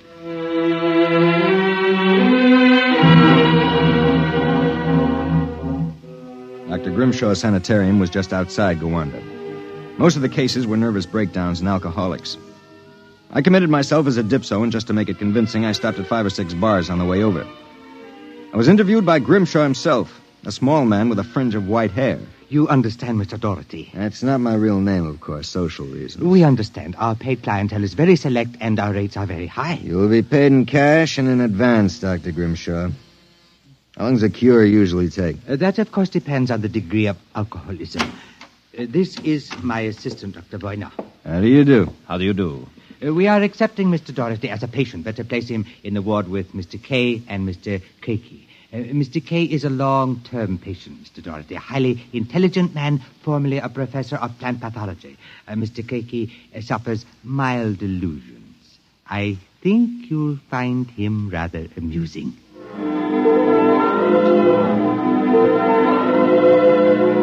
After about 3 days, my roommates Arthur Kay and Crakey got used to me, and we even began to play three-handed bridge. Kay was a chronic dope addict, an intelligent, sensitive man. Crakey was nothing but a clown. He kept a big black cat named the Professor, which he talked to as if it were human. And so I said to her, "My dear Countess, if you don't like the company of my cat, then you don't like me." She looked at me as if I were insane. But of course the joke was on her because I was. Professor? The professor is very sociable. Excellent company. Except when he kills birds and deposits them in your bed. He's nothing but a feline murderer as far as I'm concerned. Ah, see? You have insulted him, Mr. K. Come here, Professor. Let's make friends. How about giving me your paw? Oh! Scratched me, you black devil. You insulted him. You hurt his feelings. Well, just keep him away from me. It will be a pleasure. I would advise you not to insult him again. Good afternoon and evening. Is he always as nuts as that? Ever since I've been here. What's his problem? Manic depressive. And a little paranoid, too. How long have you been here, Arthur? At Grimshaw's 2 years. I left for a while, but I couldn't stay away from the junk, so I committed myself again. Did you, happen to know a patient here named Harlan Ward? Why do you ask that? Did you know him? I met him socially a few times. I understand he died here. So the newspapers said. I wouldn't know. Suicide, wasn't it? Was it? You're being pretty careful, aren't you? Mr. Doherty, what would you say if I were to tell you that I don't believe Harlan Ward is dead? What? makes you so certain? He used to share this room with us. He slept in the same bed you now use. I see. He was an alcoholic, doing quite well, too, from what I could observe. We all expected him to go home soon. Then one evening he had a violent fight with Crakey. Crakey accused him of snooping or something. Later that night, Grimshaw and Voyner took him out. Where? Where they take all the special treatment cases to the charity clinic. It's that small building on the other side of the stone wall. A few days later, we read about his death. Suicide, they said.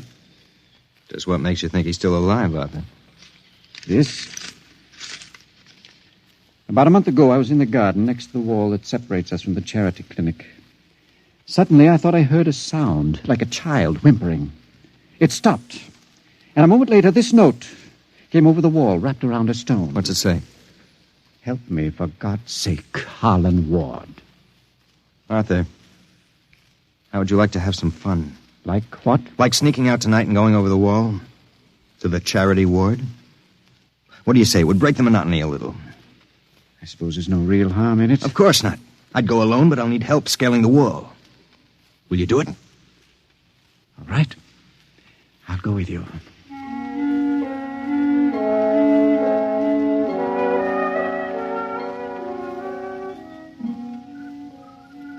Up. All clear. Give me your hand and I'll lift you. Be careful when you drop. Ready? Go ahead.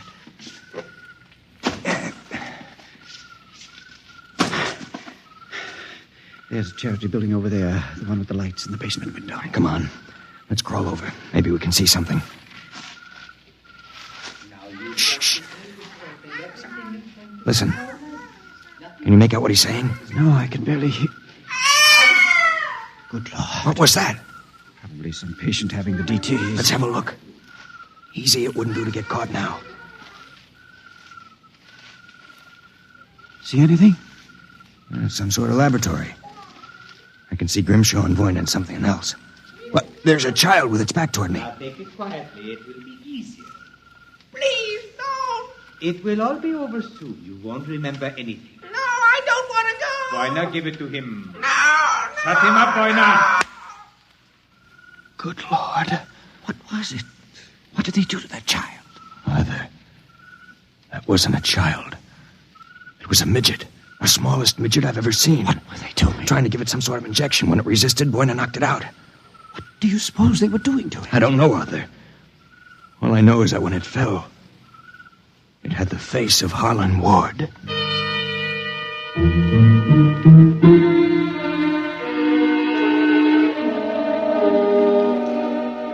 All the way back to our room, my brain was working like some frantic pinball machine. Only the score somehow wouldn't add up. The pieces were there, all right. A crazy old doctor, a brutal assistant, a private sanitarium, and a midget with a dead man's face. I thought that when I got back to our room, I'd have some time to think about it. I'd forgotten about our friend, the happiness boy, Count Crakey. So, I've caught you. Fine, you've caught us. Now how about crawling back into the woodwork like a good little count? Where were you? Mink hunting. Arthur and I like to go mink hunting at night. You make fun of Count Crakey? I shall report you to Dr. Voyner. You'd better not if you know what's good for you. So, you threaten me? Me, Count Crakey? I shall scream for help. Help! Help! Did you hurt him? Just knocked him out. What do we do now? Put him to bed. Hope that when he wakes up in the morning, he's forgotten the whole thing. And if he hasn't? He's too crazy for them to take seriously anyway. Come on, let's get him back into bed.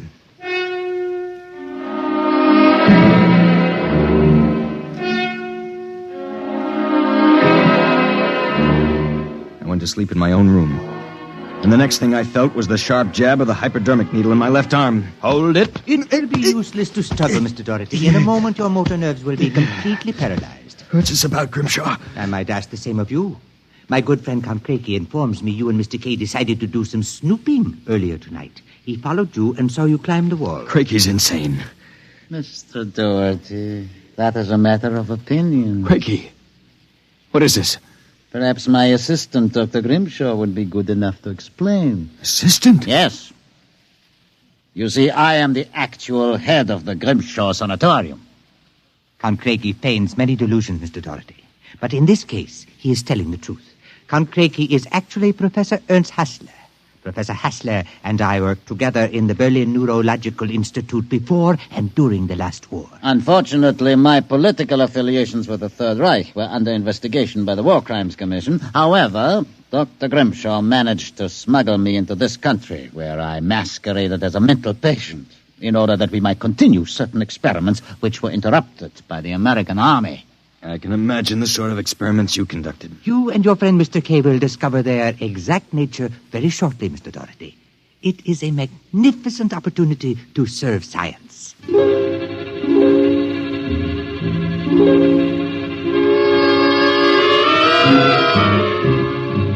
passed out.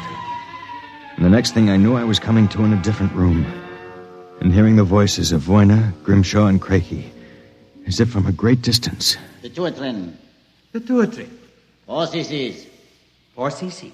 How are the measurements? Reducing rapidly. We'll operate at once. Have Voyna start the anesthesia. Very well, Doctor.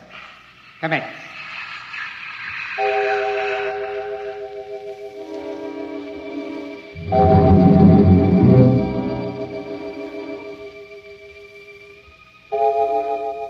When I came to again, I had a blinding headache. I began to wonder if Craigie and Grimshaw weren't doing something to drive me insane, because I lost all sense of perspective. The room seemed to grow in size. I don't know how much time passed, but one day Craigie came into the room with a bundle in his arms about the size of a newborn baby. The bundle was my friend, Arthur Kay. And worse yet, I was exactly the same size that he was. Let me out of here. Let me out. Allow me to congratulate you, gentlemen.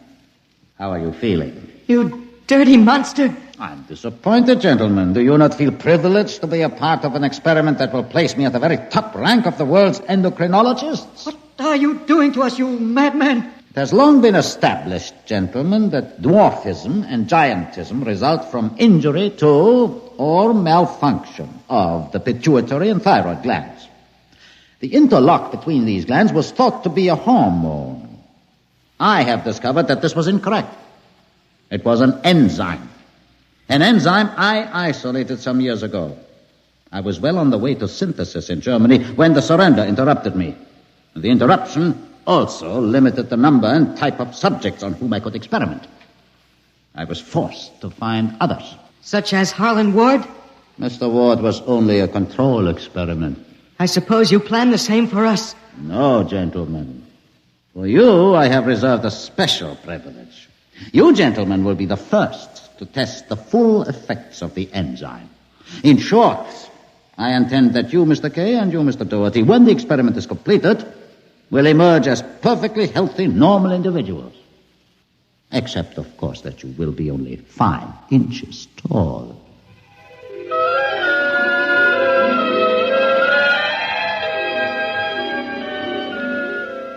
The days and nights that followed were a living nightmare. A nightmare from which Arthur and I awoke for brief periods to find ourselves in a strange new world. A huge, frightening world where everything seemed enlarged 100 times. When we finally emerged, we found ourselves imprisoned in a tiny mouse cage. Judging by the relative size of things, we could not have been more than 5 inches tall. Now we realized the experiment was at an end. That from now on, it was either escape or be destroyed. How's it coming, Arthur? Another moment. I think I'll have this lock work loose. And if we escape, then what? We'll worry about that after we get out of this mouse cage. Suppose we don't make it. At least you've written the story on that scrap of paper. Someone may find it and read it. Nobody will believe it. Then why did you bother to write it? I don't know. I suppose I want the world to know what happened to me. That does it. Help me push the door open. Now what? The first job is getting down to the floor. I think we can make it by sliding down the telephone cord. Are you game? Go ahead. I'm right behind you. Easy now. Look out! That does it. Now, if we can figure out a way to get out of the room, well, that should be... Uh-oh. Listen. Somebody's coming. It must be Craigie. We've got to hide. Here. The grate in the fireplace. He'll kill us if he finds us. Stay quiet. Well, my friends, Time for feeding. I trust that you... So, you have managed to break out. It won't do, you know. There is no way you could have gotten out of the room with the door and window locked. I know you are in here. I would advise you to save yourselves trouble and give up. Very well, my tiny friends. If you prefer to play the game of cat and mouse, then I shall be happy to furnish the cat. There is no way you can get out. What now? He's gone for the cat. If that monster ever gets in here, we're goners. There must be... Wait a minute. What? You see that thin strand of wire running along the molding?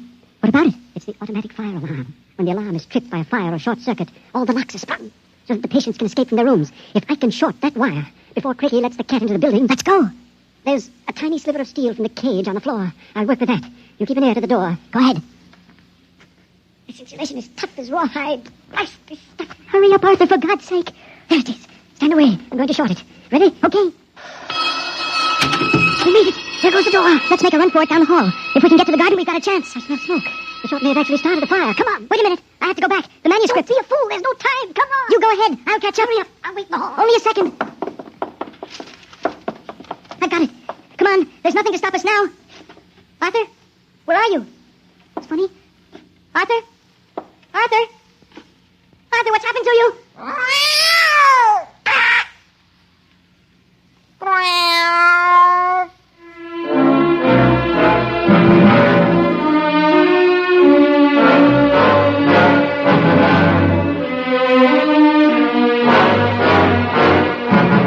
This is the record found in a fountain pen cover in the burned-out hallway of Dr. Grimshaw's sanitarium. There's nothing to add, except that the fire which destroyed the sanitarium and killed so many of its occupants, including Dr. Grimshaw and Dr. Voyna, was definitely of incendiary nature. It is believed by the fire chief that some small creature, possibly a mouse, chewed the insulation off the wire and short-circuited the system. The two patients, John Doherty and Arthur Kay, vanished completely after the fire, and their remains were never found. Whether the manuscript which you have just heard is authentic, or whether it was the work of one of the more demented inmates of the sanitarium, we leave to your judgment.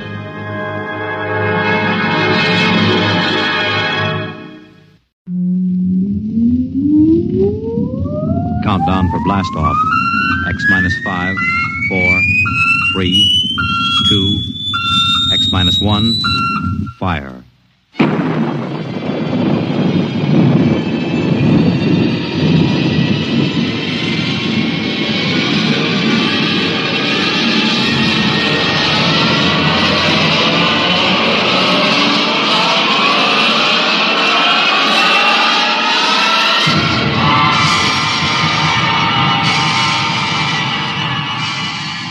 From the far horizons of the unknown come transcribed tales of new dimensions in time and space. These are stories of the future, adventures in which you'll live in a million could-be years on 1,000 maybe worlds.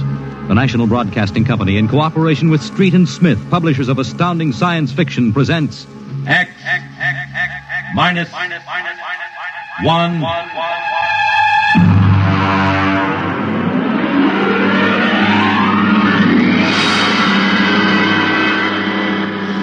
Tonight's story, The Green Hills of Earth.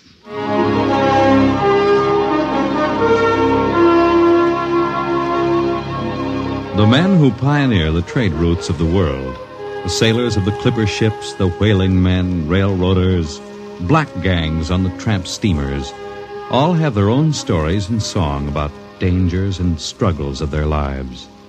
This is the story of Riesling, the blind singer of the Spaceways. When I first met him, he was hustling drinks in the Twin Moons bar at Dry Waters, Mars. He'd won a guitar off a Chinese barkeep at Luna City by cheating at one thumb. And he made his whiskey by singing in the bar and passing the hat. Listen to her, Hertzman. Don't you sing pretty? Like a 16-year-old gal. Hey, Riesling, look over there at the bar. There's an Institute 4 striper giving you the eye. Do you know him? Manner of speaking. Cold-looking scoundrel, ain't he? Gives the idea he graduated Harriman Space Institute, 3 men above St. Peter. Who is he? Captain Hicks off the Ghost Show. Yeah, well, he sure gives you the once-over. Maybe he's got a job. That don't make never no mind to me. I've been blacklisted. Hicks logged me for making up a song on watch. Right fight song, too. Oh, the skipper is a father to his crew. Yeah, well, hold on. Here comes old Brass Arm. Oh, Riesling, I've been looking for you. You've kept your nose clean, and we're going to give you another chance to get back to deep space. Been a little changing down aft in the Goshawk, ain't you, Skipper? How'd you know that? You got that new atomic pile drive. If there's been a leak at the shops, now take it easy, Skip. You'll have that gold braid just a-crawling right up your arm. Quit stalling, Riesling. Take it or leave it.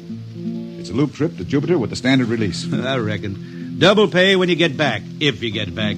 Last 3 of them atomic tea kettles blew somewhere in the asteroids. If you're scared. Scared?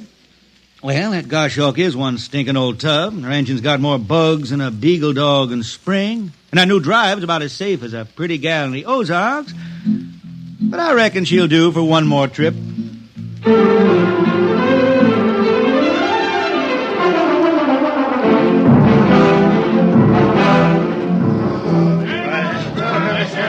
Welcome home, Riesling. Hi, Jimmy Legs.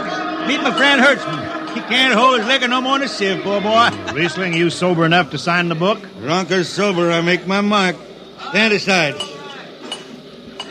3 X's? Took me a middle name. Ha, ha, ha. You 2 lay below. And Hertzman, yeah? Get him sobered up before the skipper makes rounds.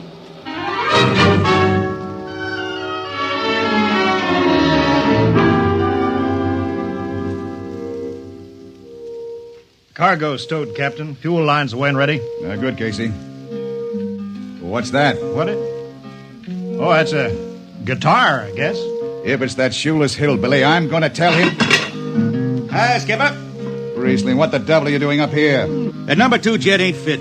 Cadmium dampers are warped. Crooked like a turtle's back. Well, why tell me? Tell the chief engineer. I did. He says they'll hold. Well? He's wrong. Oh, he's wrong, eh? He's got a Harriman Institute degree in electronics and power. And some drunk space rat says he's wrong. Skipper, I was damping jets when that shirt-tailed tad wore pins for buttons. I got no time for you, Riesling. Scratch your name off the book and No, get out. don't get excited. Well, are you shipping or not? I reckon. Then get below. That's all. Casey, sound takeoff. Aye, sir. Come on, boy.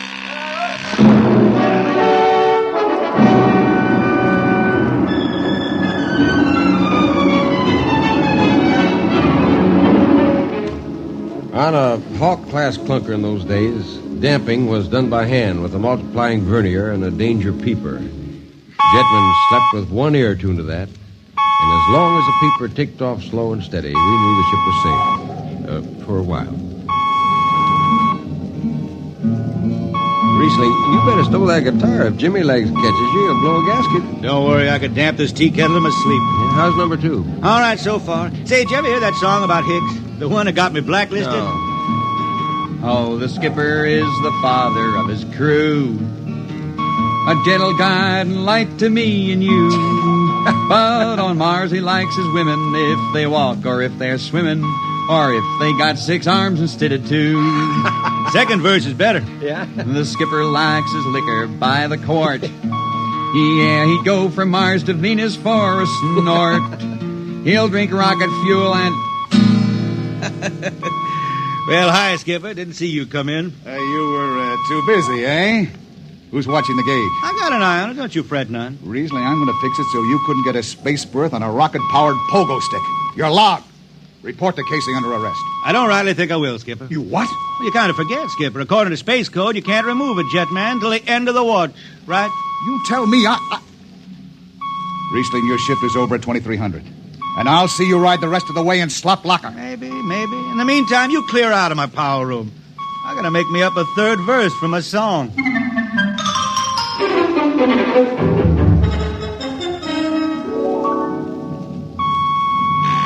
Yeah, I got it. Power room. Damp number 2 a point. Number 2, I... Hold on, Hertzman. Jimmy Legs, is that 4-stripe boil up there? Give me that, Casey. Riesling, I've taken about enough from you. And I got a little news for you, Skipper. Number 2 jet is bulging like a fat lady in a satin skirt. Listen, you clown. Damp number 2 a point. Why, sure. Look out, Hertzman. I'll take it. You watch the gauge. riding easy here. It's bucking a little. What? Riesling! Hit the emergency! All right! She won't dare if it's that warp. Yeah. There go the lights. Duck her! Duck! Riesling! Riesling! Stay down behind the baffle. I gotta take a look. It's radioactive. Look out! I've gotta fish the hot stuff out of the tube. What's going on down there? Shut up, Jimmy Legs. I'm busy. She's tight now. What happened? Number 2 blew, you lunk-headed space rat. You all right? A little sunburn. Lights are gone. What's the matter with the emergency circuits? Riesling, Jimmy Legs, get some lights down here. It's dark. Get the emergency light on. But they're on, Riesling. They went on right after the blast. The lights are on. What are you talking about? It's dark. Jimmy Legs! Jimmy Legs, turn on the lights. Turn on the lights.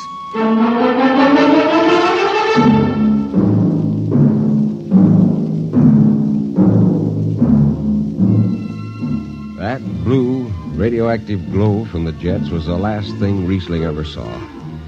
His optic nerve was burned out in an instant. He was in sick bay on the rest of the trip, and on the swing back, we set Riesling down at Drywater. I ran into Riesling about 2 months later, playing his guitar on a jetty that ran out into the canal. He had a dirty rag tied over his eyes with a jetman's knot, and his hat was on the wharf beside him. And when he finished, we walked out along the canal. Yeah, I'm doing right fine. Working saloons mostly. And I've been thinking some funny songs, Hertzman. The words come out different than they used to. Come on along the canal with me. Sure. Here, take my arm. I know the way. That's another funny thing, Hertzman. I figure I know it better than other folks. Look back there, towards the city. What do you see? New factory buildings? You could smell them from here. I still remember them old Martian towers, old before Bible times on Earth. Thin and graceful like the fairy palaces my old grandma used to tell about down home in the hills. Yeah, they torn them down now, or else blocked them up with cinder blocks. Hertzman, when I stand out here in the canal, I can see it the way it used to be. The water ice blue with the stars shining up out of it. Way off there, the city with the towers sweeping up like a bird flying off a tree. I can see it. Now it's the dirtiest stinkhole in the system. Not to me. Listen, Hertzman. Bone tie the race that raised the towers, forgotten are their lords. Long gone the gods who shed the tears that lap these crystal shores. Slow beats the time-worn heart of Mars beneath this icy sky. The thin air whispers voicelessly that all who live must die. Make that up? I can't figure it myself. I never put words together like that before. I reckon it's just I got time now to study the words and shine them up in my head till they sing true. Why don't you go home, Riesling? Home? Earth. I've been thinking about that, Hertzman. When I was a young'un down in the Ozarks, I used to climb a big old oak tree my daddy had in the dooryard. You could see the hills for miles, green and cool. I've been thinking about that. Well, why don't you go back then? Someday, Hertzman, but I couldn't face those hills now. I couldn't stand to see black when I knew they was lying all around me, cool and green in the sun. I couldn't stand that. Yeah. Well, let's get back to town, Hertzman. I made $3.50 Martian today, and I'm all set to drink it down before dawn. Come on.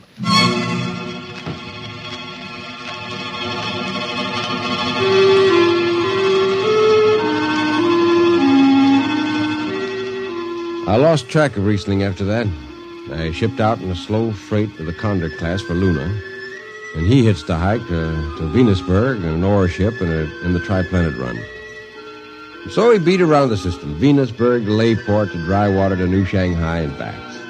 Any spaceport was his home, and no skipper'd refuse to lift the extra mass of Riesling and his guitar. He made up his songs sitting out watches down in the power rooms with old shipmates, while the monotonous beat of the jets shook the hull plates. Hear the jets. Hear the jets. Hear them snarl at your back when you're stretched on the rack. Hear the jets. Feel the pain in your ship. Feel a strain in your grip. Hear the jets. Feel her rise, feel her drive, straining steel come alive on her jets. On her jets.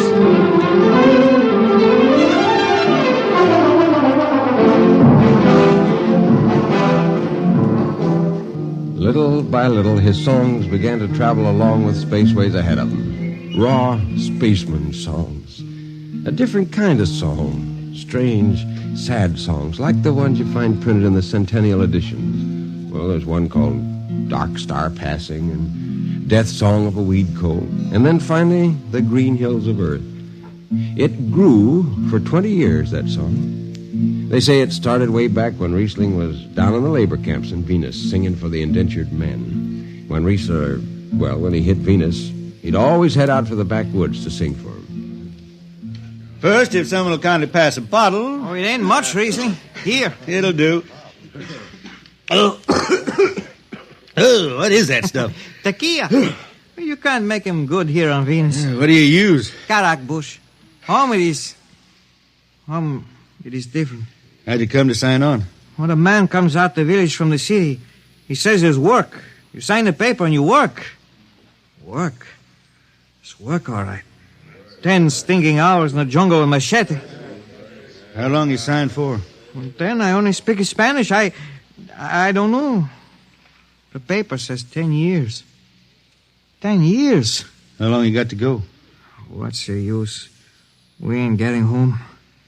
You know how many men die out there in the swamp today? 10 men. 10. What's the use? My mother, she's dead. My father don't care. Girl? Oh, she says she waits. I don't know. You sing some more, Riesling. We drink and you sing, huh? Maybe a new song, son. We rot in the molds of Venus. We retch out a tainted breath. See? Foul are flooded jungles, crawling with unclean death. We've tried each spinning space mote and reckoned its true worth. Take us back to the homes of men and the cool green hills of earth. Take us back. What's the matter? Finish the song, Riesling. I can't yet. It just don't come. I'll finish it when I go home. That's it. When I go home to the hills. Now pass that bottle. A dawn whistle don't blow for 4 hours.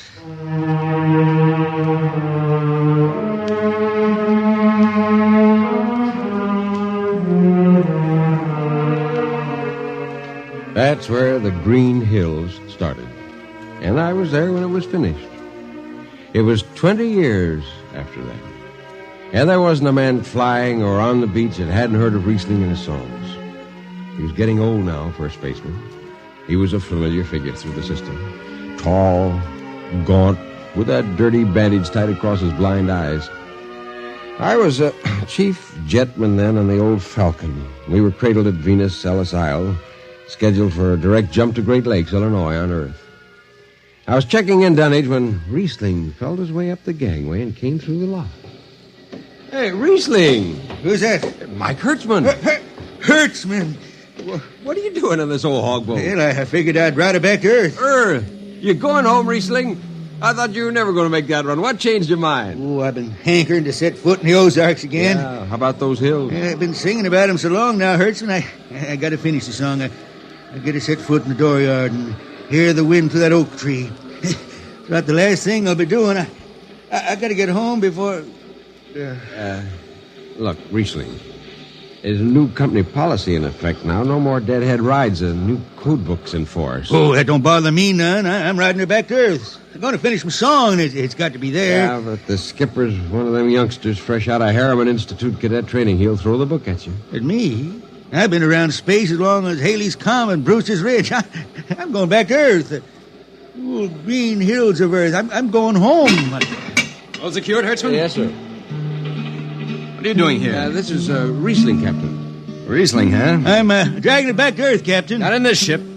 Shake a leg and get out of here. Oh, no, Captain, you wouldn't begrudge an old man a trip home. I can't do it. Space Precautionary Code Clause 6. Now, come on, clear out. Oh, now, look, Skipper, you can slide me by onto the distressed spaceman's coals in that code book.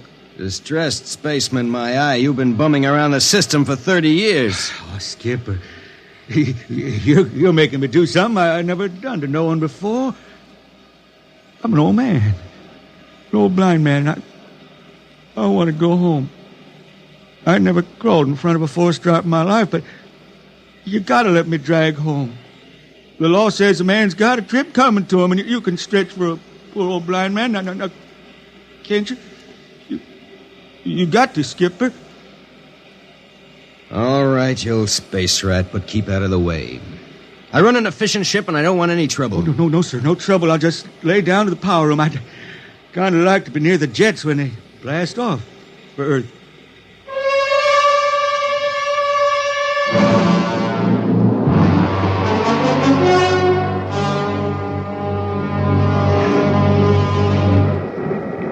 Sit down, Riesling. Take a load off your feet. Hey, thanks, Mac. Power room, fire 3. Aye, sir.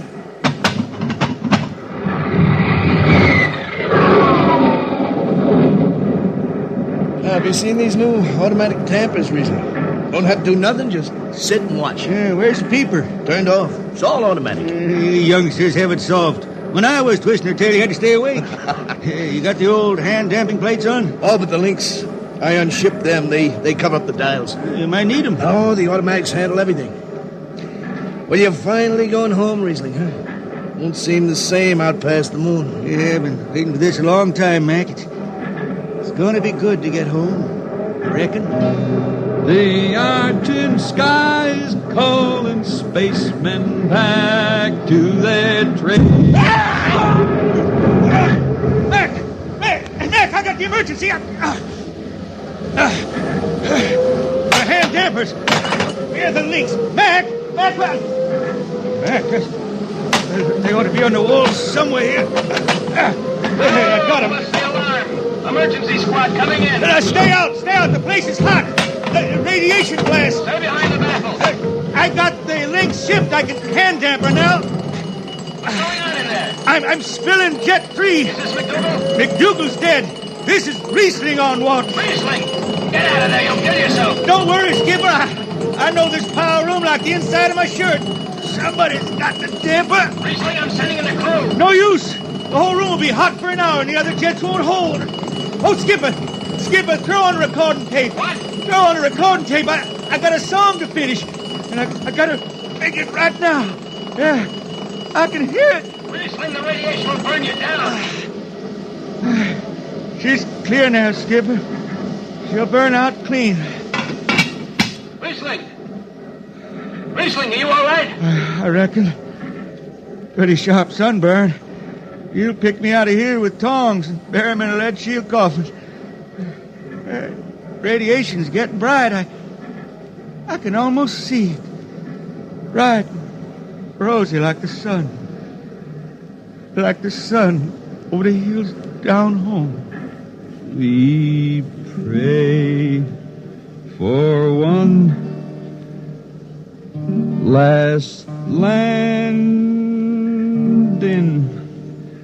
on the globe that gave us birth. Let us rest our eyes on the fleecy skies of the cool green hills of earth. That's the way he died. Riesling, the blind singer of the spaceways, singing of the home he never reached, the cool green hills of Earth.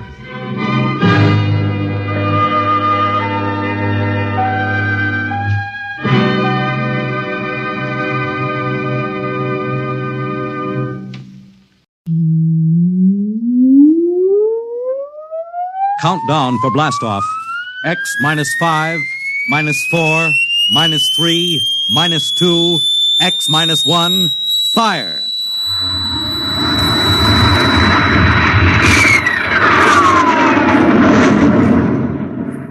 From the far horizons of the unknown come tales of new dimensions in time and space. These are stories of the future, adventures in which you'll live in 1,000,000 could-be years on 1,000 would-be worlds. The National Broadcasting Company presents X minus 1.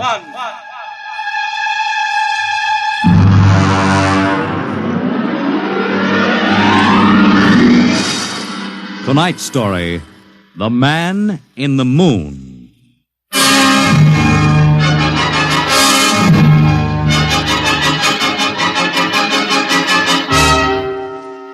Attention. Attention. This is the Federal Bureau of Missing Persons calling all local agencies. Attention. This is a coded report nationwide. Missing since 9 o'clock this morning the following persons: Smigley Jonathan, 5 feet 8 inches tall, brown hair, brown eyes, mastoid scar behind right ear, last seen wearing blue top coat and tan cap, wanted by Los Angeles. Hello, get off this wavelength. This is a restricted band. Hello, Earth. Whoever you are, you're on a coded wavelength. Tune out. This frequency is reserved for the Federal Bureau of Missing Persons. Hello, Earth. This is the moon calling Earth. Hello, Earth. This guy's loony. This is Jake in transmission. Jake, this is Charlie of the code room. Some crackpot is on our frequency. Yeah, I heard him, Charlie. I've got CQ trying to trace the source now. We should have a triangulation any second. Well, hurry it up, will you? Some ham is in for a good stiff fine by the FCC. Yeah, they ought to take his license away. Oh, here comes Lenny with the directional fix. Right. Thanks, Lenny. Hey, what's this? This is impossible. What's going on down there? How about it? Get that ham out of my kilocycles. Oh, listen, Charlie, unless this is a gag, that interference is being beamed from 240,000 miles away. Oh, now, Jake, you know there ain't no such thing as 240,000 miles away. Yes, there is, Charlie, straight up. Oh, now, wait a minute. Charlie, that signal is coming from the moon. Are you nuts? Well, somebody might be bouncing it like a radar signal. Radar on this frequency? Where'd you study basic radio? Now, listen, Flathead, you asked for a fix. I gave the best fix our instruments can find. Take it or leave it. Somebody on the moon is calling the Bureau of Missing Persons.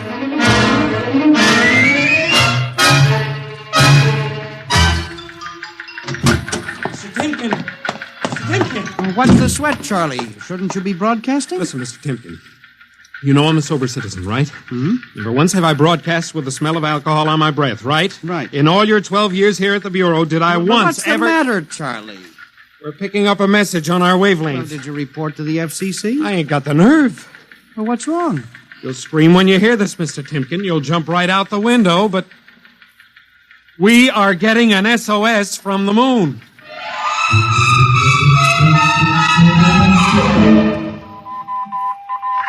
Well, that's it. He started on voice and switched to Morse. The way the signal repeats sounds like a phonograph record or automatic sender of some sort. Well, what's it say? Let's see here. Can you read me? Help, Otterburn. Will contact when moon is in phase. Let's have that again. Can you read me? Help, Otterburn. Will contact when moon is in phase. Otterburn.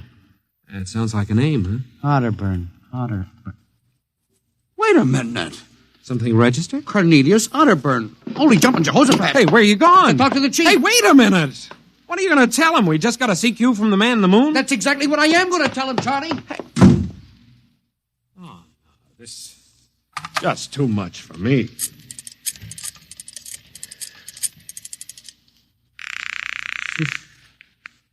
Washington Star Ledger. Let me have O'Brien on city desk. A moment. O'Brien? Seamus, Yeah? Charlie Starbuck down at the Missing Persons Bureau. You want a hot one? No kidding. This'll cost you a beer, okay? All right, shoot, Noodle Brain. I'll stay on your wavelength for 30 seconds. Okay. We just got a radio message from the moon. Yep. What? From the moon. Call me back when you're sober. Okay, Seamus, if you don't know a story when you see one, I'll send you the name of a good psychiatrist. So long, Orson Welles. How do you like that? You don't believe me.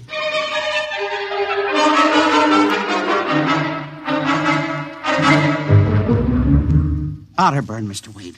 Now, does that name ring a bell? You're the man with the photographic memory, Henry. What about Otterburn? Cornelius Otterburn, atomic physicist, reported missing from his home in Baltimore on June 5th, 1945. Just 5 years ago, vanished completely. Are you trying to tell me you really think there's something to this man of the moon business?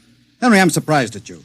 This is some crackpot trying to jam the airwaves. Yes, but the name Otterburn is so unusual. So are a lot of names. But I have a theory that... I was afraid of that. Henry, you always have a theory. Let's see, what was it last year? Oh, yes. That people disappear in occupational psych. But it's true. Please, Henry, I'm a busy man. You expect me to believe that this Otterburn is sitting up on the moon, sending out shortwave messages? Well, he might be on Earth bouncing the messages off the moon, but who's to say he isn't on the moon? Henry, as chief of this bureau, I have my hands full trying to coordinate reports from 48 states and Alaska. I have no time to include the moon. But, Mr. Wade... Out, Henry. But, Mr. Wade... Out, I'm busy. Yes. Oh, here. Take this folder of reports for the dead file. Yes. And no more nonsense, eh, Henry? Yes. I appreciate that you have a very dull job filing old missing persons reports, and I appreciate that you take an active interest in the affairs of the Bureau. But no more nonsense, huh? No, sir. No more nonsense.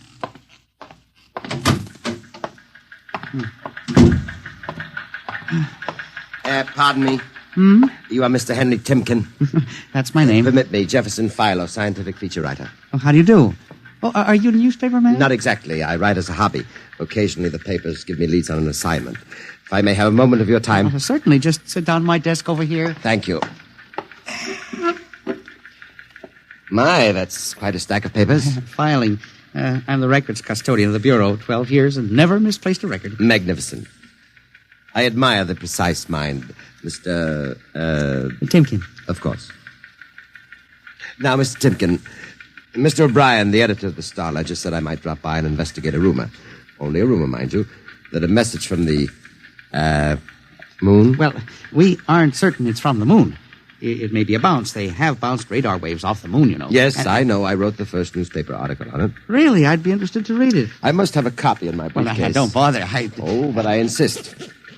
Oh, yes. There you are. I'll leave it on your desk. Oh, thank you very much. Now, about this message from the moon, Mr. Timken. Well, now, we don't know for sure, as I said. But I believe that this message, wherever it originates, is from Cornelius Otterburn. The physicist? Oh, do you know him? I once wrote an article on his contribution to nuclear mechanics. A brilliant man, Otterburn. Years ahead of his contemporaries. Well, whoever is sending those signals, if he isn't on the moon, is at least using the moon as a sounding board, bouncing the signal. But why, Mr. Timken? Why? Well, if you will come here tomorrow night at 8, Mr. Philo, we may learn the answer to that question. I've arranged with Charlie, our radio man, to let me use the equipment. May I consider this an invitation? You certainly may. Very well, sir. Until tomorrow night, then. Goodbye, Mr. Philo. Let's see now. Aiken, Abelard, Abramson, Rono, Atch. Well, that's funny. Now, where did this list of names come from? Paul Ahrens, astromathematician. Robert Simons, electronic engineer. Carl Parker, mining specialist. Well, this must have got mixed up with the papers on my desk by accident. Peculiar list of names.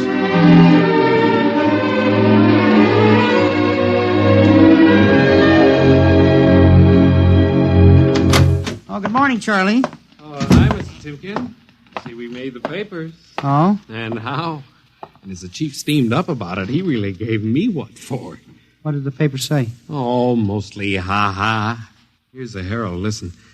Man on the moon contacts Missing Persons Bureau. Missing atomic scientists sitting on the moon, say Bureau experts, etc., etc. What a panning. Well, no wonder Mr. Wade is hopping. Say, about tonight, Mr. Timken, I don't know. Now, you promised you'd give me a key to the radio room. Yeah, but I didn't expect Well, this. I'll take full responsibility with Mr. Wade. The time for the morning broadcast. We got quite a list today.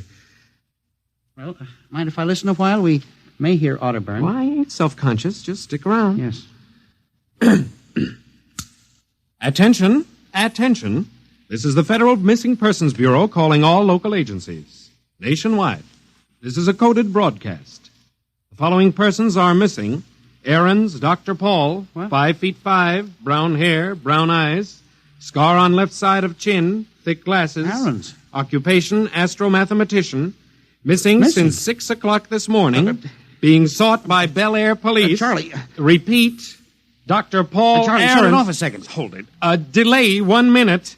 Listen, Mr. Timken, it's okay to stay, but you can't interrupt Now, this. this is important. Did you say Dr. Aarons was reported missing this morning? 6 a.m. We got the report from Bel Air less than an hour ago. Are you certain, Charlie? Positive. What is this? Charlie, what's the next name on the list? Let's see. Simons, Robert, engineer. What? Came in less than 20 minutes ago. 20? Hey, what's the matter with you? You look like you've seen a ghost. It's nothing, Charlie, except that last night, quite by accident, someone left a list of names on my desk. And that list included the names of those 2 men who were reported missing within the last hour. What? Oh, that don't sound right to me. Well, it isn't right, Charlie. It leaves a big question to be answered. Who would make up a list of missing persons before they were missing, not after?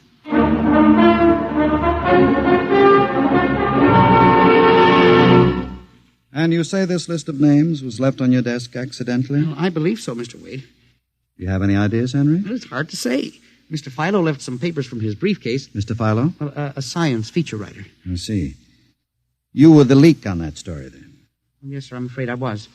I didn't think it would be treated as a laughing matter. Well, we'll deal with that later. Yes, sir. What's this Philo like?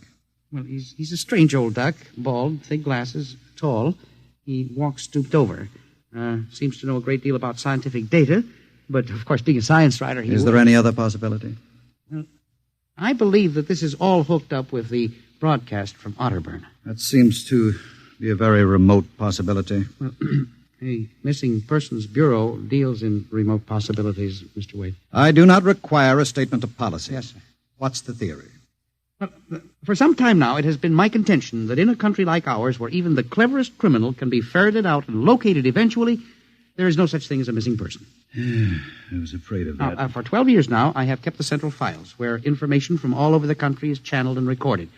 I have made a private study.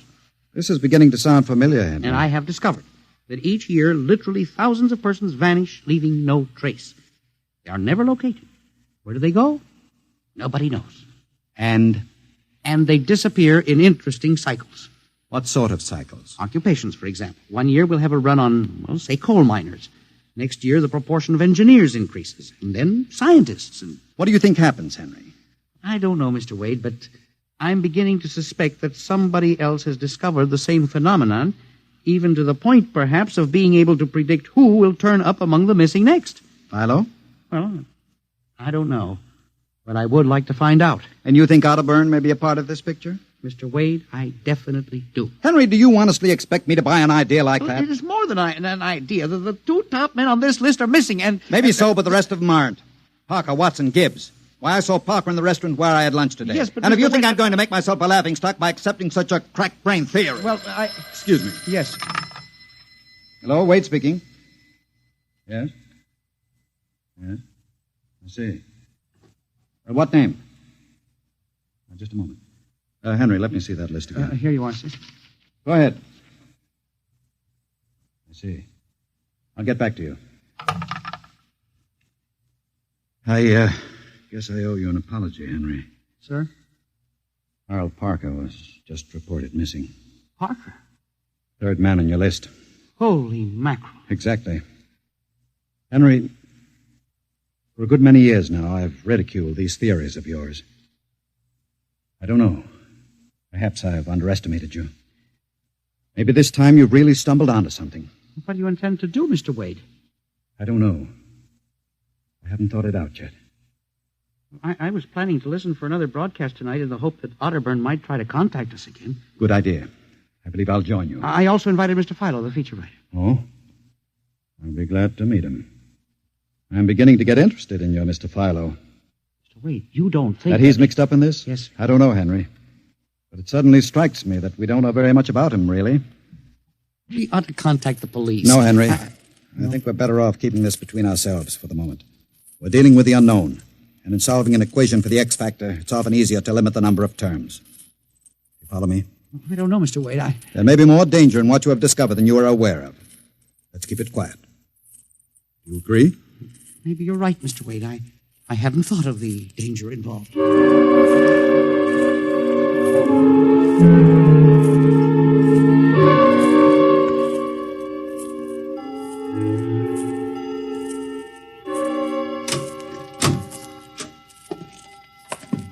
8 o'clock. My friend Mr. Filer was late. Well, he said he'd be here. He strikes me as a man who keeps appointments. Look out the window. Yes. The moon is almost in direct phase. We can't wait much longer. Well, it's a perfectly clear night for transmission. If anybody's sending, we ought to pick it up with this equipment. You'd better switch on the set. Yes. I never realized how eerie this office could be when it was empty. I left a light in the hall for Mr. Filer when he comes. Are you getting anything? Just some foreign stuff, I think. That concludes the British portion of tonight's programming from Johannesburg, South Africa. We continue in April. That's a peculiar transmission sound. Earth. Now, that sounds like something. See if I can work the selector. The moon is in phase. Yes. Hello, Earth. Can you hear me? I'll try to return. Hello? Hello? Hello, Earth. Hello, do you hear me? Oh, I get you now. Thank God. Who are you? Can you hear me? Who are you? This is Professor Cornelius Otterburn. Hello? Go on, I hear you. Not much time. They're on to me. They've located my sending point. Do you hear me? Go ahead, keep talking. I've only enough oxygen for a few minutes more. Well, where are you? I'm on the Earth side of the moon. You get that? The Earth side of the moon.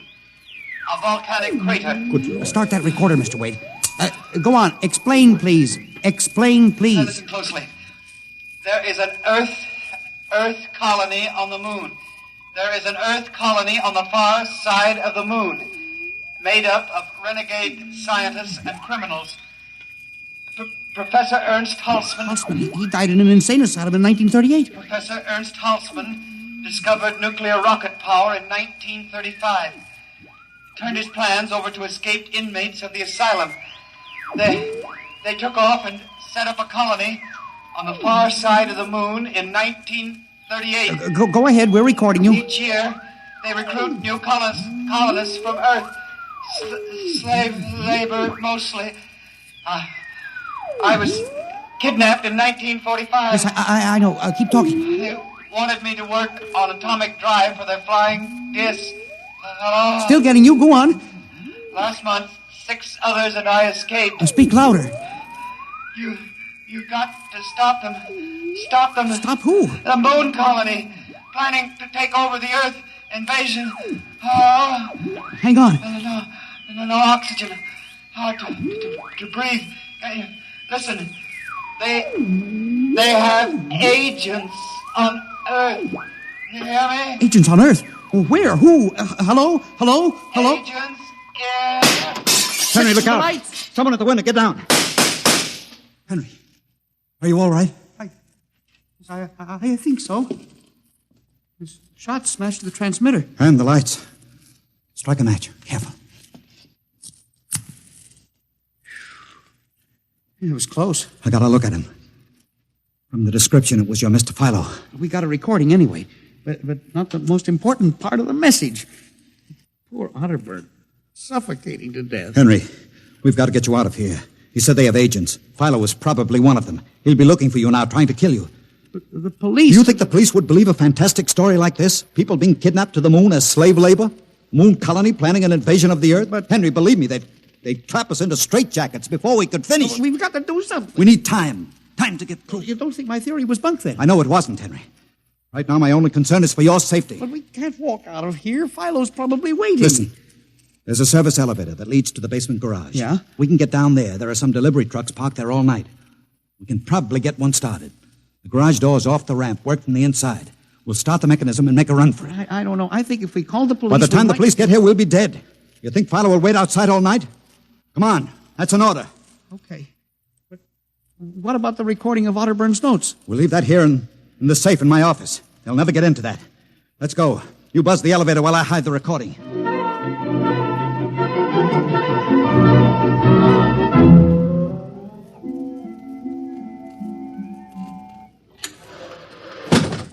This is the basement. Come on. Keep to the side. Yes, sir. Shh. Let's try that delivery truck over there. I'll get in. All right, Henry. You start the mechanism to open the garage door, then jump onto the truck. Yes, sir. We'll make a dash for it. Where can we go? I have a farm outside Chevy Chase. It's private. Miles from the nearest neighbor and completely hidden by trees. We'll run for that. Go ahead. Start the door up. All right.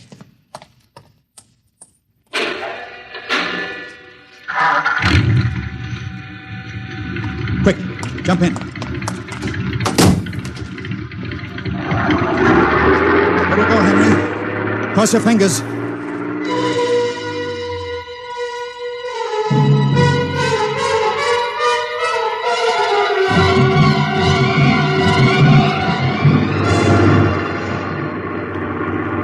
We made it out all right.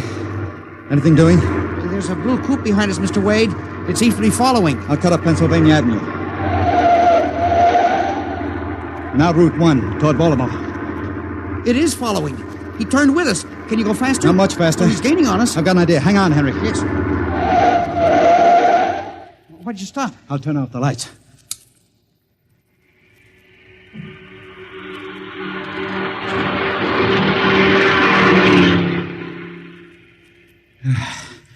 It worked. He shot right past us. Now we'll double back and go out another route.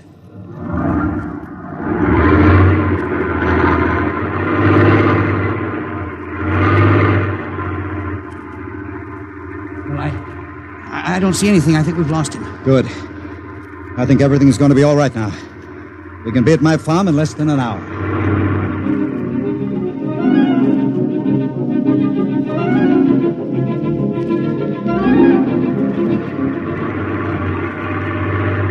Not much longer now.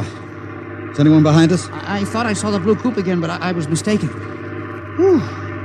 This place is really hot in the wilderness. We can stay here indefinitely till we figure out the next move. Just up this dirt road now. There's the house up ahead. You're not going toward it. No, I have a better idea. There's a big abandoned wheat silo on my grounds. It's down a hollow where it can't be seen except from the air. And even then, the oak trees shield it. We'll hide you out there. Now, we leave the truck here. It'll never be seen. Come on. Yes. How did you ever find this place, Mr. Wade? I've always liked seclusion. I bought it about 12 years ago. Come up here in the summertime to get away from it all. There's the silo. It's certainly well hidden. There's a small door around the side. Come on. Be careful of those bushes. Yes. It's hard to see them in the dark. Do you suppose Philo will find us?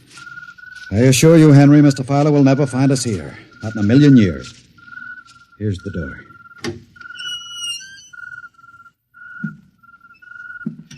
It's pitch dark. Hold my arm. I know the way.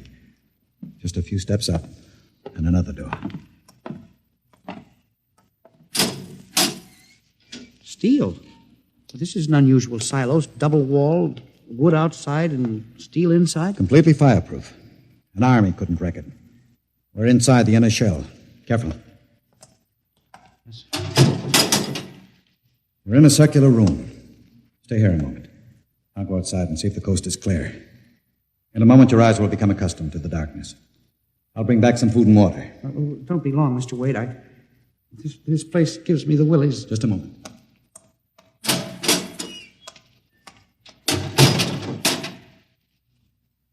Mr. Wade. I swear I hear something. Mr. Wade. What's that? There is something. Good Lord. There's someone in here. It's locked. Oh, no. Mr. Wade! Mr. Wade, let me out! I'm not alone in here! Mr. Wade! This must be a light switch. Thank God. Oh, no. People. 10, 15, 20. Mr. Wade, help! Help! It will do you no good to shout, Henry. Mr. Wade, where are you? Outside. Speaking over the intercom. Mr. Wade, there are people in here. 15 or 20 of them. They're sitting like statues, just staring at me. They won't hurt you, Henry. What? They've all been drugged. They're even more helpless than you. But who are they? Permit me to introduce them, Henry. Since they're currently unable to introduce themselves. The gentleman seated before you, the one with the scar, is Dr. Paul Ahrens, the astromathematician. Next to him is Mr. Robert Simons, electronic engineer. Names on the list. Yes, you're familiar with the rest. They've all been, shall we say, recruited for work with Professor Halsman's group on the moon. Moon? Then you're one of them. Of course. Oh, yes. There's one whose name was not on our list. If you'll turn around, Henry, you'll recognize the drugged form of your old friend, Mr. Philo. Philo? But I thought... That he was part of the conspiracy? No. On the contrary. His snooping made it necessary for us to include him. Please put the man in the window, the one who fired the shot. An agent of mine. The pilot of this ship. Ship? What ship? This silo is camouflaged for a rocket launching platform. In a moment, the roof will slide back for the rocket's takeoff. A rocket ship? In exactly 70 hours, you and your companions will join Professor Otterburn on the moon. But you can't do this to me. We have done it, Henry. No. You see, there was another name omitted in that list, which I carelessly mixed up with your papers. That of Henry Timken. No. Bon voyage. I won't let you do this. You can't. Please let me out. Let me out, please. This can't happen. Let me out. Let me out.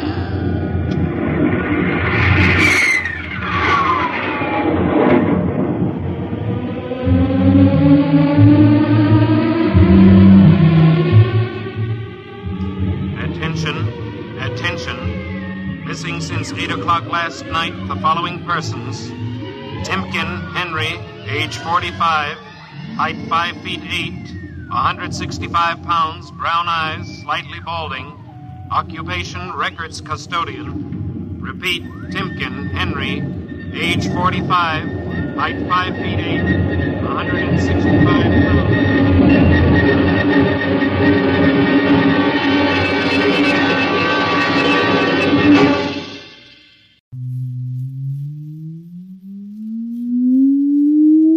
Countdown for blastoff. X minus 5, minus 4, minus 3, minus 2, X minus 1. Fire!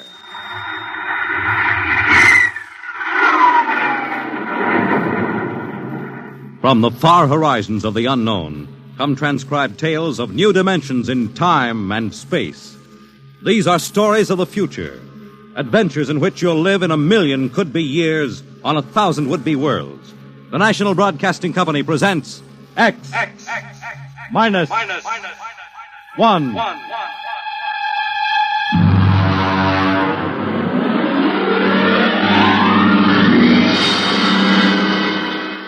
Tonight, the science fiction classic Knock by Frederick Brown.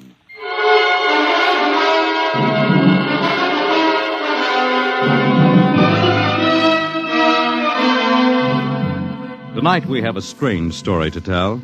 A sweet, blood-curdling little story that is really only 2 sentences long. The last man on earth sat alone in a room. There was a knock at the door.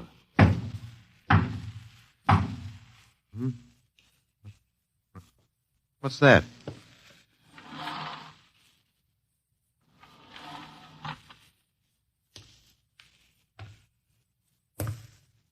Good morning, man. What?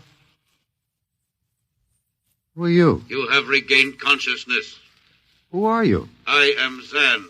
I'm still asleep, I must be. You are not asleep. Maybe if I close my eyes, it'll go away. I will not go away, man. No. I guess I'm awake. What are you? I am a Zan. What's that? A Zan is intelligent life. Look, I don't... What happened? Where are you from? From Planet 7 in the 3rd galaxy in the 4th quadrant. Where? It is not necessary to repeat information which is correct in the original statement. Planet 7, but... You mean I'm not on Earth? You are still on your planet. Then what are you doing here? The Zans have annexed your world. You mean you've conquered Earth? Yes, that is correct. We will now prepare your planet for habitation by the Zan. How about the people? What about the population of the world? You are the population of the world. Now, wait a minute. I can't... I don't understand what's happened. The Zan have landed on your planet. We have removed the lower life forms to prepare for colonization by the Zan. When did all this happen? 2 days ago. You have been unconscious until now. You really mean I'm the last man on Earth? That is correct. Identify yourself now. What? Kindly provide data as to your position in the elementary social order of your planet. I'm Walter Phelan, Associate Professor of Anthropology at Nathan University. How do you speak English? We have deciphered your written and recorded records. It is not difficult to reconstruct your language. It is a primary type of auditory communication. Oh. Is there anything you want to complete your natural habitat? You mean I'm a prisoner? That is correct. What would you want further in your room? Do I have to stay here? Yes. The rest of my life? Forever. You better bring me my books. That will be done. That's rather considerate of you. You know, I've got to call you something. Do you mind if I call you George? It is immaterial. I will be back, Associate Professor of Anthropology. Oh, that's all right, George. Just call me Walter. Very well, Walter. I will be back with your books. All right, George. I'll be seeing you around. You will not be around, Walter. You will be here.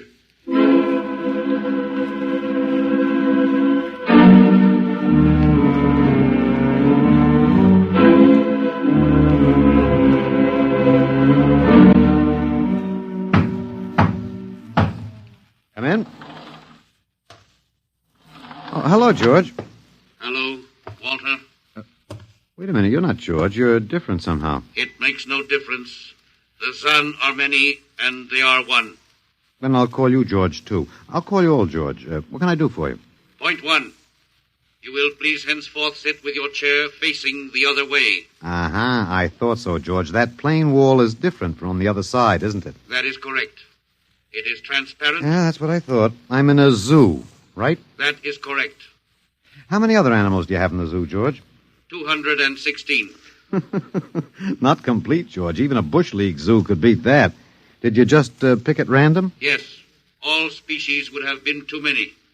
Male and female, each of 108 kinds. Male and female, huh?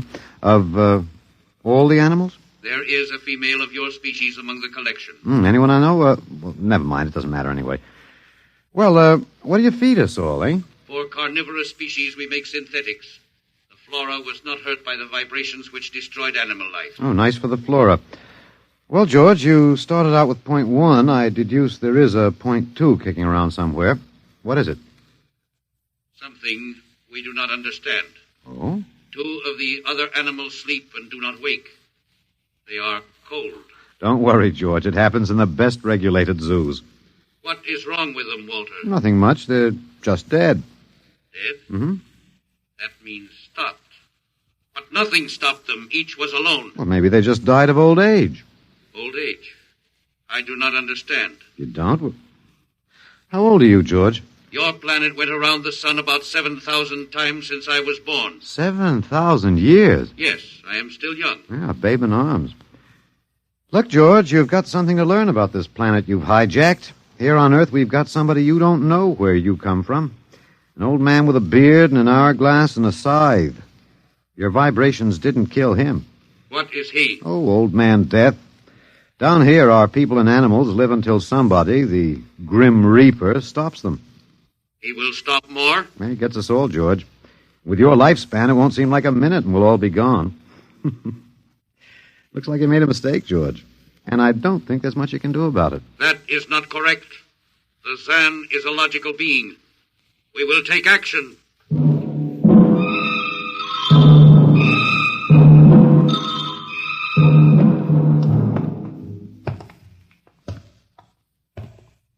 Well, George, where are you taking me? We will be there shortly. We will bring your books and your chair. You mean my lease is up? I do not understand. It's moving day? That is correct. We are here now. You will live here now, Walter. It is a larger room. Well, be it ever so humble, there's no place like home. Go inside. Oh, be careful with those books, George. Don't lose my... Oh, excuse me. Who are you? What are you doing here? I guess George didn't explain. George tries to be polite, but he hasn't quite caught on yet. I'm Walter Phelan. My name is Grace Evans, Mr. Phelan.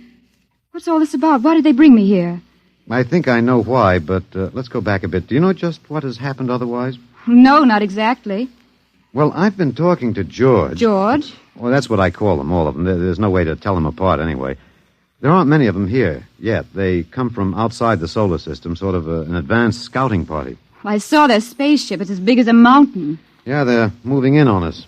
They cleaned off the Earth with some kind of vibration. It destroys all sorts of animal life. I don't know whether they did it all at once or if they had to circle the Earth a few times, but they killed everybody. No. I was afraid The that... cheerful note is that you and I and 200-odd other animals were picked up beforehand as specimens for the zoo. You do know this is a zoo, don't you? I suspected it. But I don't remember anything about being captured. I just woke up here. Well, my hunch is they used the vibrations just low enough to knock us all out. And then they cruised around, picking up samples at random. When they were all set, they turned the juice on full blast. How terrible. Yeah, well, they solved a lot of problems for us. Housing shortage, wars, even the atomic bomb. I don't suppose the human race, you and I, have to worry about anything now. It's awful. Only they made a mistake. They underestimated us. I don't understand. They thought we were immortal. That we were what? Immortal, like they are. Oh, they can be killed, but the Zans don't know what natural death is. They didn't know anyway until they lost two of us yesterday. You mean there are more than two of us? Oh, not more of our species, no. These were merely fellow animals, a rabbit and a canary. And by the Zan's way of figuring time, the rest of us are only good for a few minutes apiece. It's a joke on them. They figured they had permanent specimens here in the zoo. Well, didn't they even know we'd all die eventually? I don't think so. George, that is the second Zan I saw, told me he was 7,000 years old, and he's young by their standards. When they learned how quickly we die, they were practically shocked to the core, if they have cores. How can you talk that way about it? Academic detachment. I learned it at faculty teas. At any rate, they've decided to reorganize their zoo. 2 by 2. What, are they going to keep us locked up together in this one little room? Yeah, I'm afraid so. There's plenty of furniture, though, and George promised to bring me my chair. We've got to do something. Why? Well, I don't know. It just seems to me we owe it to the human race to do something. Oh, well, perhaps you have a suggestion? There must be some way. They can be killed, you said. Oh, yes, I've been studying them. They look horribly different, but I think they have about the same metabolic and digestive system as we. I think that anything that would kill one of us would kill one of them. But you said 7,000 years. Yeah, I think I figured it out. Now, George cut his, I suppose you'd call it his hand, when he brought in my books. It started to bleed, red blood. But I could see the cut closing as he stood there. By the time he left, it was healed. I don't understand. Well, you see, whatever factor there is in man that makes him grow old is missing in the Zan. Their regenerative powers must be unlimited. They just don't wear out. They go on and on until they're stopped. Suppose we killed one. There must be some way. Oh, what would be the use? They wouldn't even punish us. They'd just give us our food through a trapdoor and put up a sign saying, "Beware of the man. Dangerous." I don't think they'll even have to bother in your case. I don't see anything funny. I'm sorry. It just reminds me of Martha. Martha? My wife. She died 2 years ago. I'm sorry. Well, not at all. It was a pleasure. That'll be George with my books. Come in. Hello, George. Hello, Walter. Point 1, I have brought your books. Point 1, eh? What else is on your mind? Another creature sleeps and will not wake. Oh? A small feathered one called a duck. Well, it happens, George. I warned you. Old Man Death, the Grim Reaper. I told you about him. Walter, the Council of Zan has met. It has been decided logically that A, no life form can withstand the full-strength vibrations with which we cleared your planet. Therefore, the Grim Reaper you spoke of does not exist. Pretty neat, George. What's B? B, the only intelligent life to escape the vibrations is you. Therefore, the logical conclusion is you are stopping these animals by some means unknown to us. George, you are off your trolley. You will tell me now how this is done. You've got me. Yes, we have.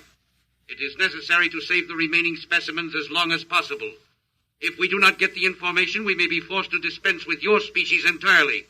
This means you, Walter, and the female. Now, hold on, George. Don't go off half-cocked. Let me take a look at these animals that won't wake up. I will take you there now. Go first, Walter.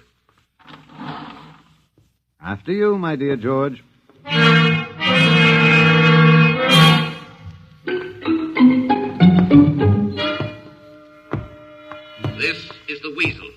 Now, you should have got him in the winter, George. The fur's worth more then. It's ermine.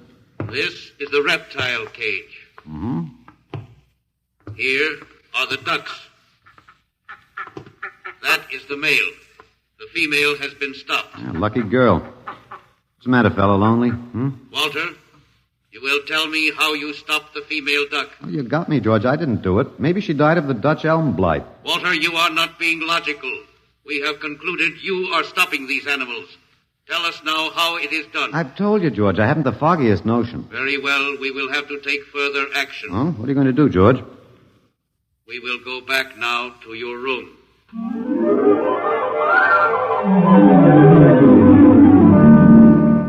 What happened, Mr. Phelan? You might call me Walter. After all, George does. And we have more in common. Please, what happened? Oh, just a duck, a dead duck. George thinks I killed her by remote control. He wants me to tell him how. Did you? Look, I'm just an ordinary anthropologist. There's no telling what those animals died of, just natural causes.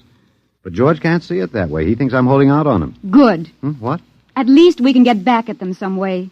At least we can do something to them. Well, why? After all, George isn't a bad fellow, if you like an ant mentality. How can you say that?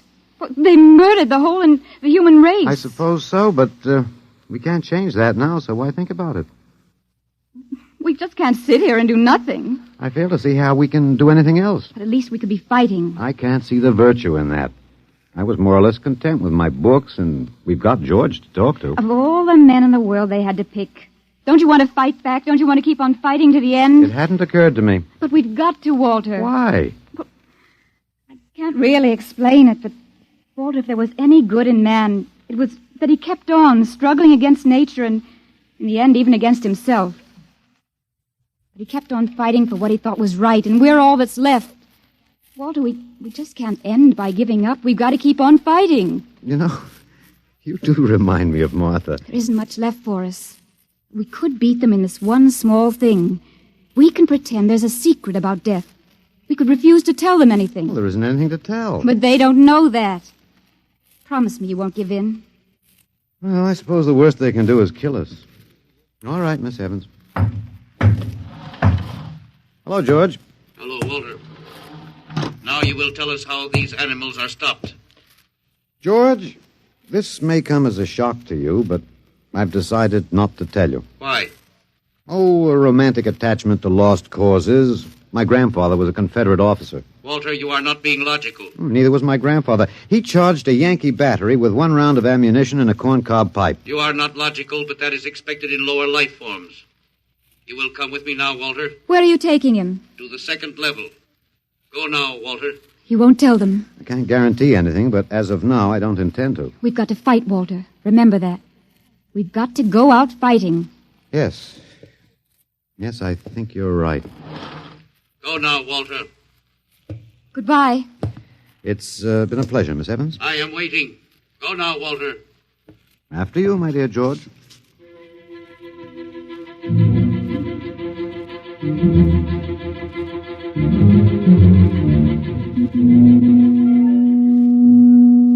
You will tell us now, Walter? That was the first level of vibration. There are many more. However, we have calculated that none of them exceed your threshold of unconsciousness. Oh, very clever, George. Of course. You will tell us now, how do you stop these animals? You will tell us now? As of now, no. However, I'm not very brave, if that encourages you, George. You are not being logical, Walter. You're telling me. We will now use vibration level 2.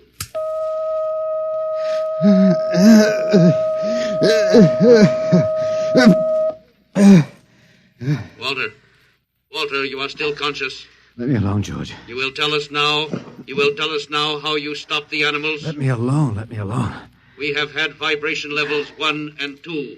There are still 15 more before your threshold of unconsciousness. No. Let me alone. Walter, listen to me. Another creature sleeps and will not wake. We must know now. It's tough. You better start vibrating again, George. No. What? It would not be logical. We have calculated that no further level of vibration will overcome your irrational psychological block. We conclude you will not tell. Let me go? That is correct. That's Real nice of you, George. I appreciate it. We have calculated that the resistance of the female of your species will be lower. We will now place her under the vibrations. No, George, you can't do that. No, listen, George. George, there is no secret. Can you understand that? There is no secret. Those animals died from natural causes. I'm telling you the truth. That is not a logical answer. We will get the woman. I've told you the truth. Can't you understand? We must know now. The female animal cage next to the duck has been stopped. We must preserve the survivor. The animal next to the duck. We will bring the woman here. She will tell us after the vibration. No. Listen, George. You want the truth? You want to know how to save the mates of the animals that have been stopped? You will tell us now? Yes, I'll tell you now. I give up. But you've got to promise to leave the woman alone. You promise, George? If we receive the answer from you, Walter, there will be no further need for the vibrations. Well, I guess that'll have to do. All right. All right. Take me to that stopped animal. I'll tell you how to save the mate. Very well, Walter. You are being logical now. We will go.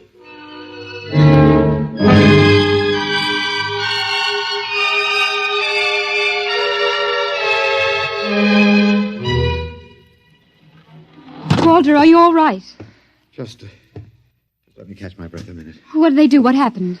After a while, I told them what they wanted to know. Oh, no. As George pointed out, it seemed to be the logical thing at the time. But you promised. I know. It was our last chance to beat them on even one little thing. Perhaps. You mind if I sit down? You gave up. I suppose you could call it that. I'm very tired. They've beaten us completely then. There isn't even anything we can do. The last of the human race, and we give up. We don't even die fighting. Oh, it isn't that bad. Something might turn up, Martha. What did you call me? Huh? No, I must have said Martha. Sorry, she was my wife. She died 2 years ago. What were you saying? Nothing. It doesn't matter. It's too late. It's too late for the whole human race. What now, George? The Council of the Zan has met. No? Something wrong, George? A Zan has been stopped. What? Zan is dead? That is correct. Well, you didn't believe me, George. But you can die. You can really die. You'll have to get used to that if you're going to stay here. The Council has decided. A, you have in some way stopped this Zan. B, you and the woman must be eliminated. Walter. No, you've got it wrong, George. The Council has decided. This time you will have the full vibration. This time? Walter, what did they do to you? Oh, they have a rather effective third degree. They tortured you, Walter? Yes. And I thought...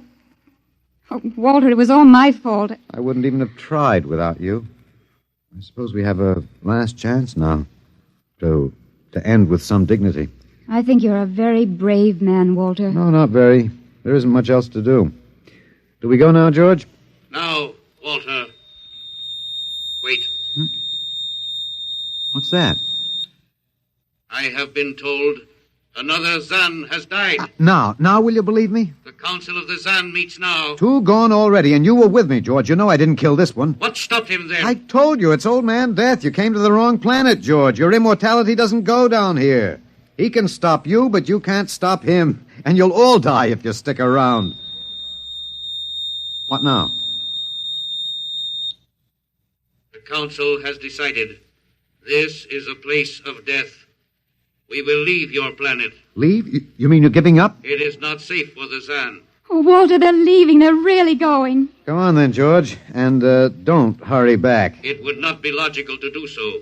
We are leaving the Earth now. Goodbye, Walter. Goodbye, George.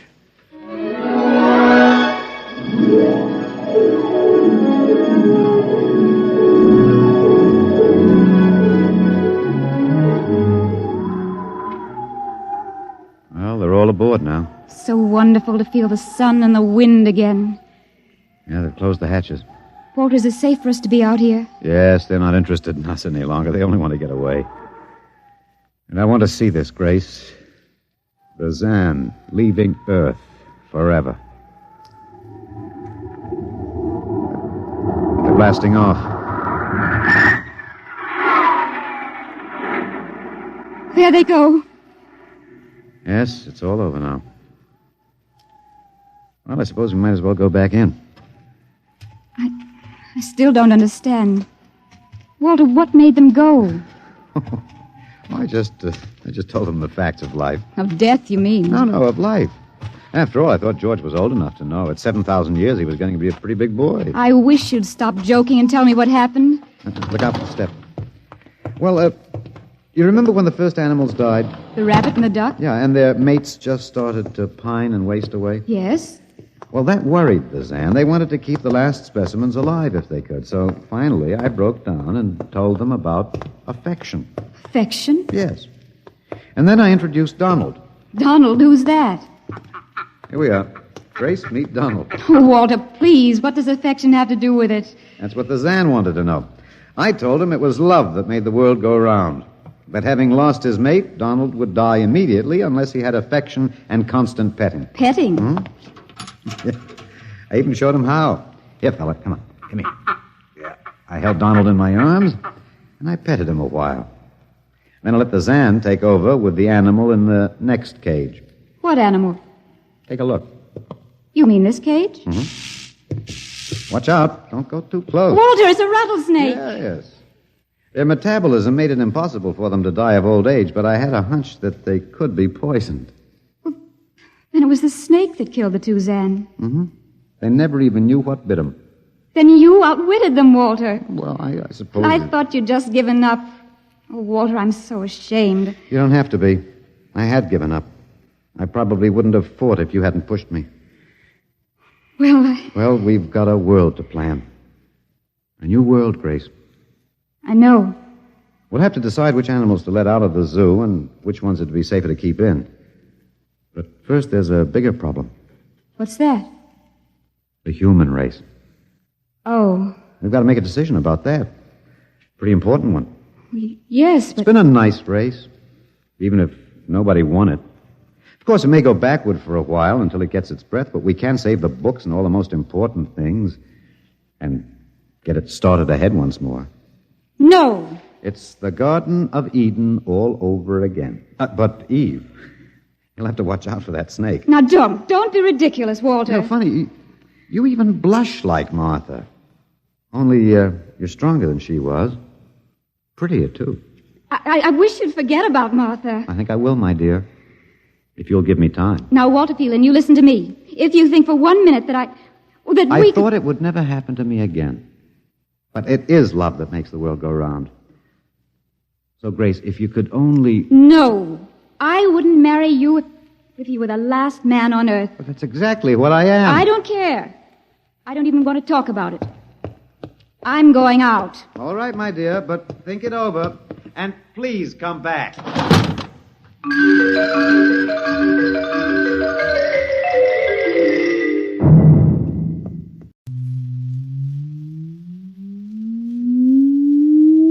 Countdown for blastoff. X -5, -4, -3, -2, X -1. Fire!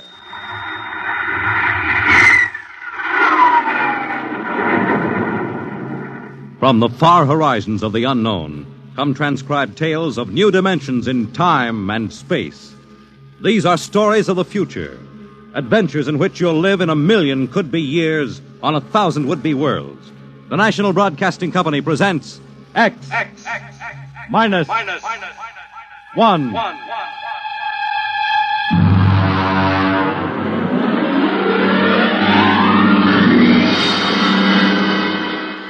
Tonight, Universe.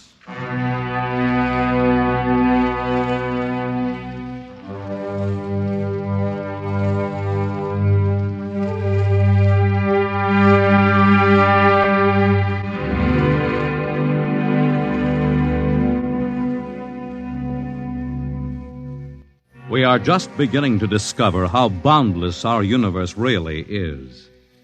And yet, as man reaches out to the stars, out toward infinity, ironically enough, he may be building himself a new kind of prison. What would it be like to live all your life in a world no larger, say, than a single gigantic rocket ship bound on an endless mercy?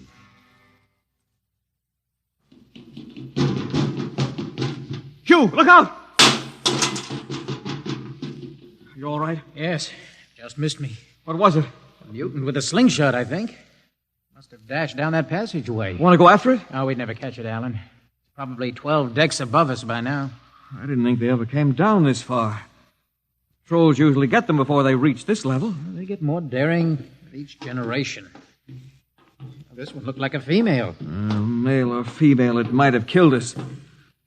I told you this trip was pure foolishness, climbing 24 deck levels to hear a crazy old man rave. All right, Alan, we're almost there now. Let me see, compartment X15, level 24. This is the place. This area smelled as if it hadn't been visited by a sanitation crew for generations.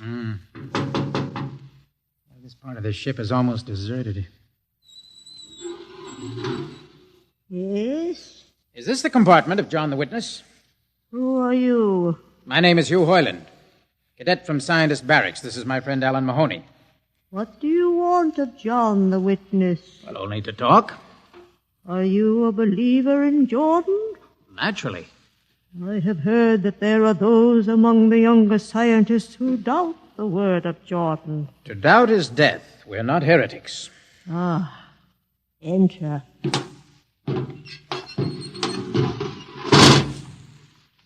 I've brought you a gift of tobacco, grown on the richest level. Oh, it smells good. I assure you it's of the best. Wait here. I'll get him.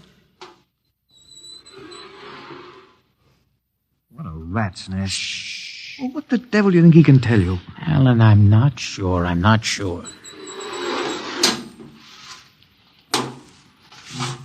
Well? Are you John the Witness? I am. Good evening to you. I'm Hugh Hoyland. This is my friend, Alan Mahoney.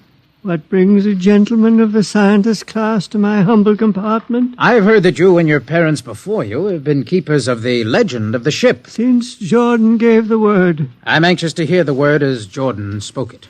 Why? Because our young scientists, well, among them there have been some who talk against the word. There are regulations against such heresy. Still, some of them say the ship has no purpose. They say that we are here accidentally, that we have no more grace in Jordan's eyes than the most deformed mutant who dwells in the highest level of the ship. What shall I say to you? Well, I wish to hear the word from the mouth of one who knows, in order that I may become more convinced. Sit. You have a gift for the witness? The finest tobacco. Good. I will dim the lights. Now pay close attention, for these are the words as my father's father's father gave them to his son's son's son. This is how the ship came into being, how our people were created. In the beginning there was only Jordan, thinking his lonely thoughts. Out of his thoughts came a vision. Out of the vision came a planning, and out of the planning came decision. Jordan's hand was lifted, and the ship was born.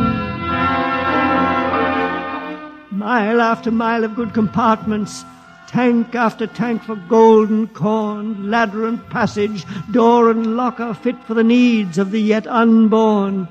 He looked on his work and found it pleasing, meet for a race that was yet to be. He thought of man, and man came into being. Then Jordan checked his thoughts and searched for a key.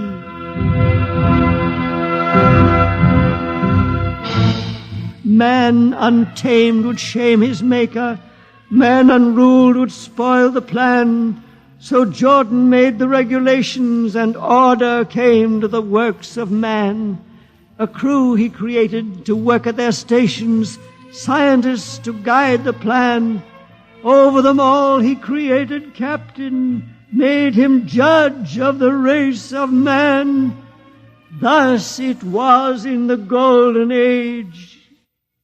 These are the true words? As my father's father taught them. But what of the strange beast-like people on the upper levels of the ship? Surely Jordan did not create them. Jordan is perfect. All below him lack perfection. You have heard of the legend of Huff? I have heard that he mutinied against Jordan. Darkness swallowed the ways of virtue. Sin prevailed upon the ship. And before wisdom prevailed in the bodies of Huff and his followers were fed into the converter, some of the rebels escaped. and live to father the mutants. They are tainted with the sins of their fathers. Witness, one more question. Speak. What is the ship? The ship is a great sphere, 25 kilometers wide and 100 levels deep. I know that, but the upper levels. Regulations forbid us to venture into the upper levels, but it is said that beyond the levels of the mutants lies the forbidden place where Jordan's spirit prevails. So I've heard, yet something troubles me. Something which prompted my coming here. Yes, my son. What lies beyond the ship? What? What lies beyond the ship? This is heresy. Answer me. I will not permit such talk. The ship is complete. The ship is universal. The ship is everywhere. The ship is endless. Your mutterings are those of a frightened old man. They answer nothing. You question the word? I think you lie. Hear me, Mr. Hoyland. For what you have already said, I can have your body fed into the converter. Your soul launched on the endless trip. You threaten me. Hugh, for Jordan's sake. Do you think I fear this dried fig of a man? Hugh! Sir, my friend is impetuous.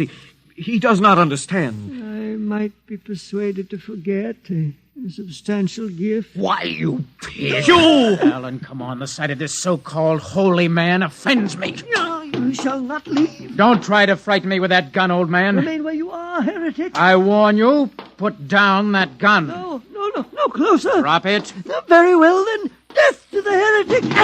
Alan, get him. Alan. He's not breathing. Is he dead? I don't know. Come on, Hugh, we've got to get out of here. Right. Now where?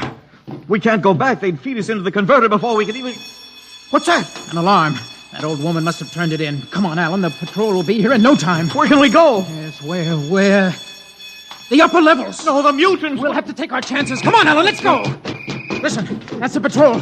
Come on, we've got to climb. There's a hatchway down the corridor. Right, quickly! Oh, are we fire? Alan, up the ladder! Up! Come on, Alan, come on!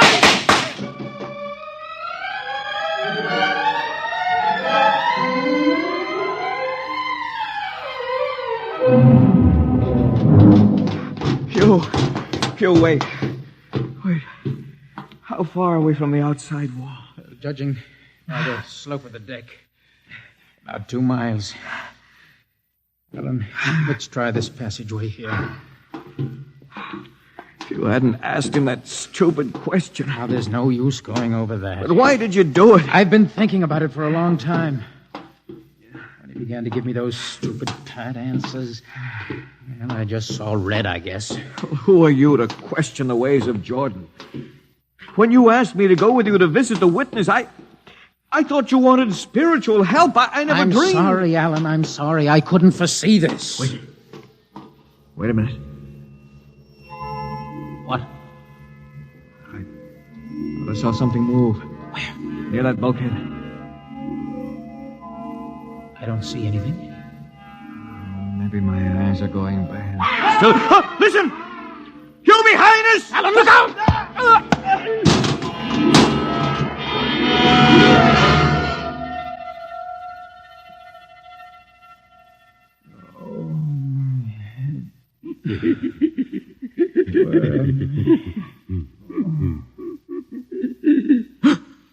No.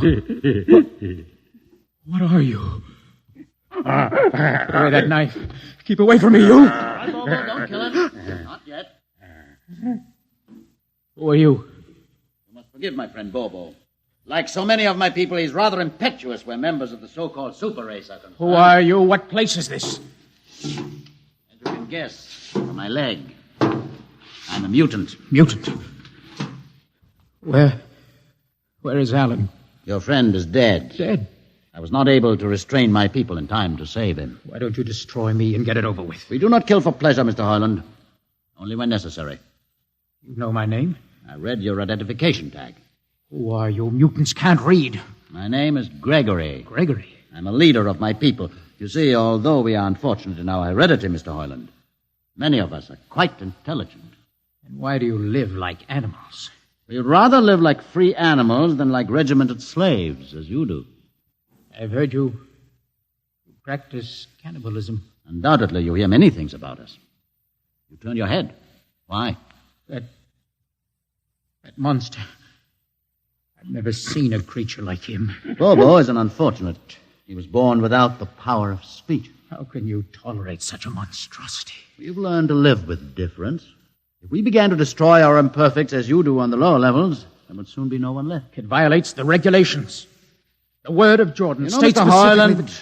your people are really quite primitive and barbaric. You dare say that to me? I dare say a good deal more. Let us go to my compartment and speak further. I'm always interested in information on the lower levels. I'll give you no information. Bobo.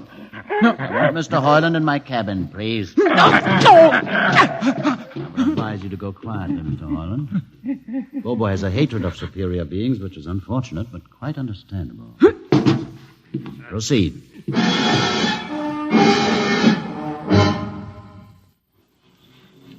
Enter, Mr. Hoyland. This is where you live? Yes. But you have books. Stolen from your libraries, Mr. Hoyland. Compton's Astrophysics, Philosophy of Interstellar Navigation, Celestial Mechanics.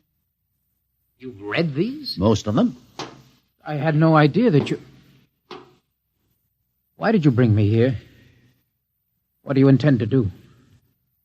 Do you believe in Jordan, Mr. Hoyland? There is no other belief. And the trip? I suppose you believe in the trip, too. What else is there to believe? When you die, your remains are fed to the converter, and your soul makes the trip. And where does the trip take you? Why, to Centaurus, of course. Ah. And where or what is Centaurus? Centaurus is... Mind you, I'm just telling you the orthodox answer. Centaurus is where you arrive when you've made the trip. A place where everybody is happy and where there's always good eating. And you believe this?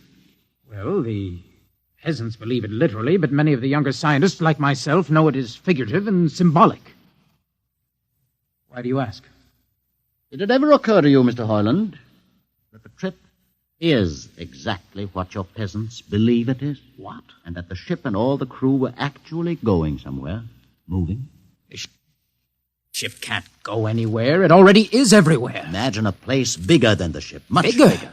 With the ship inside it, moving inside it. There can't be any place bigger than the ship. There just wouldn't be any place for it to be. Oh, for half's sake, listen.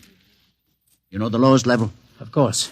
If you started digging a hole in the lowest level, where would that hole go? It's forbidden to think such thoughts. Where would it go? I can't think about it. Bobo, we're going to take Mr. Hoyland to the place. No. Where are we going? To the top level. But that's certain death. Nonsense. I've been there 1,000 times. Come along. No, I won't. I won't. You can't make me. I think we can. No, please. Now, shall we proceed peacefully, or shall I have Bobo persuade you?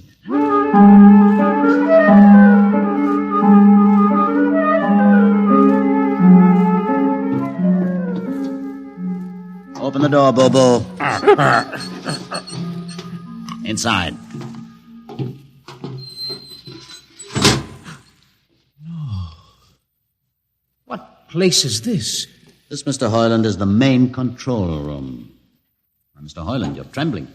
It isn't true. No, there's no such place except in mythology. Ah, you younger men are so wise, Mr. Hoyland, except for one thing. This happens to be the main control room of the ship. Main control? But it's just a huge room with an instrument panel. And what did you expect? How do you know this is the main control room? See these instruments? Using them, the navigator many hundreds of years ago actually steered the ship on its voyage. I don't understand. I didn't suppose you would. Sit down. Very well. Look up. What do you see? A huge shield. Watch it for one moment, Mr. Hoyland. You're going to see something that few of us have ever been privileged to witness. What are you doing? I'm dimming the lights. Don't be frightened. Keep your eyes focused on the shield above us. Ready? Watch.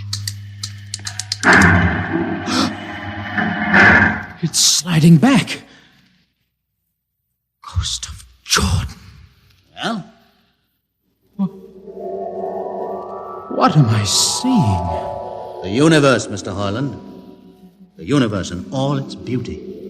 The stars, the planets, the suns and moons and constellations. No, it can't be. The ship is the universe. There is nothing but the ship. Ah, but there it is. You see it before your eyes, spread out like a canopy of glory. Do you still deny it? Answer me, Mr. Hoyland. Do you deny it? No. No, I can't deny it. They've lied. They lied to all of us. Good. I have showed this to others of your people whom we captured, and though they saw it before their very eyes, they would not believe it. Please. Please tell me all about it. Tell me the truth about the ship and about the universe. What are these things? How did this come about? Many thousands of years ago, on a planet like those you have just seen, a planet called Earth, a scientist named Jordan decided to build a ship that would carry men from one planet to another. For many years, Jordan and thousands of others studied and planned. And when they were finished, they built the ship. A ship so large that it had to be assembled in its own orbit beyond a place called the moon. 60 years it took them to construct. And when it was finished, a whole new science had been conceived. Then the trip was begun.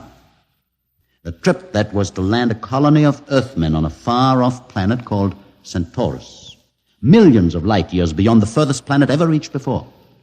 How do you know these things? Among my books are the log, which Jordan himself kept, and the records of the journey for the first 40 years. What happened? There was a mutiny. A man named Huth led a rebellion of those who wanted to turn back. In the struggle, the navigators were killed. The crew fell into a state of anarchy. In the years to follow, small groups of men tried to organize the ship for navigation, and each time they failed. Finally, the whole idea was abandoned.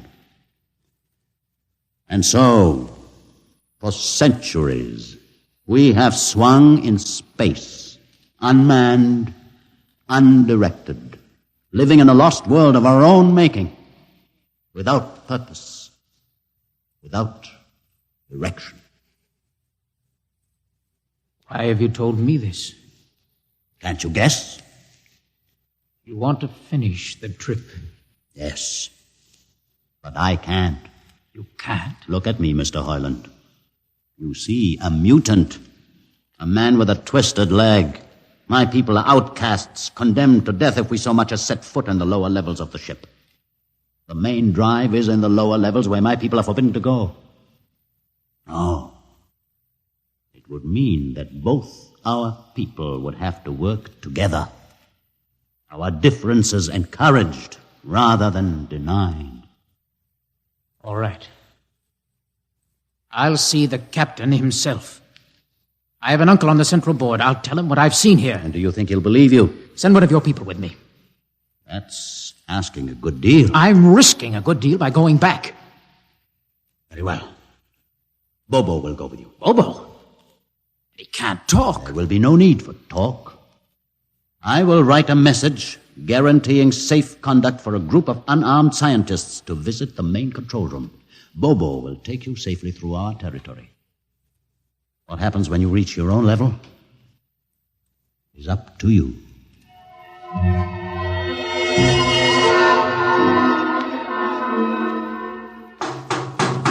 One moment. Yes, what? You? Quick, Uncle, let us in. Hey, but this mutant... He's harmless. Please, Uncle, please.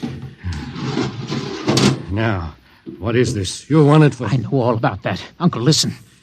I must see the captain. The captain? Are you mad? Uncle, you're a council member. You can get me to see him. He'll kill you. You're wanted for heresy. I don't care. I must speak with the captain. Now, Uncle, you're close to him. You can arrange it. I don't understand. Listen to me. The ship is moving. I can prove it. Do you understand? There is a purpose in the ship. I don't understand what you're babbling about. Now, never mind. Just talk to the captain. Tell him I have information of tremendous importance. Tell him I've arranged a truce with the mutants. Truce? Here. Show him this paper. Signed by their leader. Do it, Uncle, for my sake. I don't know what... Uncle, please, if I'm to die, let this be my last request to you. Very well. I'll speak to the captain.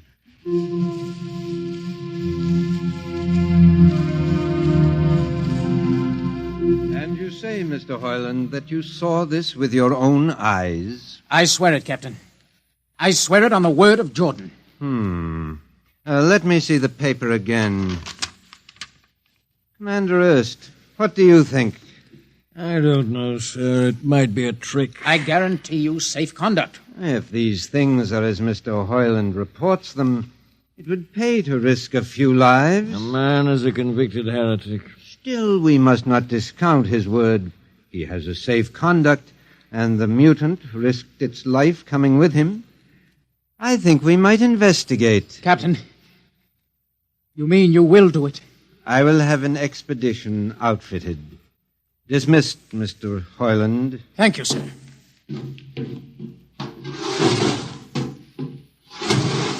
Captain, Commander Erst. Sir. You will make the necessary arrangements for an expedition. And I trust you understand. Perfectly, sir. Perfectly.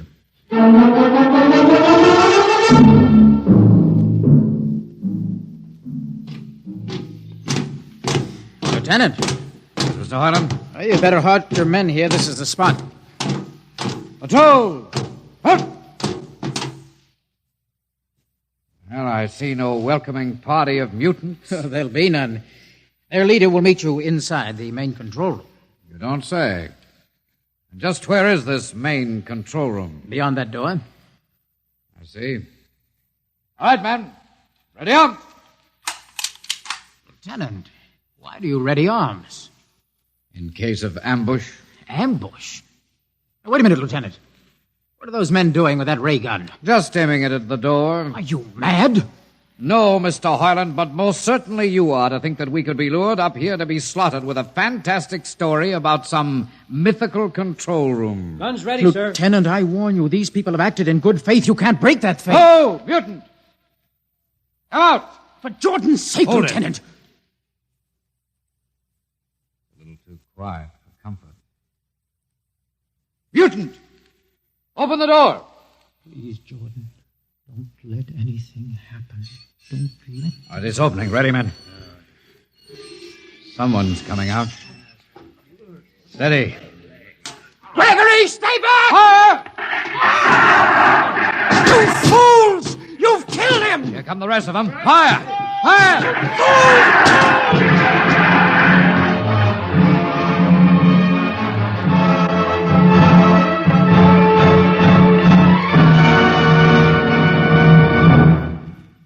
That should teach them a lesson they won't forget. All right, men, inside the room. Come along, Hoyland. You're under arrest as a conspirator in this ambush. Ambush, you fool. You blind, stupid fool. All right, that'll be enough. You've been inside this place before? Yes. What's this machinery? These are the controls he would have used to steer the ship. Gone out of his mind, Lieutenant. Steer the ship? Who? The leader, the one you killed. This ugly mutant? This ugly mutant happened to be a man of true genius. Why, you're mad. Am I?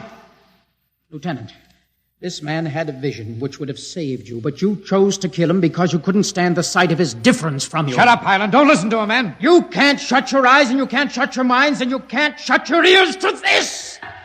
The roof's moving back! Yes, look!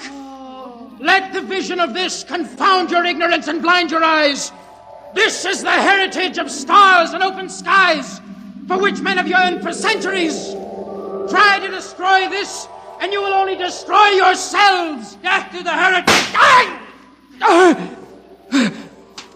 But I say to you that you can't keep this from our people. They will seek it out. The ship will be manned, and the ship will be steered, and there will be freedom, purpose, and respect for ourselves. This is your heritage. Look upon the universe. Kill him.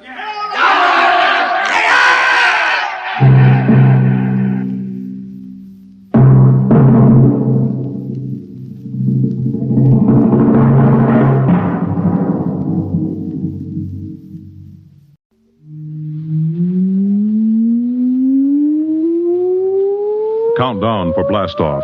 X -5, -4, -3, -2, X -1. Fire!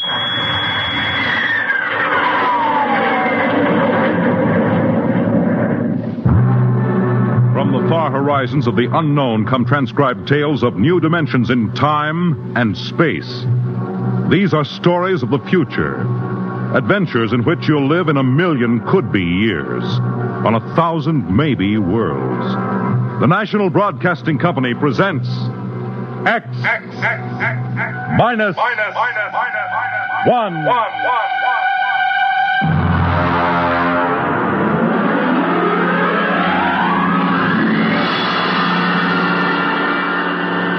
Tonight's story, Mars is Heaven.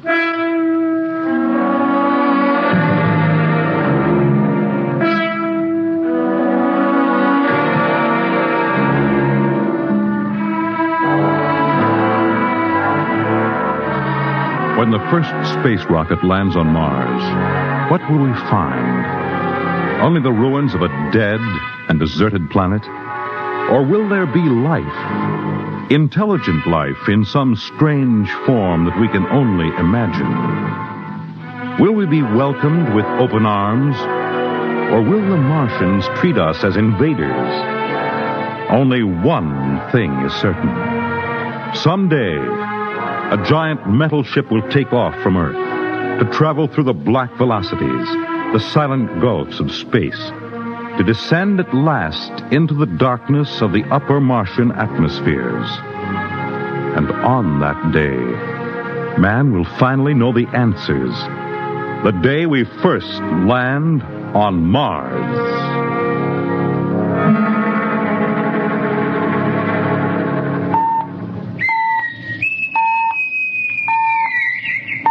Now hear this. Now hear this. Approaching critical deceleration. Fasten gravity suits. Stand by to land. There it is. We've intersected the course vector, sir. All right, Mr. Lustig. Over to manual control. Aye, sir. Masters, sound general quarters. Aye, sir. Mr. Lustig, what do you make of the terrain? There seems to be a heavy ground, Miss Captain.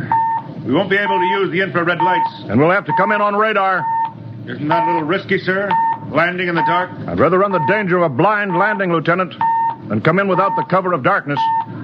Remember, we don't know what kind of reception is waiting for us down there. Airspeed 500. Altitude now 4,000. Bridge to engine room. Stand by for deceleration. Fire forward tubes 1 and 3.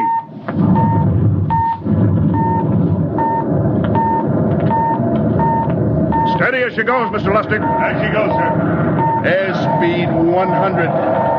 Altitude 1,000. Radar indicates a level stretch dead ahead, sir. Skids down. Skids check. Altitude 500. 4. 350. 3. Up a point now. All right. Let's set her down.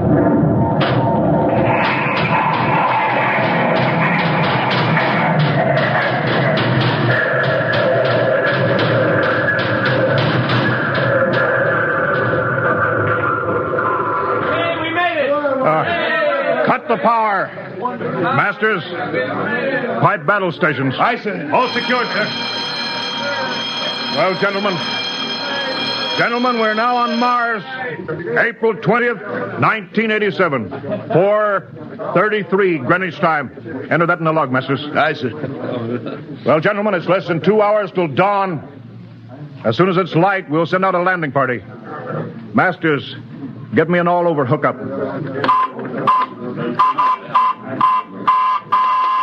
We're all set, Captain. Now hear this. All right, men. The smoking lamp is lit. Well, we're on Mars. The first man shipped from Earth to land here. We don't know what we're going to find or what dangers we may face. We're 17 men on an alien world, and it's up to us whether we ever get home again. The next few hours should tell the story, and I want instant obedience to all commands. I'll court-martial the first man who doesn't jump to when he's ordered. And one other thing. We may be on Mars, but this is still a United States naval vessel. Officers will conduct a personal and weapons inspection in 1 hour. That's all. An inspection, Captain? Now? Mr. Lustig, we've got an hour and a half to sweat out before we find out what's outside that airlock. I'd rather have a man worried about his stripes than about what's waiting outside on Mars.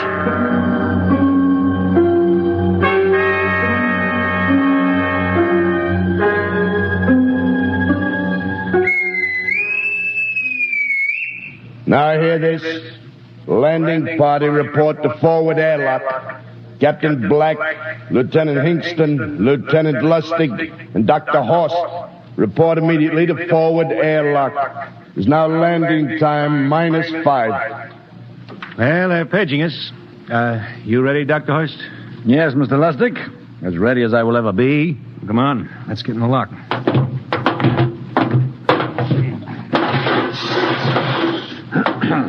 Hingston, Lustig, and Horst reporting in the airlock.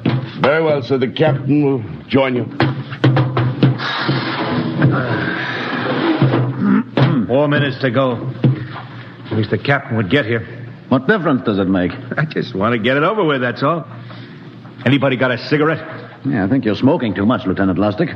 Are you nervous? I offer you, Horst. Wondering what's hidden outside underneath that ground mist? I've been giving it some thought. It'll be very interesting to find out. A very unusual planet, Mars. Why? It has an atmosphere. A wonderful thing, an atmosphere. Where you find one, you find life. You mean Martians? What do you think they'll look like? Who knows? Intelligent life can take many forms. You mean they may have green skins and eyes on stalks or something? The comic book conception is possible, of course.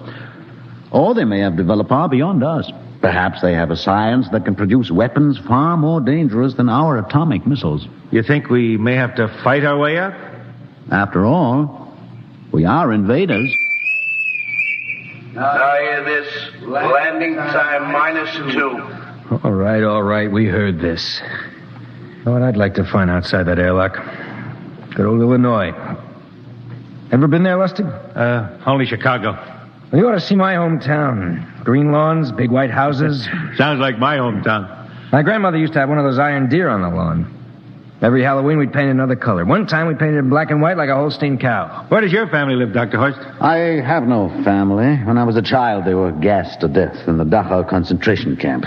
Tough. No, it has its advantages. I have no ties on Earth. Nothing to lose now. I imagine I'm the only one on board who is free to enjoy our present peculiar position. All right, Masters, you can button it up now. Aye, sir. Well, gentlemen, check your sidearms. In 1 minute, we'll be the first men to set foot on Mars. Quite an honor, eh? As long as the medals are not rewarded posthumously. Still uneasy, Dr. Horst? Captain Black, I've been uneasy ever since I can remember. On Earth and on Mars. Well, 30 seconds. Give me the intercom phone, Lustig. Yes, sir. Masters? Aye, sir. Battle stations are to be manned till we return. If we're not back in 2 hours, I want no rescue party sent out. Blast off and save the ship, you understand? Aye, sir. All right. 5 seconds. 4, 3, 2, 1. Lustig, open the outer airlock. Aye, sir.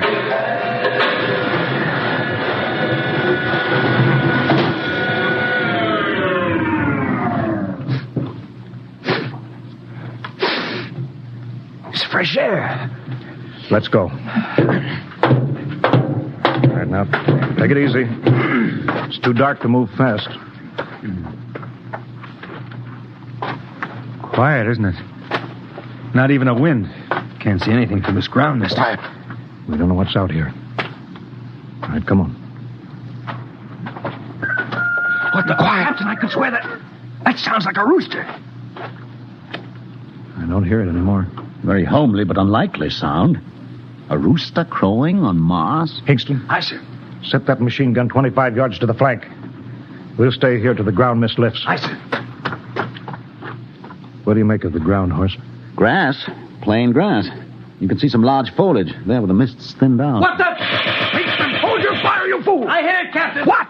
Some kind of wild animal. I hit it. I could see the tracers, but it's still standing. Come on, Horst. Doctor, where are you? Up ahead. Admiring the wild animal. Careful, Horst. Wait for us! Don't worry, Captain. It's an iron deer. A lawn ornament. Well, that's impossible. It's hollow. Interesting, isn't it? A whitewashed Victorian iron deer sitting on a lawn in the middle of Mars. I don't understand. Look around. The mist's lifting. Hey, Captain, look there. It's a house, a regular old-fashioned house. But, sir, on Mars. Good Lord. I haven't seen carved scrolls and gingerbread like that in years. Look at that port swing. The geraniums. There. I told you it was a rooster, Captain. Give me the glasses, Lustig. I want to take a look through that front window. Well, there's an upright piano. Some sheet music on it. Lustig, it's beautiful Ohio. It can't be, sir. Horst, do you think that civilization of two planets could be identical? I don't know. That specific variety of geraniums is only 50 years old on Earth. Is it logical that they should develop in Mars? How about that porch swing and the piano and beautiful Ohio? Why, it's impossible. Captain Black, this looks like the town I was born in. Well, it looks like my hometown, too. I thought of something, sir. It's the only solution. Maybe we're not the first ship to reach Mars from Earth. Don't be ridiculous, Lustig. Oh, how else can you explain it? Suppose some scientists got together. They invented some spaceship and planted a colony here. That's the only answer. That's impossible, Lustig. Been space travel, it couldn't be secret. Do you have any idea what ships cost, what industrial power is needed? No, there's got to be some logical reason. I think perhaps we might find out, Captain. The light just went on in that house. Kingston, cover that door with the machine gun. Aye, sir. All right, come on, Horst. We're going to ring that doorbell. There's got to be a scientific answer to all this.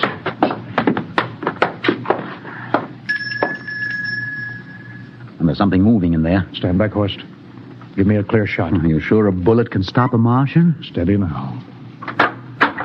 Can I help you?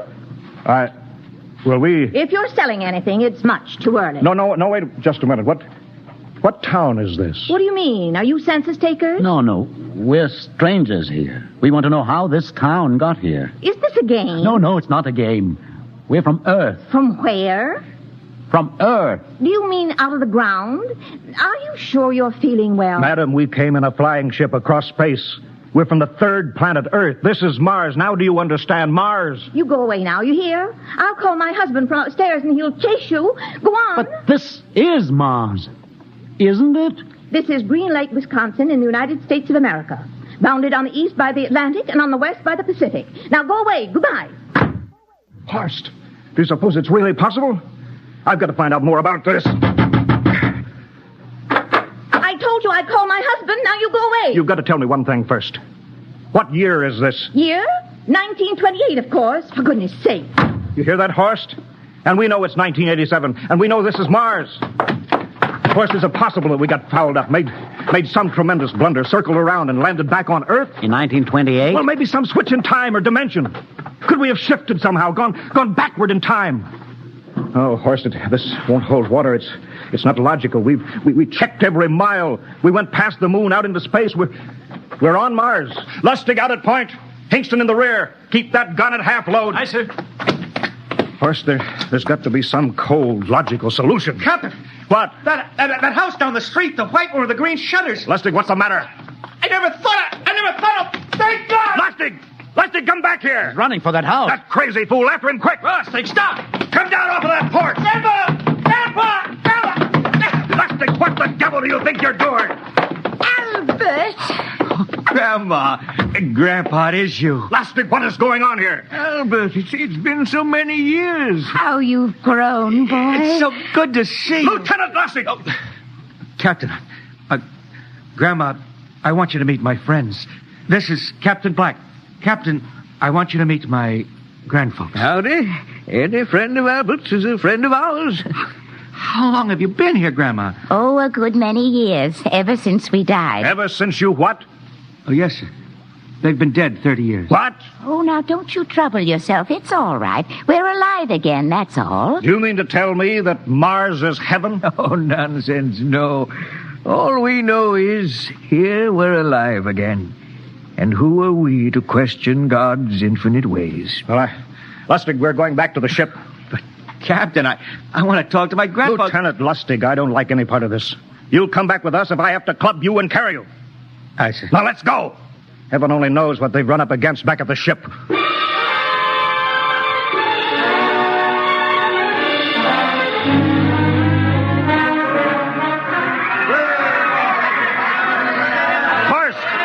That crowd around the ship. Looks like we're being welcomed with a celebration, Captain. Celebration? They've abandoned ship. Every port is open. No guard set. You masters! Hiya, Captain. Meet my old dad. Dad, that's Captain Black. He's not a bad guy for naught. Higston! What's it? Bring that band back. Use force if you have to. Excuse me, sir. There's my Uncle George. Higston! I'll be right back, Captain. Uncle George.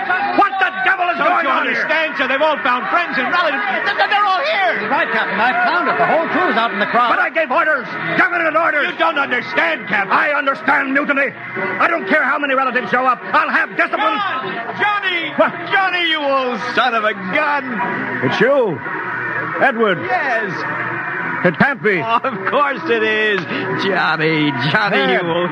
Ed, Dr. Horst, this is my brother, Edward. How do you do? Hello, sir. It's wonderful to see you, Edward. Look, I've got to get back to my ship. Oh, Johnny, wait. I almost forgot. Mom's waiting at home. Mom? Yeah, and Dad, too. Mom and Dad are alive? Then you're real, Ed. Well, of course. Don't I feel real? How's that, huh? Why, Ed! We've got lunch for you, Johnny. Mom's making corn fritters. Dr. Horst, haven't you found anybody? No, Captain. I have nobody. Well, then you come on home with me, right, Ed? Why, sure. Horst, you wouldn't believe it, but it's been 35 years since I had Mom's corn fritters. By George, 35 years.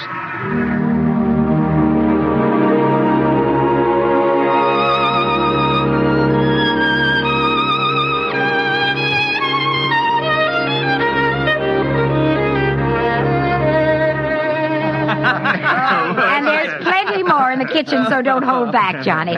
You too, Dr. Horst. Well, Johnny, you're still in the Navy, huh? That's right, Dad. I'm in command of the ship. We're an old Navy family, Dr. Horst. All three of our boys in the service. Yeah, Ed was the best pilot in the Pacific, too. What did happen, Ed? What's the difference? I'm here now. Yeah, but... You know, it's almost perfect. All we're missing is your brother, Will. Then the whole family could be together. Well, it won't be long, Mom. Will's in charge of the XR-54. Next rocket coming out to Mars. Oh. Well, little Will. When does he leave, Johnny? Well, the takeoff's scheduled for September, but it depends on what we report. Oh, yeah. There's no question about that now, huh? No. Christmas together again. That'll be something. Sure will, yes, sirree. Well, this calls for a celebration. How about a little of the old dandelion wine, eh, Johnny? Now, Father, don't you go giving Johnny too much wine. He's a big boy now, Mother. Well, sir, isn't everything just fine? Just fine.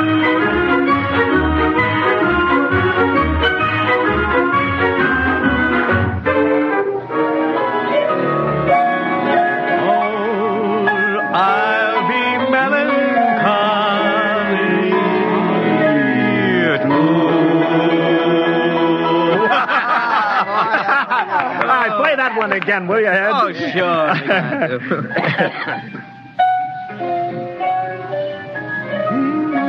Well, Dr. Horst, what are you doing sitting over here alone? What do you think of my little family? Very nice. You know, I can't understand why you didn't find any folks here, Dr. Horst. It's just a shame everybody else is so happy. Well, I never remembered my family, Mrs. Black. All I know is they were gassed at Dachau during the Second World War. When I was liberated, I was in delirium 3 months. I cannot remember anything before then. A psychiatric phenomena. Well, that's terrible. Isn't there anything anybody can do? I don't want to remember. I have not had a pleasant life. I prefer to be free of emotional entanglements. They interfere with a scientific approach. Oh, I'm sorry, Dr. Horst.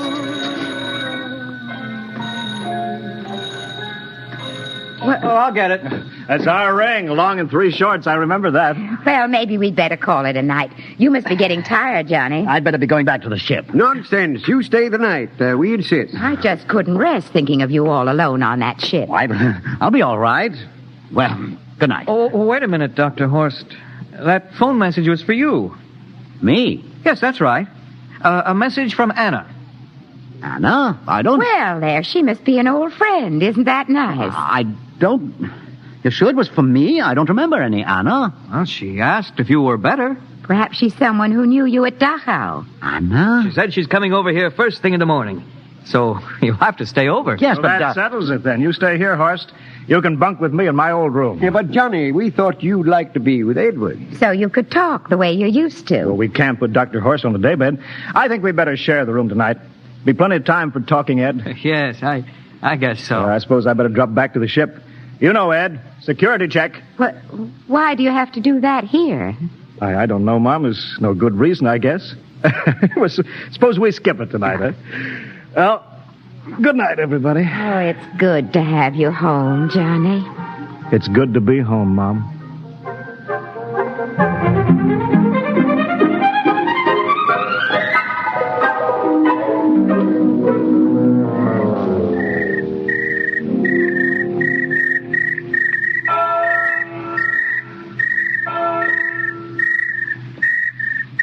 Captain Black. You asleep? No, I've been thinking about what we were expecting. Green-skinned Martians. All the time there was only Mom and Dad and Edward waiting. That's funny what tricks your imagination can play on you. Well, I guess Mars is heaven, Horst. You know, I've been thinking about Martians, too. Captain, just suppose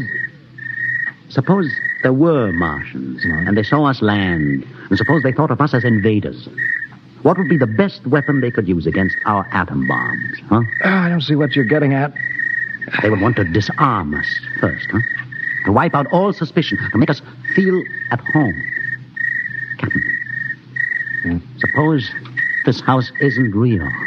Suppose the people are just images, stolen from our own memories by Martians, created for us by telepathy. Hypnotism. Oh, that's the craziest theory I ever heard. Maybe that's why there was no one for me. Because in all my life, there is no happy memory, no real loved person, not even my mother. I don't remember her. Only the piles of rotting corpses at Dachau. There was no happy emotion for these people to recreate. How about that phone call? Anna? Yes, Anna. I didn't remember who she was, but I do now. I just remembered. When I was freed from Dachau, sick, delirious, I raved about a wonderful, kind nurse named Anna that took care of me. Well, there you are. It's logical. She's coming to see you tomorrow. But there was no Anna. I'd been nursed by a man. What? Anna was only a dream. And there's only one way they could have learned about her, by reading my subconscious mind. That's impossible, Horst. Why? The whole crew was thinking of home. Suppose the Martians read our minds. Yes, but if there are Martians... If there are, they have us separated. Each man in a different house, sleeping, trusting. No one at the guns. I left my pistol downstairs. Do you think there's something to this, Horst? It's a perfect trap, Captain. Who would suspect his own mother, his grandparents? How easy. Just a knife in the heart of each sleeping man. That's impossible, Horst. But we've got to get back to the ship. Listen. The crickets have stopped. Come on. We don't know when they change back to whatever they really are. All right, careful.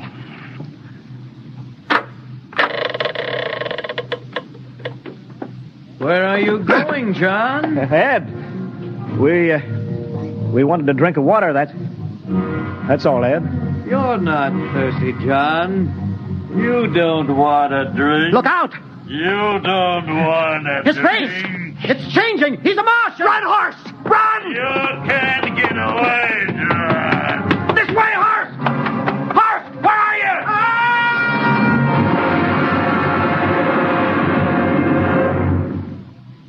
Hello? Hello? Can you hear me, Earth? This is Captain John Black, the XR-53 calling from Mars. I've locked myself in the ship, but they've crippled it. I can't take off or fire the guns, and they're coming for me now, the Martians. I'm all alone here. All the rest are dead. Hinkston, Lustig, Dr. Horst. Poor Horst, he didn't even reach the door. Listen! They're trying to break through the hull. Edward and Mom and Dad and all the folks. But they're changing now. They're melting and changing back into... They're Martians. Can you understand? Martians, not men. They make us think that Mars was heaven and we fell into the trap. Can you hear me, Earth? You've got to stop the next rocket. Listen, tell my brother Will. Tell my brother not to come. They'll trap him too. They'll kill them all. Hello? Hello? Can you hear me, Earth? This is John Black on Mars. Hello, Earth. This is John Black on Mars. Hello, Earth. Hello, Earth.